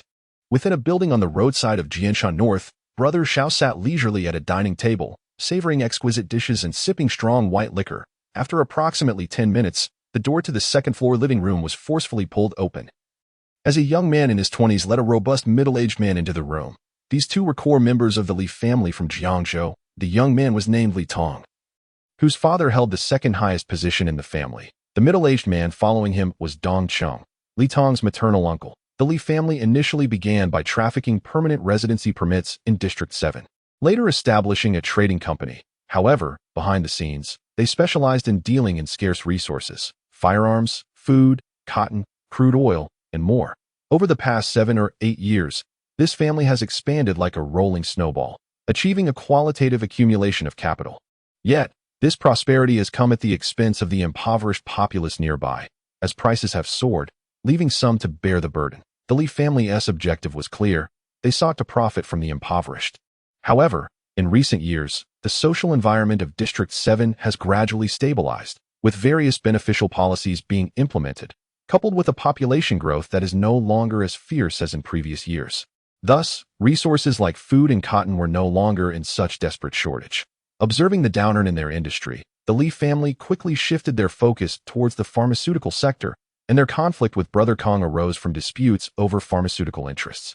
Upon entering the room, Li Tong, with a beaming face, eagerly asked Brother Xiao, "So, how is the food? Is it to your liking?" "I find everything tastes the same. As long as it fills me up, that suffices." Brother Xiao replied, merely glancing at Li Tong without any intention of rising to greet him. "Oh, you flatter me," Brother Xiao said, setting down his chopsticks to pick up the box of cigarettes on the table. Li Tong poured himself a glass of white liquor and, with a smile, stretched his neck to inquire, "To be honest, Xiao Gu, I hold you in high regard. Why not stay with us, and we can prosper together? Embracing a better life." "Haha, I appreciate your kind offer," Xiao Gu replied, lighting a cigarette and fixing his gaze on Li Tong. "However, my heart is not in this place, so it would be best for us to part ways amicably." Dong Cheng chimed in. "Think it over. There's no comfort in the wild outside like having a stable job in one place, right? If you decide to stay, I will personally speak to my brother-in-law and ensure you receive at least 300,000 in dividends each year." "It's not about the money. I intend to go to the 9th district." Xiaogu waved his hand dismissively. "What a pity," Li Tong sighed, lifting his glass without further persuasion. "Xiaogu, since you wish to leave, I won't keep you." Should you need anything in the future, just let me know. You know what kind of person I am. We can settle matters appropriately. Fair enough, Xiao Gu replied, crossing his legs and raising his glass to clink with Li Tong's before downing it in one go. Uncle, please hand over Xiao Ji's money, Li Tong called out after setting down his glass. Dongqing nodded and went into the inner room to in less than 3 minutes. He emerged with 10 bundles of cash. Placing them on the table, Xiao Gu was taken aback. Did we not agree on 50,000? The remaining 50,000 is my personal contribution towards your travel expenses, Li Tong responded with a smile. No need for formality. Just take it. Li Tong was momentarily stunned. Xiao Gu, this is too generous. Each person has their own character, Xiao Gu said, tucking the money away and habitually slipping his hands into his sleeves. Well then, I shall take my leave. That I'll see you oft, no need. I remember the way down the stairs, haha. With a smile, Xiao Gu turned and departed gracefully. Li Tong exchanged a glance with Dongqing, both shaking their heads in resignation. If only this person would stay, he could accomplish great things, Li Tong sighed. These rascals have grown wild. They are not so easily tamed. Dongqing gently reassured him. Moreover, they are used to working without rules. If they suddenly come here, they might cause trouble instead. Indeed, it's better that they leave. Li Tong shifted the topic. Has the matter regarding Kong been resolved? That scoundrel stole our significant deal in Feng Bei, Li Tong said, his tone darkening as he crossed his arms. Now that the information has been obtained, you can handle the rest. Understood, Dongqing replied, rising from his seat. You eat for a bit. I will go down and check now. All right, Li Tong nodded. A few minutes later, in the basement, Dongqing led 2 lackeys, tilting his head as he looked at the bloodied Kong and scolded. Look at you, in such a cowardly state. I advised you to partner with us. But you refused. Now look where you are. Your life is on the line. Kong, dazed, raised his head and cursed through clenched teeth. I accept my fate. But you all have messed with me. That you need to watch out for my employer from now on. Employer? Who? That girl named Kiki. Dongqing laughed, teasingly responding. Haha, got it. I'll remember that and wait for a chance to defend myself against her. And bed.to hell with you. Kang glared, cursing. Dongqing tilted his neck and called out with a laugh. Let's get to work. As the last words faded, the 2 individuals behind Dongqing brandished their knives and advanced towards Brother Kong. Just then, the phone rang. Everyone momentarily froze, and Dongqing picked up the call. Hello? Is this Qinggu? I am Xiao Wen from the Beijing Han Palace. Which Xiao Wen? Have you forgotten me? I was the one who delivered the message to Xiao Gu, which led to your capture of Kong. The young man in the black jacket spoke urgently over the phone. I see. Dongqing gestured for the 2 young men to hold their position and stepped out of the room. Inquiring, what's the matter? Why the sudden call? After Brother Kang's incident, the higher-ups are anxious. It seems they are aware of your involvement. That woman has somehow leaked information, and people are heading towards Jianshanbai. The young man in the black jacket warned quickly. They have a substantial number of people, and they are coming with lethal intent. My advice is that you should lay low for a while. Is the information accurate? Dongqing asked. Yes, it is. All right, I understand. Dongqing nodded. Thank you. Xiaowen. You're welcome. Qinggu. With that, the 2 ended the call. In an uninhabited yard across the building, Qin Yu anxiously watched the street, licking his lips and stating, prepare yourselves. This time, it's going to be a life or death situation. Qi Lin furrowed his brows and questioned, is your strategy effective? They succeeded, so there's no need for desperation. Qin Yu replied resolutely, they will undoubtedly come out. Trust me. P.S. 3 chapters at 3 a.m., 4 chapters at 8 a.m., and 7 chapters updated today. Seeking recommendation votes. Chapter 62. A forceful encounter with the Li family in Jiangzhou approximately 10 minutes after the call was made. Figures began to emerge at the entrance across the street, with 2 drivers heading to the back of the yard to retrieve their vehicles. Qi Lin squinted, observing the scene, beads of sweat forming on his forehead as he remarked. There are quite a few people. Let us proceed, Qin Yu affirmed, pulling out his firearm. Across the road, Li Tong stepped out, frowning as he addressed Dongqing. Is the information reliable? The one who called is an insider who relayed messages to Xiao. Hence, it should be trustworthy, Dongqing replied, furrowing his brow. They must know we're behind King's situation and are likely furious. It's credible, Dongqing said with a smile as he retrieved his phone. On the roadside, 2 cars had come to a halt, surrounding Li Tong and Dongqing with 6 individuals, one of whom had already jogged ahead to open a car door in the yard diagonally opposite. After surveying the group across, Qin Yu turned and remarked, Did you notice? The young man in the middle and the one on the phone are the leaders. Indeed, Qilin nodded in agreement, but I don't see Brother Kong. As his words fell, two more individuals burst out of the building, carrying a large black bag, which they shoved into the trunk of the sea. Is there a person inside the bag?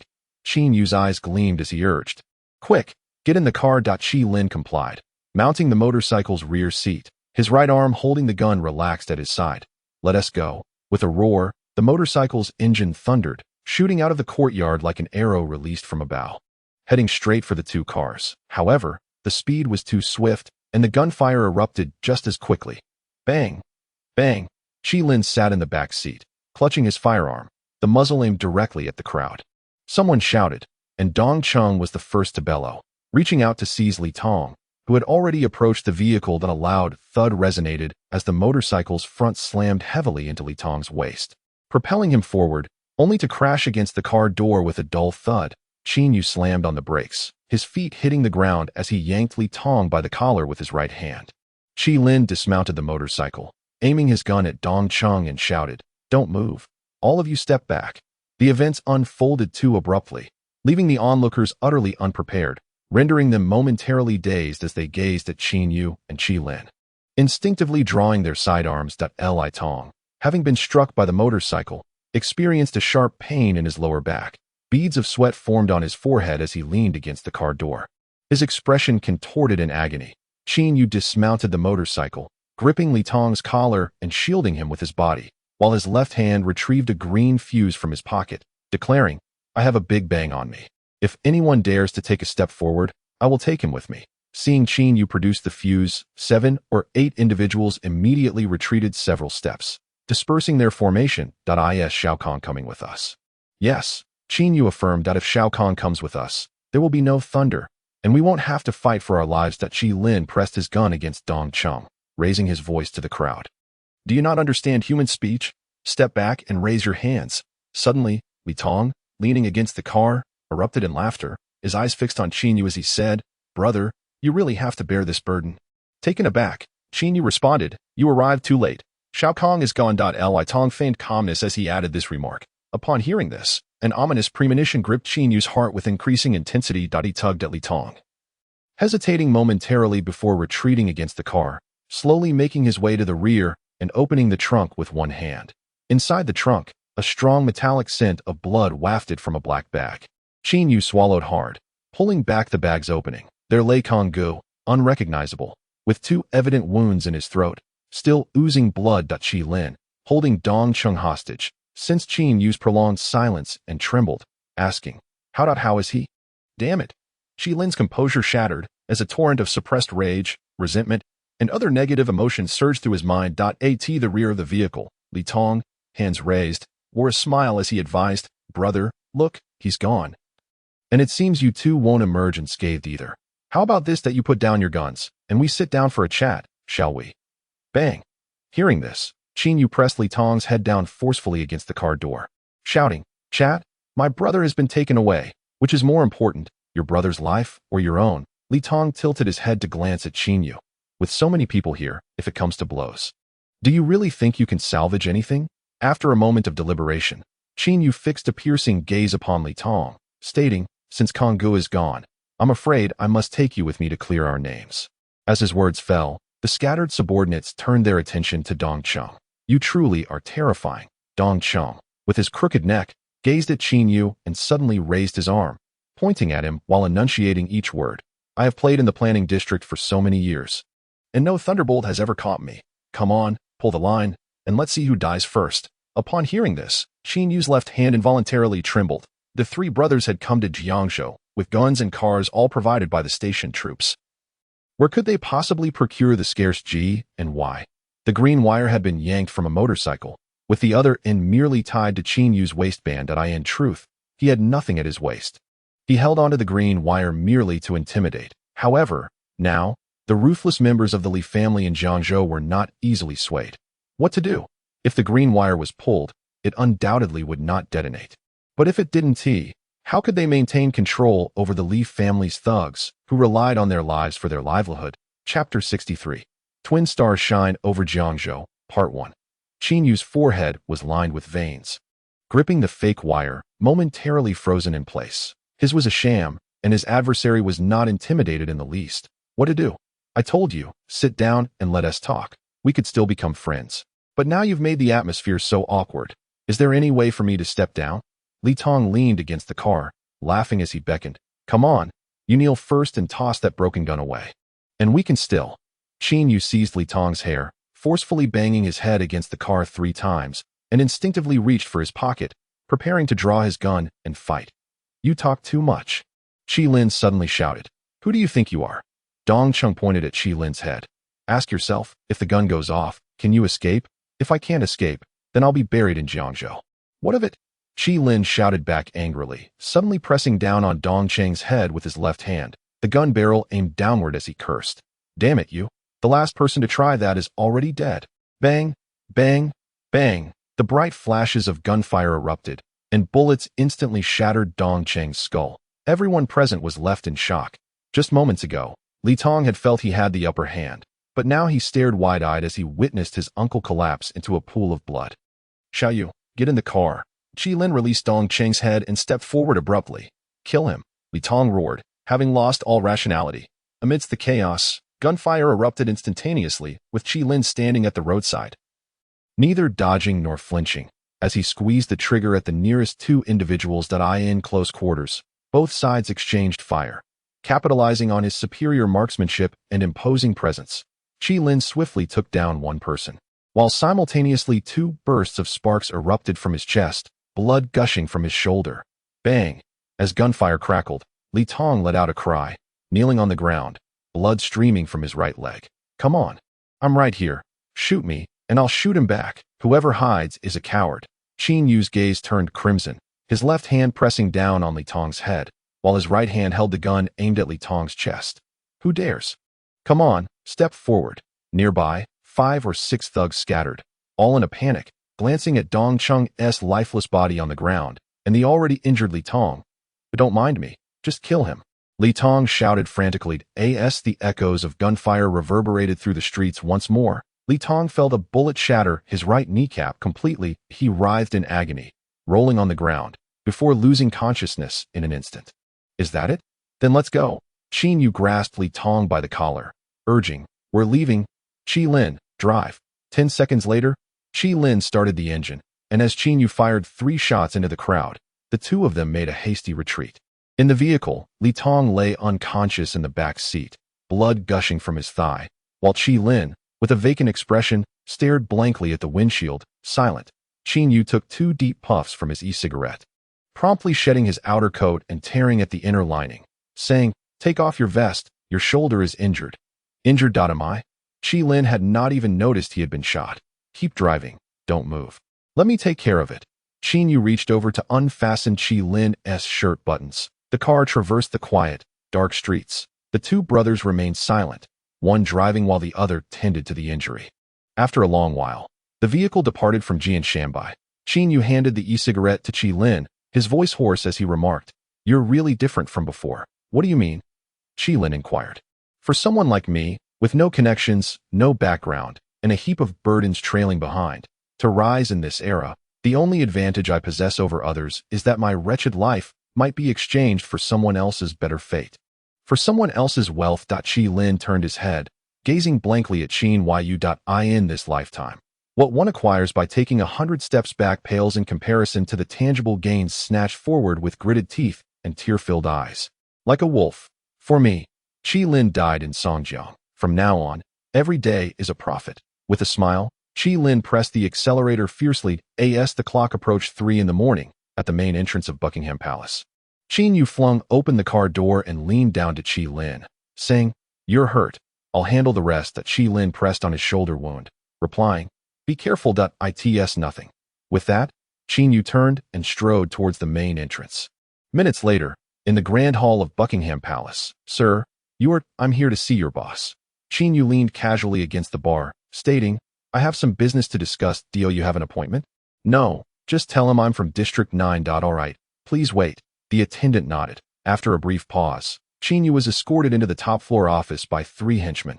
Qin Yu strode confidently over, sitting beside the middle-aged man, saying, Call Coco and inform him you've uncovered who captured Brother Kong. The middle-aged man paused, taken aback by the statement. Who exactly are you? With a swift motion, Qin Yu delivered a resounding slap. I told you to make the call. Damn it. The middle-aged man cursed, prompting the three youths beside the sofa to move in aggressively. Qin Yu leisurely raised his arm, pointing at the middle-aged man, and warned, if we touch, Brother Kong will die immediately. Chapter 64. Twin Stars Shine Over Jiangzhou, Part 2. The middle-aged man observed Qin Yu coldly for a moment before lowering his head to retrieve his phone. Around 4 in the morning. The phone call ended. As Kiki was about to lead someone up the steps, Qin Yu emerged from the inner door, pulling the boss along and casually draping an arm around her neck. Beautiful lady, we meet again, don't we? He remarked at him. Kiki glanced at Qin Yu, her eyes wide with surprise that it was I who instructed him to make that call. Qin Yu explained, pointing at the boss. Do you not blame him? I used Brother Kong to threaten him. What do you intend to do? Kiki inquired calmly, her pretty face composed. Discuss matters on your turf, but I too feel somewhat uncertain. Shall we find another place to communicate? Qin Yu asked with a playful grin. Kiki pondered for a moment. What if I refuse to go? Then Brother Kong will be lost, won't he? If Kong is gone, so is your friend, isn't it? I still have leverage. Qin Yu tightened his hold around Kiki's neck, leaning close to whisper in her ear. I have a young man from the Li family of Jiangzhou in my grasp. Kiki froze. I caught him under your banner. Qin Yu chuckled. Would you like to meet him? Your words lack evidence. It's hard for me to believe, Kiki replied. Hearing this, Qin Yu raised his arm and waved toward a car in the distance. Qi Lin rolled down the window, revealing Li Tong's head. Kiki cast a glance toward the vehicle, and upon seeing Li Tong, her expression shifted from surprise to resolve. All right, he's worth my going with you. Let's go. Don't take advantage of me. Keep me safe. Kiki pointed at Qin Yu's arm. No, I need you to protect me, Qin Yu retorted, pressing a gun against Kiki's waist. After a moment of hesitation, Kiki turned to the person beside her and instructed. Bring out the young man who captured me. I will call. Boss, you can't go with him, the driver interjected, attempting to dissuade her. Kiki calmly waved her hand. It's fine, even if we cannot reach an agreement. Those two big men won't harm a little girl like me. Qin Yu smirked. You shouldn't refer to yourself as a little girl. You certainly caught my eye. Let's go. Kiki smiled. Half an hour later. In an unknown desolate area of Jiangzhou, the car came to a halt. Kiki followed Qin Yu out, teasingly remarking, You're quite clever. You knew to lure me out with old Bai first? We are utterly unfamiliar with the situation here in Jiangzhou. Qin Yu complained, rubbing his palms together. I just arrived and already took the fall for something. I must be cautious. Qin Yu turned his head to scan the surroundings, then walked to the back of the car and opened the trunk. A strong stench of blood wafted out, causing Kiki to wrinkle her brow slightly. Qin Yu lifted the black bag's opening and muttered, We did our best, but he still didn't make it. Kiki glanced at Brother Kang's lifeless body, her eyes turning cold in an instant. You see, I didn't directly call you for a meeting because I feared you might overthink things, Qin Yu explained quickly upon noticing Kiki's expression. His death has nothing to do with us. Tell me more, Kiki said, unafraid of Brother Kang's corpse. Stepping to the side of the trunk to cover his head with the bag, Qin Yu organized his thoughts and, standing beside the car, elaborately explained the sequence of events to Kiki. Upon finishing, Kiki's eyes widened in astonishment. Brother Kong was captured by Li Tong. That won't do. Qin Yu shook his head. I came here to take over the drug line business. I never agreed to Brother Kong continuing with the business in Songjiang. Kiki calmly refused. Your side is too chaotic, and there are many with influence on the ground. Ever since Along's demise, that Yuan family has been investigating his supply channels, and I am not willing to take risks for the time being. Moreover, with Brother Kong gone, there is no one to take responsibility for the Songjiang side. That is your issue. Kiki spoke succinctly. Hand me Li Tong, and I will have your friend released. Then this matter will be settled. Sighing, Qin Yu pointed at Kiki and said, Do you still not grasp my meaning? What? Kiki replied that if you abandon the Songjiang business, Li Tong will not leave with you today. So you would give up your friend? Kiki asked with a cold smile. Kiki was momentarily stunned. Why did Brother Kong die? Do you think I am unaware? Qin Yu fixed his gaze on Kiki and added through gritted teeth. The Li family also wishes to dabble in drugs. There is conflict between you, is there not? Kiki fell silent. That if you do not engage in the Songjiang market, it will be seized by the Li family. Qin Yu reiterated. Now I need a clear answer from you. Will you release the drugs or not? If not, I will take Li Tong away immediately. Do you not consider the life and death of your friend at all? After contemplating for a moment, Kiki tilted her head and looked at Qin Yu, asking, "Are you not afraid that I would change my mind after I get Li Tong? Do you take me for a fool? If your goods do not head to Songjiang, do you think I would hand Li Tong over to you?" Kiki placed her hands behind her back, standing on tiptoe. "You are more astute than Along. Very well, you have convinced me." Kiki extended her delicate finger and pointed at Qin Yu's chest. "However, my agreement is not because I fear the Li family seizing our market. Qin Yu was taken aback that I value the two of you, and that is how I can take Li Tong." Kiki said with a smile, "Cooperation also depends on the people involved. Then you will not misjudge the individuals. At that moment, Qin Yu realized that Kiki had likely contemplated agreeing to his proposal regarding the drug line even before arriving. However, this woman was meticulous and shrewd, testing whether she possessed the ability to grasp the conversation and execute the tasks effectively. After exchanging glances, Kiki suddenly smiled. "Your previous words were somewhat hurtful." "What?" Qin Yu was taken aback. "Here." Kiki pulled out her phone from her pocket and handed it to Qin Yu. He paused for a moment, then took the phone and noticed that the screen displayed an ongoing call. "The call is connected. Speak up," Kiki prompted. With a FR, the old cat spat with fervor, exclaiming, "In navigating the social landscape, one should befriend humans rather than dogs. This wisdom I have thoroughly grasped." Qin Yu, drenched in sweat, stepped aside while clutching the receiver. "Are you out of your mind? Isn't this a negotiation? Must I not intimidate her? You understand nothing. My heart is heavy, and she is not easily placated. Hurry and leave. Do not speak to me." The old cat, filled with indignation, abruptly hung up the phone. "What an utter fool." Qin Yu rolled his eyes in disdain. Beside the vehicle, Kiki pulled open the car door and peered inside. "Oh, young Master Li, you are awake." Li Tong looked up at Kiki, his gaze filled with trepidation. Chapter 65. The Wolf's Nature. 2 days later, within a lodging house approximately 80 kilometers from Jiangzhou, Qin Yu quietly inquired of the proprietor, "How is my friend's injury? Can you locate him?" "Money is not a concern." Qin Yu pressed on. "I can find him. But these individuals are rather tight-lipped. I fear that once they arrive, they may bring you trouble," the proprietor replied delicately. "Very well, I shall send someone to Jiangzhou to fetch him." The proprietor nodded. Upon hearing this, Qin Yu produced cash and discreetly slipped it to the owner. "Thank you kindly. You're too polite," the proprietor replied without pretense, stowing the money into his pocket before turning to leave. "I will bring you meals shortly." Such lodging houses are ubiquitous in regions with relatively good public safety, primarily catering to those who traverse the roads. However, the internal conditions are often poor, and the food depends on what the owner has on hand, with very few options available. Fortunately, prices are low, and most proprietors are sharp, discerning individuals who maintain confidentiality. "You need not worry. I am handling matters," Qin Yu gently reassured. "Focus on your recovery. I can sense that Kiki is keen on collaboration, especially now that we have secured Li Tong." Qin Yu continued to comfort. "I can reach out to the old cat at any time. There is nothing to fear." "That is reassuring." Qi Lin nodded. "Please bear with it a little longer. I have already briefed the proprietor to fetch some medicine." Qin Yu flashed a grin. "If your fever persists, I will have no choice but to call Kiki and have her bring a reliable doctor. I can endure."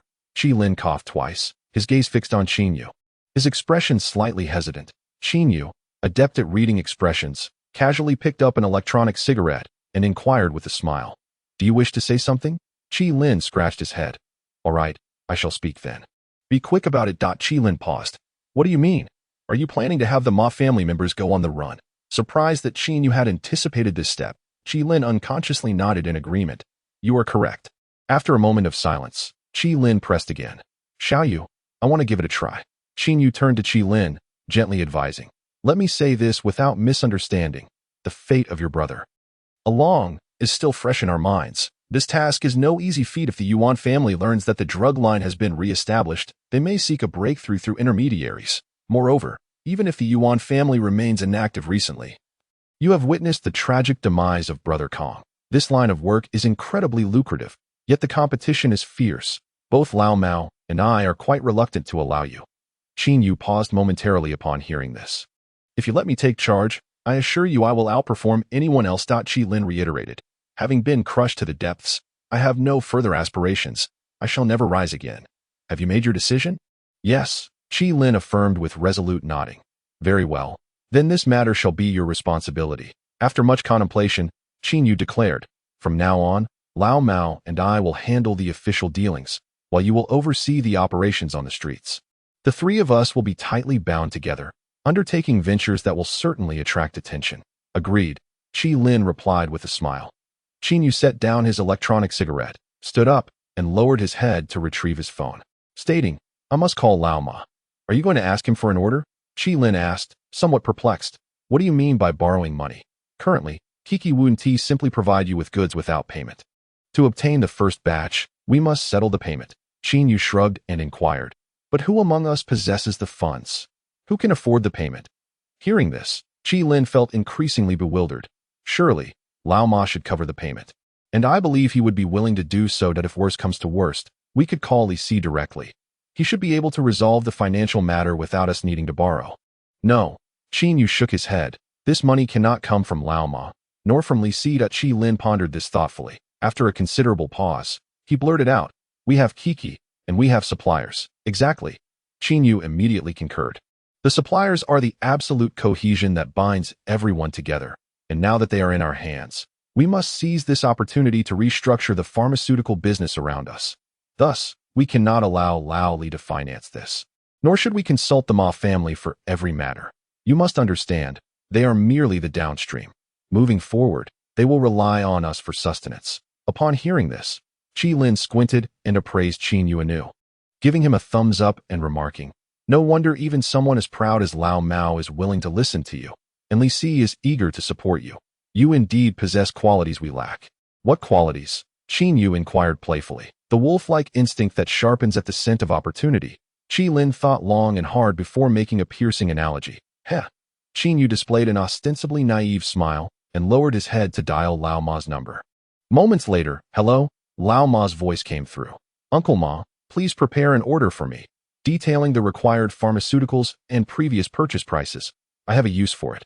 Understood, Lao Ma nodded brightly. Also, I need you to lend me 150,000. I have a use for it. Qin Yu stated unequivocally. I will repay you slowly. Lao Ma furrowed his brow at this. Is it absolutely necessary to borrow so much? I have. Please think of a way. I need it urgently. All right, Lao Ma conceded. Thus, after concluding the call, Lao Ma set his phone down and immediately called out to those nearby. Bring out the previous purchase order. I need to review it once more. Moreover, we are on the verge of gathering 150,000 is such a sum truly necessary. A middle-aged man inquired, furrowing his brow. Let us proceed. Qin Yu has accomplished the task, and the supply line will soon be established. Old Ma, brimming with determination, declared, Yuan Ku has left us with no room for survival. If we do not take a risk this time, we may never have another opportunity. Chapter 66. A few words to determine the kingdom. Another day passed. The funds from the Ma family, having changed hands twice, ultimately found their way into the account of Kiki's side, while Qin Yu and Qin began to await the delivery of goods into Songjiang. The two parties had already agreed that Kiki would be responsible for the initial transport. Around 10 o'clock in the morning, Qin Yu dialed Inspector Li's number. Hello, Director. Has everything been thoroughly arranged? Director Li inquired in a composed tone. It has been arranged. The supplier's goods are already en route and will arrive in Songjiang within 3 to 4 days at the latest. Qin Yu nodded with a smile. I have already informed Zhu Wei. Once the goods arrive, they will briefly take over and deliver them to the Ma family. With such a large quantity of goods, might it be somewhat risky for Zhu Wei to take charge? Inspector Li expressed his concerns that he will not encounter any issues. He is a member of Group 3, one of my own. Qin Yu asserted firmly. He was the one who saved me when they attempted to set me up last time. Very well, then, carry on with your tasks, Director. From now on, call me Brotherly. Qin Yu was momentarily taken aback by the sudden informality. Director Li had already hung up the phone. Holding his mobile, Qin Yu pondered for a long while before shaking his head and chuckling. Alas, having such a foolish nephew as Old Cat will surely complicate my path. It's too much to worry about. What's the matter? Qin asked, looking up. It's nothing. Old Li wants me to call him brother. Ah, why don't you ask him if he needs any more brothers? Haha. The two engaged in light-hearted banter, exchanging amused glances and laughter. All right. The secretary nodded. In the late afternoon, around 4 o'clock, Director Li arrived in the capital of the special zone, Fongbei City, via light rail, and subsequently took a car to a cadre compound within the city. Seated beside an antique tea table on the second floor, Director Li savored a robust cup of tea and remarked with a smile. Teacher, I have been longing for your tea here in Songjiang day and night. Indeed, it has been accomplished. Old Li looked up at his counterpart and stated matter-of-factly, Teacher, the academic faction has been gaining traction in various departments over the past few years. And some officials, in conjunction with local enterprises, are continually solidifying their positions. Consequently, we, the old guard who entered the field early, have had to tread carefully even while breathing in recent years. Yet the fluctuations are also tied to the sentiments of the people. If one lacks ambition, how can one expect the winds of change to continue to blow? Director Li said with a smile, regarding pharmaceuticals, I seek not profit but rather space and balance. The teacher nodded. You should proceed with confidence. When necessary, I will communicate with the higher-ups. Recently, do make an effort to visit Fonbei more often. I am growing old. There will inevitably come a day when one's words carry less weight. If you wish to accomplish something, you must hasten your growth in the realm of pharmaceutical interests. There are many whom you must satisfy. The teacher once again remarked, since ancient times, matters concerning money have been difficult to manipulate. I can pave the way for you, but it is up to you to choose whom to associate with, to whom to give more or less. You must have a clear understanding in your heart. Understood. Well, let us have some tea. The old man indicated to cease further discussion on the topic. As the clock approached 7 in the evening, darkness enveloped the sky. Qin Yu, while gnawing on a dry bun, furrowed his brows and inquired of Qi Lin. Do you feel any better? A bit improved. Qi Lin, still grappling with a low fever, had cracked lips and a pallid complexion, accompanied by a persistent cough. Damn, the new medicine doesn't seem to be effective. Qin Yu set down the bun and, with a frown, said, How about this? I will seek out the boss and have him recommend a doctor. I will go fetch one myself. No need. Qi Lin waved his hand. Li Tong has already been captured for several days. We are unaware of the situation in Jiangzhou, and your going could pose a danger. If I do not go, you will burn to death. Qin Yu placed the bun down. Rest assured, I have a plan in mind. Truly unnecessary. Qi Lin, fearing for Qin Yu's safety, insisted once more, let us wait for another 3 or 4 days. Once the goods arrive in Songjiang, we will inform Kiki of their location, and when they come to retrieve Li Tong, they will bring a doctor along that we cannot afford to wait any longer. Qin Yu reached for his coat. A high fever that lingers can lead to grave complications. I must see a doctor. I have told you it is unnecessary. Listen to me. The two began to argue over the matter of the doctor within the confines of the room. Boss, what are you all doing? At that moment, the voice of the lodging house owner resonated from outside. Who is it? Qi Lin inquired from the bed. Qin Yu frowned and drew his gun, thumb pushing off the safety. Open the door, a melodious feminine voice called from outside. Qin Yu was taken aback and instinctively opened the door. Outside stood Kiki, clad in a black trench coat, her legs adorned with knee-high boots, and her long hair cascading over her shoulders, exuding an alluring and seductive aura. What brings you here? Qin Yu was taken aback. He stared at Kiki's silhouette and asked with a frown, How did you know we were staying here? I just inquired. Kiki stood with her hands behind her back, surveying the surroundings of the room. Upon hearing this, Qin Yu felt a pang of apprehension. If the one who had inquired about their whereabouts were not Kiki, but rather the people from the Li family in Jiangzhou. Then now, Qin Yu gazed at Kiki in astonishment, sensing that this woman could see through his thoughts. That Qi Lin, seated on the bed, suddenly blurted out, My brother. Damn it. I came to Jiangzhou with fervent passion. And before I even began to rock, I've been imprisoned by a woman. The old cat stepped in through the door, looking quite concerned. Have you recovered? Upon seeing this comical figure, both Qin Yu and Qi Lin felt a sense of relief. It's nothing, just an arm injury. Just as he finished speaking, a middle-aged man entered carrying a box. Are you here to pick up Li Tong? Qin Yu asked Kiki. Indeed, Kiki nodded, with a playful smile. Kiki added, The goods have already arrived in Jiangzhou. Impossible. The money only reached your hands today, didn't it? Qin Yu expressed his disbelief. Qin Yu was momentarily taken aback, his mind beginning to ponder the depths of this young lady, who appeared to be of similar age to himself. At 9 o'clock, you instructed someone to collect the goods. Coco extended her palm, her eyes crescent-shaped with delight. I wish us a pleasant collaboration. Chapter 67. The formation of the team and the emergence of the core. The doctor inside the room meticulously cleaned Qi Lin's wound once more and administered intravenous medication for 3 consecutive days before turning to him and saying, Young man, you possess strong resistance to as long as you take care to keep warm and avoid catching a cold again, you will be just fine. Coco nodded in acknowledgement. Thank you, Dr. Songjing. You're welcome, the doctor replied with a smile. Picking up his bag and making his way outside, Coco glanced down at her watch and then beamed at Qin Yu, saying, "I'll be staying here tonight. In an hour and a half. You all come to my room. I'll treat you to something nice." "All right." Qin Yu nodded in agreement. "Let us go," Coco called to her companions before striding out of the room. Qin Yu promptly shut the door behind him and, with a swift kick, nudged the old cat's rear. "So, how was it? Were you suffering over there?" Qin Yu, upon hearing the reply, scolded in silence. "You reckless fool. You seem unfazed wherever you go. How could I not be?" The old cat retorted. "If I were to act timidly, Coco might genuinely think that old Kong has us under his thumb." This old cat, though appearing fierce, exhibited a remarkable composure when faced with challenges, a trait undoubtedly shaped by his privileged upbringing, which subtly instilled in him a sense of confidence in the face of adversity. "Brother, I've heard all about it," the old cat said, sitting beside Qi Lin and uncharacteristically expressing admiration. "Without you and that dim-witted you, I might have truly lost my footing in Jiangzhou. Let us not mention anything else. Your handling of this matter has been quite impressive." Qi Lin smiled. "Everyone has their role to play."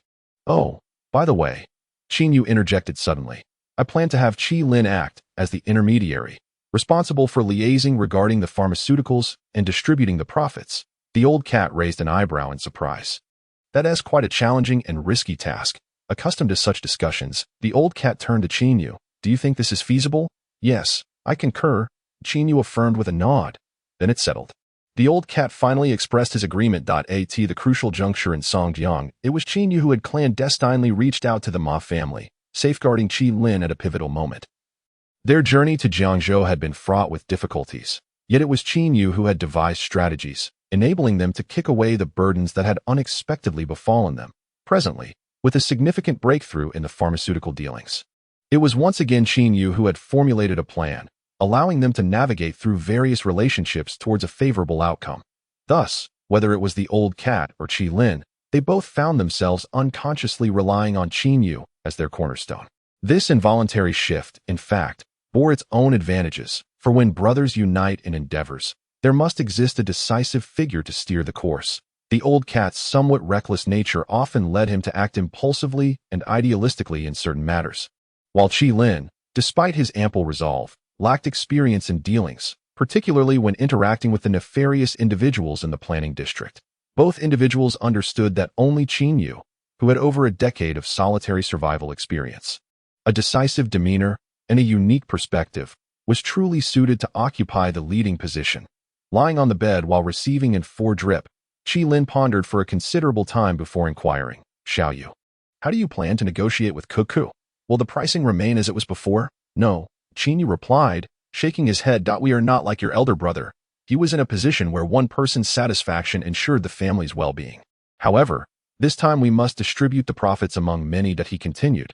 "If the cost of the medicine is excessively high, the profits will be minimal, making it challenging to satisfy all parties involved." Old cat, with a coarse manner, interjected succinctly, "Old Li is already in Fengbei. He might demand 50% of the profits." "That much?" Qi Lin frowned.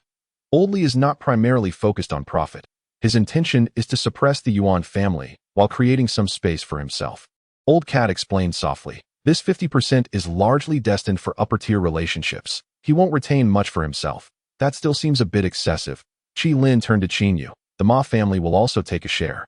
"Indeed," Qi Lin nodded. As the 3 brothers engaged in conversation, they kept an eye on the time. It was only after an hour and a half that Qi Lin finally removed the 4-needle and followed Qin Yu and Old Cat to the room diagonally opposite. Inside Cuckoo's room, a tantalizing aroma of meat filled the air. A rusted copper pot simmered with bubbling broth on the table, accompanied by several plates of frozen lamb cut into delicate red and white rolls, evoking an inexplicable appetite in this era. "The lamb and vegetables are from me. The broth is prepared by the boss," Cuckoo called out, dressed in a loose-fitting turtleneck sweater, waving her hand invitingly. "Come, sit down and eat together." "Then I shall not be polite," Old Cat declared. His appetite piqued as he stepped forward to scoop a generous portion of meat and toss it into the pot. "Oh, the last time I had hot pot was probably 2 or 3 years ago. We, who dine on official rations, seem to live less freely than you comrades in the planned area." "Hee," Cuckoo chuckled. Glancing at Old Cat, "Your Old Li, sitting in that position, merely raises a hand, and you still crave hot pot." Upon hearing this, Old Cat immediately adopted a pretentious demeanor, replying, "Sister, you have no idea. I am a person of strong will. Although I have a familial relationship with Old Li, my dignity does not permit me to rely on him for sustenance. Just shut up and eat." Qin Yu interjected, feeling nauseated. "What's wrong with stating the truth?" Old Cat retorted with a sidelong glance. "That is indeed a fact," Qin Yu mumbled, nodding vaguely. "Come on, everyone sit down," Coco graciously invited. Upon hearing her call, everyone took their seats around the round table, while Cuckoo's driver and others did not join them, opting to dine in a separate room nearby. After pouring drinks for the three men, Cuckoo raised her glass, her demeanor spirited as she proclaimed, "Firstly, a toast to our future cooperation being smooth. Secondly, you have captured Li Tong, which serves as a means of avenging Kong Go. Thirdly, as long as you do business with me, it ensures my profit. And for that, I must thank you. I shall drink 3 cups in respect." The old cat, observing the dashing Coco, suddenly blinked his impudent little eyes and remarked, "This woman has quite the drinking capacity. It's truly a pity she isn't entertaining at Buckingham Palace. You might want to keep quiet," Qin Yu retorted as he playfully ruffled the old cat's head. Chapter 68. This young lady is Eugenian. At the dining table, Coco commenced her evening by downing nearly 5 liang of baijiu, yet her composure remained unshaken, her breath steady. Noticing the young lady's impressive fortitude, Qin Yu felt compelled to join in, and thus he and the old cat downed 3 more cups in camaraderie. Meanwhile, Qi Lin, hindered by an injury that precluded him from drinking, could only sit at the side, observing soberly as the drinks began to flow and the dishes were savored. A slight inebriation settled over the group, prompting Qin Yu to smile and inquire, "Coco, what is your full name?" Qin Yu paused, taken aback. "That sounds somewhat like a boy's name. It is quite melodious, yet it feels somewhat misplaced on a girl." The old cat chimed in with his critique. "Such brilliance should be concealed. It is unseemly. You know nothing." Coco rolled her eyes. "Jean, in ancient times, was used to describe exquisite jade when applied to a name. It conveys elegance and simplicity, with a profound meaning. He's clearly lacking in education. Don't stoop to his level." Qilin interjected. "I can see you are quite the illiterate." Coco nodded in agreement. "I actually find that name quite befitting of you," Qin Yu remarked, tilting his head to regard Coco. "You are more formidable than many men." "Not at all." Coco shook her head. "I am merely inheriting my father's legacy. Does your family lack men?" The old cat inquired. "Indeed," Coco responded, playfully grasping a piece of lamb. "But the men are all inferior to me." The 3 were momentarily taken aback, and Coco cheekily added, "Just kidding. My 2 older brothers handle different affairs." Haha. Suddenly, Qin Yu turned to Coco and asked, "May I visit the pharmaceutical production workshop?" Coco immediately shook her head. "Absolutely not." "Why not?" "Your client status is insufficient, and I do not completely trust you. How could I possibly allow you into the workshop?" Coco resolutely denied the request. "Then how can I ascertain the quality of the pharmaceuticals?" Qin Yu pressed further. "Oh dear, you appear quite robust and solid. Yet why are you so cunning in your dealings?" Coco inquired, her large eyes blinking innocently. "Are you perhaps facing economic difficulties? Afraid of inventory piling up and not being able to bear the costs? Hence you concocted this excuse to see the workshop?" Qin Yu was momentarily at a loss for words before shamelessly replying, "I merely believe that this would provide assurances for everyone involved." Coco paused with her chopsticks and replied, "A preliminary payment of at least 50% is required before I can release the goods to you." "Wait, let us reconsider." Qin Yu attempted to negotiate further. "Do not push your luck. My terms are already exceedingly generous." Coco promptly interrupted. Seeing that no agreement could be reached, Qin Yu conceded with a nod. "Then how about this? Can you reduce the purchase price a bit? You are aware that Songjiang is home to the Yuan family, and there may be a Li family emerging in the future. Without a competitive price, I will struggle to keep up with them.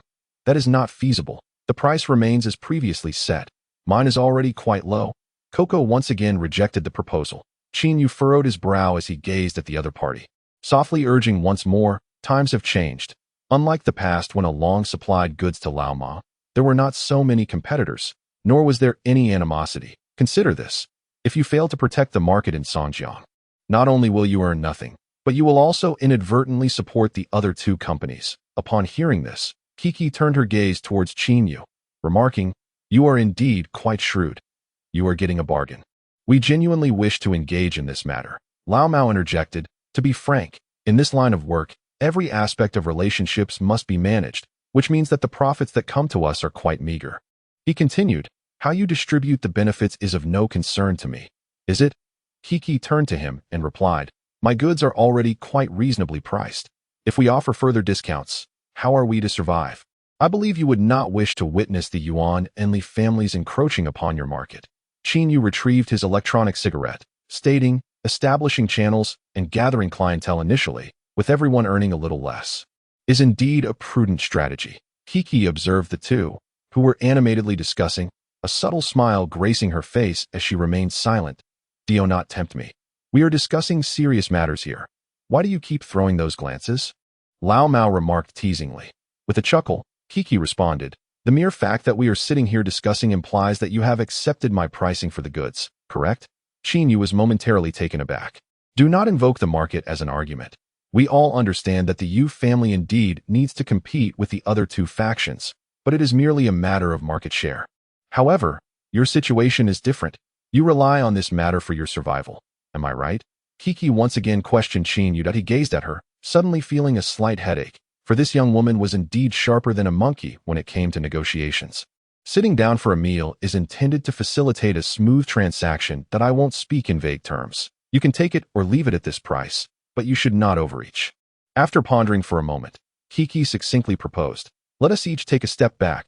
I will offer you a 10% discount on the price of the goods, provided that your monthly order meets a minimum of 200,000 yuan.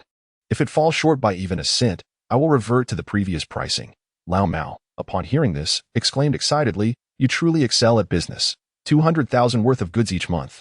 You are asking us to face off against the other two families in a fierce competition for market share. As you stated, I am offering you a better price so you can capture the market. If it were not for this, what reason would I have to offer you a discount? Kiki asked with a smile. Lao Mao was momentarily speechless, then gave her a thumbs up, saying, if you were a man, you would have long since outmaneuvered the Li family. Kiki, upon hearing this, lifted her cup of warm wine and boldly declared, the elimination of the Li family is merely a matter of time. Qin Yu regarded Kiki with a newfound admiration, feeling a sense of reassurance about their potential collaboration. Initially, he had perceived Kiki as astute but thought that, being a woman, she would inevitably fall short compared to the seasoned gentleman in the business world. However, upon their first encounter, Qin Yu soon realized that the woman, who usually appeared as a carefree young girl with a whimsical demeanor, could engage in playful banter and casual conversation at the dining table like a friend. Yet, the moment serious matters or interests were broached, she became fiercely resolute, leaving no ground to yield. Moreover, her thoughts were articulate, and her speech succinct. Often, the men would ramble on with meaningless chatter, yet her words were always direct and to the point. Old Cat, overhearing, promptly raised his hand. I have no principles. I can serve. Just tell me what you wish to do. Chapter 69. I want to drink with you at night. Kiki looked at the two of them in exasperation. Could you two just leave? With a chuckle, she added, well, just say what you need. Qin Yu grinned, revealing his teeth. Oh, I still need to pay? Kiki asked, her large, watery eyes wide with curiosity. Qin Yu was taken aback. I sent to your father a high-ranking official? Don't you have to pay for cosmetics? He gazed at her in disbelief. You are also considered a boss. This is rather. Regardless of being a boss, I am still a woman. Women are always frugal. You will understand in time. That should suffice. If it's too expensive, I cannot afford it. Qin Yu remarked, tossing out the comment before hastily exiting, fearing she might impose further demands on him. After the others departed, Kiki retrieved her own bedsheet from her luggage and spread it across the frigid bed before plopping down onto it. Moments later, she dialed her father's number. Hello? Dad. How is everything progressing? A kind voice responded. Everything is settled. For the second shipment, they provided the advance payment. Qin Yu negotiated the price down by 10%, but the condition is they must place orders worth 200,000 each month. No, I'm staying here tonight. Kiki shook her head. All right, I'll urge him along. I'll wash up and then go to bed. Yes, rest early, take care of your health, and don't overexert yourself. Her father expressed genuine concern for his daughter. In the adjacent room, Old Cat, reeking of alcohol, questioned from his chair, how do we sleep on this 2-meter bed? I'm not used to being cramped. He took a puff from his e-cigarette. Qin Yu carelessly stripped off his clothes, flopping onto the bed and cursing. You're such a pretentious idiot. It's not like you have to share a bed with me, right? Forget it. I want tea squeeze with you. I'll find another spot. Old Cat said, rising unsteadily from his seat. Where are you going? Qi Lin asked curiously. Where will you find a place? Didn't you notice? Kiki has had a bit too much to drink, and she seems a tad lonely. I'll grab some drinks and try to cheer her up. Old Cat could hardly contain his inner fervor. Just give it a rest, will you? Don't be so reckless. Qin Yu lay on the bed, exasperated. Besides, didn't you say you liked Lin Yinlei? Who doesn't like her? Qi Lin remarked dryly. Go ahead and sleep. Then, Old Cat replied as he tucked himself in and closed the door behind him.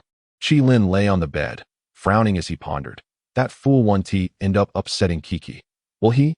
Old Cat knows his limits. It'll be fine. As Qin Yu turned over and placed his hand on Qi Lin's abdomen. He said, Little brother, why don't you lie down here for a moment? I'm feeling a bit chilly. Qi Lin was taken aback. What do you mean by that? Have you ever heard of the idiom a hidden dagger behind a friendly smile? Please, move aside. Qi Lin forcefully pushed Qin Yu away, muttering, What kind of people are these?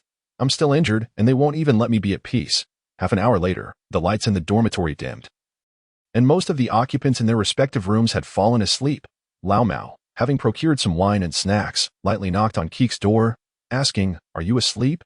After a brief moment, Kiki, her head wrapped in a pink towel and dressed in thick pajamas, opened the door, staring blankly at Lao Mao. What do you want? The wine hasn't been fully consumed, and I feel there might be some flaws in our collaboration, Lao Mao remarked, surveying Kiki from head to toe. Shall we discuss it further?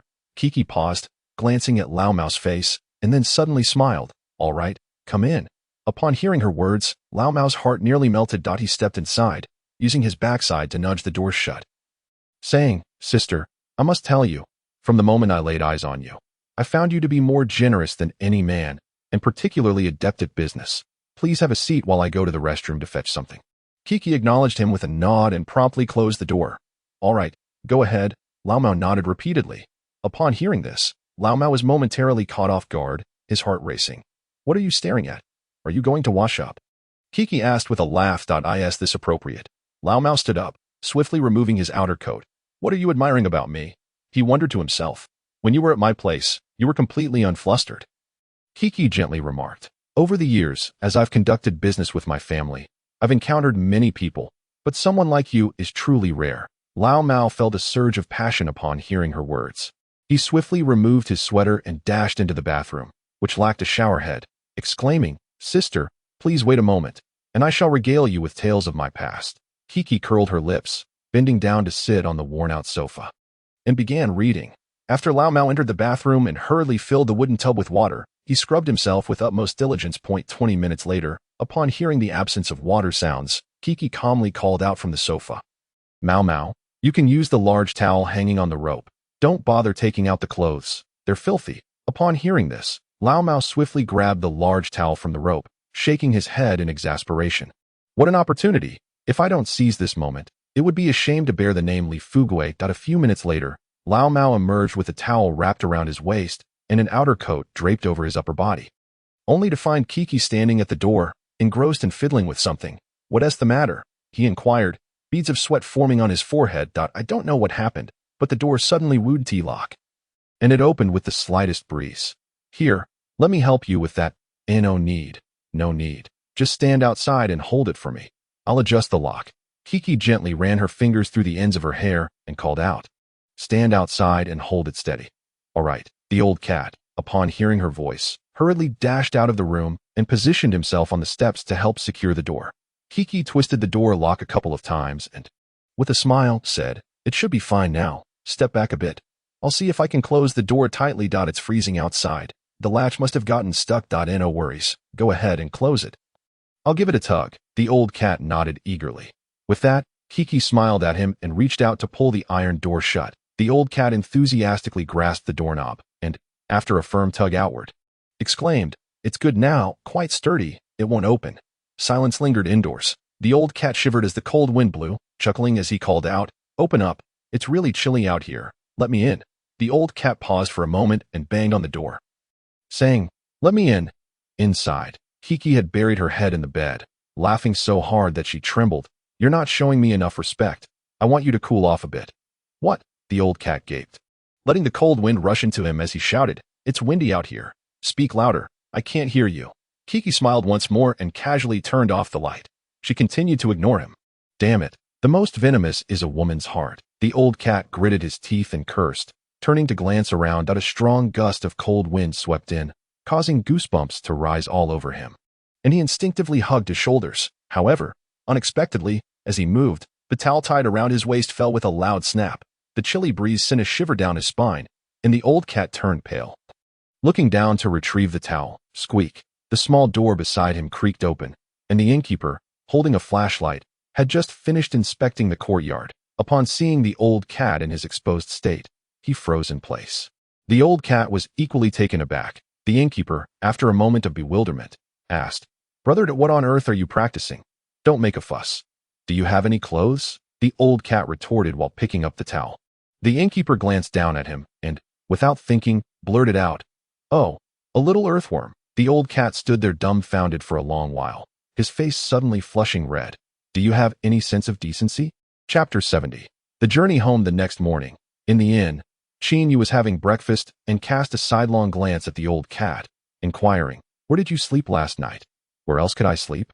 I spent the night in the front hall with the innkeeper." The old cat grumbled through clenched teeth. "That woman is truly vicious. If you don't handle serious matters, why undress me for no reason? You really ought to be taught a lesson." Qin Yu laughed heartily, saying, "Even using your brain would make it clear. Do you know who Kiki is? She's the daughter of the supplier's boss, and she's clever. How could she ever casually get involved with you? Is that realistic? Who would have thought it would end up being a story about an earthworm and the cold wind?" Lin chimed in. "This is outrageous. Can we even eat this meal?" "What do you mean by that?" the old cat exclaimed, flustered. "Ha ha ha." Lin and Qin Yu burst into laughter, giving the old cat a thumbs up in a show of respect, just as the three were joking after finishing breakfast. Kiki entered with a radiant smile. Upon catching sight of her, the old cat immediately began to sharpen his claws, exclaiming, "Oh, quite early, aren't we?" Unable to engage in conversation, "I shall step outside for a smoke." With that, the old cat rose and departed. Chuckling, Kiki remarked, "I had the boss take care of your laundry. I covered the expenses." The old cat paused, taken aback. "Well, I suppose you possess a semblance of humanity." Kiki, no longer jesting, extended her hand to Qin Yu, stating, "The price I offered you is deliberately low, aimed at capturing a segment of the market that I hope you will approach this matter with sincerity, ensuring mutual benefit for all involved." "Absolutely." Qin Yu responded, "Let us dispense with the pleasantries. I wish you a smooth journey." "All right," he waved. "Allow me to see you off. Oh, right?" Kiki exclaimed as she reached the doorway, suddenly slapping her pristine forehead. "How could I forget the important matter?" Hanok sang, "Come here for a moment." After calling out twice, a burly man approached from a distance, carrying some items. Lin's expression turned incredulous upon seeing Kiki. "What is this? I am truly saddened by the incident involving Along and Songjiang. Though I scarcely knew him, he rendered us considerable assistance and never betrayed us in our direst times. For that, I am profoundly grateful," Kiki said with polite formality. Lin was momentarily taken aback, feeling deeply moved. "My elder brother has traversed the world for many years, often recounting the multitude of friends he has made. Yet after his misfortune, you are the only one who remembered him and acknowledged that he has family." "I thank you'd no need for thanks," Kiki replied, handing the items to Lin, her smile radiant as she nodded. "All right, let us take our leave. Let us go. I'll escort you." A short while later, Qin Yu, the old cat, and Lin bid farewell to Kiki's team on the road. "This young woman is truly remarkable," the old cat commented, hands clasped behind his back. "She is both articulate and capable, and her attention to detail is commendable. Who would have imagined she would bring something for Lin in honor of Along?"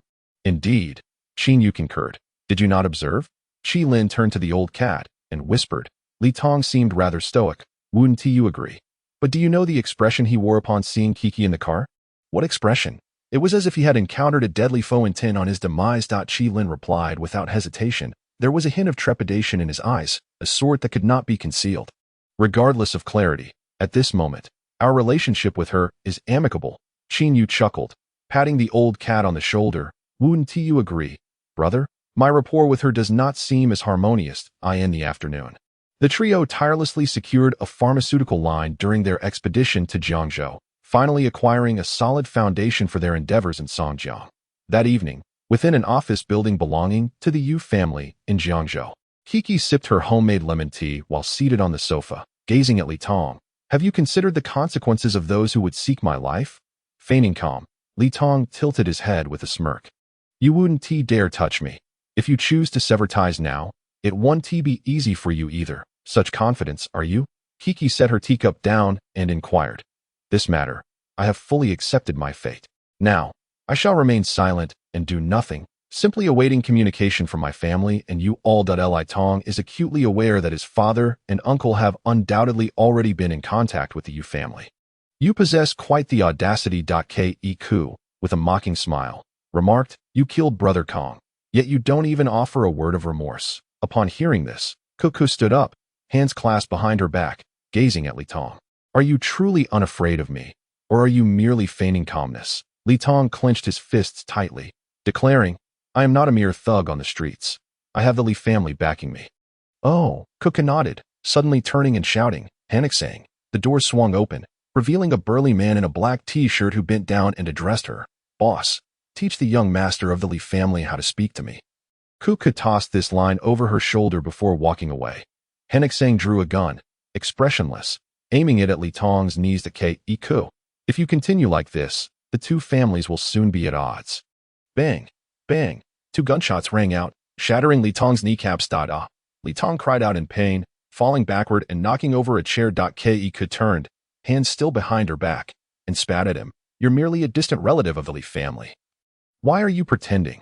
Is it worth it for the Li family to break ties with us over you? Henrik sang.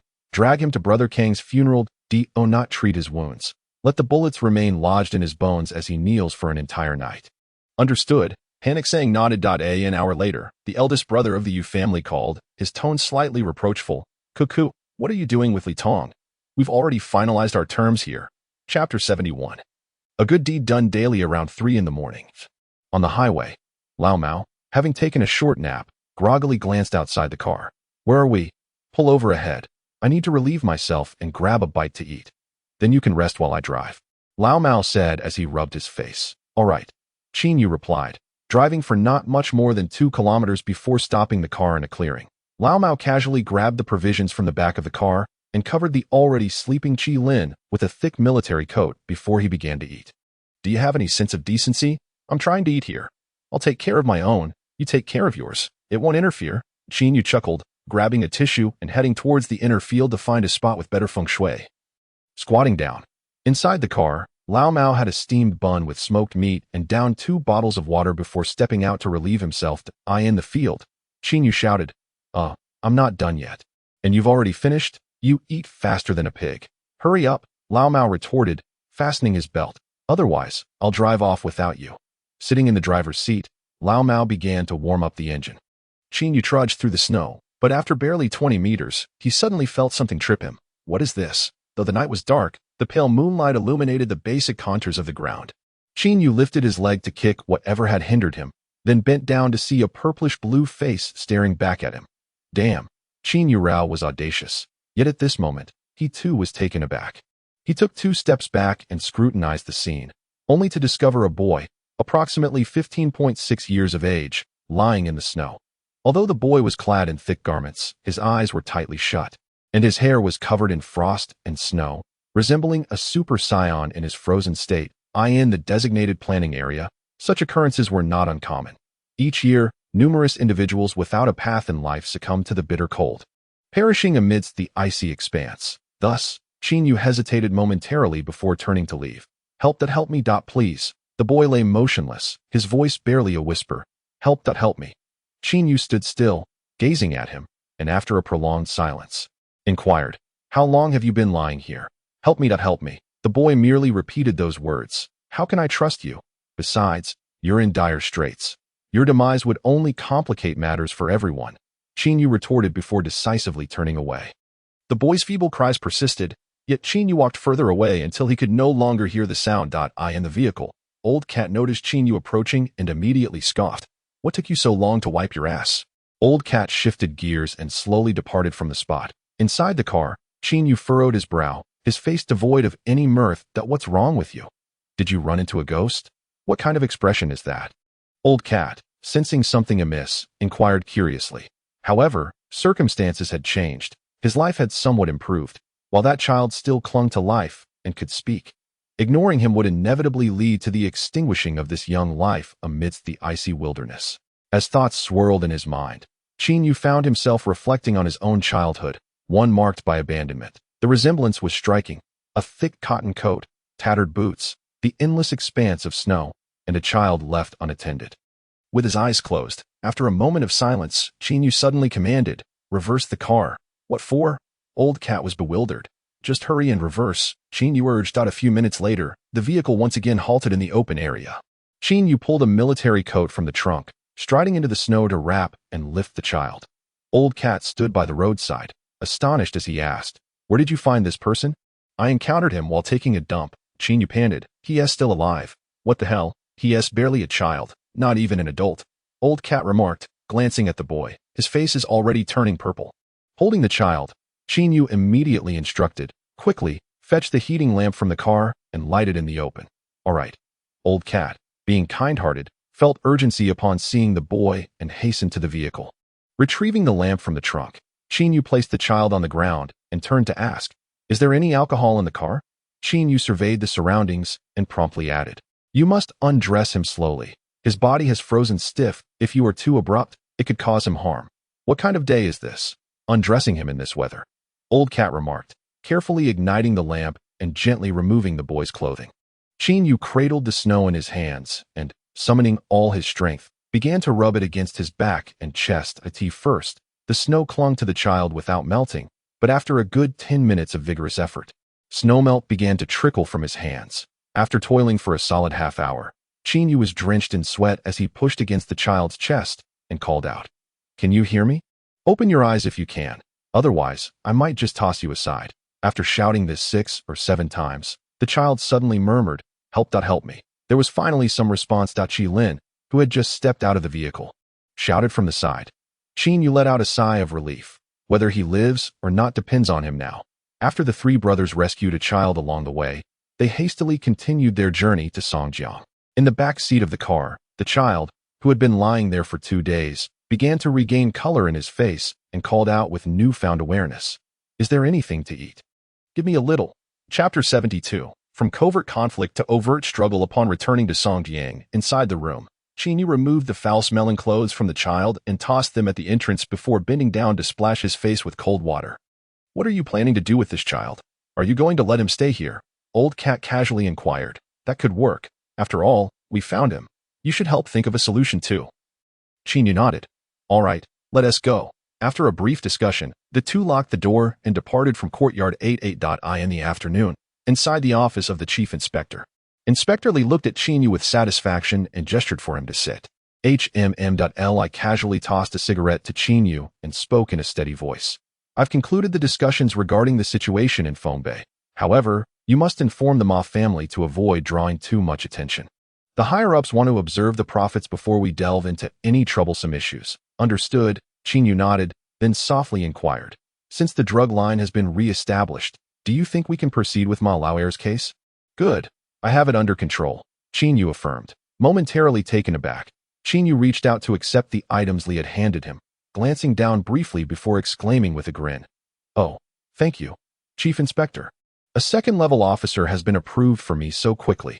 Qin Yu understood that his path to promotion was not merely due to Old Cat's connections, nor solely because of Inspector Li's admiration for him, but rather the result of the life-and-death struggles he and Qi Lin, alongside Old Cat, had endured in Jiangzhou. It was from this moment that Qin Yu began to distinctly feel the presence of connections and backing behind him. "Thank you, Uncle Li," Qin Yu expressed sincerely. He stood and nodded. "Understood. Work hard, and your path will only widen," Li said, puffing on his cigarette with a beaming smile. "Haha, will do," Qin Yu grinned, nodding before turning to leave. Half an hour later, in the dormitory of Group 3, Qin Yu sat on the bed, looking down at Ma Lauer's case file. Grasping the phone, he spoke. "Yes, Inspector Li has already reached out to me. Just follow the direction I provided. Let the men handle everything, and don't let anyone from Ma Lauer's side speak recklessly. You don't need to worry about the prosecution. Inspector Li will take care of that." Yes, the Min is indeed guilty of illegal possession. While he may not face death, he must be prepared to spend approximately 15 years in confinement. No, there is no need for you to involve a lawyer. Simply allow him to meet directly with the Min. Very well, You may proceed with that. Upon concluding their conversation, Qin Yu had just hung up the phone when Guanxi entered with a scowl. Why does this fool, old 3, act as if he has lost his mother? I truly wish I could scrub that mouth of his with a steel wool ball. The handover of duties was originally meant to be handled by Qin Yu. Yet he was too disinclined to engage with Yuan Ku and the others, which is why Guanxi was sent to take care of it. However, it was unexpected that he also encountered complications with the other party. What could it possibly achieve for him to merely submit materials to the department? Qin Yu had only recently arrived and was still unfamiliar with the rules of this domain. This individual's perspective was limited to the trivial matters within the office. Qin Yu, feeling irritated, muttered a curse. Ignore him. If he wishes to create trouble, let him be. No. Team leader, Guanxi quickly interjected. The usage of ammunition must ultimately be reported to the police station, as it pertains to whether officers might conceal important equipment and weaponry. Therefore, if old 3 decides to make things difficult for us and writes nonsense in the records, it could very well lead to your reprimand. Qin Yu furrowed his brow and stood up, exclaiming, he is truly bothersome. Sigh. Let us go take a look. Old 3 was lounging back in his chair, leisurely watching a live stream on his computer. Qin Yu patiently approached and tapped his shoulder. Third brother. Are you busy? I still have a long way to go compared to you. With a smile, Qin Yu quickly got to the point. I came to inquire when we can finalize this handover.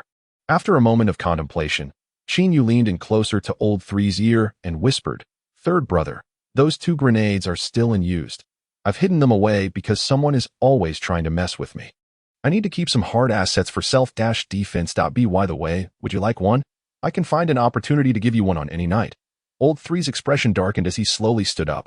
Are you trying to scare me again? Haha. Qin Yu smiled at him. So, how timid are you really? Chapter 73. I do not wish to grow up. Old 3 fixed his gaze on Qin Yu, scoffing. When you first arrived, you were nothing. Yet now you've become a team leader. Do you think I would be frightened by your reckless bravado? Even now, with the police department's special approval, allowing you to kill without consequence, I doubt you would dare to do anything. Upon hearing this, old 3 felt a jolt in his heart, realizing that Qin Yu was subtly alluding to Qi Lin. Even Yuan team leader had said nothing. What kind of pretense are you putting on? Our team transferring to the 4th squad was an order from Li Si. You think you're making things difficult for me, but in reality, you're just causing trouble for Li Si. Aren't you? Qin Yu, with a disdainful look, retorted, Old 3, when do you think you will grow up? Old 3 exploded at this remark. You C&M, have you gotten a bit too carried away? With that, he lunged a punch toward Guanxi's head. Don't hit. Don't make a move. Third brother. Qin Yu was merely waiting for the moment when he could no longer restrain himself and would strike first.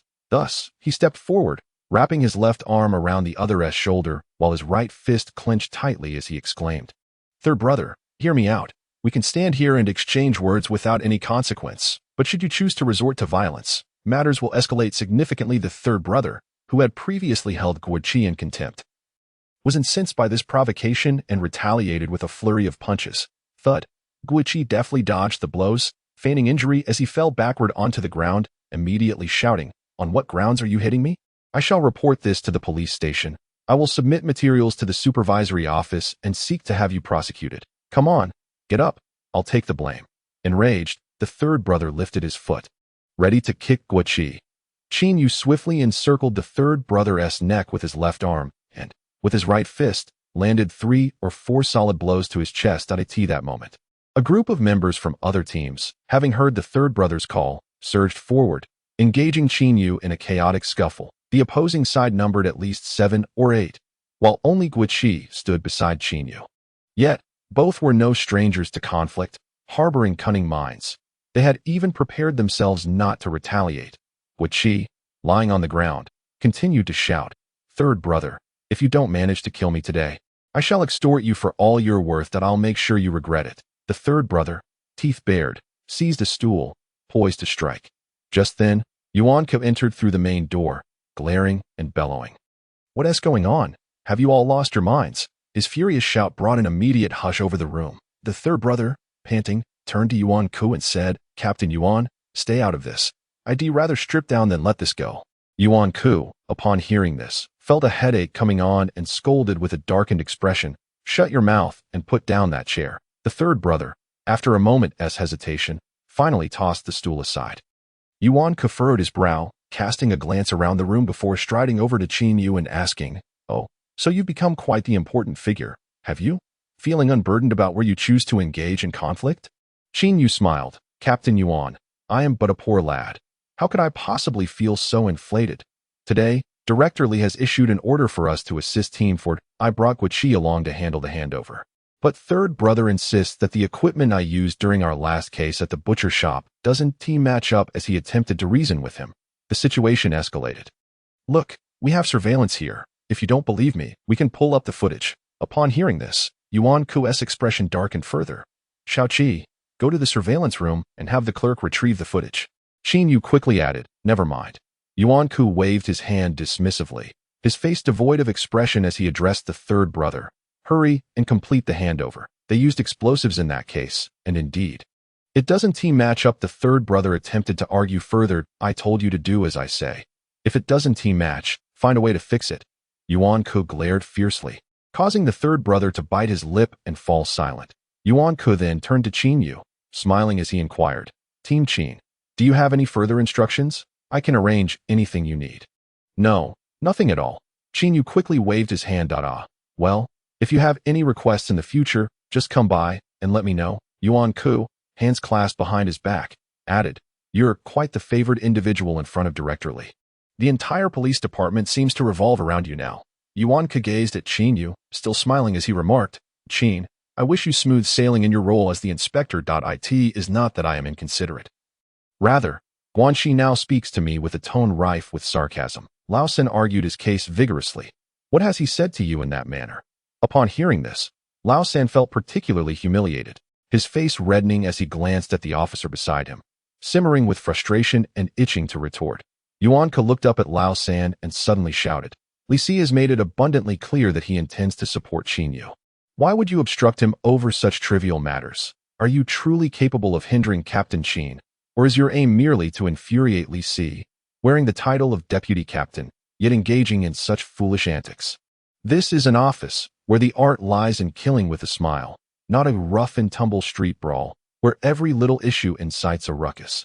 Lao San, chastised, found himself at a loss for words, without the assurance to deliver a decisive blow. It is prudent not to provoke over trivialities, for it only serves to render you foolish in others' eyes. Yuan Ku frowned at Lao San. "Li Si has already chosen sides, and it is not with us. Therefore, you must abandon your previous recklessness. You cannot act as you please within the inspectorate. Otherwise, should they catch wind of your missteps, you may find yourself in serious trouble." The older Lao San, enduring the scolding, finally acquiesced. "I understand." "Good." He nodded. Later that evening, Chapter 74, Codename 3088, Qin Yu regarded the two with a curious expression, inquiring, "Oh, how have you two become friends?" Upon hearing this, Qin Yu turned to see a child seated on the bed, devouring noodles. "But really, this is quite uncouth of you. Do you not understand the principle that a rabbit does not eat the grass near its burrow? Why would you steal from a neighbor?" The little boy, dark-skinned with long hair and a face smeared with dirt, looked up at Qin Yu. "I did not steal. I borrowed that I was hungry and could not find anyone, so I went to a familiar place to get something to eat. Is breaking into someone's home without a word considered borrowing?" Qin Yu ruffled the boy's hair. "If you continue like this, do not say I won't throw you in that I am borrowing. I plan to return it tomorrow." The boy declared, devouring his food with an air of streetwise bravado, "We are all children of the streets. Even a spit is worth a nail that I will not take from her for free. I will definitely return it tomorrow." Qin Yu paused. "What nonsense are you spouting? What do you know of the streets?" "Hee, this little brother certainly has a way with words. We have been chatting for a while." Lin Yinlei said with narrowed eyes, a smile gracing her face. "Hey, brother, what will you use to repay me tomorrow? Mice have their paths, and cats have theirs. When I say I will return it, I will." "Why do you have so much to say, you woman?" The boy rolled his eyes. Qin Yu, hearing this, also rolled his eyes and turned to Lin Yinlei. "He is someone I found in the planning area. Likely no one is looking after him. Having been raised in the wild, it is only natural he behaves like a wild donkey. You have a kind heart," Lin Yinlei remarked, somewhat taken aback by Qin Yu's words. "What can I say? It was simply my fate to encounter him." Qin Yu deftly shifted the topic. "Have you eaten? Did you buy the gloves?" he asked. "You can keep the gloves. They are a gift for you." Qin Yu bared his teeth and said, "Just so happens I have a favor to ask of you." Lin Yinlei, upon hearing this, gazed at Qin Yu with a sly twinkle in her eyes and teased.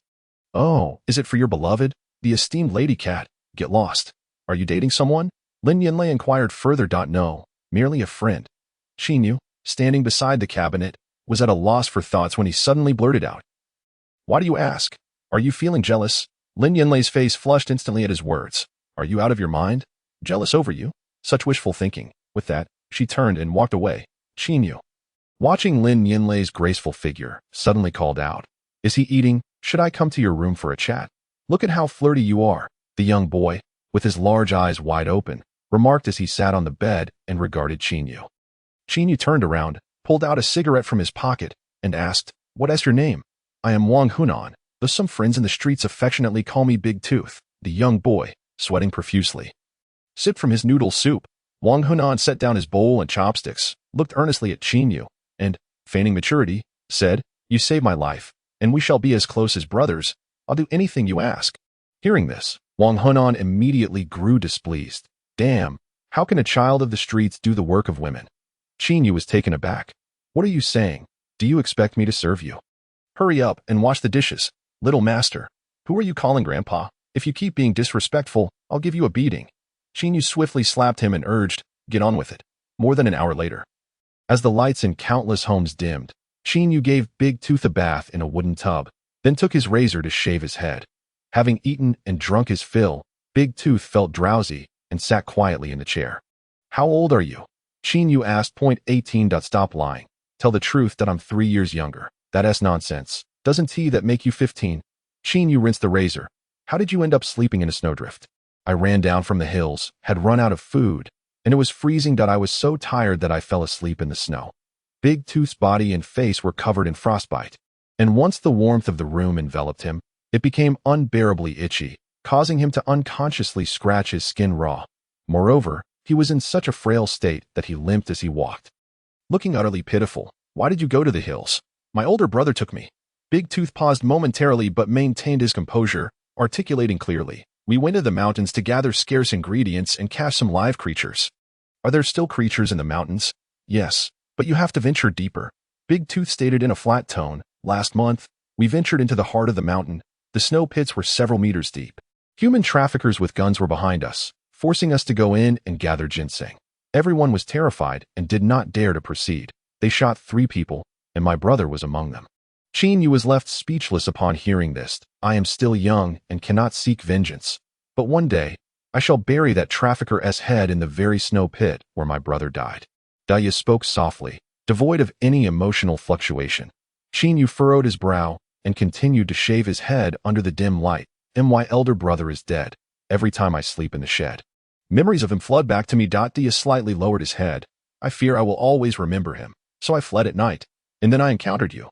"What about your parents?" Qin Yu asked, his voice trembling. "They were lost in the chaos before the establishment of the 9th District. They probably died long ago." Daya paused for a moment. "It seems we are quite fated. Are you seeking revenge?"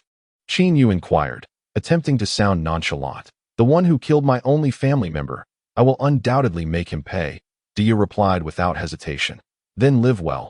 Qin Yu nodded to eye in the dim light. Daya's disheveled hair drifted to the ground, and in no time, he became a bald man. It was then that Qin Yu noticed 4 tattooed numbers on his neck.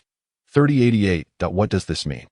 Upon hearing this, Qin Yu inexplicably felt his eyes redden, memories of his past flooding his mind. He then reached out and ruffled Daya's head, scolding, "You little brat, your words are quite infuriating." Chapter 75. The Peculiar Man. Ma Lao Air in the blink of an eye. 5 days had passed. It was in this tranquil environment that Ma Lao Air was finally released from prison. Old Ma had engaged a lawyer and, following Qin Yu's guidance, subtly informed Demin to shoulder the responsibility while inside. Demin, valuing the friendship, without any hesitation, took on the core aspects of the case upon himself. Subsequently, Ma Lao Air, understanding the unspoken agreement, along with several connections, managed to extricate himself from the predicament. Ultimately, he was sentenced to 3 months of external supervision for aiding and abetting the concealment of prohibited substances. Required to report to the police periodically and pay a fine of 10,000. While Ma Lao Air emerged, Demin, however, faced a grim fate, being thrown into a maximum security prison, languishing in wait for a sentence of at least 15 years or more. Thus, Qin Yu's impression of this individual was not one of utter depravity. He merely found Ma Lao Er's work style excessively ostentatious, which might not lend itself to amicable relations. However, to Qin Yu's surprise, the day after Ma Lao Er's release, he personally called to invite him out for a meal, to gather together. Prior to this, Qin Yu had no intention of forging a deep connection, as their past encounters had been fraught with tension, leaving him apprehensive about potential awkwardness. Yet, with Ma Lao Er extending the invitation, Qin Yu felt it would be rather aloof to decline, especially since they were now intertwined in circumstances that could benefit from a more amicable relationship. After careful consideration, Qin Yu called Lao Mao, Zhu Wei, and Guanqi to accompany him, wishing to formally introduce this small circle of individuals, fostering familiarity for future endeavors. On Friday evening, around 7 o'clock, the group convened at a well-known Chinese restaurant in the Blackstreet district. However, during the meal and drinks, both sides remained somewhat reserved. Apart from Lao Mao and the two companions opposite him, everyone present had previously clashed with Ma Lao Er. While the atmosphere was not overtly awkward, the conversation was limited to superficial pleasantries. As the wine flowed through the third round and the dishes presented their 5 distinct flavors, Ma Lao Er began to exhibit signs of inebriation, reveling in his intoxication and insisting that Qin Yu and the others accompany him to Tu Jia for some merriment. Reluctant to decline his invitation, Qin Yu and his companions followed him out of the restaurant, prepared to make their way to Tu Jia. However, they were taken aback as Ma Lao Er, at the entrance, put on a display of drunken exuberance that left Qin Yu and Lao Mao thoroughly entertained. The commotion began when Qin Yu, Lao Mao, and Ma Lao Er were idly chatting while waiting for Guanqi and the others to bring the sea. An unkempt old man was embroiled in a heated argument with a restaurant worker. To the left of the steps stood a young man, tall and clad in an apron, wielding a snow shovel to clear the freshly accumulated snow from the steps. The disheveled old man, standing beside him, exclaimed, "I want to go in and order food. Why won't you let me?" The young man retorted vehemently, "You come here every day just to buy 50-cent buns. Who is supposed to serve you?" With a face flushed from humiliation, the elderly man, appearing to be in his 60s, turned to leave after being berated by the youth. If you're going to be rude, at least say it plainly. Must you kick me as well? The old man trembled with anger. If you find me so bothersome, must I not continue to live? You can't just snuff out my existence. Why do you have so much to say? I told you to leave. Can't you understand? The young worker glared. If you keep yapping, I'll knock you out. The old man clenched his teeth, sighed, and bent down to pick up his tattered bag. Brushing off the snow atop it that moment, Ma Lao Er, engaged in conversation with Qin Yu, suddenly turned and slapped the young worker on the head. What is wrong with you? Haven't your parents taught you how to speak to the elderly? The worker, taken aback, stammered, What did I do? I've been here listening, and you haven't said anything civil. Ma Lao Er seized the worker by the collar. You think you're so important just because you serve tea? Tell me, what makes you superior to others? That old man comes here every day for 50-cent buns, looking all dirty, with snow all over his feet. I'm just trying to ensure everyone can eat in a decent environment.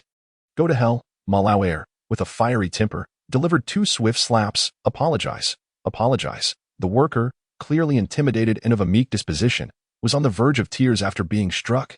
Brother, I just scolded him a bit. I didn't mean. I said apologize. Ma Lao Er bellowed, pointing at the old man.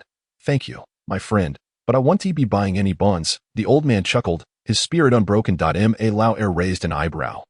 What's this, my friend? I've just given you a taste of my strength, and you want to even grant me a semblance of respect. Ha ha. I appreciate your kindness, but I can't afford to eat at this restaurant every day. The old man replied with a smile, My grandson had his stomach cut open and can't eat anything too hard. They make good noodles here, and as I passed by, I just wanted to buy a couple of soft buns for him. After a prolonged deliberation, Ma Lao Er lowered his head and retrieved a handful of cash from his pocket. With a flourish, he declared to the elderly man, Today, I shall not treat you to a meal.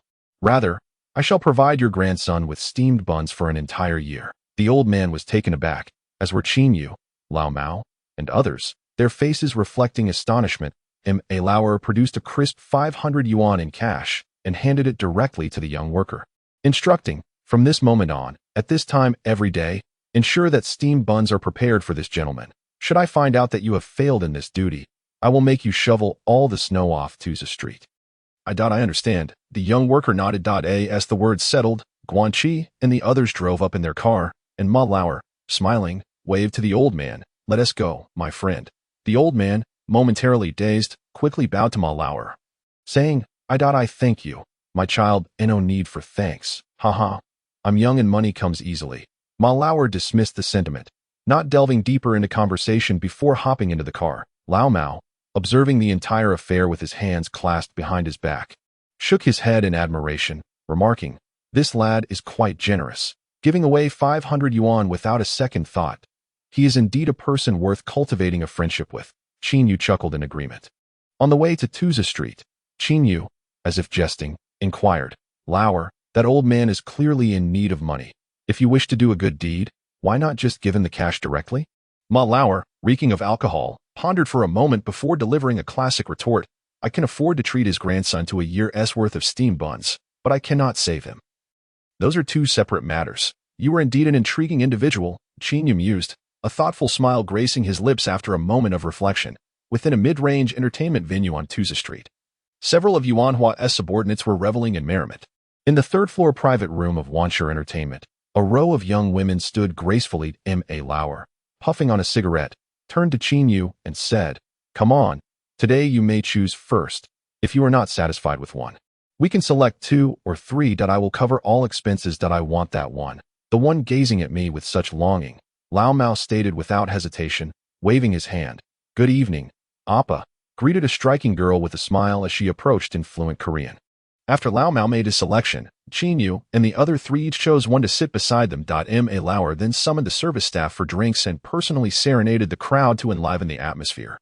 Leaving aside the trivial chatter, once the bonds of camaraderie were forged through alcohol in such an environment, Ma Lauer settled beside Qin Yu, raising his glass as he spoke. Xiao Yu, I, Ma Lauer, am not one to be overly sentimental. Although we have had our differences in the past, our stances were simply divergent. I have my reasons for not dropping the case, and you have your reasons for occasionally giving me a beating. However, from this day forth, we shall be sharing the same table. Therefore, let us turn the page on past grievances. Whoever brings them up again shall be deemed a fool. What do you say? Agreed. Let us turn the page. Qin Yu replied succinctly, lifting his glass to clink with Ma Lauer's before downing its contents in one gulp. Ma Lauer, with a somewhat coarse demeanor, expectorated and wiped his mouth before addressing Qin Yu. My uncle is getting on in years and won't be able to manage things outside for much longer.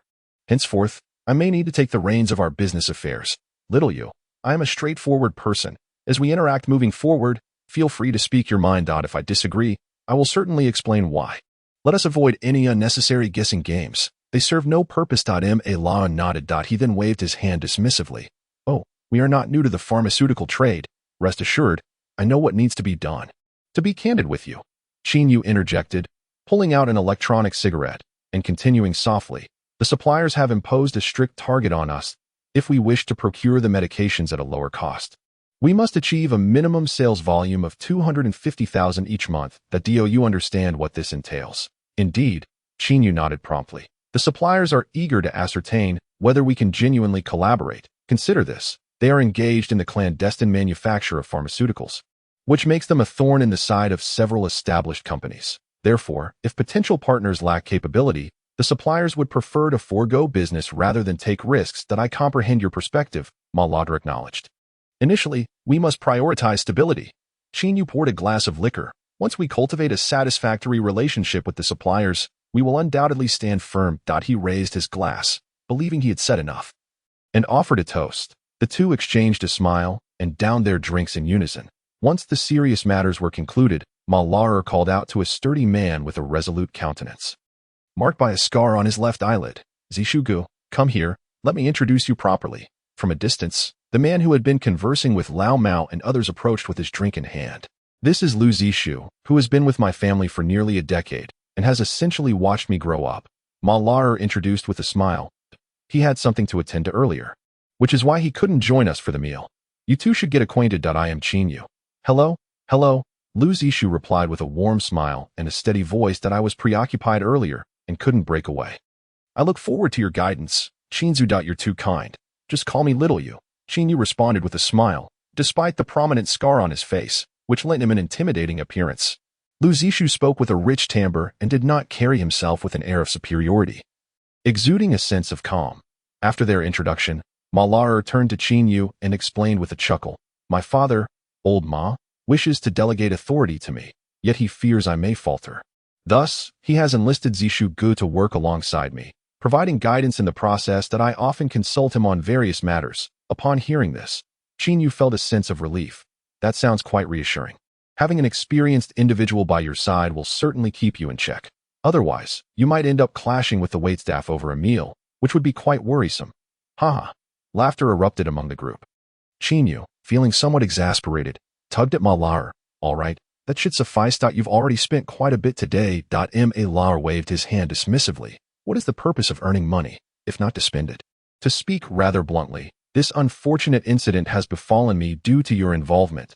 If it weren't for Ming Ji's willingness to shoulder the burden of my predicament, I would surely be doomed. What good is money if one's life is lost?" Upon hearing these words, Qin Yu found himself at a loss for words. "Today, I have but 100 in my pocket, all spent. Should I perish tomorrow, I would not feel regret." Ma Lao, remarkably carefree, bellowed, "Ladies, let us all revel together. Take good care of my friend, and later, I shall scatter 2,000 atop the tea table." "Yo-ho! Appa, how impressive!" The ladies erupted into shrill cheers.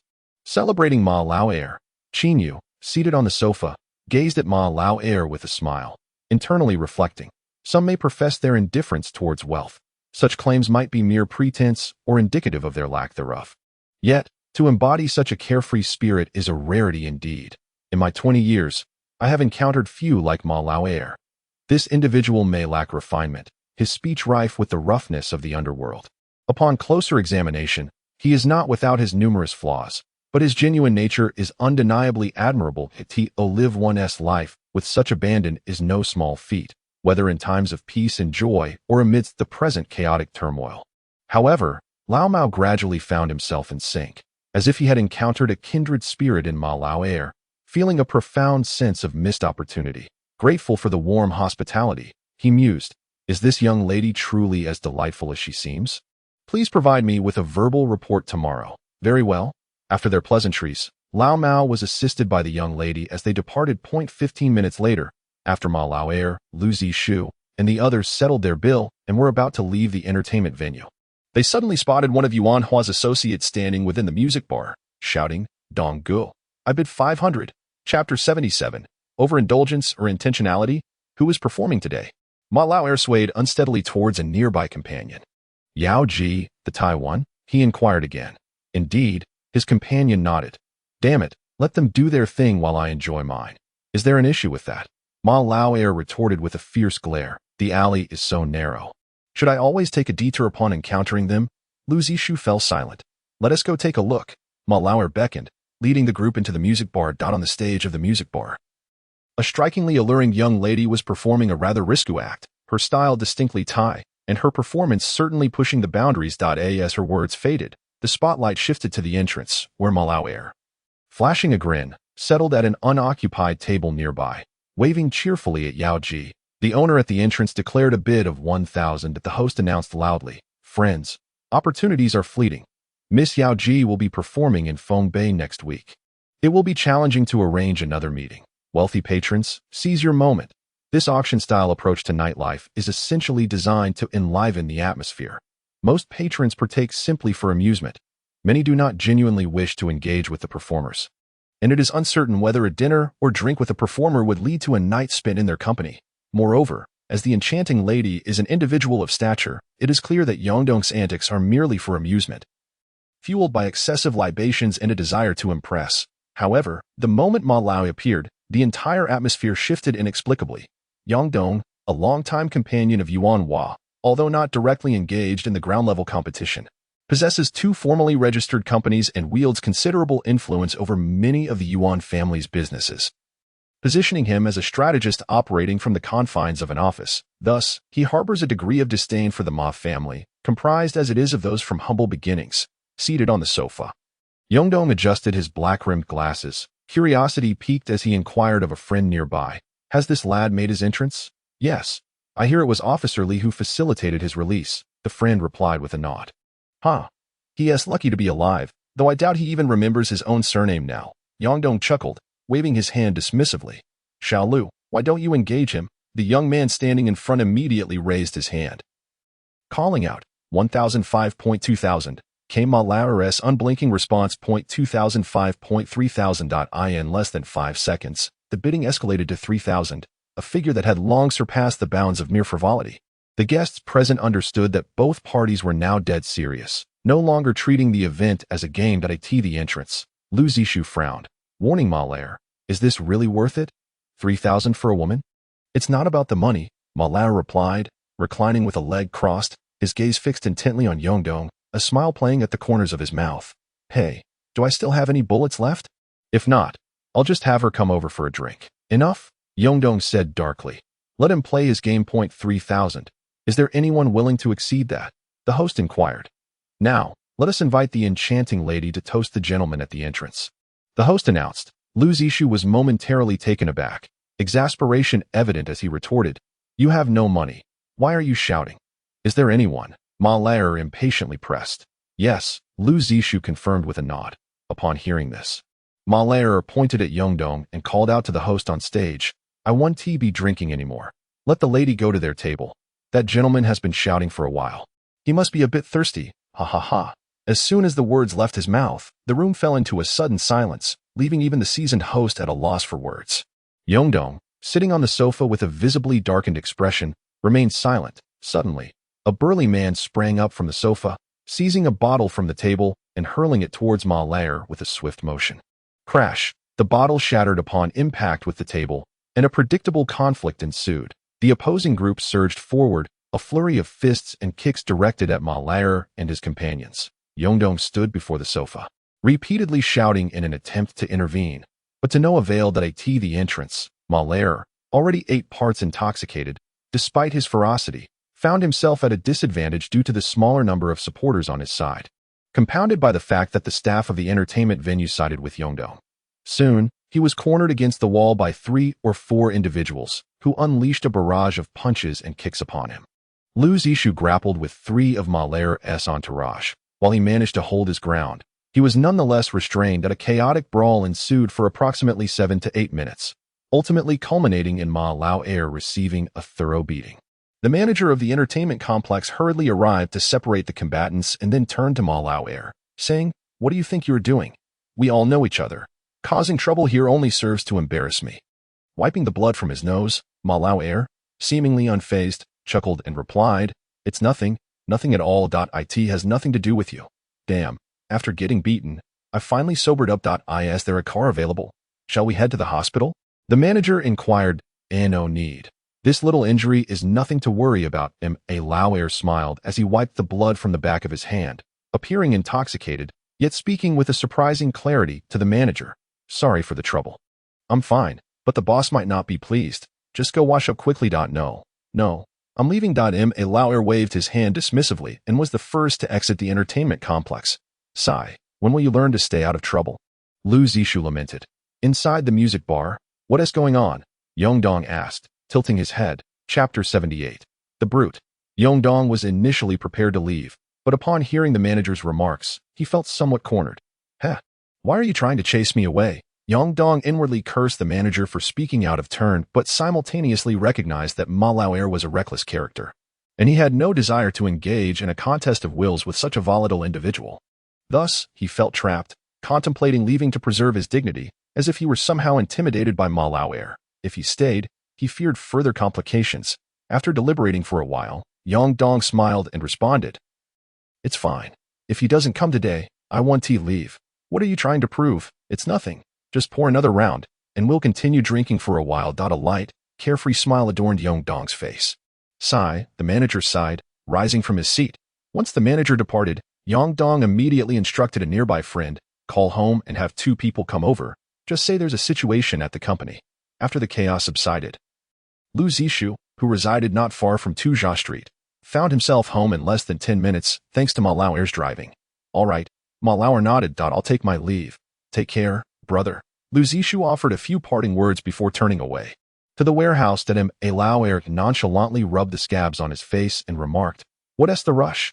Yongdong asked in front of the manager. All right, the manager concurred. If there is something to attend to, then hurry along. Seizing the opportunity presented by the manager, Dong smoothly exited the scene, leading his companions leisurely towards the entrance of the entertainment complex. Outside, the tires screeched as they crunched over the accumulated snow. Coming to a halt by the roadside, Lao Air emerged with the two brothers who had just been beaten, wrapping themselves in their coats as they exited the vehicle. At that moment, Dong and his group had just stepped out of the entertainment complex, and they collided face-to-face with Ma Lao Air. "Are we leaving?"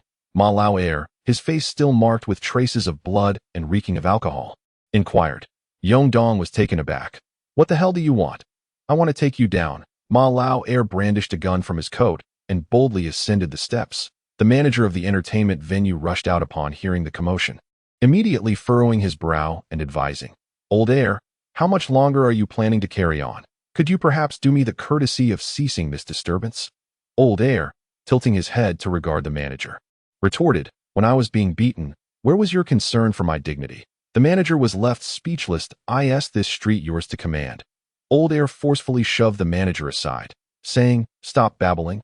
This is none of your business."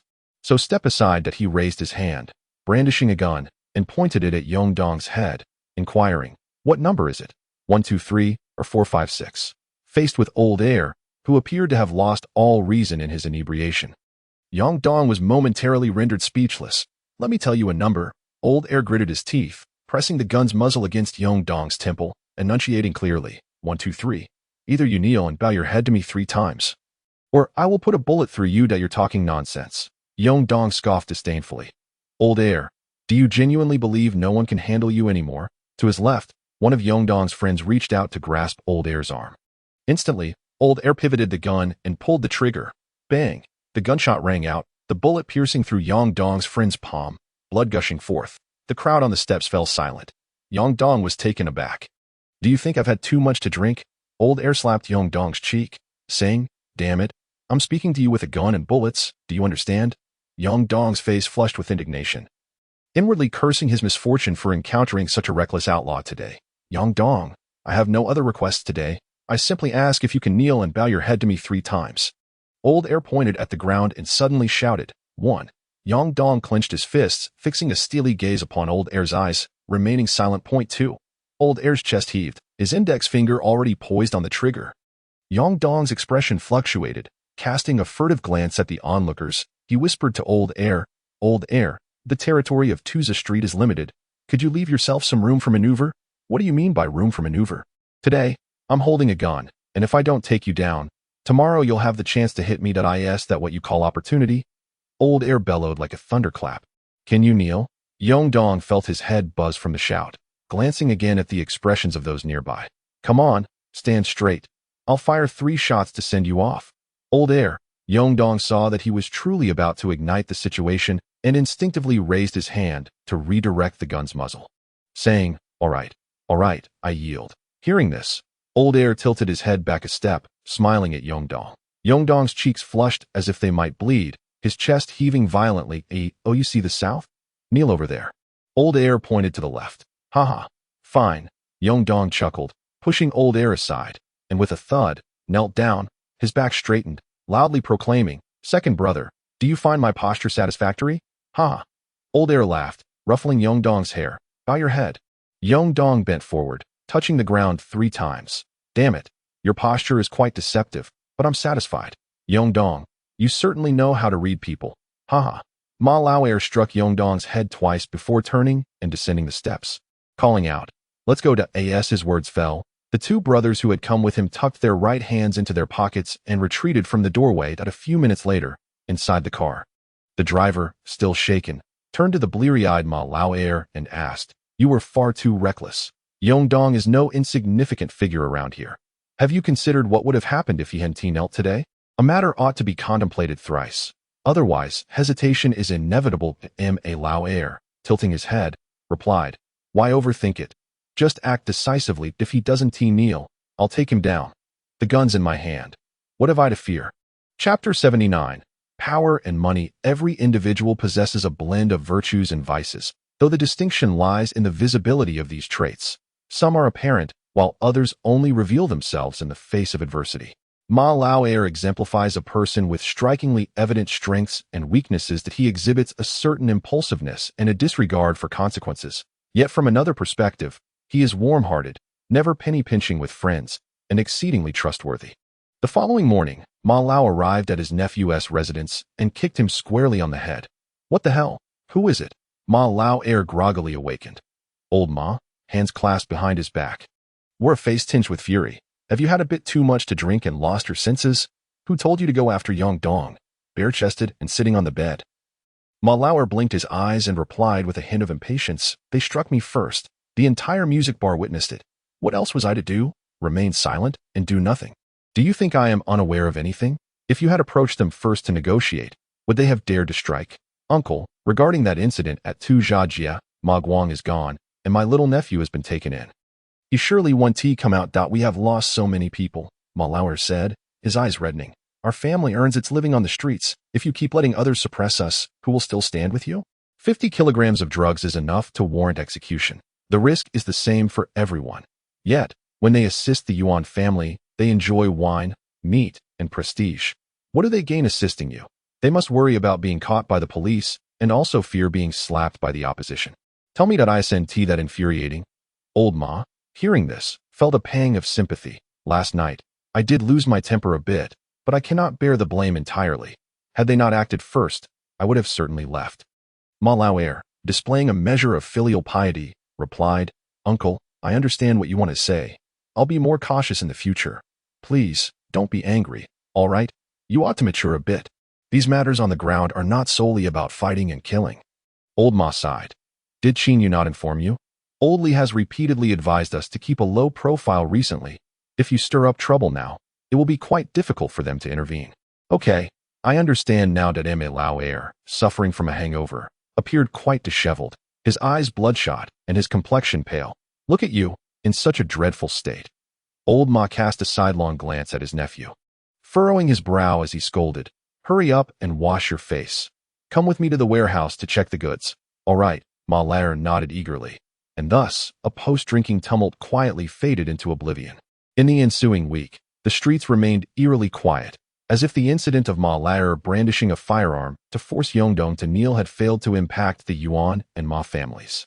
On that particular noon, outside a modest eatery opposite the inspector's office, Qin Yu, clad in casual attire, entered alongside Zhu Wei. Qin group leader, "Over here, please take a seat," exclaimed a young man in his mid-20s, who immediately rose and waved his hand.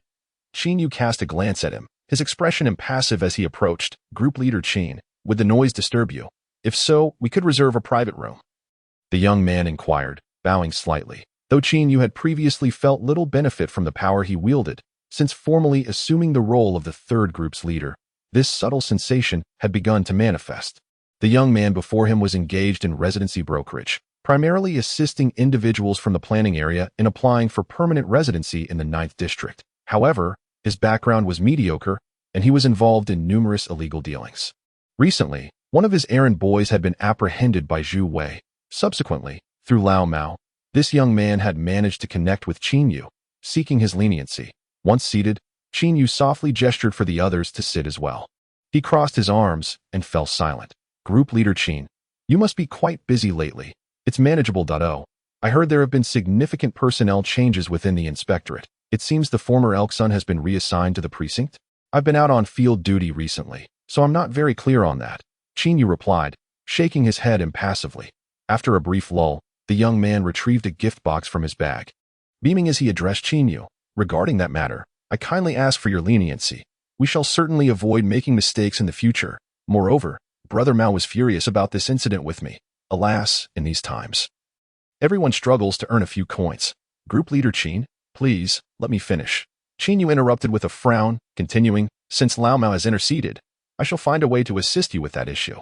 However, let me be clear.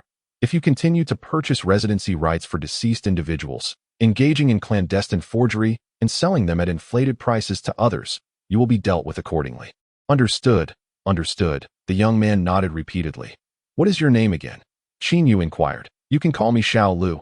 "All right, await further news," Qin Yu said, giving him a nod. Very well, the young man chirped. "Come, let us eat." Yet, within less than 5 minutes, having barely taken 2 bites of his dish, Qin Yu concocted an excuse to depart, but he discreetly instructed Zhu Wei, "You stay behind and discuss the case with him." Upon hearing this, Qin Yu sighed in resignation. What am I to do with you? How can you be so oblivious to such simple intentions? What do you mean? Zhu Wei responded, bewildered. So that's what you meant. Zhu Wei finally grasped the situation. Qin Yu cast a sidelong glance at Zhu Wei, reaching beneath his arm to retrieve a box. Upon opening it, he discovered a rather ordinary wristwatch nestled within. Accompanied by 2,000 in cash dough. This is quite generous, he remarked. Zhu Wei's face lit up at the sight of the money. If you refuse his money, he will never gauge your worth. But once you accept it, you will forever be valued at 2,000 and a watch in his eyes. Qin Yu casually tossed the box onto the table, his words laced with a stark clarity. After a moment's contemplation, Zhu Wei nodded in agreement, acknowledging the wisdom in his statement. Qin Yu proceeded to extract the cash from the box, counting out 500 for himself before declaring, I'll take this. The rest can be divided among the brothers. Are you not going to refuse the money? Zhu Wei asked with a sidelong glance. Then why take 500? What about the watch? Are you going to keep that? Do not wear a new watch within the precinct. It could create a poor impression, Qin Yu gently cautioned. Perhaps you should find a place to sell it. Understood. I will remember your words. Qin Yu settled back into his chair, reiterating, in the future, we should cultivate a few sharper minds on the streets. We should not demand their respect. Rather, we can afford to extend them certain conveniences. You comprehend. Indeed, Zhu Wei finally grasped Qin Yu's intent. Meanwhile, Yuan Hua sat in the office, glaring at the sales report and erupted in expletives. Damn it. Our sales plummeted by 30% this week. Who can explain this to me? Chapter 80. Yang Dong offers advice. Yuan Hua, incredulous, inquired, they can offer prices that are so much lower than ours? Indeed, by more than double, a bald man grumbled, irritation evident in his tone. I cannot fathom what that fool, old Ma, is thinking. If he wishes to compete, he should at least price his goods comparably. His approach is bound to ruin the market. Furthermore, I am perplexed. Where exactly are their supply channels? It seems as if they are entering without any cost. As the clock approached 2 in the afternoon, a dozen or so influential figures responsible for drug distribution gathered in the conference room. Among them Yong Dong, who had previously clashed with old Ma.At, the head of the table. Yuan Hua inhaled a puff of smoke, narrowing his eyes as he addressed the assembly. Sales have dropped by 30%. I expect you all to propose solutions. A brief silence ensued before a younger individual interjected. I have received some intelligence. It appears their supply channel has set clear sales targets for Old Ma's side, mandating that they must sell over 250,000 worth of goods each month to qualify for lower purchase prices. Consequently, Ma's distributors are frantically scrambling to boost their performance. Only by reducing purchase prices can they increase their commissions. That is utter nonsense. 250,000 worth of goods each month. Old Ma intends to monopolize half the market in the Black District. Another rugged man interjected, his eyes blazing with fury. If the market is so aggressively encroached upon, I fear that next month, our sales will not merely drop by 30%. We will be facing bankruptcy. Why don't we engage in a price war with them? Another voice chimed in that we could lower our prices too. Yuan Hua immediately dismissed the notion. Only a fool would choose to sell at a reduced price. Let us not even speak of how such competition might affect the market environment. Let us consider instead whether the clients will accept this. For instance, if a customer previously spent $2 on medication from you, and now you suddenly reduce the price to $1. How do you think your loyal customers will react? They will be infuriated, feeling that you have taken advantage of their hard-earned money in the past. Thus, even if your prices were to match those of the competitor, they would still choose to purchase from the other side, refusing to do business with you. So, what should we do? Should we lower our prices even further than the competitor? The room fell silent as the crowd pondered this.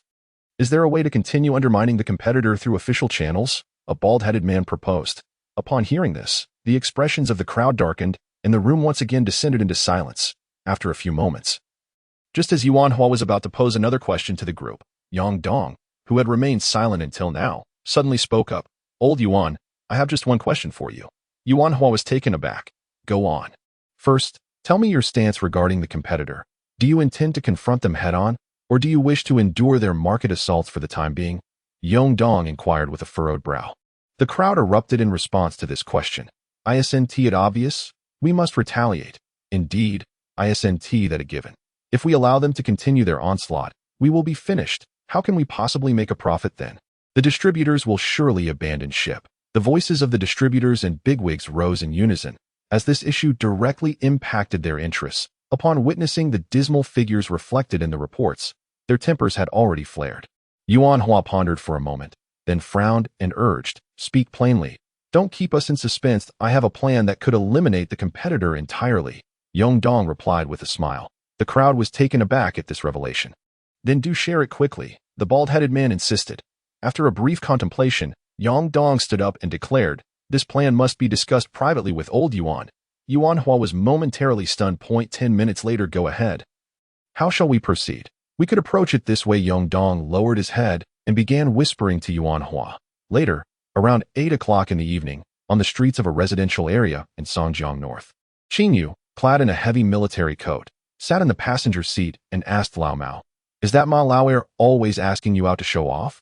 "Ma Lao is a good man," Lao Mao praised without hesitation. "Ever since I met him, I've been so busy every night I can hardly find time to put on my pants." Qin Yu was at a loss for words. "I truly admire your resilience. We're both men, and I can understand certain needs, but I've never encountered anyone as ravenous as you. Can you really handle it, with him coming around every night?" After a moment of bewilderment, Qin Yu remarked, "You are truly something. I bow to you that I wish I could restrain myself, but my capabilities simply do not allow it." "All right, I understand," Lao Mao nodded. "Keep an eye out. I'm stepping out for a moment." With that, Qin Yu tossed out the remark and pushed open the car door. He stood outside for a moment, momentarily taken aback, his expression one of astonishment. The sound of the engine reverberated, and the car across the road departed. "What's the matter, old cat?" Noticing that Qin Yu remained stationary, inquired from within the vehicle. "Who is it?" Chapter 81. Before the battle, brothers quarrel. A sudden knock at the door startled Hua, who called out, "Who is it?" "It's me." A familiar voice resonated. Hua was taken aback, stepped forward to open the door, and upon seeing his brother Ku, beckoned him inside.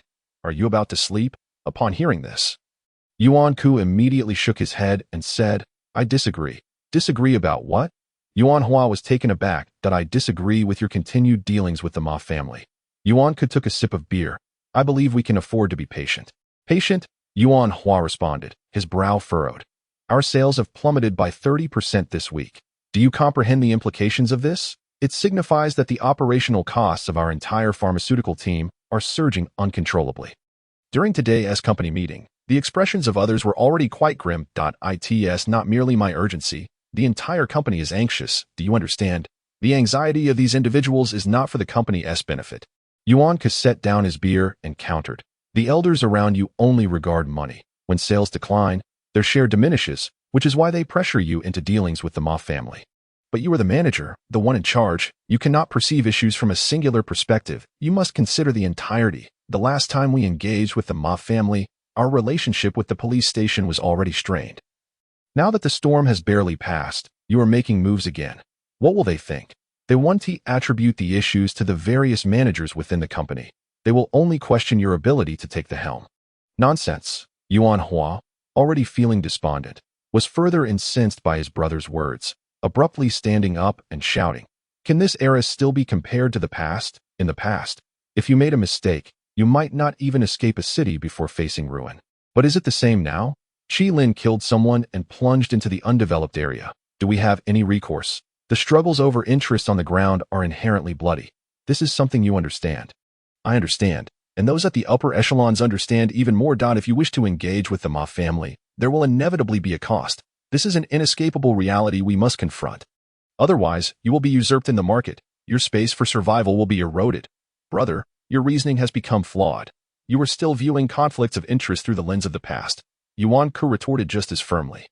"I have told you more than once that the 9 districts, including the undeveloped area, will eventually have a perfected system. If we insist on a survival approach of you die, I live when faced with challenges that will inevitably lead to obsolescence." Hua, hands on his hips, gazed at his brother and asked, "Then tell me, what method will not be eliminated? Right now, I want you to resolve the issue of declining sales. Give me a reasonable plan immediately." Hua was stunned for a moment, incredulously asking, "Repeat that. What should we do with the Ma family? Allow them to expand rapidly and seize the market?" Hua was momentarily taken aback by the response. "I inform you that the Ma family has begun to take action in Songjiang. The most anxious parties are not us, but rather several pharmaceutical companies. The emergence of suppliers producing drugs independently signifies that the business of the pharmaceutical companies collaborating with us could potentially be impacted throughout the entire 9th district. Do you understand?" Yuan Ku exclaimed passionately, spreading his palms. Therefore, we need not confront the Ma family directly. We simply need to wait for their rapid expansion, allowing the pharmaceutical companies to become restless, and then leverage their formidable connections to eliminate the Ma family. In this way, we need not engage with the Ma family ourselves. We merely need to take advantage of the situation to strike a decisive blow, ensuring their downfall. Should the pharmaceutical companies become overly aggressive, they might even target Oldly. Trust me, the pharmaceutical companies will certainly discern our intentions, yet they will not change their partners. Our political connections in the locality are unrivaled. Only through us can they achieve complete freedom, thus avoiding a multitude of complications. Yuan Ku insisted. Yuan Hua shook his head. Your proposed method is excessively risky. I cannot agree to such a course of action. If we forfeit the current market and reputation, we will undoubtedly languish in the short term. Moreover, if the company fails to mount an effective counterattack, the higher-ups will also be dissatisfied, potentially leading to significant repercussions. They stand to lose substantial capital, which is sufficient grounds for a complete fallout. Brother, you must adopt a firm stance. I have previously told you that although these elders have built the foundation for you, they have also brought numerous troubles. They congregate daily, seemingly obedient to your command, but that is contingent upon the wealth you can provide. Yuan Ku attempted to persuade further. This matter is no longer open for discussion. I shall proceed according to Yongdong's plan. Yuan Hua interrupted directly. Brother, do not be so obstinate. Do not shout at me. I am already quite weary and do not wish to argue with you. Yuan Hua smashed a glass with a loud thud, glaring and shouting. Can you allow me to sleep peacefully? Yuan Ku gazed at his elder brother, momentarily at a loss for words, and suddenly sighed. Very well. I shall say no more. You may proceed as you wish. With that, Yuan Ku, stifled with frustration, stormed out without even changing his slippers on the sofa. Yuan Hua let out a long sigh. Who can see the difficulties I face? Not even my own brother understands. The following morning, while Ma Lao'er was still asleep, he received a phone call from a friend claiming that Lao San wished to meet and resolve the misunderstandings between their families, as well as discuss the issue of the drug supply. Chapter 82. The Negotiation Virtuoso. At home, Ma Lao'er, half awake, answered the phone. What does Lao San want to talk about? What could we possibly discuss? After contemplating for a while, Ma Lao'er replied with a smile. Very well, let us chat. However, I cannot go to him. I will send him an address tonight and have him come over. All right, I will inform him shortly. Yes, that is settled. After exchanging a few more words, Ma Lao'er did not regard this as a significant matter and returned to his slumber. At 8:30 that evening. On Charlie Street in the South City, Lao San, accompanied by two friends, was ushered into a dilapidated building. Ascending to the third floor, the crowd found themselves in a bustling mahjong parlor, thick with smoke, where Ma Lao'er sat at a table, draped in a cotton coat, smiling and gesturing. Come, take a seat. Lao San, baring his teeth, stepped forward and settled across from him. Shall we play a couple of rounds? Ma Lao'er casually toyed with the mahjong tiles. Sure, let us play, Lao San nodded. Come, bring two more players to join us for a while, Ma Lao'er called out. Before long, two young men emerged from the parlor and joined the table, and the four of them began to shuffle the tiles and play point three characters. Ma Lao'er muttered, his gaze fixed on the game, not responding to the conversation. There's an old saying that harmony brings wealth. Lao San patiently continued. If you keep suppressing the drug prices this low, once the buyers get used to it, everyone's profit margins will be squeezed. To put it bluntly, we're all in this business to make money. None of us are here to save the world, right? If we continue this way, you'll be hiding while trying to sell your goods, and we won't be able to sell ours either. In the end, it's just mutual destruction. Upon hearing this, Lao San's expression darkened. This talk is pointless. If we want to discuss, it should be for the benefit of everyone. Oh, you really want to negotiate? Ma Lao'er leaned forward, his neck stretching. If I didn't want to negotiate, why would I come here? Just to play mahjong with you. Lao San replied with a resigned smile. All right then, let me lay out my terms. Ma Lao'er flicked away some eye gunk and focused on the tiles, saying, the market in Songjiang is divided into two parts. The black market area, along with Tuzha Street, belongs to us. The rest is yours. Your people should refrain from entering to sell their goods, and I will raise the retail prices to match yours. Lao San was taken aback for a moment. Are you joking? Why would I be so idle as to amuse you? Who is going to give me an award for that? Ma Lao'er took a puff from his electronic cigarette. Lao San's face turned a shade of deep discontent as he glared at Ma Lao'er. Do you think we can accept such a proposal? The black market area is the most profitable in all of Songjiang, and Tuzhou Street accounts for 70% of the black market sales volume. If we hand over those two places to you, how would I survive? Lao San clenched his teeth in silence. What the hell do you mean? Lao San, feeling insulted, stood up and shouted, San Ge, when will you grow up? Ma Laoer looked up at him and asked, what is the matter? Do you intend to confront me? Lao San, feeling a mix of frustration and the need to maintain composure, reminded himself of his purpose for being there. That I'll say it again.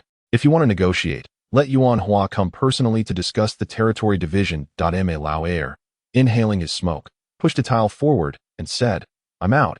A pure hand. No nines or ones. Plus. Let us settle the bets and call it a day. Lao San clenched his fists, pulling out his wallet. Ma Laoer, you're increasingly embodying the role of a leader, aren't you? If not, why don't you join me? I truly need a negotiator like you. I'll be waiting for your news. Sanji. Ma Laoer collected the money. A few minutes later, in the police vehicle, Lao San dialed Yuan Hua's number. Huagu, I've met Ma Laoer. What did he say? He wants us to hand over the black market along with Tuzhou Street entirely to him. How did you come to know her? After a moment of silence, the two concluded their conversation. Within the Grand Palace, Yuan Hua turned to Yongdong and remarked, this Ma Laoer is incredibly arrogant, seeking to monopolize the drug distribution rights for both the Black Street and the Earthslag Street. With a chuckle, Yongdong replied, that foolish bird might manage to be a ruffian in the planning district, but when it comes to business and negotiations, he has a long way to go. What shall we do next? Yuan Hua inquired. Well, first let us have Lao San, Yongdong whispered to Yuan Hua. The conversation continuing in hushed tones. At the entrance of number 88 courtyard, Qin Yu locked up the motorcycle borrowed from Old Cat, carrying some dinner as he approached his home.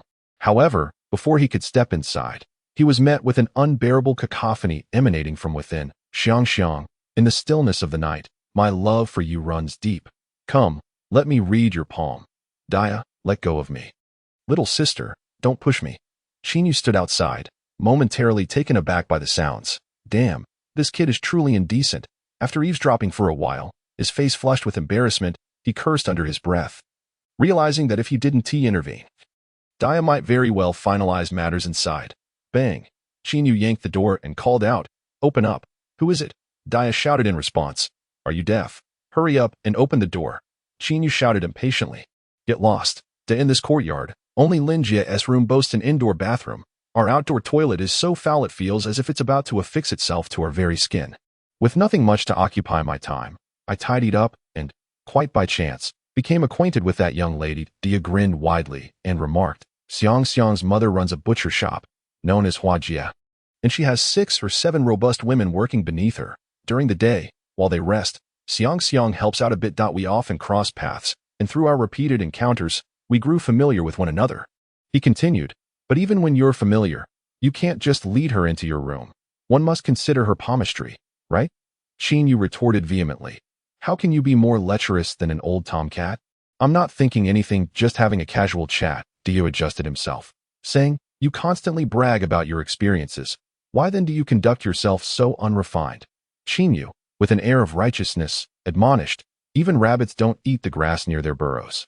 What's more, how old are you? And you're already thinking about such matters. Listen closely. Keep your distance. She is close to us. And if anything goes awry, don't say I didn't warn you. I understand. I won tea, Dia replied with a smile. Let us eat. What are you doing over there? Come and eat. Qin Yu called out. It's fine. I'm good here. Dia shook his greasy head. While eating, Qin Yu found himself inadvertently observing Dia. He noticed that although the boy appeared carefree and rather boorish, he was actually quite cautious in their interactions. The more cautious Dia was, the more uncomfortable Qin Yu felt. Indeed, he saw his own reflection in Dia once again. It was reminiscent of the time when the old man in the planning district had just taken him in. The mindset, demeanor, and behaviors of both him and Dia were eerily similar. Feigning strength while fearing abandonment at any moment. Living under another's roof, proceeding with utmost care, as if even breathing required forethought. Turning to the side, Qin Yu suddenly exclaimed, you son of a dog, don't squat there eating. Come to the table. Dia was taken aback. We can chat a bit, Qin Yu said with a smile. Chat about what? Whether or not you're still a virgin, Qin Yu asked with a teasing glint in his eyes. I was referring to the hawk that flies. Dia stammered, flustered at his own slip. He awkwardly made his way over. Haha, come, let us talk, Qin Yu said, lowering his head to serve Dia 2 chopsticks full of meat, briefly stating, "We're all men here. In dealing with matters, don't be so feminine. If I allow you to stay, there's no need for you to be so reserved." "I'm not," Dia protested. "I'm not reserved with anyone. Stop the nonsense. Let us discuss the hawk." Qin Yu inquired with a smile. "How did you ascend to such heights?" "I've already said. It's not that kind of hawk. In a dark street of a certain district, Yongdong sat inside a car, turning to a young man beside him, saying, "Observe which days he has been at the warehouse lately. Then give me a call." Chapter 84. Undercurrents emerge. Addendum 2. Half a month slipped by in the blink of an eye. On Qin Yu's end, he had busied himself so much that the affairs regarding the medicine line were mostly delegated to Lao Mao, Zhu Wei, and others for handling.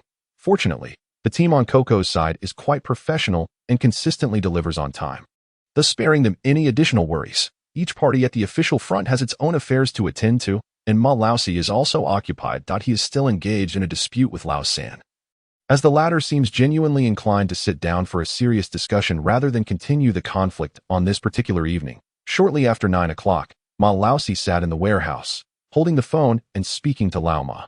In recent days, Lao San has been persistently reaching out, eager to resume negotiations. After a moment of contemplation, Lao Ma replied, "If we offer our goods at a lower price, sales on Yuan's side will plummet, which would understandably make Yuan Hua restless."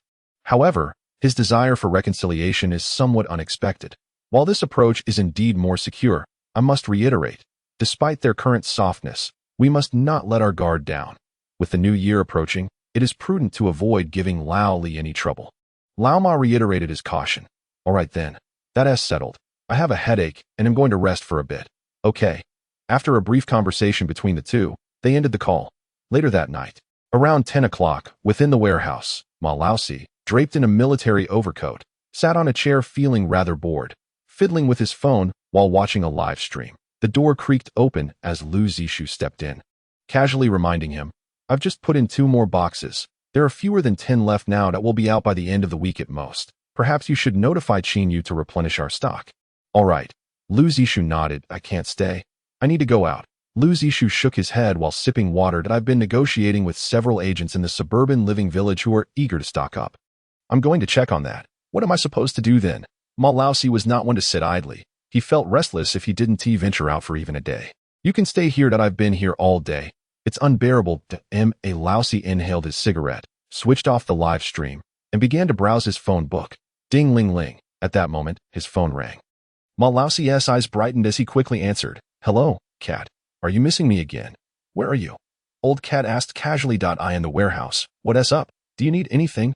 "Old Lou from the security team is here with me." Old Cat said softly. "If you're not busy, come by to settle a bill. I'll introduce you to some connections." "Ha ha. The captain of the security team?" Ma Laosi inquired. "Yes." Old Cat nodded. "If you're occupied, you can come tomorrow. He has been working with me recently, so we had quite a bit of contact. I'm not busy at all." Ma Laosi stood up, stating, "I'm feeling terribly restless." "Where are you?" "I'll head over shortly. At Urgi's place." "All right. Wait for me." Ma Laosi hung up the phone and grabbed his coat from the hanger. Lu Zishu, sitting on the sofa, furrowed his brow and asked, "What are you up to now?" "Old Cat wants to introduce me to the captain of the security team." "I have to go." "You must be joking. You just want to go drink, right?" Lu Zishu asked, exasperated. "Come on.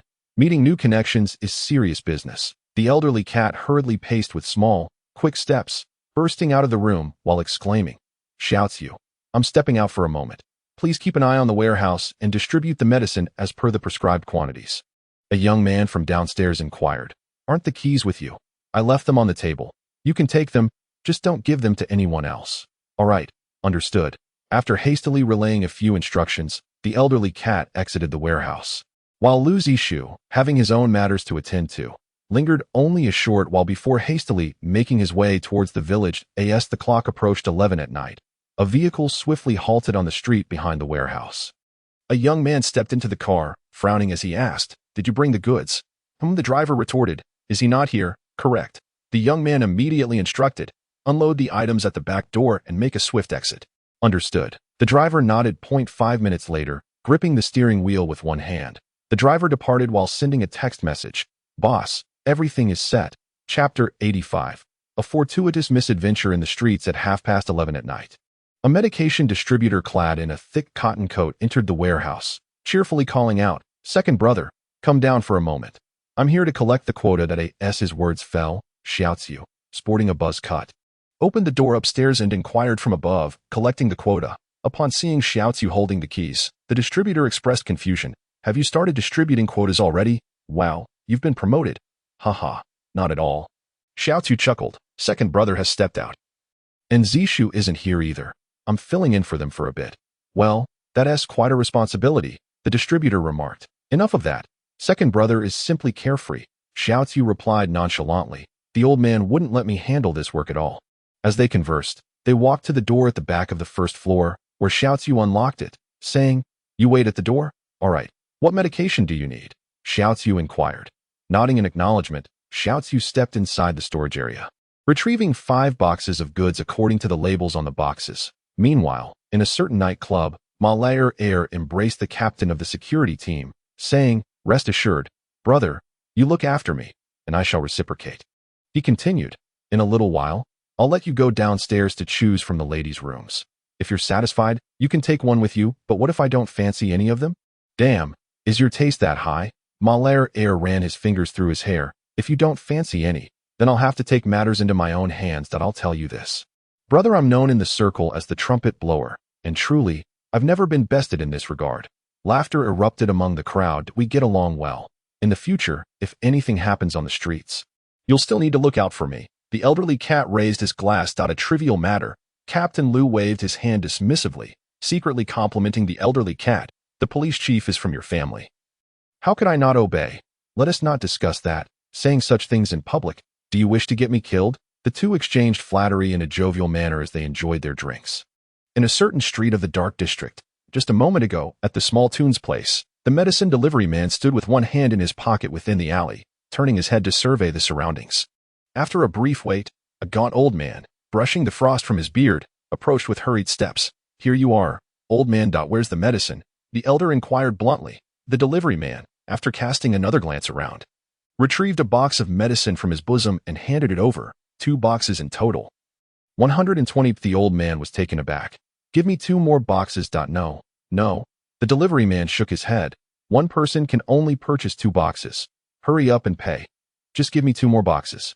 It's chaotic right now. If the supply of this medicine is interrupted even for a moment, my son will perish." The old man pleaded. "I'll give you an extra 5 yuan. How about it?" "It's not about the money," the delivery man said, visibly distressed. "It's just that I'm not allowed to distribute too much." Assessing the old man's pitiable condition, he added, "How could you know there was radiation there and still go to work? If one doesn't work, they starve. If they do work, they fall ill. What can one do?" The old man sighed in agreement. With no other option, the delivery man discreetly retrieved another box of medicine from his inner pocket and handed it to him, saying, "I can give you 3 boxes at most. If the higher-ups find out, I'll be in trouble." "All right, I'll give you 185, the old man replied gratefully. "Thank you." After receiving the medicine and paying, he hurriedly left the alley. The delivery man lingered for a moment before vanishing into the night, preparing to head to the second delivery location. Inside the entertainment city, "Damn, I thought you had slipped away again." Ma Laudi, with a flushed face, waved his hand. "Come on, let us play a little game." "Not yet," Lao Mao said as he sat down, pulling Ma Laudi aside. "Did you make the delivery tonight?" "Every day," Ma Laudi replied. "Then quickly call the others and halt all deliveries for tonight." Lao Mao frowned. "The police precinct is sweeping the streets tonight. They didn't inform me beforehand, and it's likely to be stringent. Hurry up and make arrangements. We can't afford any mishaps." Ma Laudi was taken aback. "What street sweep is happening out of the blue?" "It's probably that someone from the leadership is visiting from Bay. I'm not entirely sure. Just stop the deliveries." "Okay, I understand." Ma Laudi nodded. In the dead of night, past midnight. "Damn, my phone is almost broken. It's not working. No ring at all," Xiaochu explained as he came downstairs. "Ergo asked me to tell you that the police precinct is sweeping the streets. All our operations are halted." The assistant called out loudly. "Let us hurry and pack up. We're done for the night." Xiaochu paused. "Why is the police precinct suddenly sweeping the streets again?" "I don't know." The assistant shook his head. "Let us get moving. Lock the doors and take the account books. We're leaving." "All right," Xiaochu nodded, his expression peculiar. In the slums on the outskirts of the city. "I don't want to buy this for you, but who can help it when you're my son?" The old man sighed. Open your mouth. Eat something to eye in the dimly lit room. The old man, in darkness, fed his son, then reclined in the chair, dozing off, preparing to remove the needle from his son's arm shortly. Approximately half an hour later, the son, who had been lying quietly in bed, suddenly began to gasp violently, his eyes wide with terror as he struck his father's face, exclaiming, Dad, Dad, I feel unwell, my chest hurts. Chapter 86. The oncoming storm. The following day, shortly after 9 in the morning, in a hotel room, sunlight streamed through the gaps in the curtains, casting a golden hue across the floor. On the bed, Ma Lao Er was soundly embracing a woman, snoring heavily, while discarded clothing lay strewn about the floor alongside a heap of papers and wrappers. Knock, knock, knocked. At a hurried knocking resounded at the door, accompanied by a voice from outside. Ergo, are you there? Ma Lao Er groggily awoke from his slumber, rubbing his eyes as he called out, Who is it? It's Xiao Lu. Hurry and open the door.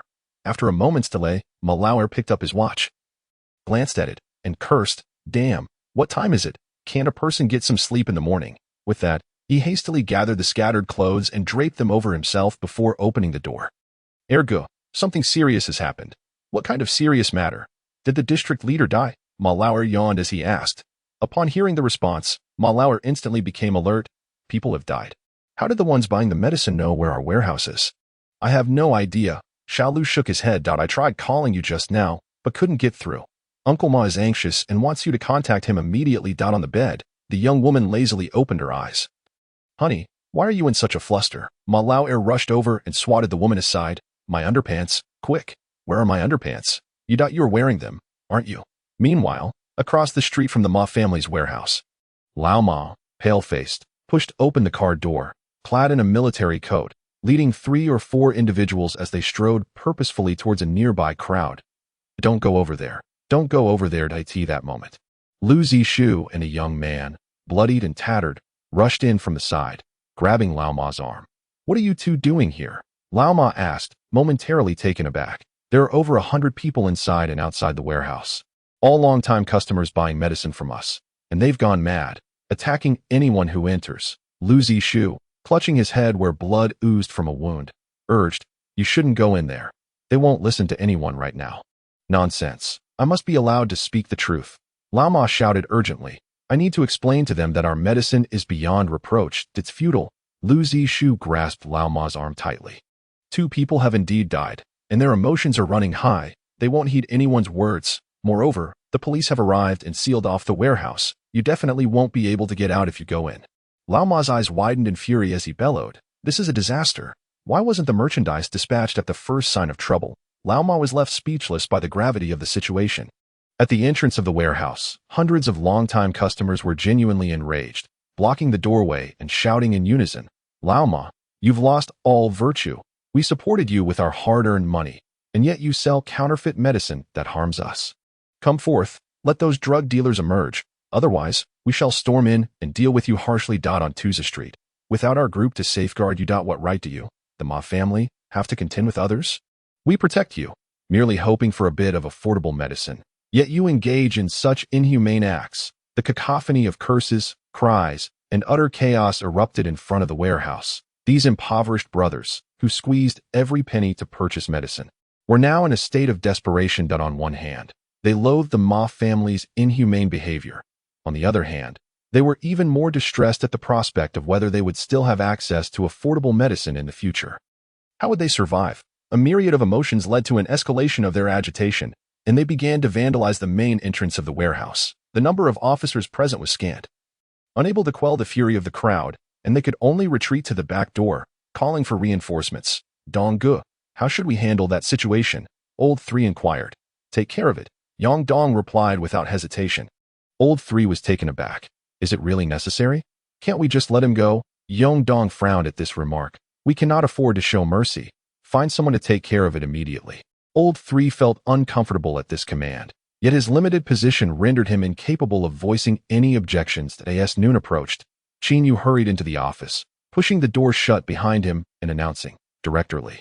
What on earth is going on? Director Li, with a grim expression, sat in his chair, raising an eyebrow and questioning. Have you been attending too many drinking parties lately, perhaps muddling your senses and selling rat poison as life-saving medicine? Qin Yu stood opposite the desk, refraining from responding to be honest. I am still unclear about the situation. Qin Yu furrowed his brow and replied, I only just heard about this matter that you're still not comprehending? Director Li glared, demanding an explanation. Understanding dawned on Qin Yu, and he nodded immediately. It was the Yuan family who made the counterfeit. That I can comprehend that the Yuan family is involved. Director Li stood up, his face darkening as he shouted, but I cannot fathom how the goods, which were personally overseen by the Ma family, could be counterfeit. How could Lao Ma be so careless? Is he trying to ruin his own reputation? Qin Yu, equally perplexed, could not understand how the Yuan family had managed to get their hands on the Ma family's goods. Upon hearing this, Qin Yu's expression turned cold. This implied a catastrophic collapse of the Ma family's reputation, making it impossible to sell any goods in the future. Director Li fixed his gaze on Qin Yu, quietly emphasizing, many outside are already aware that the Ma family is under our care. If their reputation crumbles, consider the implications for us. Maintain confidentiality, do not let others find out, Director Li instructed. Understood. Qin Yu nodded and promptly exited the room. 2 minutes later, the phone rang within the office, and Director Li immediately answered. Hello, this situation is quite serious. The other side is well prepared. A friend on the line spoke succinctly. Your nephew, Lao Mao, has been getting too close to Lao heir of the Ma family. Be cautious of them trying to tarnish your reputation. Director Li pondered for a brief moment before hastily dissociating himself. Lao Mao has many friends in the dog meat business. He does not represent me. Furthermore, I have no dealings with the Ma family. That if the Ma family falters, make your stance clear immediately. Do not let any dirt stick to you, the friend advised. Understood. Director Li nodded. Chapter 87. The killing move emerges. On the road, Qin Yu, driving with an expressionless face, turned to Old Cat and inquired, Were you with Ma Lao heir last night? Yes. Old Cat responded, momentarily taken aback. No. I've already told you. The drug line is now under Ma Lao heir's responsibility. You should refrain from summoning him for frivolous indulgences. Qin Yu, feeling increasingly agitated, retorted, Now look where we are. A major incident has occurred. Brother, it's not that I wanted him out. It was old Lu from the security team last night. I thought it would be beneficial to make an introduction, which is why I made the call. Old Cat explained, appearing quite innocent. Moreover, before calling, I specifically asked him if he was free, and he himself said he was just bored and decided to come. Qin Yu sighed upon hearing this. This Ma Lao heir is commendable in many respects, but his penchant for revelry is truly detrimental. Damn it. He goes wild at the mere mention of a drinking gathering. It's utterly exasperating. Half an hour later, at Old Ma's residence, Qin Yu and Old Cat entered the house and found Ma Lao heir sitting silently on the sofa, his head lowered. Slap!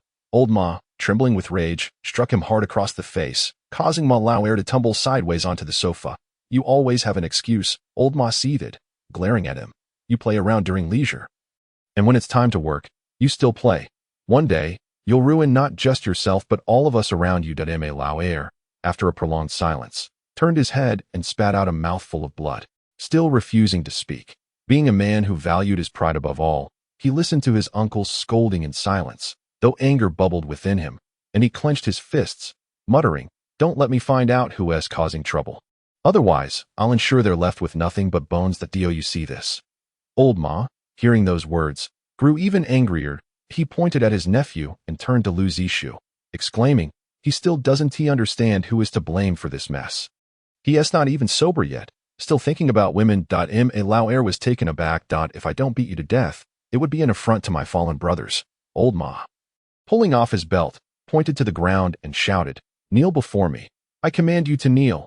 Old Ma was utterly enraged, disregarding the setting entirely. Ma Lao heir clenched his fists, observing his uncle on the verge of fainting from rage, and immediately knelt on the ground. Slap, slap, slap. Old Ma swung the belt mercilessly at his nephew's head, while the latter did not dodge or retaliate. Qin Yu hesitated for a moment, then rushed forward to intervene. Uncle, the situation has escalated. Stop hitting him, please. Are you out of your mind? Have you gone daft? The warehouse key is of utmost importance, and you casually handed it to outsiders. What were you thinking? Old Ma continued to berate him while relentlessly striking. Ma Lao heir's face was bloodied from the blows, but upon hearing his uncle's words, he immediately asked, Is it Xiao Chu? Is it him? Uncle, if you continue to strike, I will leave. We won't discuss this any further. Qin Yu shouted at Old Ma, Since an incident has occurred, we must address the problem. What is the purpose of this spectacle? Gasping for breath, old Ma dropped the belt and shouted at Ma Lauer. Useless, you are nothing but a waste. It is not that I, old Ma, fear you on Hua, but rather that we are devoid of successors. Upon hearing this, second Ma felt the veins on his neck bulge. Yet he refrained from retorting, "Let's go. To that room. To that room," he commanded. Qin Yu exchanged a glance with old Cat and assisted old Ma into the inner chamber. I in the living room. Uncle Lu approached and supported second Ma, saying, Come, stand up first." Second Ma turned, his eyes reddened as he inquired, "Is it Xiao Chu?" With a sigh, Uncle Lu lamented, "He had the key yesterday. If it wasn't him, then who could it be? Moreover, something has happened today, and we cannot reach him." Hearing this, second Ma rose, his expression fierce as he declared, "This matter was instigated by me. I shall cleanse it. If I cannot wash it clean, I swear I will kneel in the streets of Tuzha and face those who wish to end me without retaliation." With that, second Ma strode purposefully towards the door. "I will find Xiao Chu. Do not concern yourself with it." He bellowed down the corridor. Inside, old Ma, overwhelmed by emotion, continued to cough after sitting down. Noticing his heightened reaction, Qin Yu placed a glass of water on the table, saying, "Drink some water first. It's pointless to be angry now that the situation has unfolded. Useless. How can such worthless beings be of any help?" Old Ma shook his head, expressing his dismay to have allowed a swap of goods in my own home. "I scarcely know what to say. This is also my fault. I was the one who called him last night." Old Cat admitted, attempting to shoulder some blame. Besides, he sought to establish a connection with the security team. "Nonsense." Old Ma scolded, his brow furrowed. "You do not grasp the gravity of the situation. Does he not comprehend it either? This fellow is like mud that cannot be molded. When he hears of revelry, he throws caution to the wind." Old Cat fell silent, and after a long pause, Qin Yu tactfully redirected the topic, saying, "Uncle Ma, we must first consider how to minimize the repercussions." Old Ma pondered deeply for a while, then shook his head and sighed. "Buyers only recognize goods, not people. They once supported me because they believed my prices were fair and the efficacy was undeniable. They appreciated my past. But now, with the drugs having caused fatalities and having indeed originated from our hands, how can I explain this? How can I convince them? Furthermore, counterfeit drugs are certainly more than just the few boxes sold. If Yuan Hua intends to target me, it is undoubtedly with the goal of annihilation. I can surmise that a significant portion of the drugs confiscated by the authorities has likely been swapped. How about spending some money to have the drug dealers take the blame?" Old Cat suggested softly. "We can say the drugs were swapped without our knowledge, merely to secure some funds. If the thugs back the story, we can protect him inside, and it should not escalate into a serious matter. If you were the buyer, would you believe that?" Old Ma countered. "Even if you did, how would you explain the presence of fakes among the confiscated drugs?" Old Cat pondered this carefully, his brow furrowing further. "Indeed, if we proceed this way, it could only complicate matters further." The entrance of the Grand Palace in Tuzha Street. Third brother stood in the alley, lowering his head as he inhaled from his electronic cigarette, stating, "Find that fellow and deal with him. 1000. A burly man replied in a hushed tone. The burly man nodded and turned to leave. Chapter 88. He is quite pitiful too. Inside the residence, old Ma coughed a couple of times, clutching his chest as he addressed Qin Yu. "It's not difficult to cleanse the situation. We simply need to capture Xiao Chu and unearth the individuals behind him. I can personally clarify matters." "Xiao Chu is the one who changes the medicine?" Qin Yu inquired. "Indeed, it's this rascal," old Ma affirmed with a nod. "After the incident, he vanished without a trace. In this day and age, aside from one's own siblings and parents, who can one truly rely on?" Old Ma sighed, stating, 500 yuan, 5,000 yuan, loyalty can be bartered. But what if it's 50,000? Or 100,000? There are always tempting offers. That's true. Old Cat lamented in agreement. Old Ma turned and, furrowing his brow, asked Qin Yu, "What does Old Li mean by his stance?" He is unable to express his position. Qin Yu subtly reminded, in other words, "We must handle this ourselves." Old Ma bluntly continued, "He can't be of any assistance, correct? You must understand that when they are targeting you, they are also targeting him from above." Qin Yu empathized with Li Si in his heart. "You have more freedom on the streets, but sitting in his position, he is truly beset on all sides." "Then let it be. Keep an eye on the police station for me." Old Ma instructed softly. "If there's any news, call me. We'll first track down this Xiao Chu." "Understood." Qin Yu nodded. Just then, as they conversed, the phone rang. "Hello," Old Ma answered the call. "Lauer and I have come out. Lu Zi's voice resonated. We are inquiring about Xiao Chu. You tell Ma Lao Air that if he doesn't grasp this matter soon, he should roll out of here, to perish wherever he pleases, old Ma retorted before breaking into another fit of harsh coughing. Qin Yu cast a worried glance at the old man. Uncle Ma, are you all right? If not, you should find someone to check on you. In a tenement building in the southern part of the city, Ma Lao Air turned and commanded, break it open. As soon as the words left his mouth, two young men approached with tire levers in hand. They inserted the tools into the door crack and pried it open several times before the iron door clanged wide. Lao Air immediately stepped inside. Glancing around the room, the interior was dilapidated and reeked of mildew. The curtains were drawn, and the table was littered with leftover food and refuse. Drawing his gun with his right hand, Ma Lao Air scanned the living room, then kicked open the bedroom door, but found no living soul within. This fellow has certainly fled, Lu Zi remarked as he stepped inside. Ma Lao Air tucked his gun into his waistband and circled the room, discovering several puddles of still wet snow on the floor from the entrance to the cabinet, and an electronic cigarette thrown on the bed, still glowing with its charging light. Shall we go? Lu Zi called out. All right. Lu Zi nodded. In a meat shop on the dark streets, Xiao Chu slung his backpack over his shoulder, sitting on the bed of a Canon F, as he dialed Old San's mobile phone. Hello? Third brother. Have you arrived? Old San asked. I'm here. Xiao Chu nodded. Are you coming over? Hee. Third brother. Xiao Chu scratched his head. If it's inconvenient for you, I can give you a card number, and you can transfer the escape expenses to me instead. Do not speak nonsense. Old 3 retorted with a furrowed brow. You went off the grid today, and the Ma family is likely in a frenzy searching for you. You must leave on your own. What if something goes awry? Xiao Chu was taken aback. Third brother, have you caught wind of something? Is it even necessary to ask? Earlier today, over 100 canisters of medicine were dispatched from the warehouse, and they are all desperately seeking old Ma. Old 3 chuckled. They are thoroughly panicked now, so we must exercise caution. What do you mean? Wait for me. I will provide you with the funds and arrange for 2 individuals to escort you out of Songjiang. No, you should circle around the planned area and then head into Linen. Old 3 instructed softly. I have a friend there who can look after you. All right, I shall await your arrival. Xiao Chu nodded. Yes, just like that. After their conversation concluded, the call came to an end. Within the Grand Palace, Old 3 entered the private room, where he found Yuan Hua enthusiastically playing mahjong with Yong Dong and others. Old 3 nodded. 8 bamboos. Yuan Hua played a tile. Yong Dong, glancing at the 8 bamboos on the table, hesitated for a moment before saying, President Yuan, you are being too generous today. I feel almost embarrassed to win. If you're meant to win, then win. Yuan Hua replied cheerfully. Whatever you can earn today, I'll double it for you. President Yuan is playing business mahjong. This is quite rare, chuckled the bald man beside them. After some deliberation, Yongdong swiftly pushed his tiles forward, saying, All right, I'll be leaving tomorrow. I'm all in. Long Chi, I'm calling.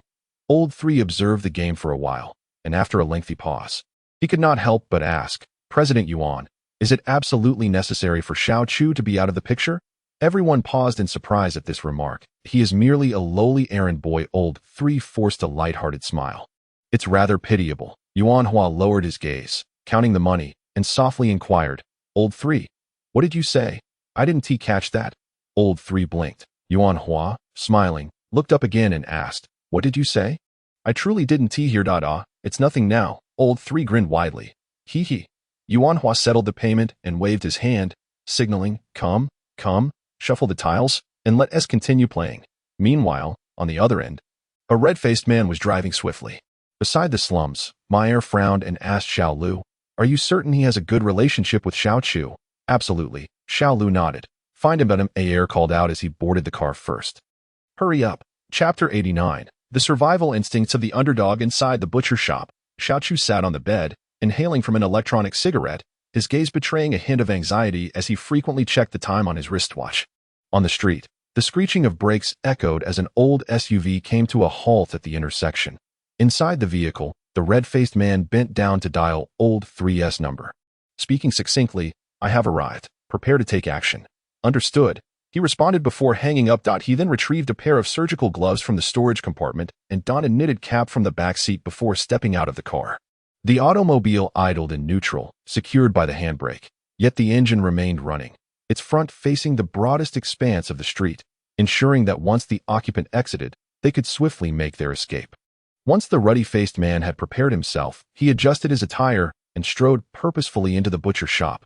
"Brother, come and have some fun," called out a young man at the entrance, rising to greet him. "The girl is inside. I'll fetch her for you to choose." "Not just yet.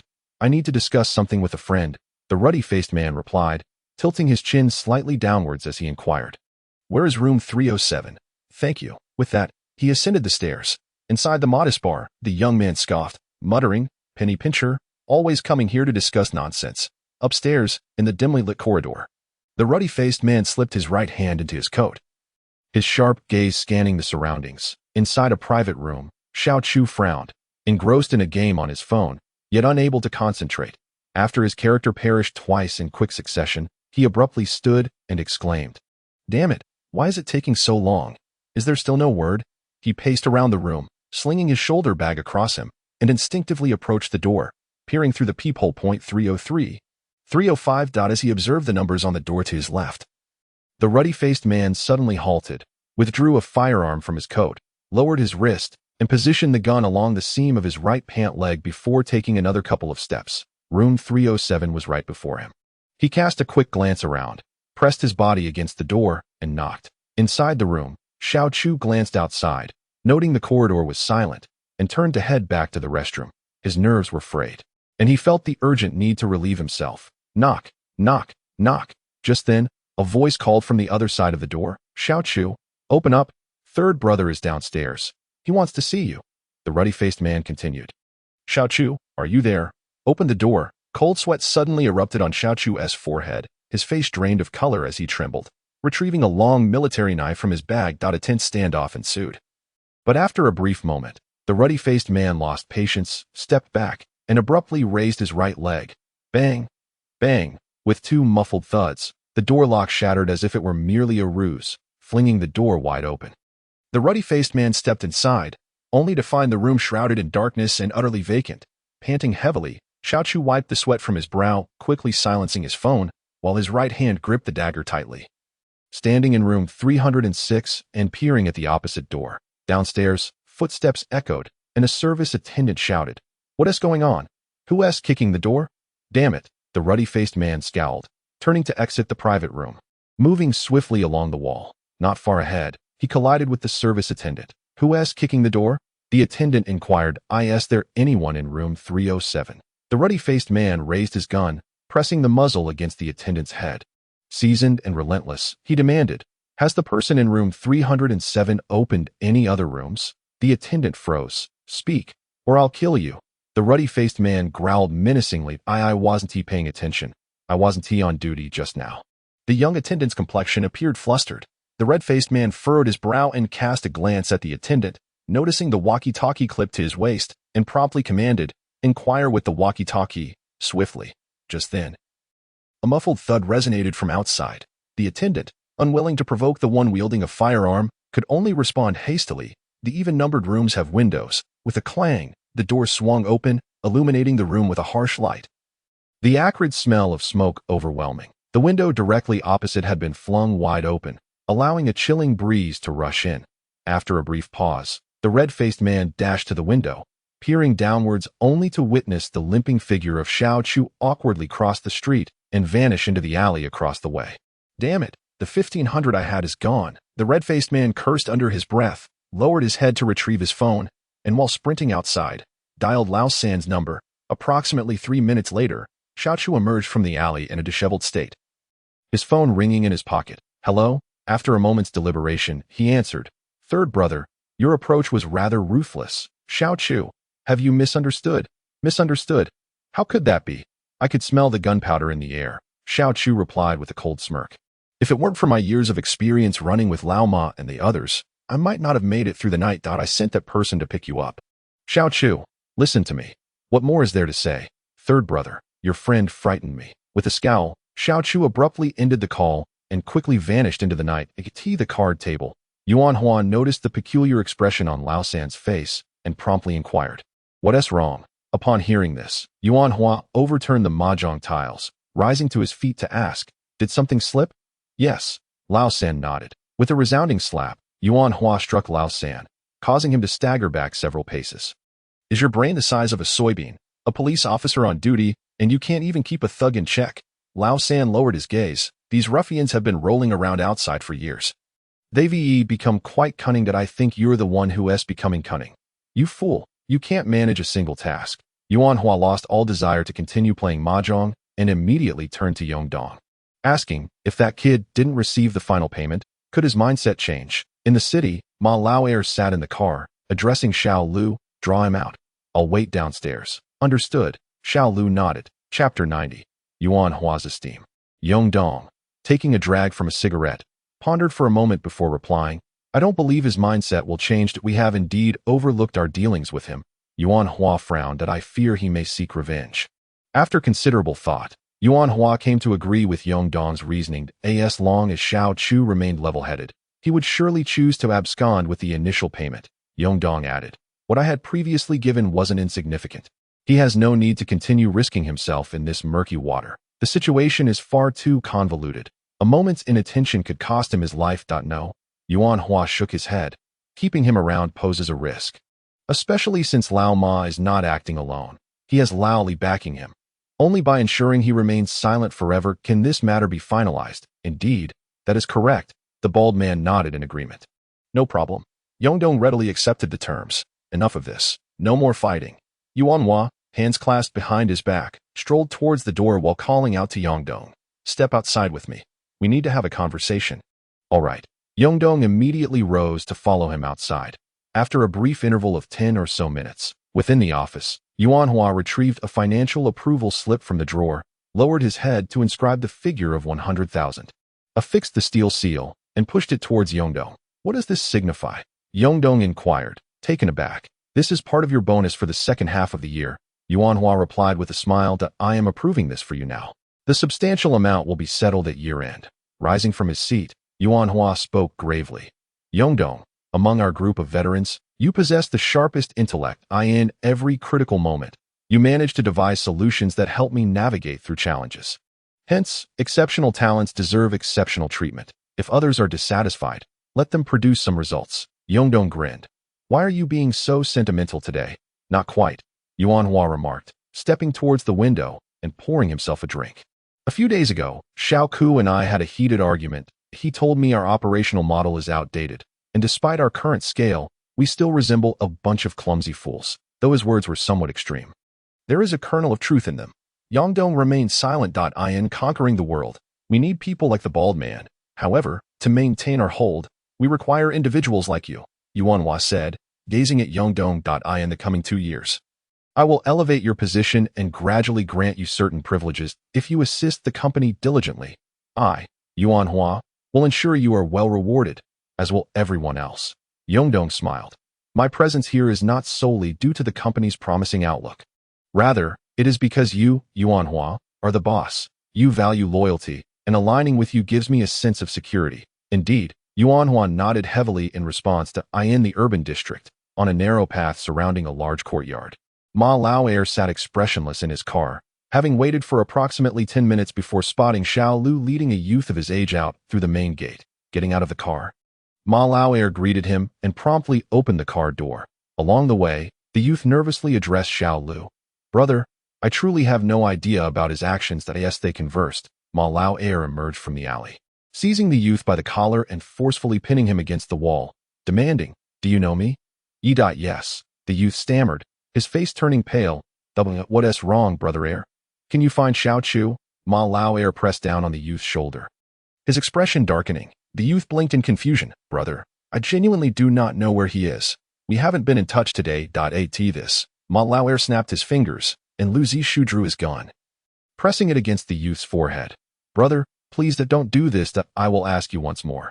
Can you locate Xiao Chu? Ma Lao rasped, raising a finger and declaring, listen closely, I will only ask once. The young man felt the icy chill of the gun's muzzle and inhaled the pungent scent of gunpowder, his legs trembling uncontrollably. He seems to be heading to Feng Bei, he stammered. Why go there? Inquired Ma Lao. We have a friend working at a casino in Feng Bei. The youth swallowed hard and replied, Xiao Chu will have a place to stay there. After a brief silence, Ma Lao asked, did Xiao Chu tell you this himself? No, not really. The young man shook his head. Xiao Chu lies to everyone. He never speaks the truth. I know he intends to go to Fongbei because that friend of mine called me today. He asked if I would accompany Xiaochu to Fongbei. I said I couldn't go due to family matters. You three share a strong bond. Yes, I've known that friend for over a decade. The young man nodded. Oh, you know where he is? Brother, Xiaochu might have offended you. But my friend, he is at the Pa Casino in Fongbei, the youth said after a moment of contemplation. Malar fixed his gaze on the young man. You aren't deceiving me, are you? No, absolutely not, the young man replied, shaking his head vigorously. I've heard of your reputation. I wouldn't dare lie. All right, Malar nodded, then turned to shout.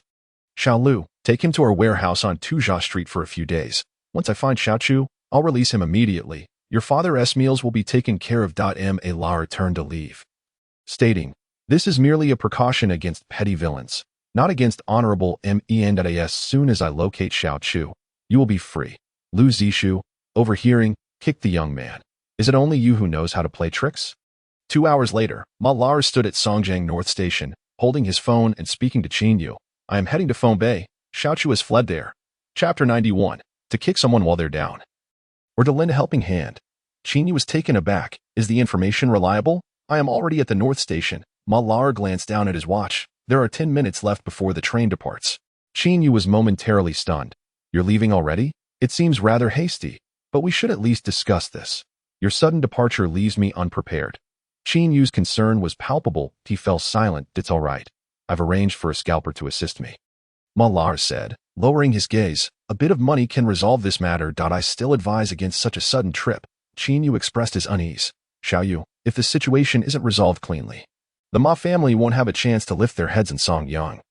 Malar said with grave seriousness. The brothers below depend on the drug trade for their livelihood.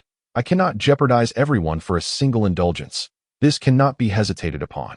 If we are to act, we must do so swiftly. Keep your phone available. Contact me anytime if needed. Qin Yu instructed. Be cautious. Yes, that's settled. After their conversation, Malar hung up the phone and entered. You are to come to the third group at once. Very well. The old cat hung up the phone and arrived at the office area of the third group in less than 5 minutes. Qin Yu pulled the old cat into a small conference room, locked the door behind them, and said, Malar has gone to Fongbei. What for? The old cat asked, taken aback. Isn't he supposed to be capturing Xiaochu? The old cat pondered for a moment and added, is the information Malar has reliable? I hope he hasn't fallen into a trap set by the other side. Are you suggesting that if they have been in contact for a while, then Xiaochu is likely still working with the Yuan family, intentionally leaking information to lure the Ma family? The old cat inquired, understanding the implication. Exactly. Qin Yu nodded. It's obvious that the Ma family has lost their reputation due to selling counterfeit drugs. Their only way to redeem themselves is to capture this swapped Xiaochu and clear the matter up. Therefore, if the other side plays along, finding a reasonable way to leak Xiaochu's hiding place, the Ma family will undoubtedly take the bait. Indeed, Qin Yu added, his anxiety palpable. What worries me the most is this. If he were to operate in Songjiang, it would be somewhat better. At least we have old Ma and ourselves keeping watch. But him leading a team to Fongbei is rather unpredictable. What do you think we should do? The old cat asked. Qin Yu lowered his head and pulled out an electronic cigarette, taking a deep drag before responding. I want to go to Fongbei. The old cat was taken aback. Damn, isn't that inappropriate? We both hold positions of responsibility, and Fongbei isn't even a planned area. If anything goes wrong, Old Li will be extremely displeased, as everyone knows we are his people. Then what do you suggest we do? Qin Yu asked, visibly distressed. If Ma Lauer encounters trouble again, the drug line we just established will essentially be ruined. Completely finished. The old cat touched his closely cropped hair and whispered, do you understand Old Li's intentions? I do, Qin Yu replied without hesitation. Old Li's intentions are quite clear. The Ma family is not the only player. If they falter, we can cultivate another batch of people on the ground to rise up. As we hold the supply, the old cat raised his head. So, he likely won't agree to us going. Cat, Qin Yu said, with an earnest tone, it's just the two of us here, so I can be candid with you. I want to protect the Ma family, and I have a certain degree of selfishness. Go on, the old cat encouraged. The Ma family's second release of goods was facilitated by us. They consume our products and cooperate to the best of their abilities. As long as they are around, we have a voice. If they disappear and Old Li replaces them with another group, we will have no leverage over them. Do you understand? Qin Yu, straightforward and unreserved, continued. I'm not implying that Old Li has ulterior motives. But if the connections behind Old Li insist on designating a new group to replace the Ma family, what are we to do? There's nothing we can do, right? We would have to obey and cooperate. But that holds no meaning for me. Without control over the people on the ground, we will forever remain mere middlemen. Just one link in the entire supply chain. The old cat was left dumbfounded for a moment. Aren't you afraid I will tell Old Li what you've just said? I am a person who finds it difficult to place my trust in others. In the designated planning area, I became acquainted with a young man who lived with me for 8 months, sharing a mere meter of space between us as we slept at night. Yet, each time I was about to retire for the evening, I would secure my money beneath my pillow and position my firearm within easy reach of my right hand. On the surface, we appeared as inseparable as 2 peas in a pod, but in reality, I regarded him solely as a colleague with whom I could profit. He himself acknowledged that it seemed quite challenging to truly understand me. Qin Yu glanced at the old cat, a faint smile gracing his lips as he remarked, "However, once I choose to confide in you, I will never conceal anything from you regarding any matter. I shall express my thoughts candidly. You may not appreciate them, but I must remain sincere. Therefore, the words I just spoke were not intended as a declaration to anyone, but rather to inform you. Old cat, this is how I genuinely feel, and I do not wish to keep it from you. As for how you choose to handle this information, that is your concern. Are you deciding to proceed? All I can say is that I will do my utmost to assist the Ma family." Qin Yu turned his gaze towards the window, sighing as he continued, "In the entirety of the underworld, the only group with the audacity to challenge the Yuan family is them. If they were to fall, the skies over Songjiang would remain shrouded in darkness, devoid of purpose, within the Grand Palace."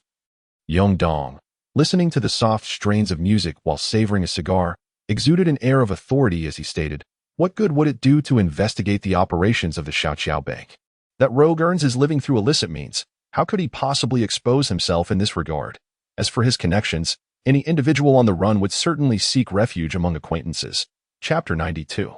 The journey to Fongbei and the office of the director. Li Si regarded Qin Yu with a piercing gaze, succinctly advising, "Regarding the counterfeit drugs, I offer you a suggestion. Speak." Qin Yu nodded in response. "Since it is nearly impossible to cleanse this matter, let old Ma fully accept responsibility."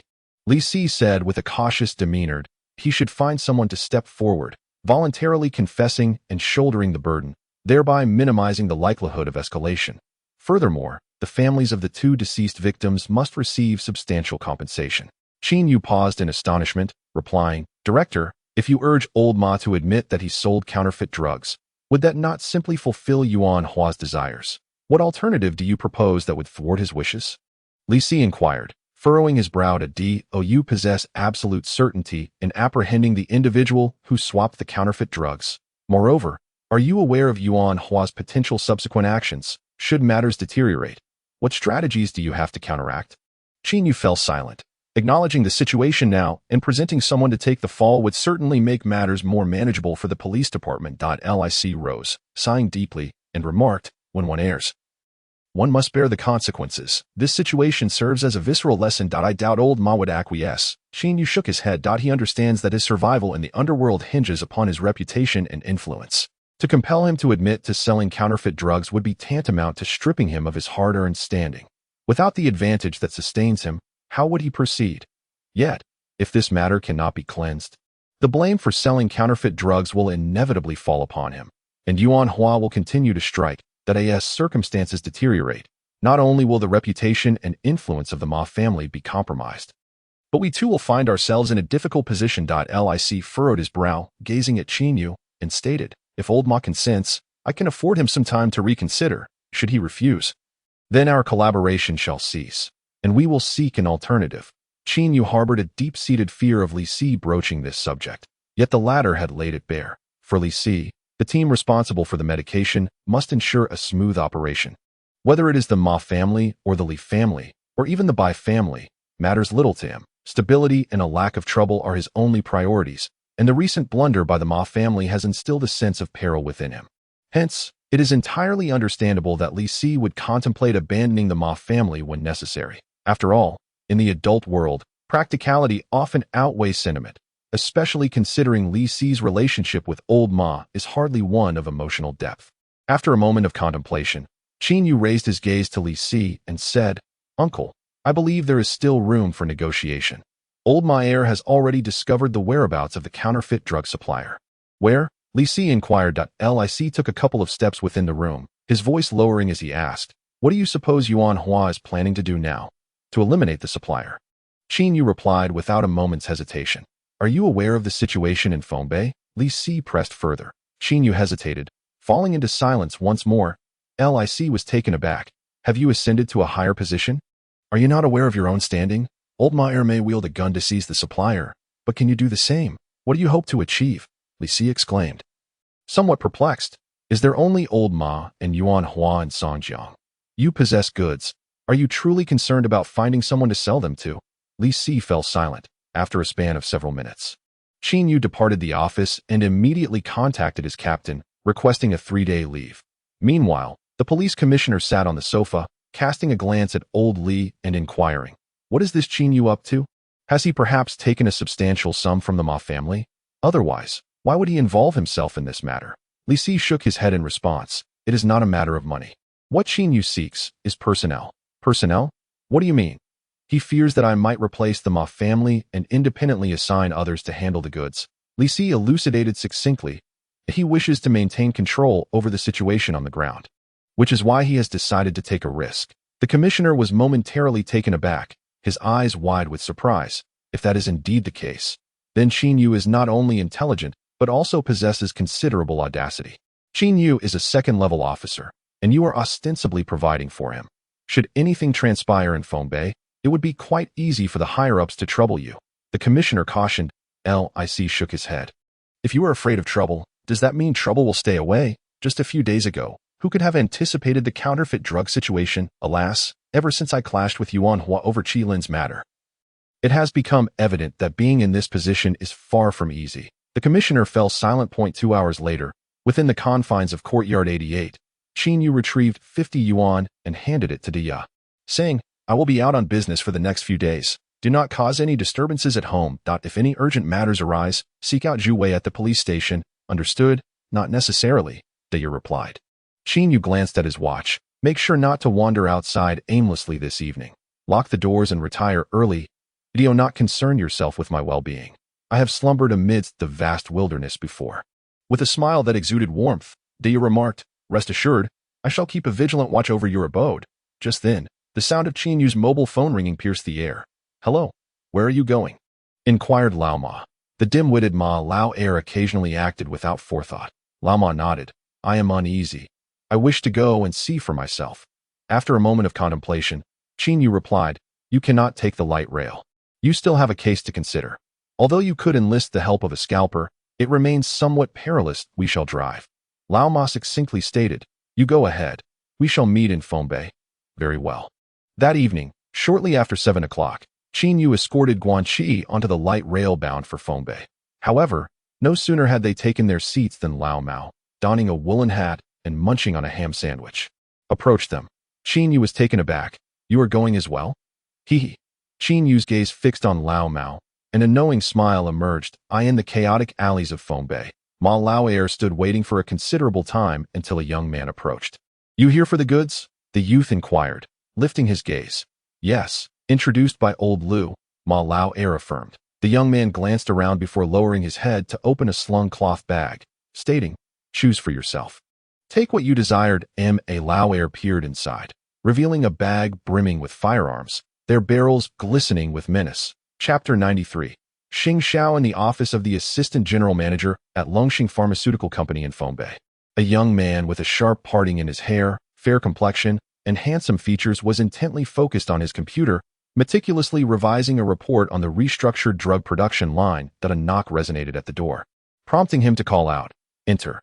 "All right," the secretary acknowledged. The young man hastily pushed back his chair and jogged into the inner lounge to change his attire. He was Xing Zihao, the third son of the Longxing family. Aged 24, freshly graduated from a prestigious university in Area 7. Currently, he served as the assistant general manager in the family enterprise, which was the most significant connection Yuan Hua had in Fongbei. Approximately 20 minutes later, Xing Zihao exchanged his expensive white suit for the company's standard work attire, fastening a rather staid tie before turning to the secretary and inquiring, "How do I look?" "Quite good," the secretary replied, stifling a giggle. though it appears rather understated. Unlike your usual style, the old man appreciates this kind of modesty. Xing Zihao grinned, reaching for the printed report on the desk. Make a reservation at a decent Western restaurant. I may take the old man there shortly. Understood. The secretary nodded again. Once Xing Zihao had given his instructions, he clutched the report and strode confidently out of the office. In a small conference room on the top floor of the building. A corpulent middle-aged man sat on the sofa, sipping tea before gesturing to a group of over a dozen executives. Call Peter in. You all may leave. We shall convene tomorrow. Understood. General Manager Xing, they responded in unison. Bowing as they each took their meticulously prepared reports and documents, hastily turning to depart. Approximately 5 minutes later, a foreign gentleman clad in leather entered the room and took a seat. At that moment, Xing Zihao pushed the door open and strolled in, his face beaming with joy as he exclaimed, Dad, second brother, Director Peter. Xing Zong glanced up at his third son, offering a slight nod as he inquired, Are you still at the company? With a courteous bow, Xing Zihao replied with a smile, There have been quite a few matters lately, so I'm putting in some extra hours. Dad, could you refrain from undermining me? He sheepishly scratched his head. Do you have something to discuss? The second son of the Xing family, seated on the left, softly asked. Just a little something, Xing Zihao responded, handing over the report to his father and casually settling onto the sofa. I've been frequently visiting the workshop to observe the production line, and I've noticed that our company's equipment is quite outdated, leading to substantial labor costs. Thus, he paused. Dad, I've spent a considerable amount of time on this equipment report, conducted research, and even contacted several companies that provide equipment. Xing Zihao opened his mouth to elaborate further. Xing Zong set the report aside and turned to the foreigner, inquiring, Peter, has Zhirong mentioned anything to you regarding the equipment replacement in the second plant?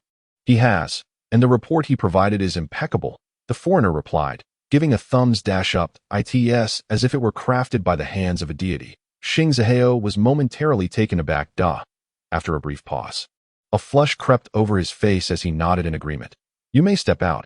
We have some matters to discuss. Xing Zong gently gestured. Rising slowly, Xing Zihao smiled and asked, Dad, shall we dine together this evening?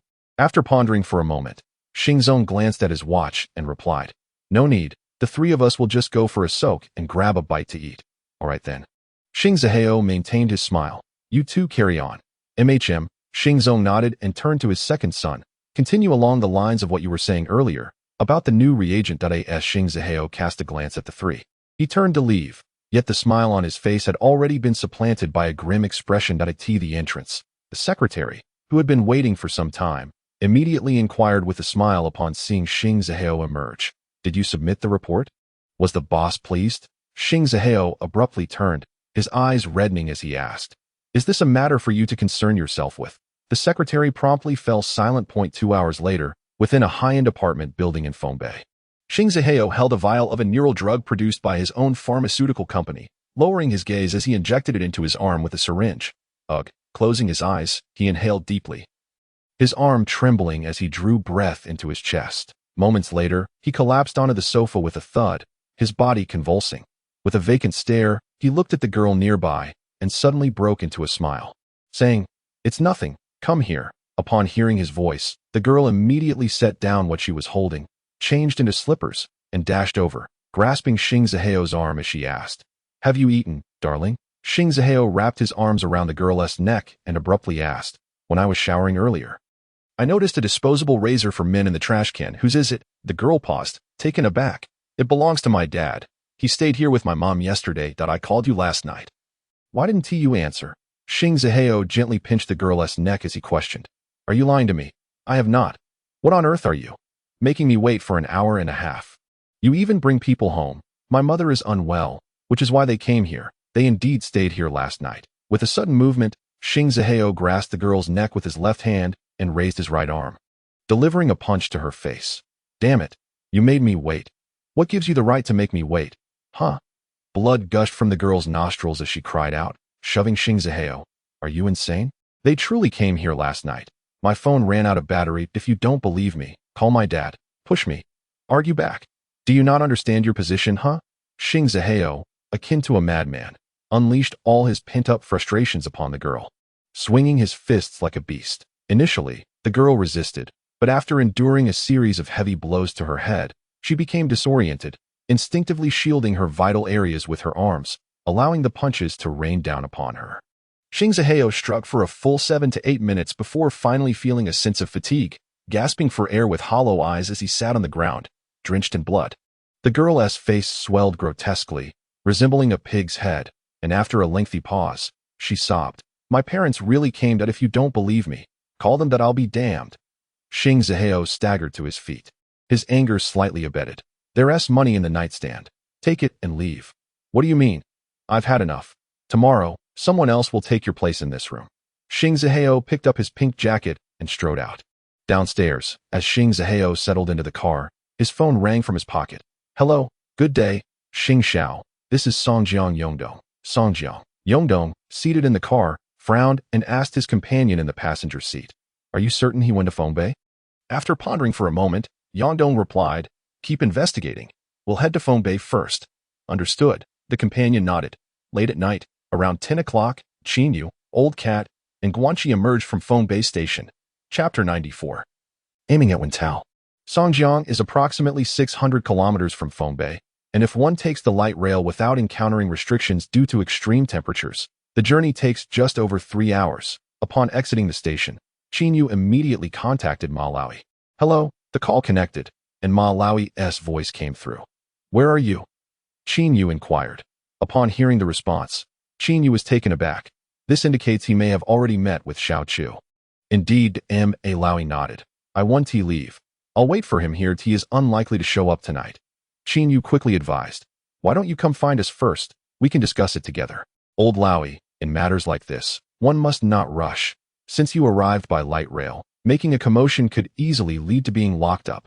Qin Yu reiterated, "We must remain composed that I know what I'm doing." After a moment of contemplation, Ma Laoyi said, "But you need to focus all your attention on me. If possible, you should find a shortcut on your end." "How so?" Qin Yu was taken aback. "Investigate Xiao Chu's friend?" Qin Yu asked that exactly to Ma Laoyi nodded immediately.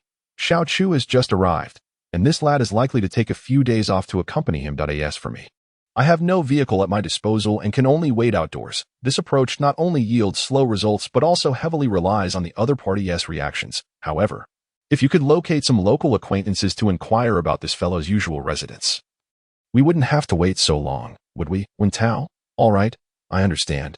Well, let's leave it at that for now. Oh, by the way, Uncle Ma has also arrived." Qin Yu reminded Ma Laoyi was momentarily taken aback and then spoke with a hint of resignation. "He still doesn't trust me." "Well, if he is here, then so be it. Let us just get the job done together, and no need to dwell on that." "Yes, that's settled." After a brief exchange, the two ended their conversation at the bus station entrance. Lao Mao looked at Qin Yu and inquired, "What did Ma Laoyi say?" "Then we can only reach out to Lao Li." Lao Mao replied softly that I don't have many connections in Fongbei either. "Should you call, or should I?" Qin Yu asked. "Come on, now that you've put it that way, you obviously want me to make the call." Lao Mao rolled his eyes. "Then you make the call." Qin Yu nodded.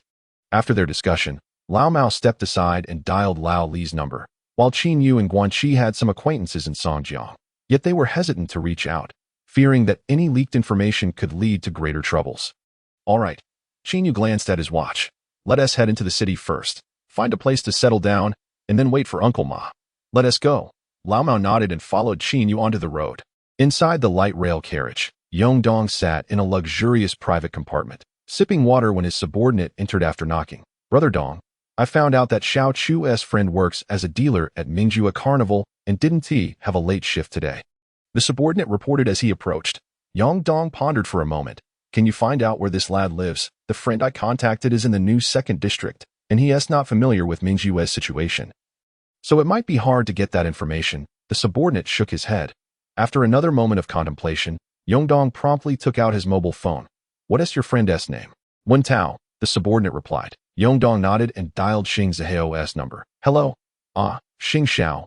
I need to trouble you for a moment. Hee. Speak." Yongdong inquired. "Are you familiar with Mingjue Carnival? You'd have to ask anyone in Fongbei's upscale entertainment venues." "Who doesn't he know me?" Xing Zihao scoffed. "That is excellent," Yongdong said eagerly. "Could you help me find out about a person? He works as a dealer at Mingjue, named Wentao. I need to know his address and basic information." "Does he have any connection to the drug line?" Xing Zihao asked with a frown. "Yes," Yongdong explained politely. This lad is crucial to our ability to stifle our competitors in Songjiang. Otherwise, I wouldn't bother you. All right, call me when you find out, Xing Zihao said before hanging up. Once Yongdong noticed the call had ended, the smile on his face vanished. After struggling for over a decade, I'm still less effective than a mere kid. Is this society really fair? Is he not merely relying on his father? The attendant flattered. He cannot compare to you. With just this one father, even if I pursued for another decade, I doubt I could catch up. Yongdong set down the phone, turned, and gazed silently out of the car window for a moment before suddenly asking, "What do you think old Ma is doing now?" The attendant was taken aback. Seemingly perplexed, Yongdong pulled out a cigarette box, furrowed his brow in contemplation, and said, "Come here, I have some instructions for you." "What is it, Donggu?" "You call Lao San and have him check the North Station and the inspection checkpoint." Yongdong quietly began to relay his orders to the attendant. In the Fengtian North District, Qin Yu was preparing to hail a taxi when Lao Mao suddenly called out from behind, "Hey, I just remembered something." Qin Yu was momentarily stunned. "I'll give her a call and ask." Lao Mao wasted no time, lowered his head, and pulled out his phone, muttering, "It's like searching for a horse while riding a donkey. Anyone who can help will do." On a certain street, Lin Yinlei, holding the phone, questioned with displeasure, "Lin Yin, are you coming or not? I'm about to freeze to death here." Chapter 95. Meeting Lin Henin in the street. Lao Mao dialed Lin Yinlei's number 3 times before finally connecting. "Hello, little fairy. Who are you on the phone with?" "Oh, why are you suddenly contacting me?" Lin Yinlei asked curiously. "I've missed you, deeply and painfully. Have some dignity and speak to me properly." Lin Yinlei rolled her eyes. "Hee." Lao Mao chuckled, getting to the point. "I have a favor to ask of you. It's strange for you to ask me for help." Lin Yinlei was taken aback. "I must clarify. If you want me to help you fabricate news, that's out of the question. It's not that." "Then what is it?" "You see, I need to inquire about a person in Fengtian North. He works at the Mingjue Carnival." Lao Mao succinctly inquired. "Do you know this place?" "Of course," Lin Yinlei nodded. "Mingjue is quite renowned in Fengtian." "That's excellent," Lao Mao pressed. "Do you have any acquaintances there who could help me inquire about a fellow named Fengma?" Lin Yinlei pouted. "Inquire about what? I have no connections there. I'm not a gambler, nor am I looking for women. Do you have any friends who frequent that place?" Lao Mao pressed again. "Could you please ask around? We urgently need to locate this person for some pressing matters." Lin Yinlei pondered for a moment. "Is it related to solving a case?" "It's not exactly a case, but someone has partnered with the Yuan family and deceived one of our friends. This fellow has now come to Fengtian to find his friend, and he works at Mingjue Carnival. We had no choice but to come here," Lao Mao explained, frowning. "The situation regarding the drugs has become quite convoluted. We can only find this fellow to resolve the matter." Lin Yinlei, upon hearing this, looked bewildered. "What are you talking about? This is all so jumbled. I can hardly understand. This matter is rather complex and difficult to discuss over the phone." "You?" Lin Yinlei blinked, then asked, "Who are you referring to?" She smiled. "Has Qin Yu come as well?" "Indeed. Following this incident, we have all been deceived." The old cat nodded. "That's splendid. I'll see you shortly." "Very well. I'll see you soon." With that, the two concluded their conversation. Standing by the roadside, Qin Yu, with his hands in his pockets, inquired, "What did Lin Hanan say?" The old cat deliberately regarded Qin Yu with a complex gaze, shaking his head while reflecting. As the old saying goes, the one who is near the water tower gets the moon first. "What on earth are you talking about?" Qin Yu appeared utterly perplexed. Qin Yu paused. "What does that mean? I didn't catch that. Honestly, how did you become our captain with a brain like that?" Guanxi could no longer restrain himself and interjected, "Haven't you figured it out yet?" The old cat made a call. "And Lin Yinlei didn't engage him until he mentioned you were here, and only then did she agree to meet. Do you understand now?" "Oh, I see." Qin Yu feigned nonchalance and nodded. Upon hearing this, the old cat exploded, smacking Guanxi on the head. "Only you would understand, you fool. The foundational architecture and overall scale of Fengbei far surpass that of Songjiang. Towering skyscrapers dominate the skyline, and transportation is remarkably convenient. Though it is deep into the night, the main thoroughfares remain brilliantly illuminated, with vehicles rushing by. Near various government offices, police officers patrol designated areas, and one can frequently observe groups of young people strolling along the streets. In summary, while this place may not rival the major cities before the onset of calamity, it certainly appears more peaceful and stable than Songjiang. That it resembles a vigorous youth, characterized by the ubiquitous construction sites. constantly revised government decrees, and developmental policies. In contrast, Songjiang feels akin to an ailing elder, riddled with ailments and desperately struggling to change, currently in a state of acute material scarcity. The special zone government must adopt selective and discerning development strategies. Resource allocation is inevitable, and with a stronger foundation, Fongbei has advanced a decade, if not two, ahead of Songjiang. In Songjiang, it is quite rare to encounter taxis, as the entire city boasts fewer than 30 vehicles with proper operating permits. This is a result of the municipal government's special approval to purchase these vehicles in an effort to improve transportation in accordance with directives from the special zone. However, these vehicles are merely superficial improvements, as their exorbitant costs render them unaffordable for individual contractors, stunning any potential for expansion. Conversely, Fongbei fared much better. The special zone government contracted several large companies to manage operations, providing support through various projects. Although these large companies may not profit significantly from this endeavor, they are willing to acquire a favorable reputation and address the public transportation issues faced by the citizens, despite the prices being outrageously high. At least they are available. The three, eager to reach the warm winter club, opted for a taxi. As Qin Yu sat in the vehicle, he turned to gaze at the towering buildings lining the road and the unyielding lights of some business offices, suddenly exclaiming, "This truly feels like a place where people reside." Of course, the old cat replied with a smile, nodding in agreement. Both the special zone government and the joint government are tirelessly supporting Fongbei. How could it not feel like a place for people?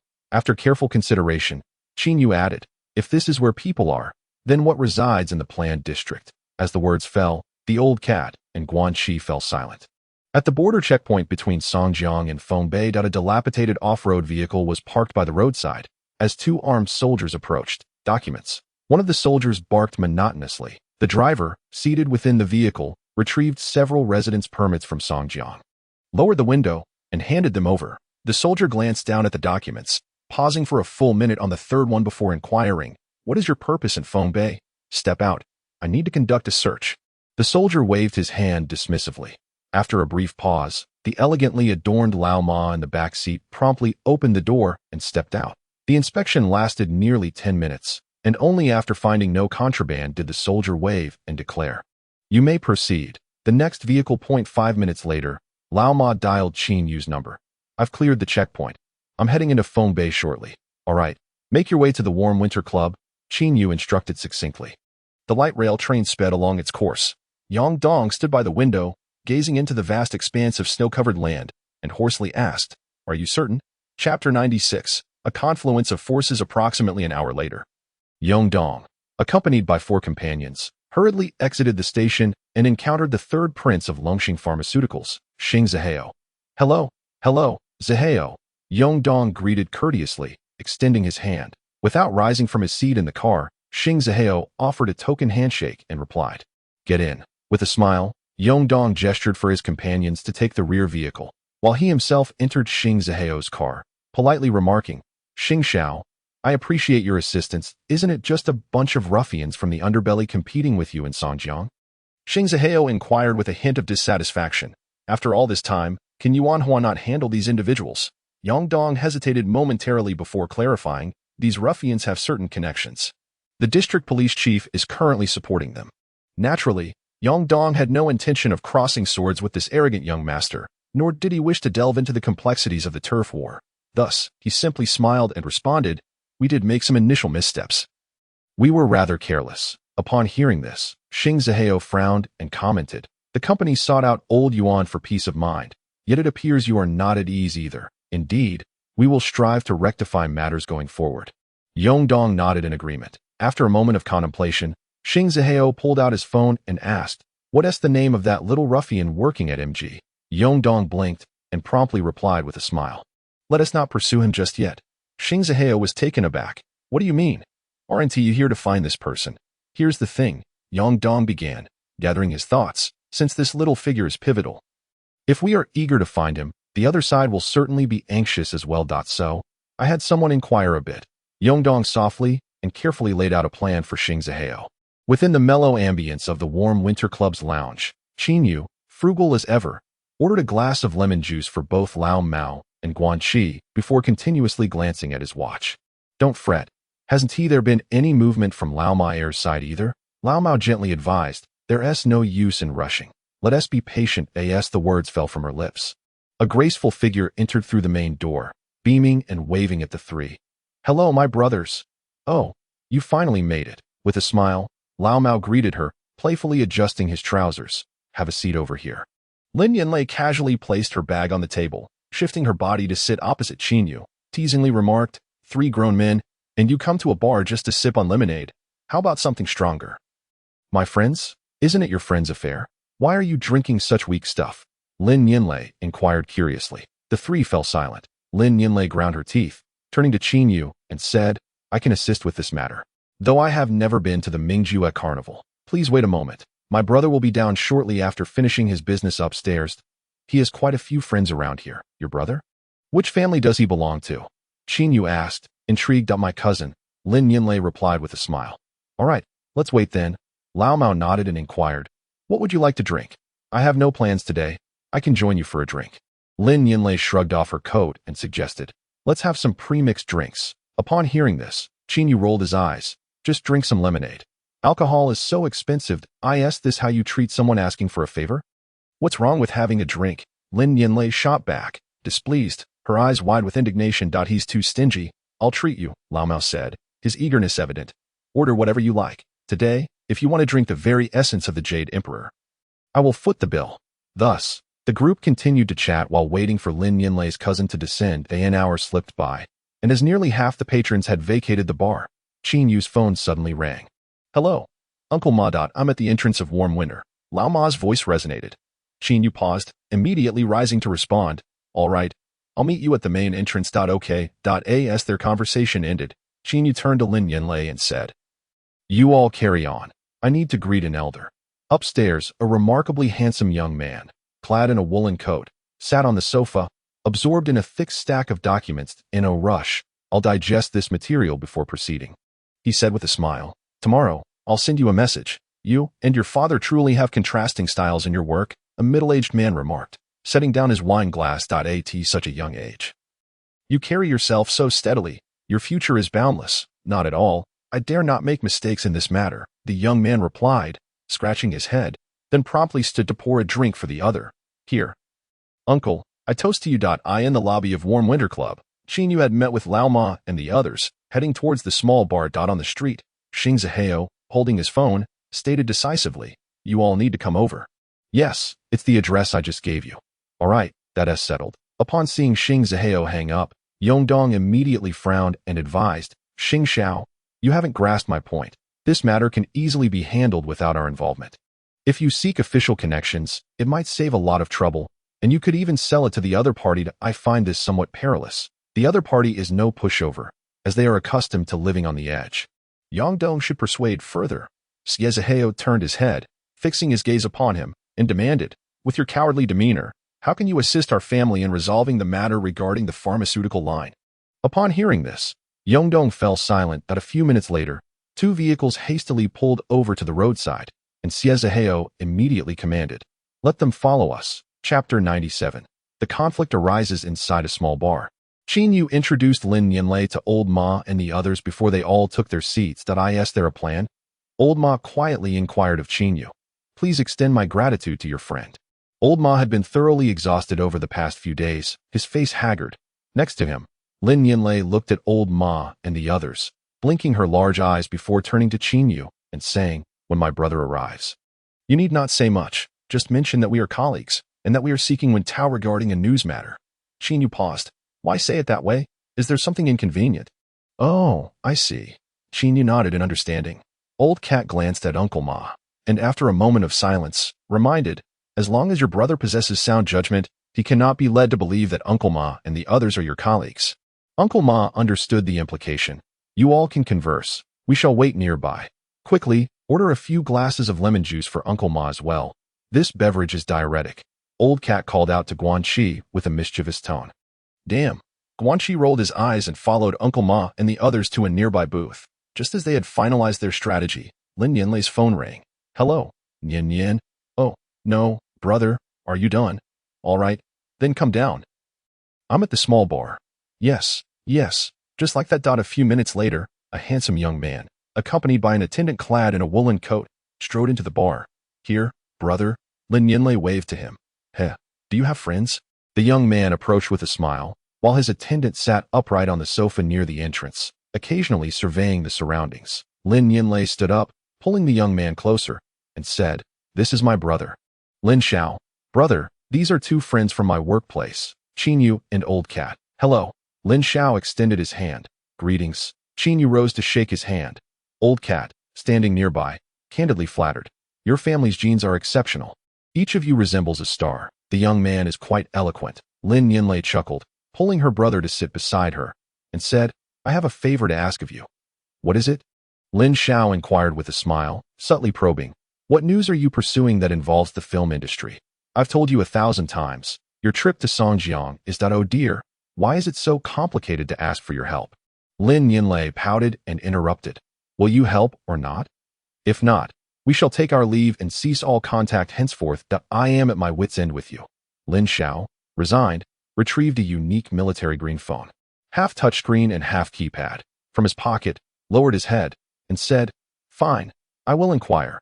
What is the name of the person you are searching for?" Lin Xiao scanned the phone book and stood up, intending to step aside to dial a number, only to see a group of over a dozen people rushing into the small bar.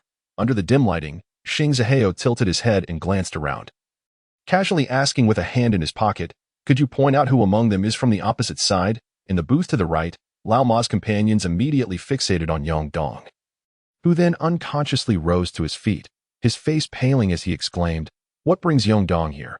Yongdong stepped forward and stood beside Xing Zihao, stating, "The two young men on the left and the table on the right. Those are from the opposite side." Xing Zihao habitually sniffed, chuckling as he strode forward to confront Qin Yu, questioning, "What audacity! You've even brought your troubles to Fengbei." Qin Yu rose at the sound, retorting, "Who are you?" "Changing the venue. I'll inform you of my identity." With a broad sweep of his hand, Xing Zihao commanded, "Take them all away." As soon as the words left his mouth, the crowd surged forward, hands outstretched to seize Qin Yu and the others. Bang! Lao Mao was utterly taken aback by the arrival of the opposing group. After a moment of bewilderment, he immediately threw a punch, shouting, "What do you want?" "I am an active officer from Songjiang." "An officer? And you dare to raise your voice in Fengbei?" Xing Zihao sneered, furrowing his brow as he bellowed. "You really have never been to a big city. Hurry up and take them all away." Before Lao Ma and the others arrived, they had to pass through the border of Songjiang and Fengbei, rendering them unable to carry firearms. Conversely, the opposing group was clearly well prepared, leaving everyone at a disadvantage. 3 or 4 individuals encircled Qin Yu and Lao Mao, subtly revealing their weapons. "Don't move. Move a muscle, and I'll shoot you." "Bow your head." "I said bow your head." The shouts and curses echoed within the small bar. Lao Ma took a step back, and without a word, the two brothers beside him grabbed the wine bottles from the table and charged forward. Xing Zihao, leaning against the booth, pulled out a cigarette case and shouted, "Aren't you all fugitives? If you dare to fight back, I'll make sure to beat you to a pulp. If I take out a few of you, it could count as serving the public good." At the entrance, Lin Yinlei shoved the young man grasping Qin Yu's back, demanding, "Let go of my friend. Release him." The young man holding Qin Yu at gunpoint glared menacingly at Lin Yinlei, shouting, "You better back off." Upon noticing Lin Yinlei, Xing Zihao immediately inquired, "What is this woman doing here?" "A reporter from Songjiang." Yongdong began to warn, "She is the one old Yuan mentioned," before Yongdong could finish his sentence. Xing Zihao, indifferent to whether the individual was male or female, suddenly lifted his leg and kicked out, exclaiming, "Damn it, you still dare to contact the media and stir up trouble? You think you have what it takes." Bang! The unexpected kick sent Lin Yinlei crashing to the ground. Lin Xiao was momentarily stunned but quickly reached out to help Lin Yinlei up, glaring fiercely as he charged forward, shouting, "You're courting death. Who dares to strike anyone?" With that, a subordinate sitting at the entrance sprang up and rushed towards the chaos unfolding in the crowd. Chapter 98. The fortuitous yet unfortunate beginning upon seeing Lin Xiao charging towards him. Xing Zihao's instinctive reaction was to retreat a couple of steps, eyes wide with rage as he bellowed, "Damn it! Are you all blind? Hold him down. You dare to fight back." A burly young man raised the butt of his gun, aiming it at Lin Xiao's head. In a remarkably swift motion, Lin Xiao sidestepped slightly, tilting his head to the left, and raised his right arm to meet the assailants, firmly grasping the young man's wrist with a sharp clap. Almost immediately, he drove his right knee upwards, delivering a forceful strike to the opponent's abdomen. Bang! From the crowd, one of Lin Zhao's companions surged forward, executing a front kick that connected with the young man's temple, sending him sprawling half a meter back, crashing to the ground and rolling his eyes back in a daze. You dare to fight back? Beat him. After Lin Zhao and his ally took down one opponent, the adversaries erupted into chaos, a swarm of 4 or 5 individuals rushing towards them, brandishing guns and daggers at the entrance. Yongdong watched as the brawl unfolded, immediately rushing over to advise Xing Zihao. Just take the people away. Don't engage with those uninvolved, or it will cause trouble. Damn it. Whatever happens in Fengbei, I can handle it. Xing Zihao retorted, hands shoved deep into his pockets, his voice a thunderous expression of pent-up frustration. Hearing this, Yongdong cast a sidelong glance at Xing Zihao, his brow furrowing in concern. Beside the bar, despite Lin Zhao and his companions' evident prowess, they found themselves at a disadvantage against the greater numbers and weapons of their adversaries. 4 or 5 rough-and-tumble youths, skilled in the art of street fighting, employed ruthless tactics against them. Struggling to gain the upper hand, they resorted to clawing and tugging at Lin Zhao and his companion, repeatedly thrusting their knees towards their groins. Cornered by the bar, Lin Zhao was struck in a sensitive area, doubling over in pain and collapsing to the ground. Nearby, Lin Yanlei, having risen to her feet, was also embroiled in a struggle, while Qin Yu, witnessing his friends in peril, shouted, "Don't touch them. They have nothing to do with this." Just as he finished his warning, one of the assailants, gripping Qin Yu and dragging him towards the exit, lowered his head and plunged the knife's tip into Qin Yu's thigh, threatening. Lin Zhao endured the excruciating pain and raised his head to shout, "I have some acquaintances in Fengbei. May I make a phone call, please?" Upon hearing this, Yongdong immediately approached, frowning as he whispered into Xing Zihao's ear, "These individuals are inconsequential. There is no need to take them away." Inside the dimly lit bar, Old Ma cast a cold glance at Qin Yu, who shook his head in response. Brother, they want to take my friend away." Lin Yanlei urged her elder brother anxiously. "That Qin Yu saved my life in Songjiang. It was during that incident at Songxia." Lin Zhao, with a limp, seated himself on a chair, his expression devoid of emotion as he instructed his subordinate, "Call the nearest person and tell them I am being held by a group of thugs. I cannot get out." The subordinate, upon hearing this, moved aside. Lin Zhao turned to his sister and sternly reprimanded, "Have you started using your brain? Is this how you conduct journalism?" Upon noticing the subordinate making a phone call, Lin Yanlei wisely refrained from speaking. A few minutes later, Qin Yu, Old Cat, Old Ma, and others were all escorted out of the warm winter club, with the thugs beating and cursing as they shoved them into a vehicle. Xing Zihao yawned, sitting in the passenger seat, and commanded, "Take them to Nanjiao." Understood. The individuals outside nodded and departed. Xing Zihao then turned to the back seat, his expression impassive as he instructed Yongdong.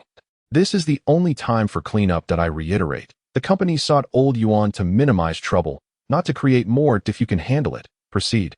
If not, we will replace you." The driver, upon hearing this, started the vehicle. Leaving the bar's entrance point 20 minutes later, in the back of the van, Qin Yu hunched over, his head down as he asked Old Ma, "How did they catch up? It must be the border patrol."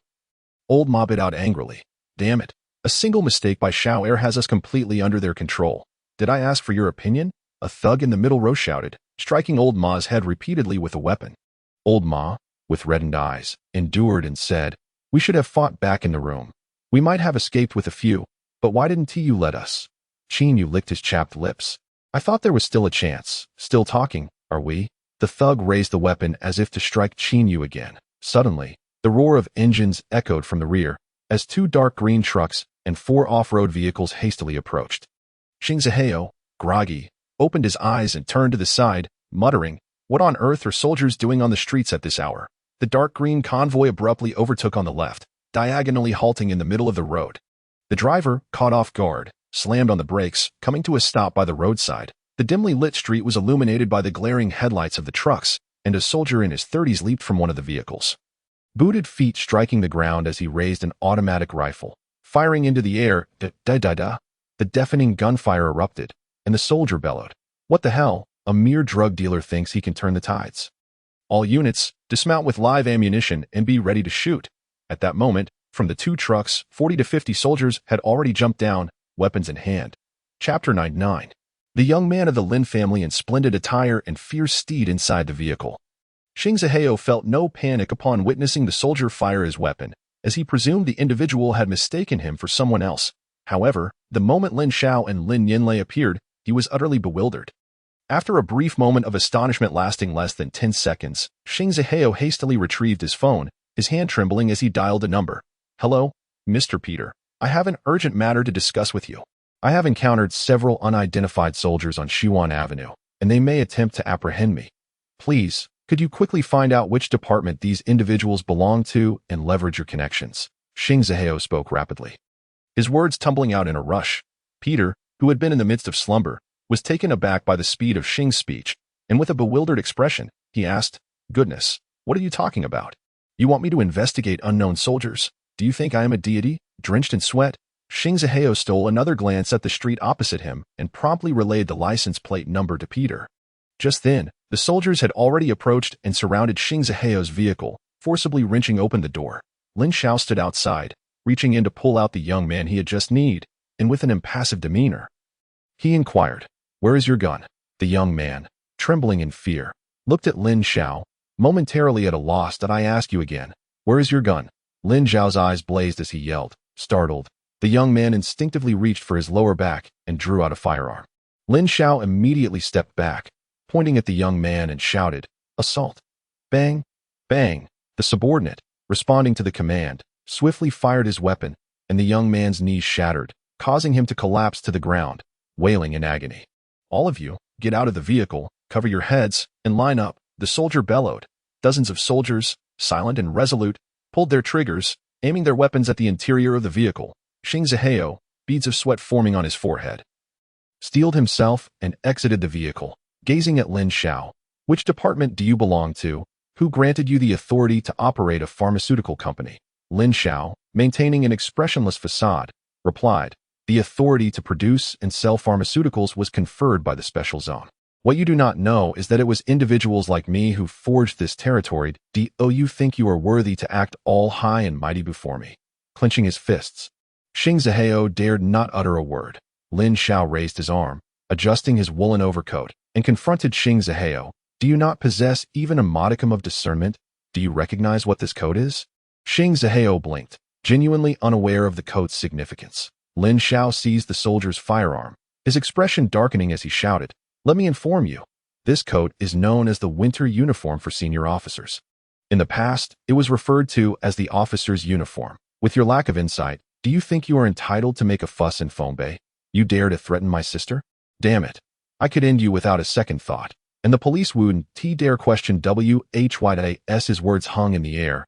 Lin Xiao swung the gun's handle with remarkable swiftness. Bang! Bang! Two muffled thuds strike him. The soldier heeded only the command of his superior, indifferent to the affluent young scions or debauched airs in the vicinity, and thus let out another bellow, with a tumultuous rush. The soldiers surged forward, encircling the unconscious Xing Zihao, unleashing a barrage of blows upon him. Beside the vehicles, Qin Yu and his companions, who had just descended, gazed at Lin Xiao in astonishment, momentarily at a loss for words. The old cat blinked, his eyes fixating on Lin Yinlei, and suddenly sighed, that alas, my fervent spirit has been utterly extinguished. We inhabit entirely different worlds. After releasing his pent-up frustration, Lin Xiao took the lead and entered the vehicle with his sister. Meanwhile, the remaining individuals were all escorted away by the soldiers, heading to the nearest garrison. The garrison lacked any oversight or detention facilities, possessing only a few internal confinement rooms for disciplinary measures. Qin Yu and the others found themselves confined in solitary cells, neglected and uncertain of the depths of this place, rendering them hesitant to speak or inquire further. "Very well," the guard soldier nodded. A few minutes later, the old cat, old Ma, and the others were halted outside an office, while Qin Yu entered alone. Seated at the desk, Lin Xiao looked up at Qin Yu and beckoned, "Have a seat." After a moment of hesitation, Qin Yu sat opposite Lin Xiao. "Is your leg injury all right?" Lin Xiao inquired. "It's nothing. Just a scratch from the knife's tip," Qin Yu replied. Lin Xiao nodded, then picked up a cup of water and retrieved a bundle of cash from the drawer, casually tossing it onto the desk. "My salary isn't particularly high. I've advanced it by 3 months. It's just under 10,000. Take it." Qin Yu was taken aback. "What do you mean?" Lin Xiao set down the cup and scrutinized Qin Yu for a moment before bluntly stating, "There's one more thing. From now on, keep your distance from Lei. As for the reason, I won't elaborate, but you understand." "Understanding is sufficient," Lin Xiao affirmed. "I suppose I should take my leave now?" "There's no need to see you off." Lin Xiao waved his hand dismissively. Upon hearing this, Qin Yu rose and departed. Although Lin Xiao had inadvertently aligned himself with Qin Yu and his companions during the events of the previous night, assisting them in resolving their predicament, he harbored no fondness for them. From his perspective, Qin Yu's actions were perilous, and during their meeting, Qin Yu and his cohorts had deceived Lin Xiao. Such deceit led Lin Xiao to suspect that they might intend to exploit his sister. After leaving the office, Qin Yu glanced at the plaque on the wall, which read Inspection Chief's Office, and frowned, muttering, "Such a young officer." Outside, on the street, Xing Zihao, his face still bruised and bloodied, cursed with a malevolent expression. "If I don't crush these ruffians, I won't be able to breathe easy." The arrogant Xing Zihao displayed last night, within mere minutes, had undoubtedly required Dragon Xing Pharmaceuticals to leverage numerous connections to quell the situation. Just Pet alone had scuttled through countless departments in a matter of hours. Chapter 100. The arrival of the codebreaker within the camp's office building. As everyone hurriedly prepared to leave, Old Ma suddenly exclaimed, "We can't just walk out like this." That kid Xing was the first to exit. He wouldn't dare to stir up trouble in the camp, but he will certainly have someone watching. Old Ma quietly explained, "We must be cautious." Indeed, the old cat nodded promptly. "I in the car." Xing Zihao dialed Peter's number with a somber expression and politely remarked, "Sir, please do not inform my father about last night's incident. Zhao, I hope you understand that Longshan Company belongs to everyone, not just your father," Peter stated bluntly. "God bless. May all our connections and efforts be directed towards the company henceforth, and not squandered on the trivialities of drunken disturbances." Xing Zihao gritted his teeth. "There won't be a next time. Your jaw may have sustained severe damage. Your speech is unclear. Go to the hospital. And I wish you a swift recovery," Peter remarked before abruptly hanging up. With a loud thud, Xing Zihao slammed the phone onto the seat, cursing, "Damn foreigner. It was his suggestion to have my elder brother oversee the equipment replacement. One day, I will ensure he leaves the company in disgrace." Yongdong furrowed his brow at Xing Zihao, contemplating for a moment before advising, "Young Master Xing, we should not let anyone continue to monitor the camp, as they are acquainted with Lin Yanlei and will surely find a way to escape. Therefore, we should focus on Wen Tao and continue searching for Xiao Chu, since Ma Lao has not appeared in this matter. I suspect he might be." Smack. Yongdong was stunned by a blow, his face flushed and veins bulging on his forehead as he glared at Xing Zihao, fists clenched. "What are you staring at? Do you disagree?" "Am I wrong?" Xing Zihao questioned, his eyes wide. Upon hearing this, Xing Zihao paused. The previous incident where Ma Lao had pointed a gun at Yongdong, forcing him to kneel, revealed that this individual was capable of discernment and extreme patience. Thus, after a moment of silence, he quickly shifted the topic, saying, "Young Master Xing, perhaps you should reconsider what I have suggested." "Damn it." Xing Zihao cursed, immediately pulling out his phone and frowning as he dialed the number. "Hello, young Master Xing, I asked you to handle something, and it's been hours with no news. Do you treat my words as mere nonsense?" Xing Zihao asked in a stern tone. "So, have you found anything about that fellow Wen Tao?" He pressed further. In a dilapidated tenement building run by a relief agency within the city, Wen Tao sat on a wooden chair, wrapped in a cotton coat, frowning as he asked Xiao Chu, "What on earth are you causing a ruckus for? Didn't you do quite well working for the Ma family?" Xiao Chu took a bite of his food, sipped his drink, and replied, "What do you mean well? Do you have any idea how stringent the drug regulations are in Songjiang now? I sell 5 boxes of medicine a day. If nothing goes wrong, I barely earn 100 yuan, but if something does go awry, I could end up spending years in prison. On top of that, if things escalate, I might even be killed by the Yuan family on the street." Wen Tao sighed, remaining silent. "Brother, even if we want to risk our lives, we must earn money that is worth our while." Xiao Chu frowned again and added, "I believe mingling with the Ma family leads to no future. They will inevitably be dealt with by Yuan Hua.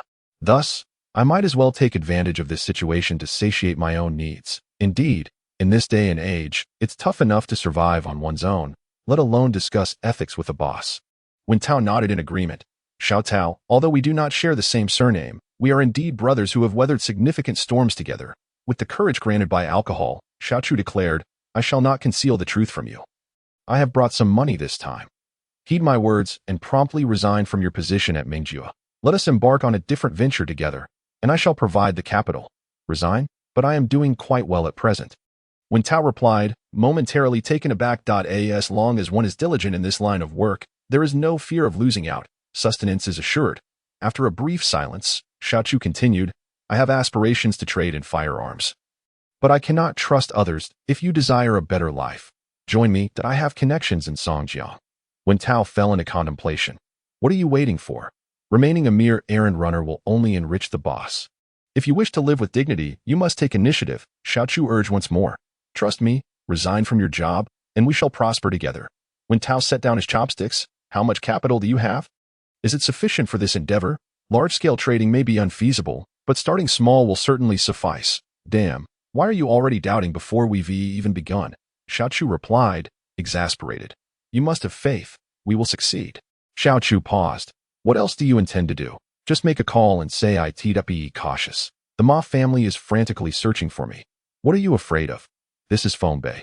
Even if they show up, they wouldn't dare confront me at Mingjua. Wen Tao raised his glass. Come, let us drink. I will join you shortly. I in the lodging across from Mingjua. Ma Lao was about to contact Qin Yu when his phone suddenly rang. Hello? Chapter 101.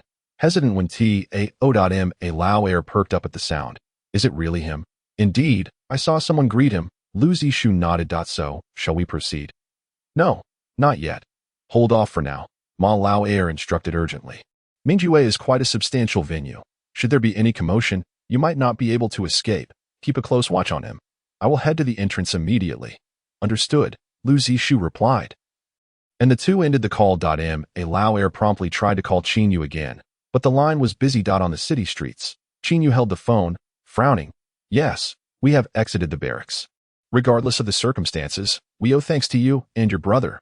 Xiao Yu, what is the matter? Did my brother say anything inappropriate to you? Lin Yanlei asked hesitantly.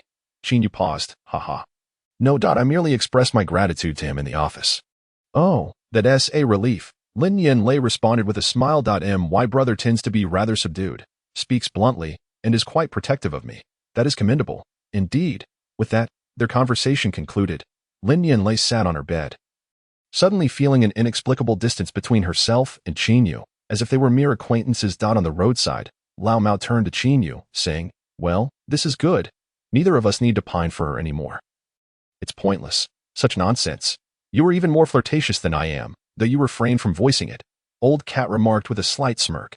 Qin Yu, brushing his fingers against the bandage wrapped around his thigh, promptly diverted the conversation, inquiring, have Uncle Ma and the others called you? Yes, they have, Old Cat replied, glancing at his watch. They have gone to fetch the guns in the staff lounge of the MG Carnival. One friend on the left chuckled and asked, are you really quitting? This is quite sudden. Do you have some lucrative opportunity lined up? Well, thank you, another young man said, as he picked up a list from the table and began transcribing contact information into his notebook. Very well. As the group engaged in light banter, a middle-aged man entered from outside, holding a white envelope, and cheerfully tossed it to Wen Tao. This is your salary. Thank you, manager. Wen Tao replied gratefully. No need for thanks. The manager responded with a smile, standing at the door. Since you are leaving, make sure to enjoy yourself out there. Who knows, I might need your assistance someday. The manager's words were indeed pleasant to hear. Haha, all right then, I must get back to work, the manager said, chuckling as he turned to leave. Holding the money, Wen Tao stood up and, feigning a jesting demeanor, clasped his fists and announced, Dear friends, I shall take my leave now. Our paths may diverge, but we shall meet again in the future. All right, take care. Let me see you off. Someone offered. As they spoke, the group exited the lounge and made their way toward the main hall. Near the corner of the gambling table, Lu Zishu slowly pulled out his phone, whispering, They've left. Wen Tao's home. Shaqin lay on the bed, glancing repeatedly at her watch and murmuring softly, Why are they taking so long? How can it take this much time to retrieve something? After several minutes, Wen Tao stood at the entrance of MG, bidding farewell to a large group of friends before leisurely following another brother toward the parking space on the left. The sun was setting, and the sky had turned dark. As Wen Tao and his friend stepped through the snow, they engaged in conversation until they reached the car. Not far away, a figure approached briskly, turning their head just in time to spot the two. Suddenly, Ma Lao lunged at them from the side, dagger in hand. Wen Tao, Ma Lao shouted to confirm the identity of his target. With a swift motion, the blade glimmered menacingly as its sharp tip pressed against Wen Tao's chest. What are you doing? The brother who had driven to pick up Wen Tao exclaimed, frowning and raising his voice. Bang! Lu Zishu and Xiao Lu appeared, quickly and forcefully restraining Ma Lao while pressing a gun against his waist, growling, Say another word, and you'll be dead. Come on, bow your head and get in the car. Ma Lao ordered, gripping Wen Tao tightly. Caught completely off guard, Wen Tao looked around in bewilderment, just in time to catch sight of the person who had almost greeted him moments ago, Xiao Lu. Wen Tao called out, straining his neck. Seeing the commotion with Wen Tao being threatened at knife point, the figure instinctively took a few steps back before turning to flee. Damn it, he's getting away, Xiao Lu exclaimed, taking off in pursuit. However, even without Ma Lauer's shout, Xiao Lu would have struggled to catch up, as there was a distance of about 10 meters between them, and the fleeing individual was familiar with the surroundings. Get in the car, hurry. Ma Lauer forcibly shoved Wen Tao into the car and shouted once more. Inside the vehicle, the phone rang urgently. Ma Lauer, his forehead beaded with sweat, cast a quick glance at the others and immediately inquired, "Whose phone is it?" With Lu Zishu pressing down on his left arm, Wen Tao managed to reach into his pants pocket with his right hand and silence the ringing. Damn it, it's his phone. Lu Zishu exclaimed. Take it out, hurry, Ma Lauer urged with a fierce glare at Wen Tao's home. Xiao Chu sat cross-legged on the bed, holding the phone in his right hand, muttering, "Why did you hang up on me again? What does that mean?" Chapter 102, 60 seconds to spill in the speeding car. Ma Lauer grabbed Wen Tao by the hair and demanded, "Where is Xiao Chu, bro? Please don't pull my hair. Can't we talk this over calmly?" Wen Tao strained to sit upright. I asked you where Xiao Chu is, Ma Lauer bellowed, his eyes wide with fury. Who is Xiao Chu? I don't know anyone by that name. Wen Tao gasped, his body contorted under pressure. You don't know? Huh? Ma Lauer gritted his teeth and plunged a knife into the inner thigh of Wen Tao's left leg. Blood gushed forth, splattering Lu Zishu's upper body. Damn it!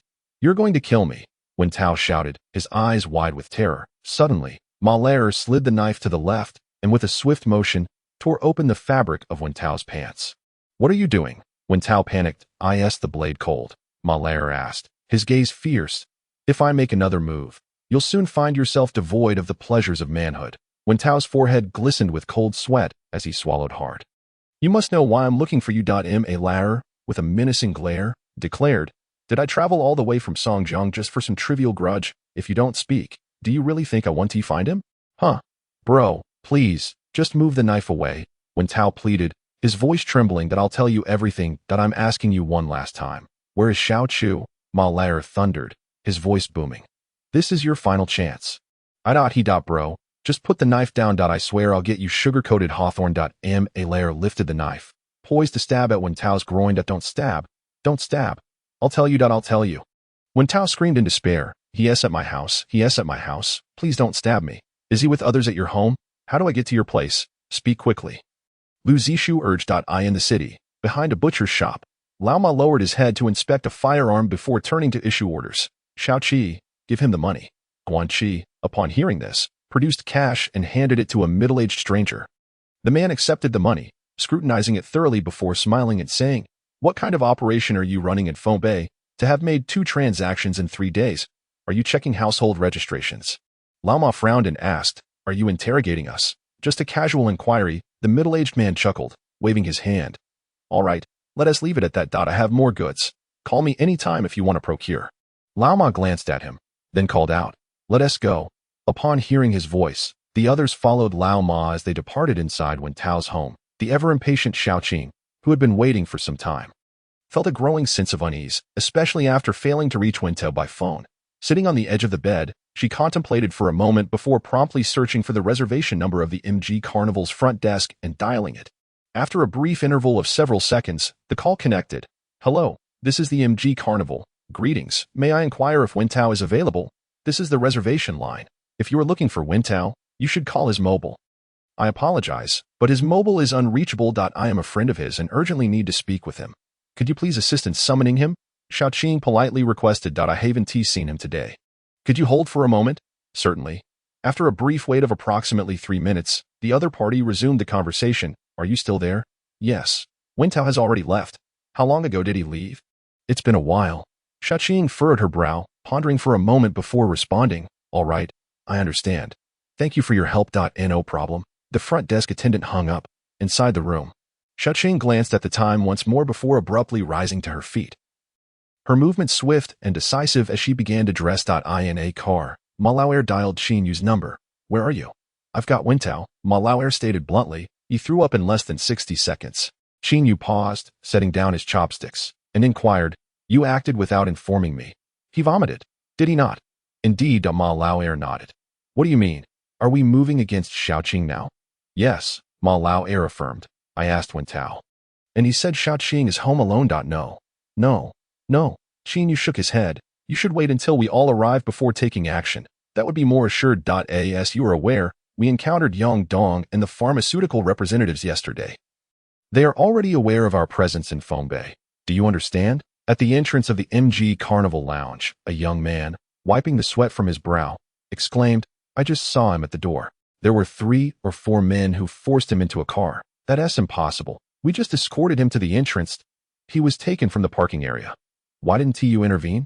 What were those individuals doing? The young man stood up. How could I help? Those men were armed, and I was fortunate to escape quickly. Otherwise, they would have seized me as well, he recounted, still shaken. Just then, the manager who had previously assisted Wen Tao with his wages approached and quietly asked, What are you discussing? Who was taken? Wen Tao, the young man replied. This fellow has likely gotten himself into trouble over some illicit funds and has attracted unwanted attention. I'll call Wen Tao shortly. You all should return to your duties and stop idling here, the manager admonished before striding away. Less than 2 minutes later, the manager stood in the desolate stairwell.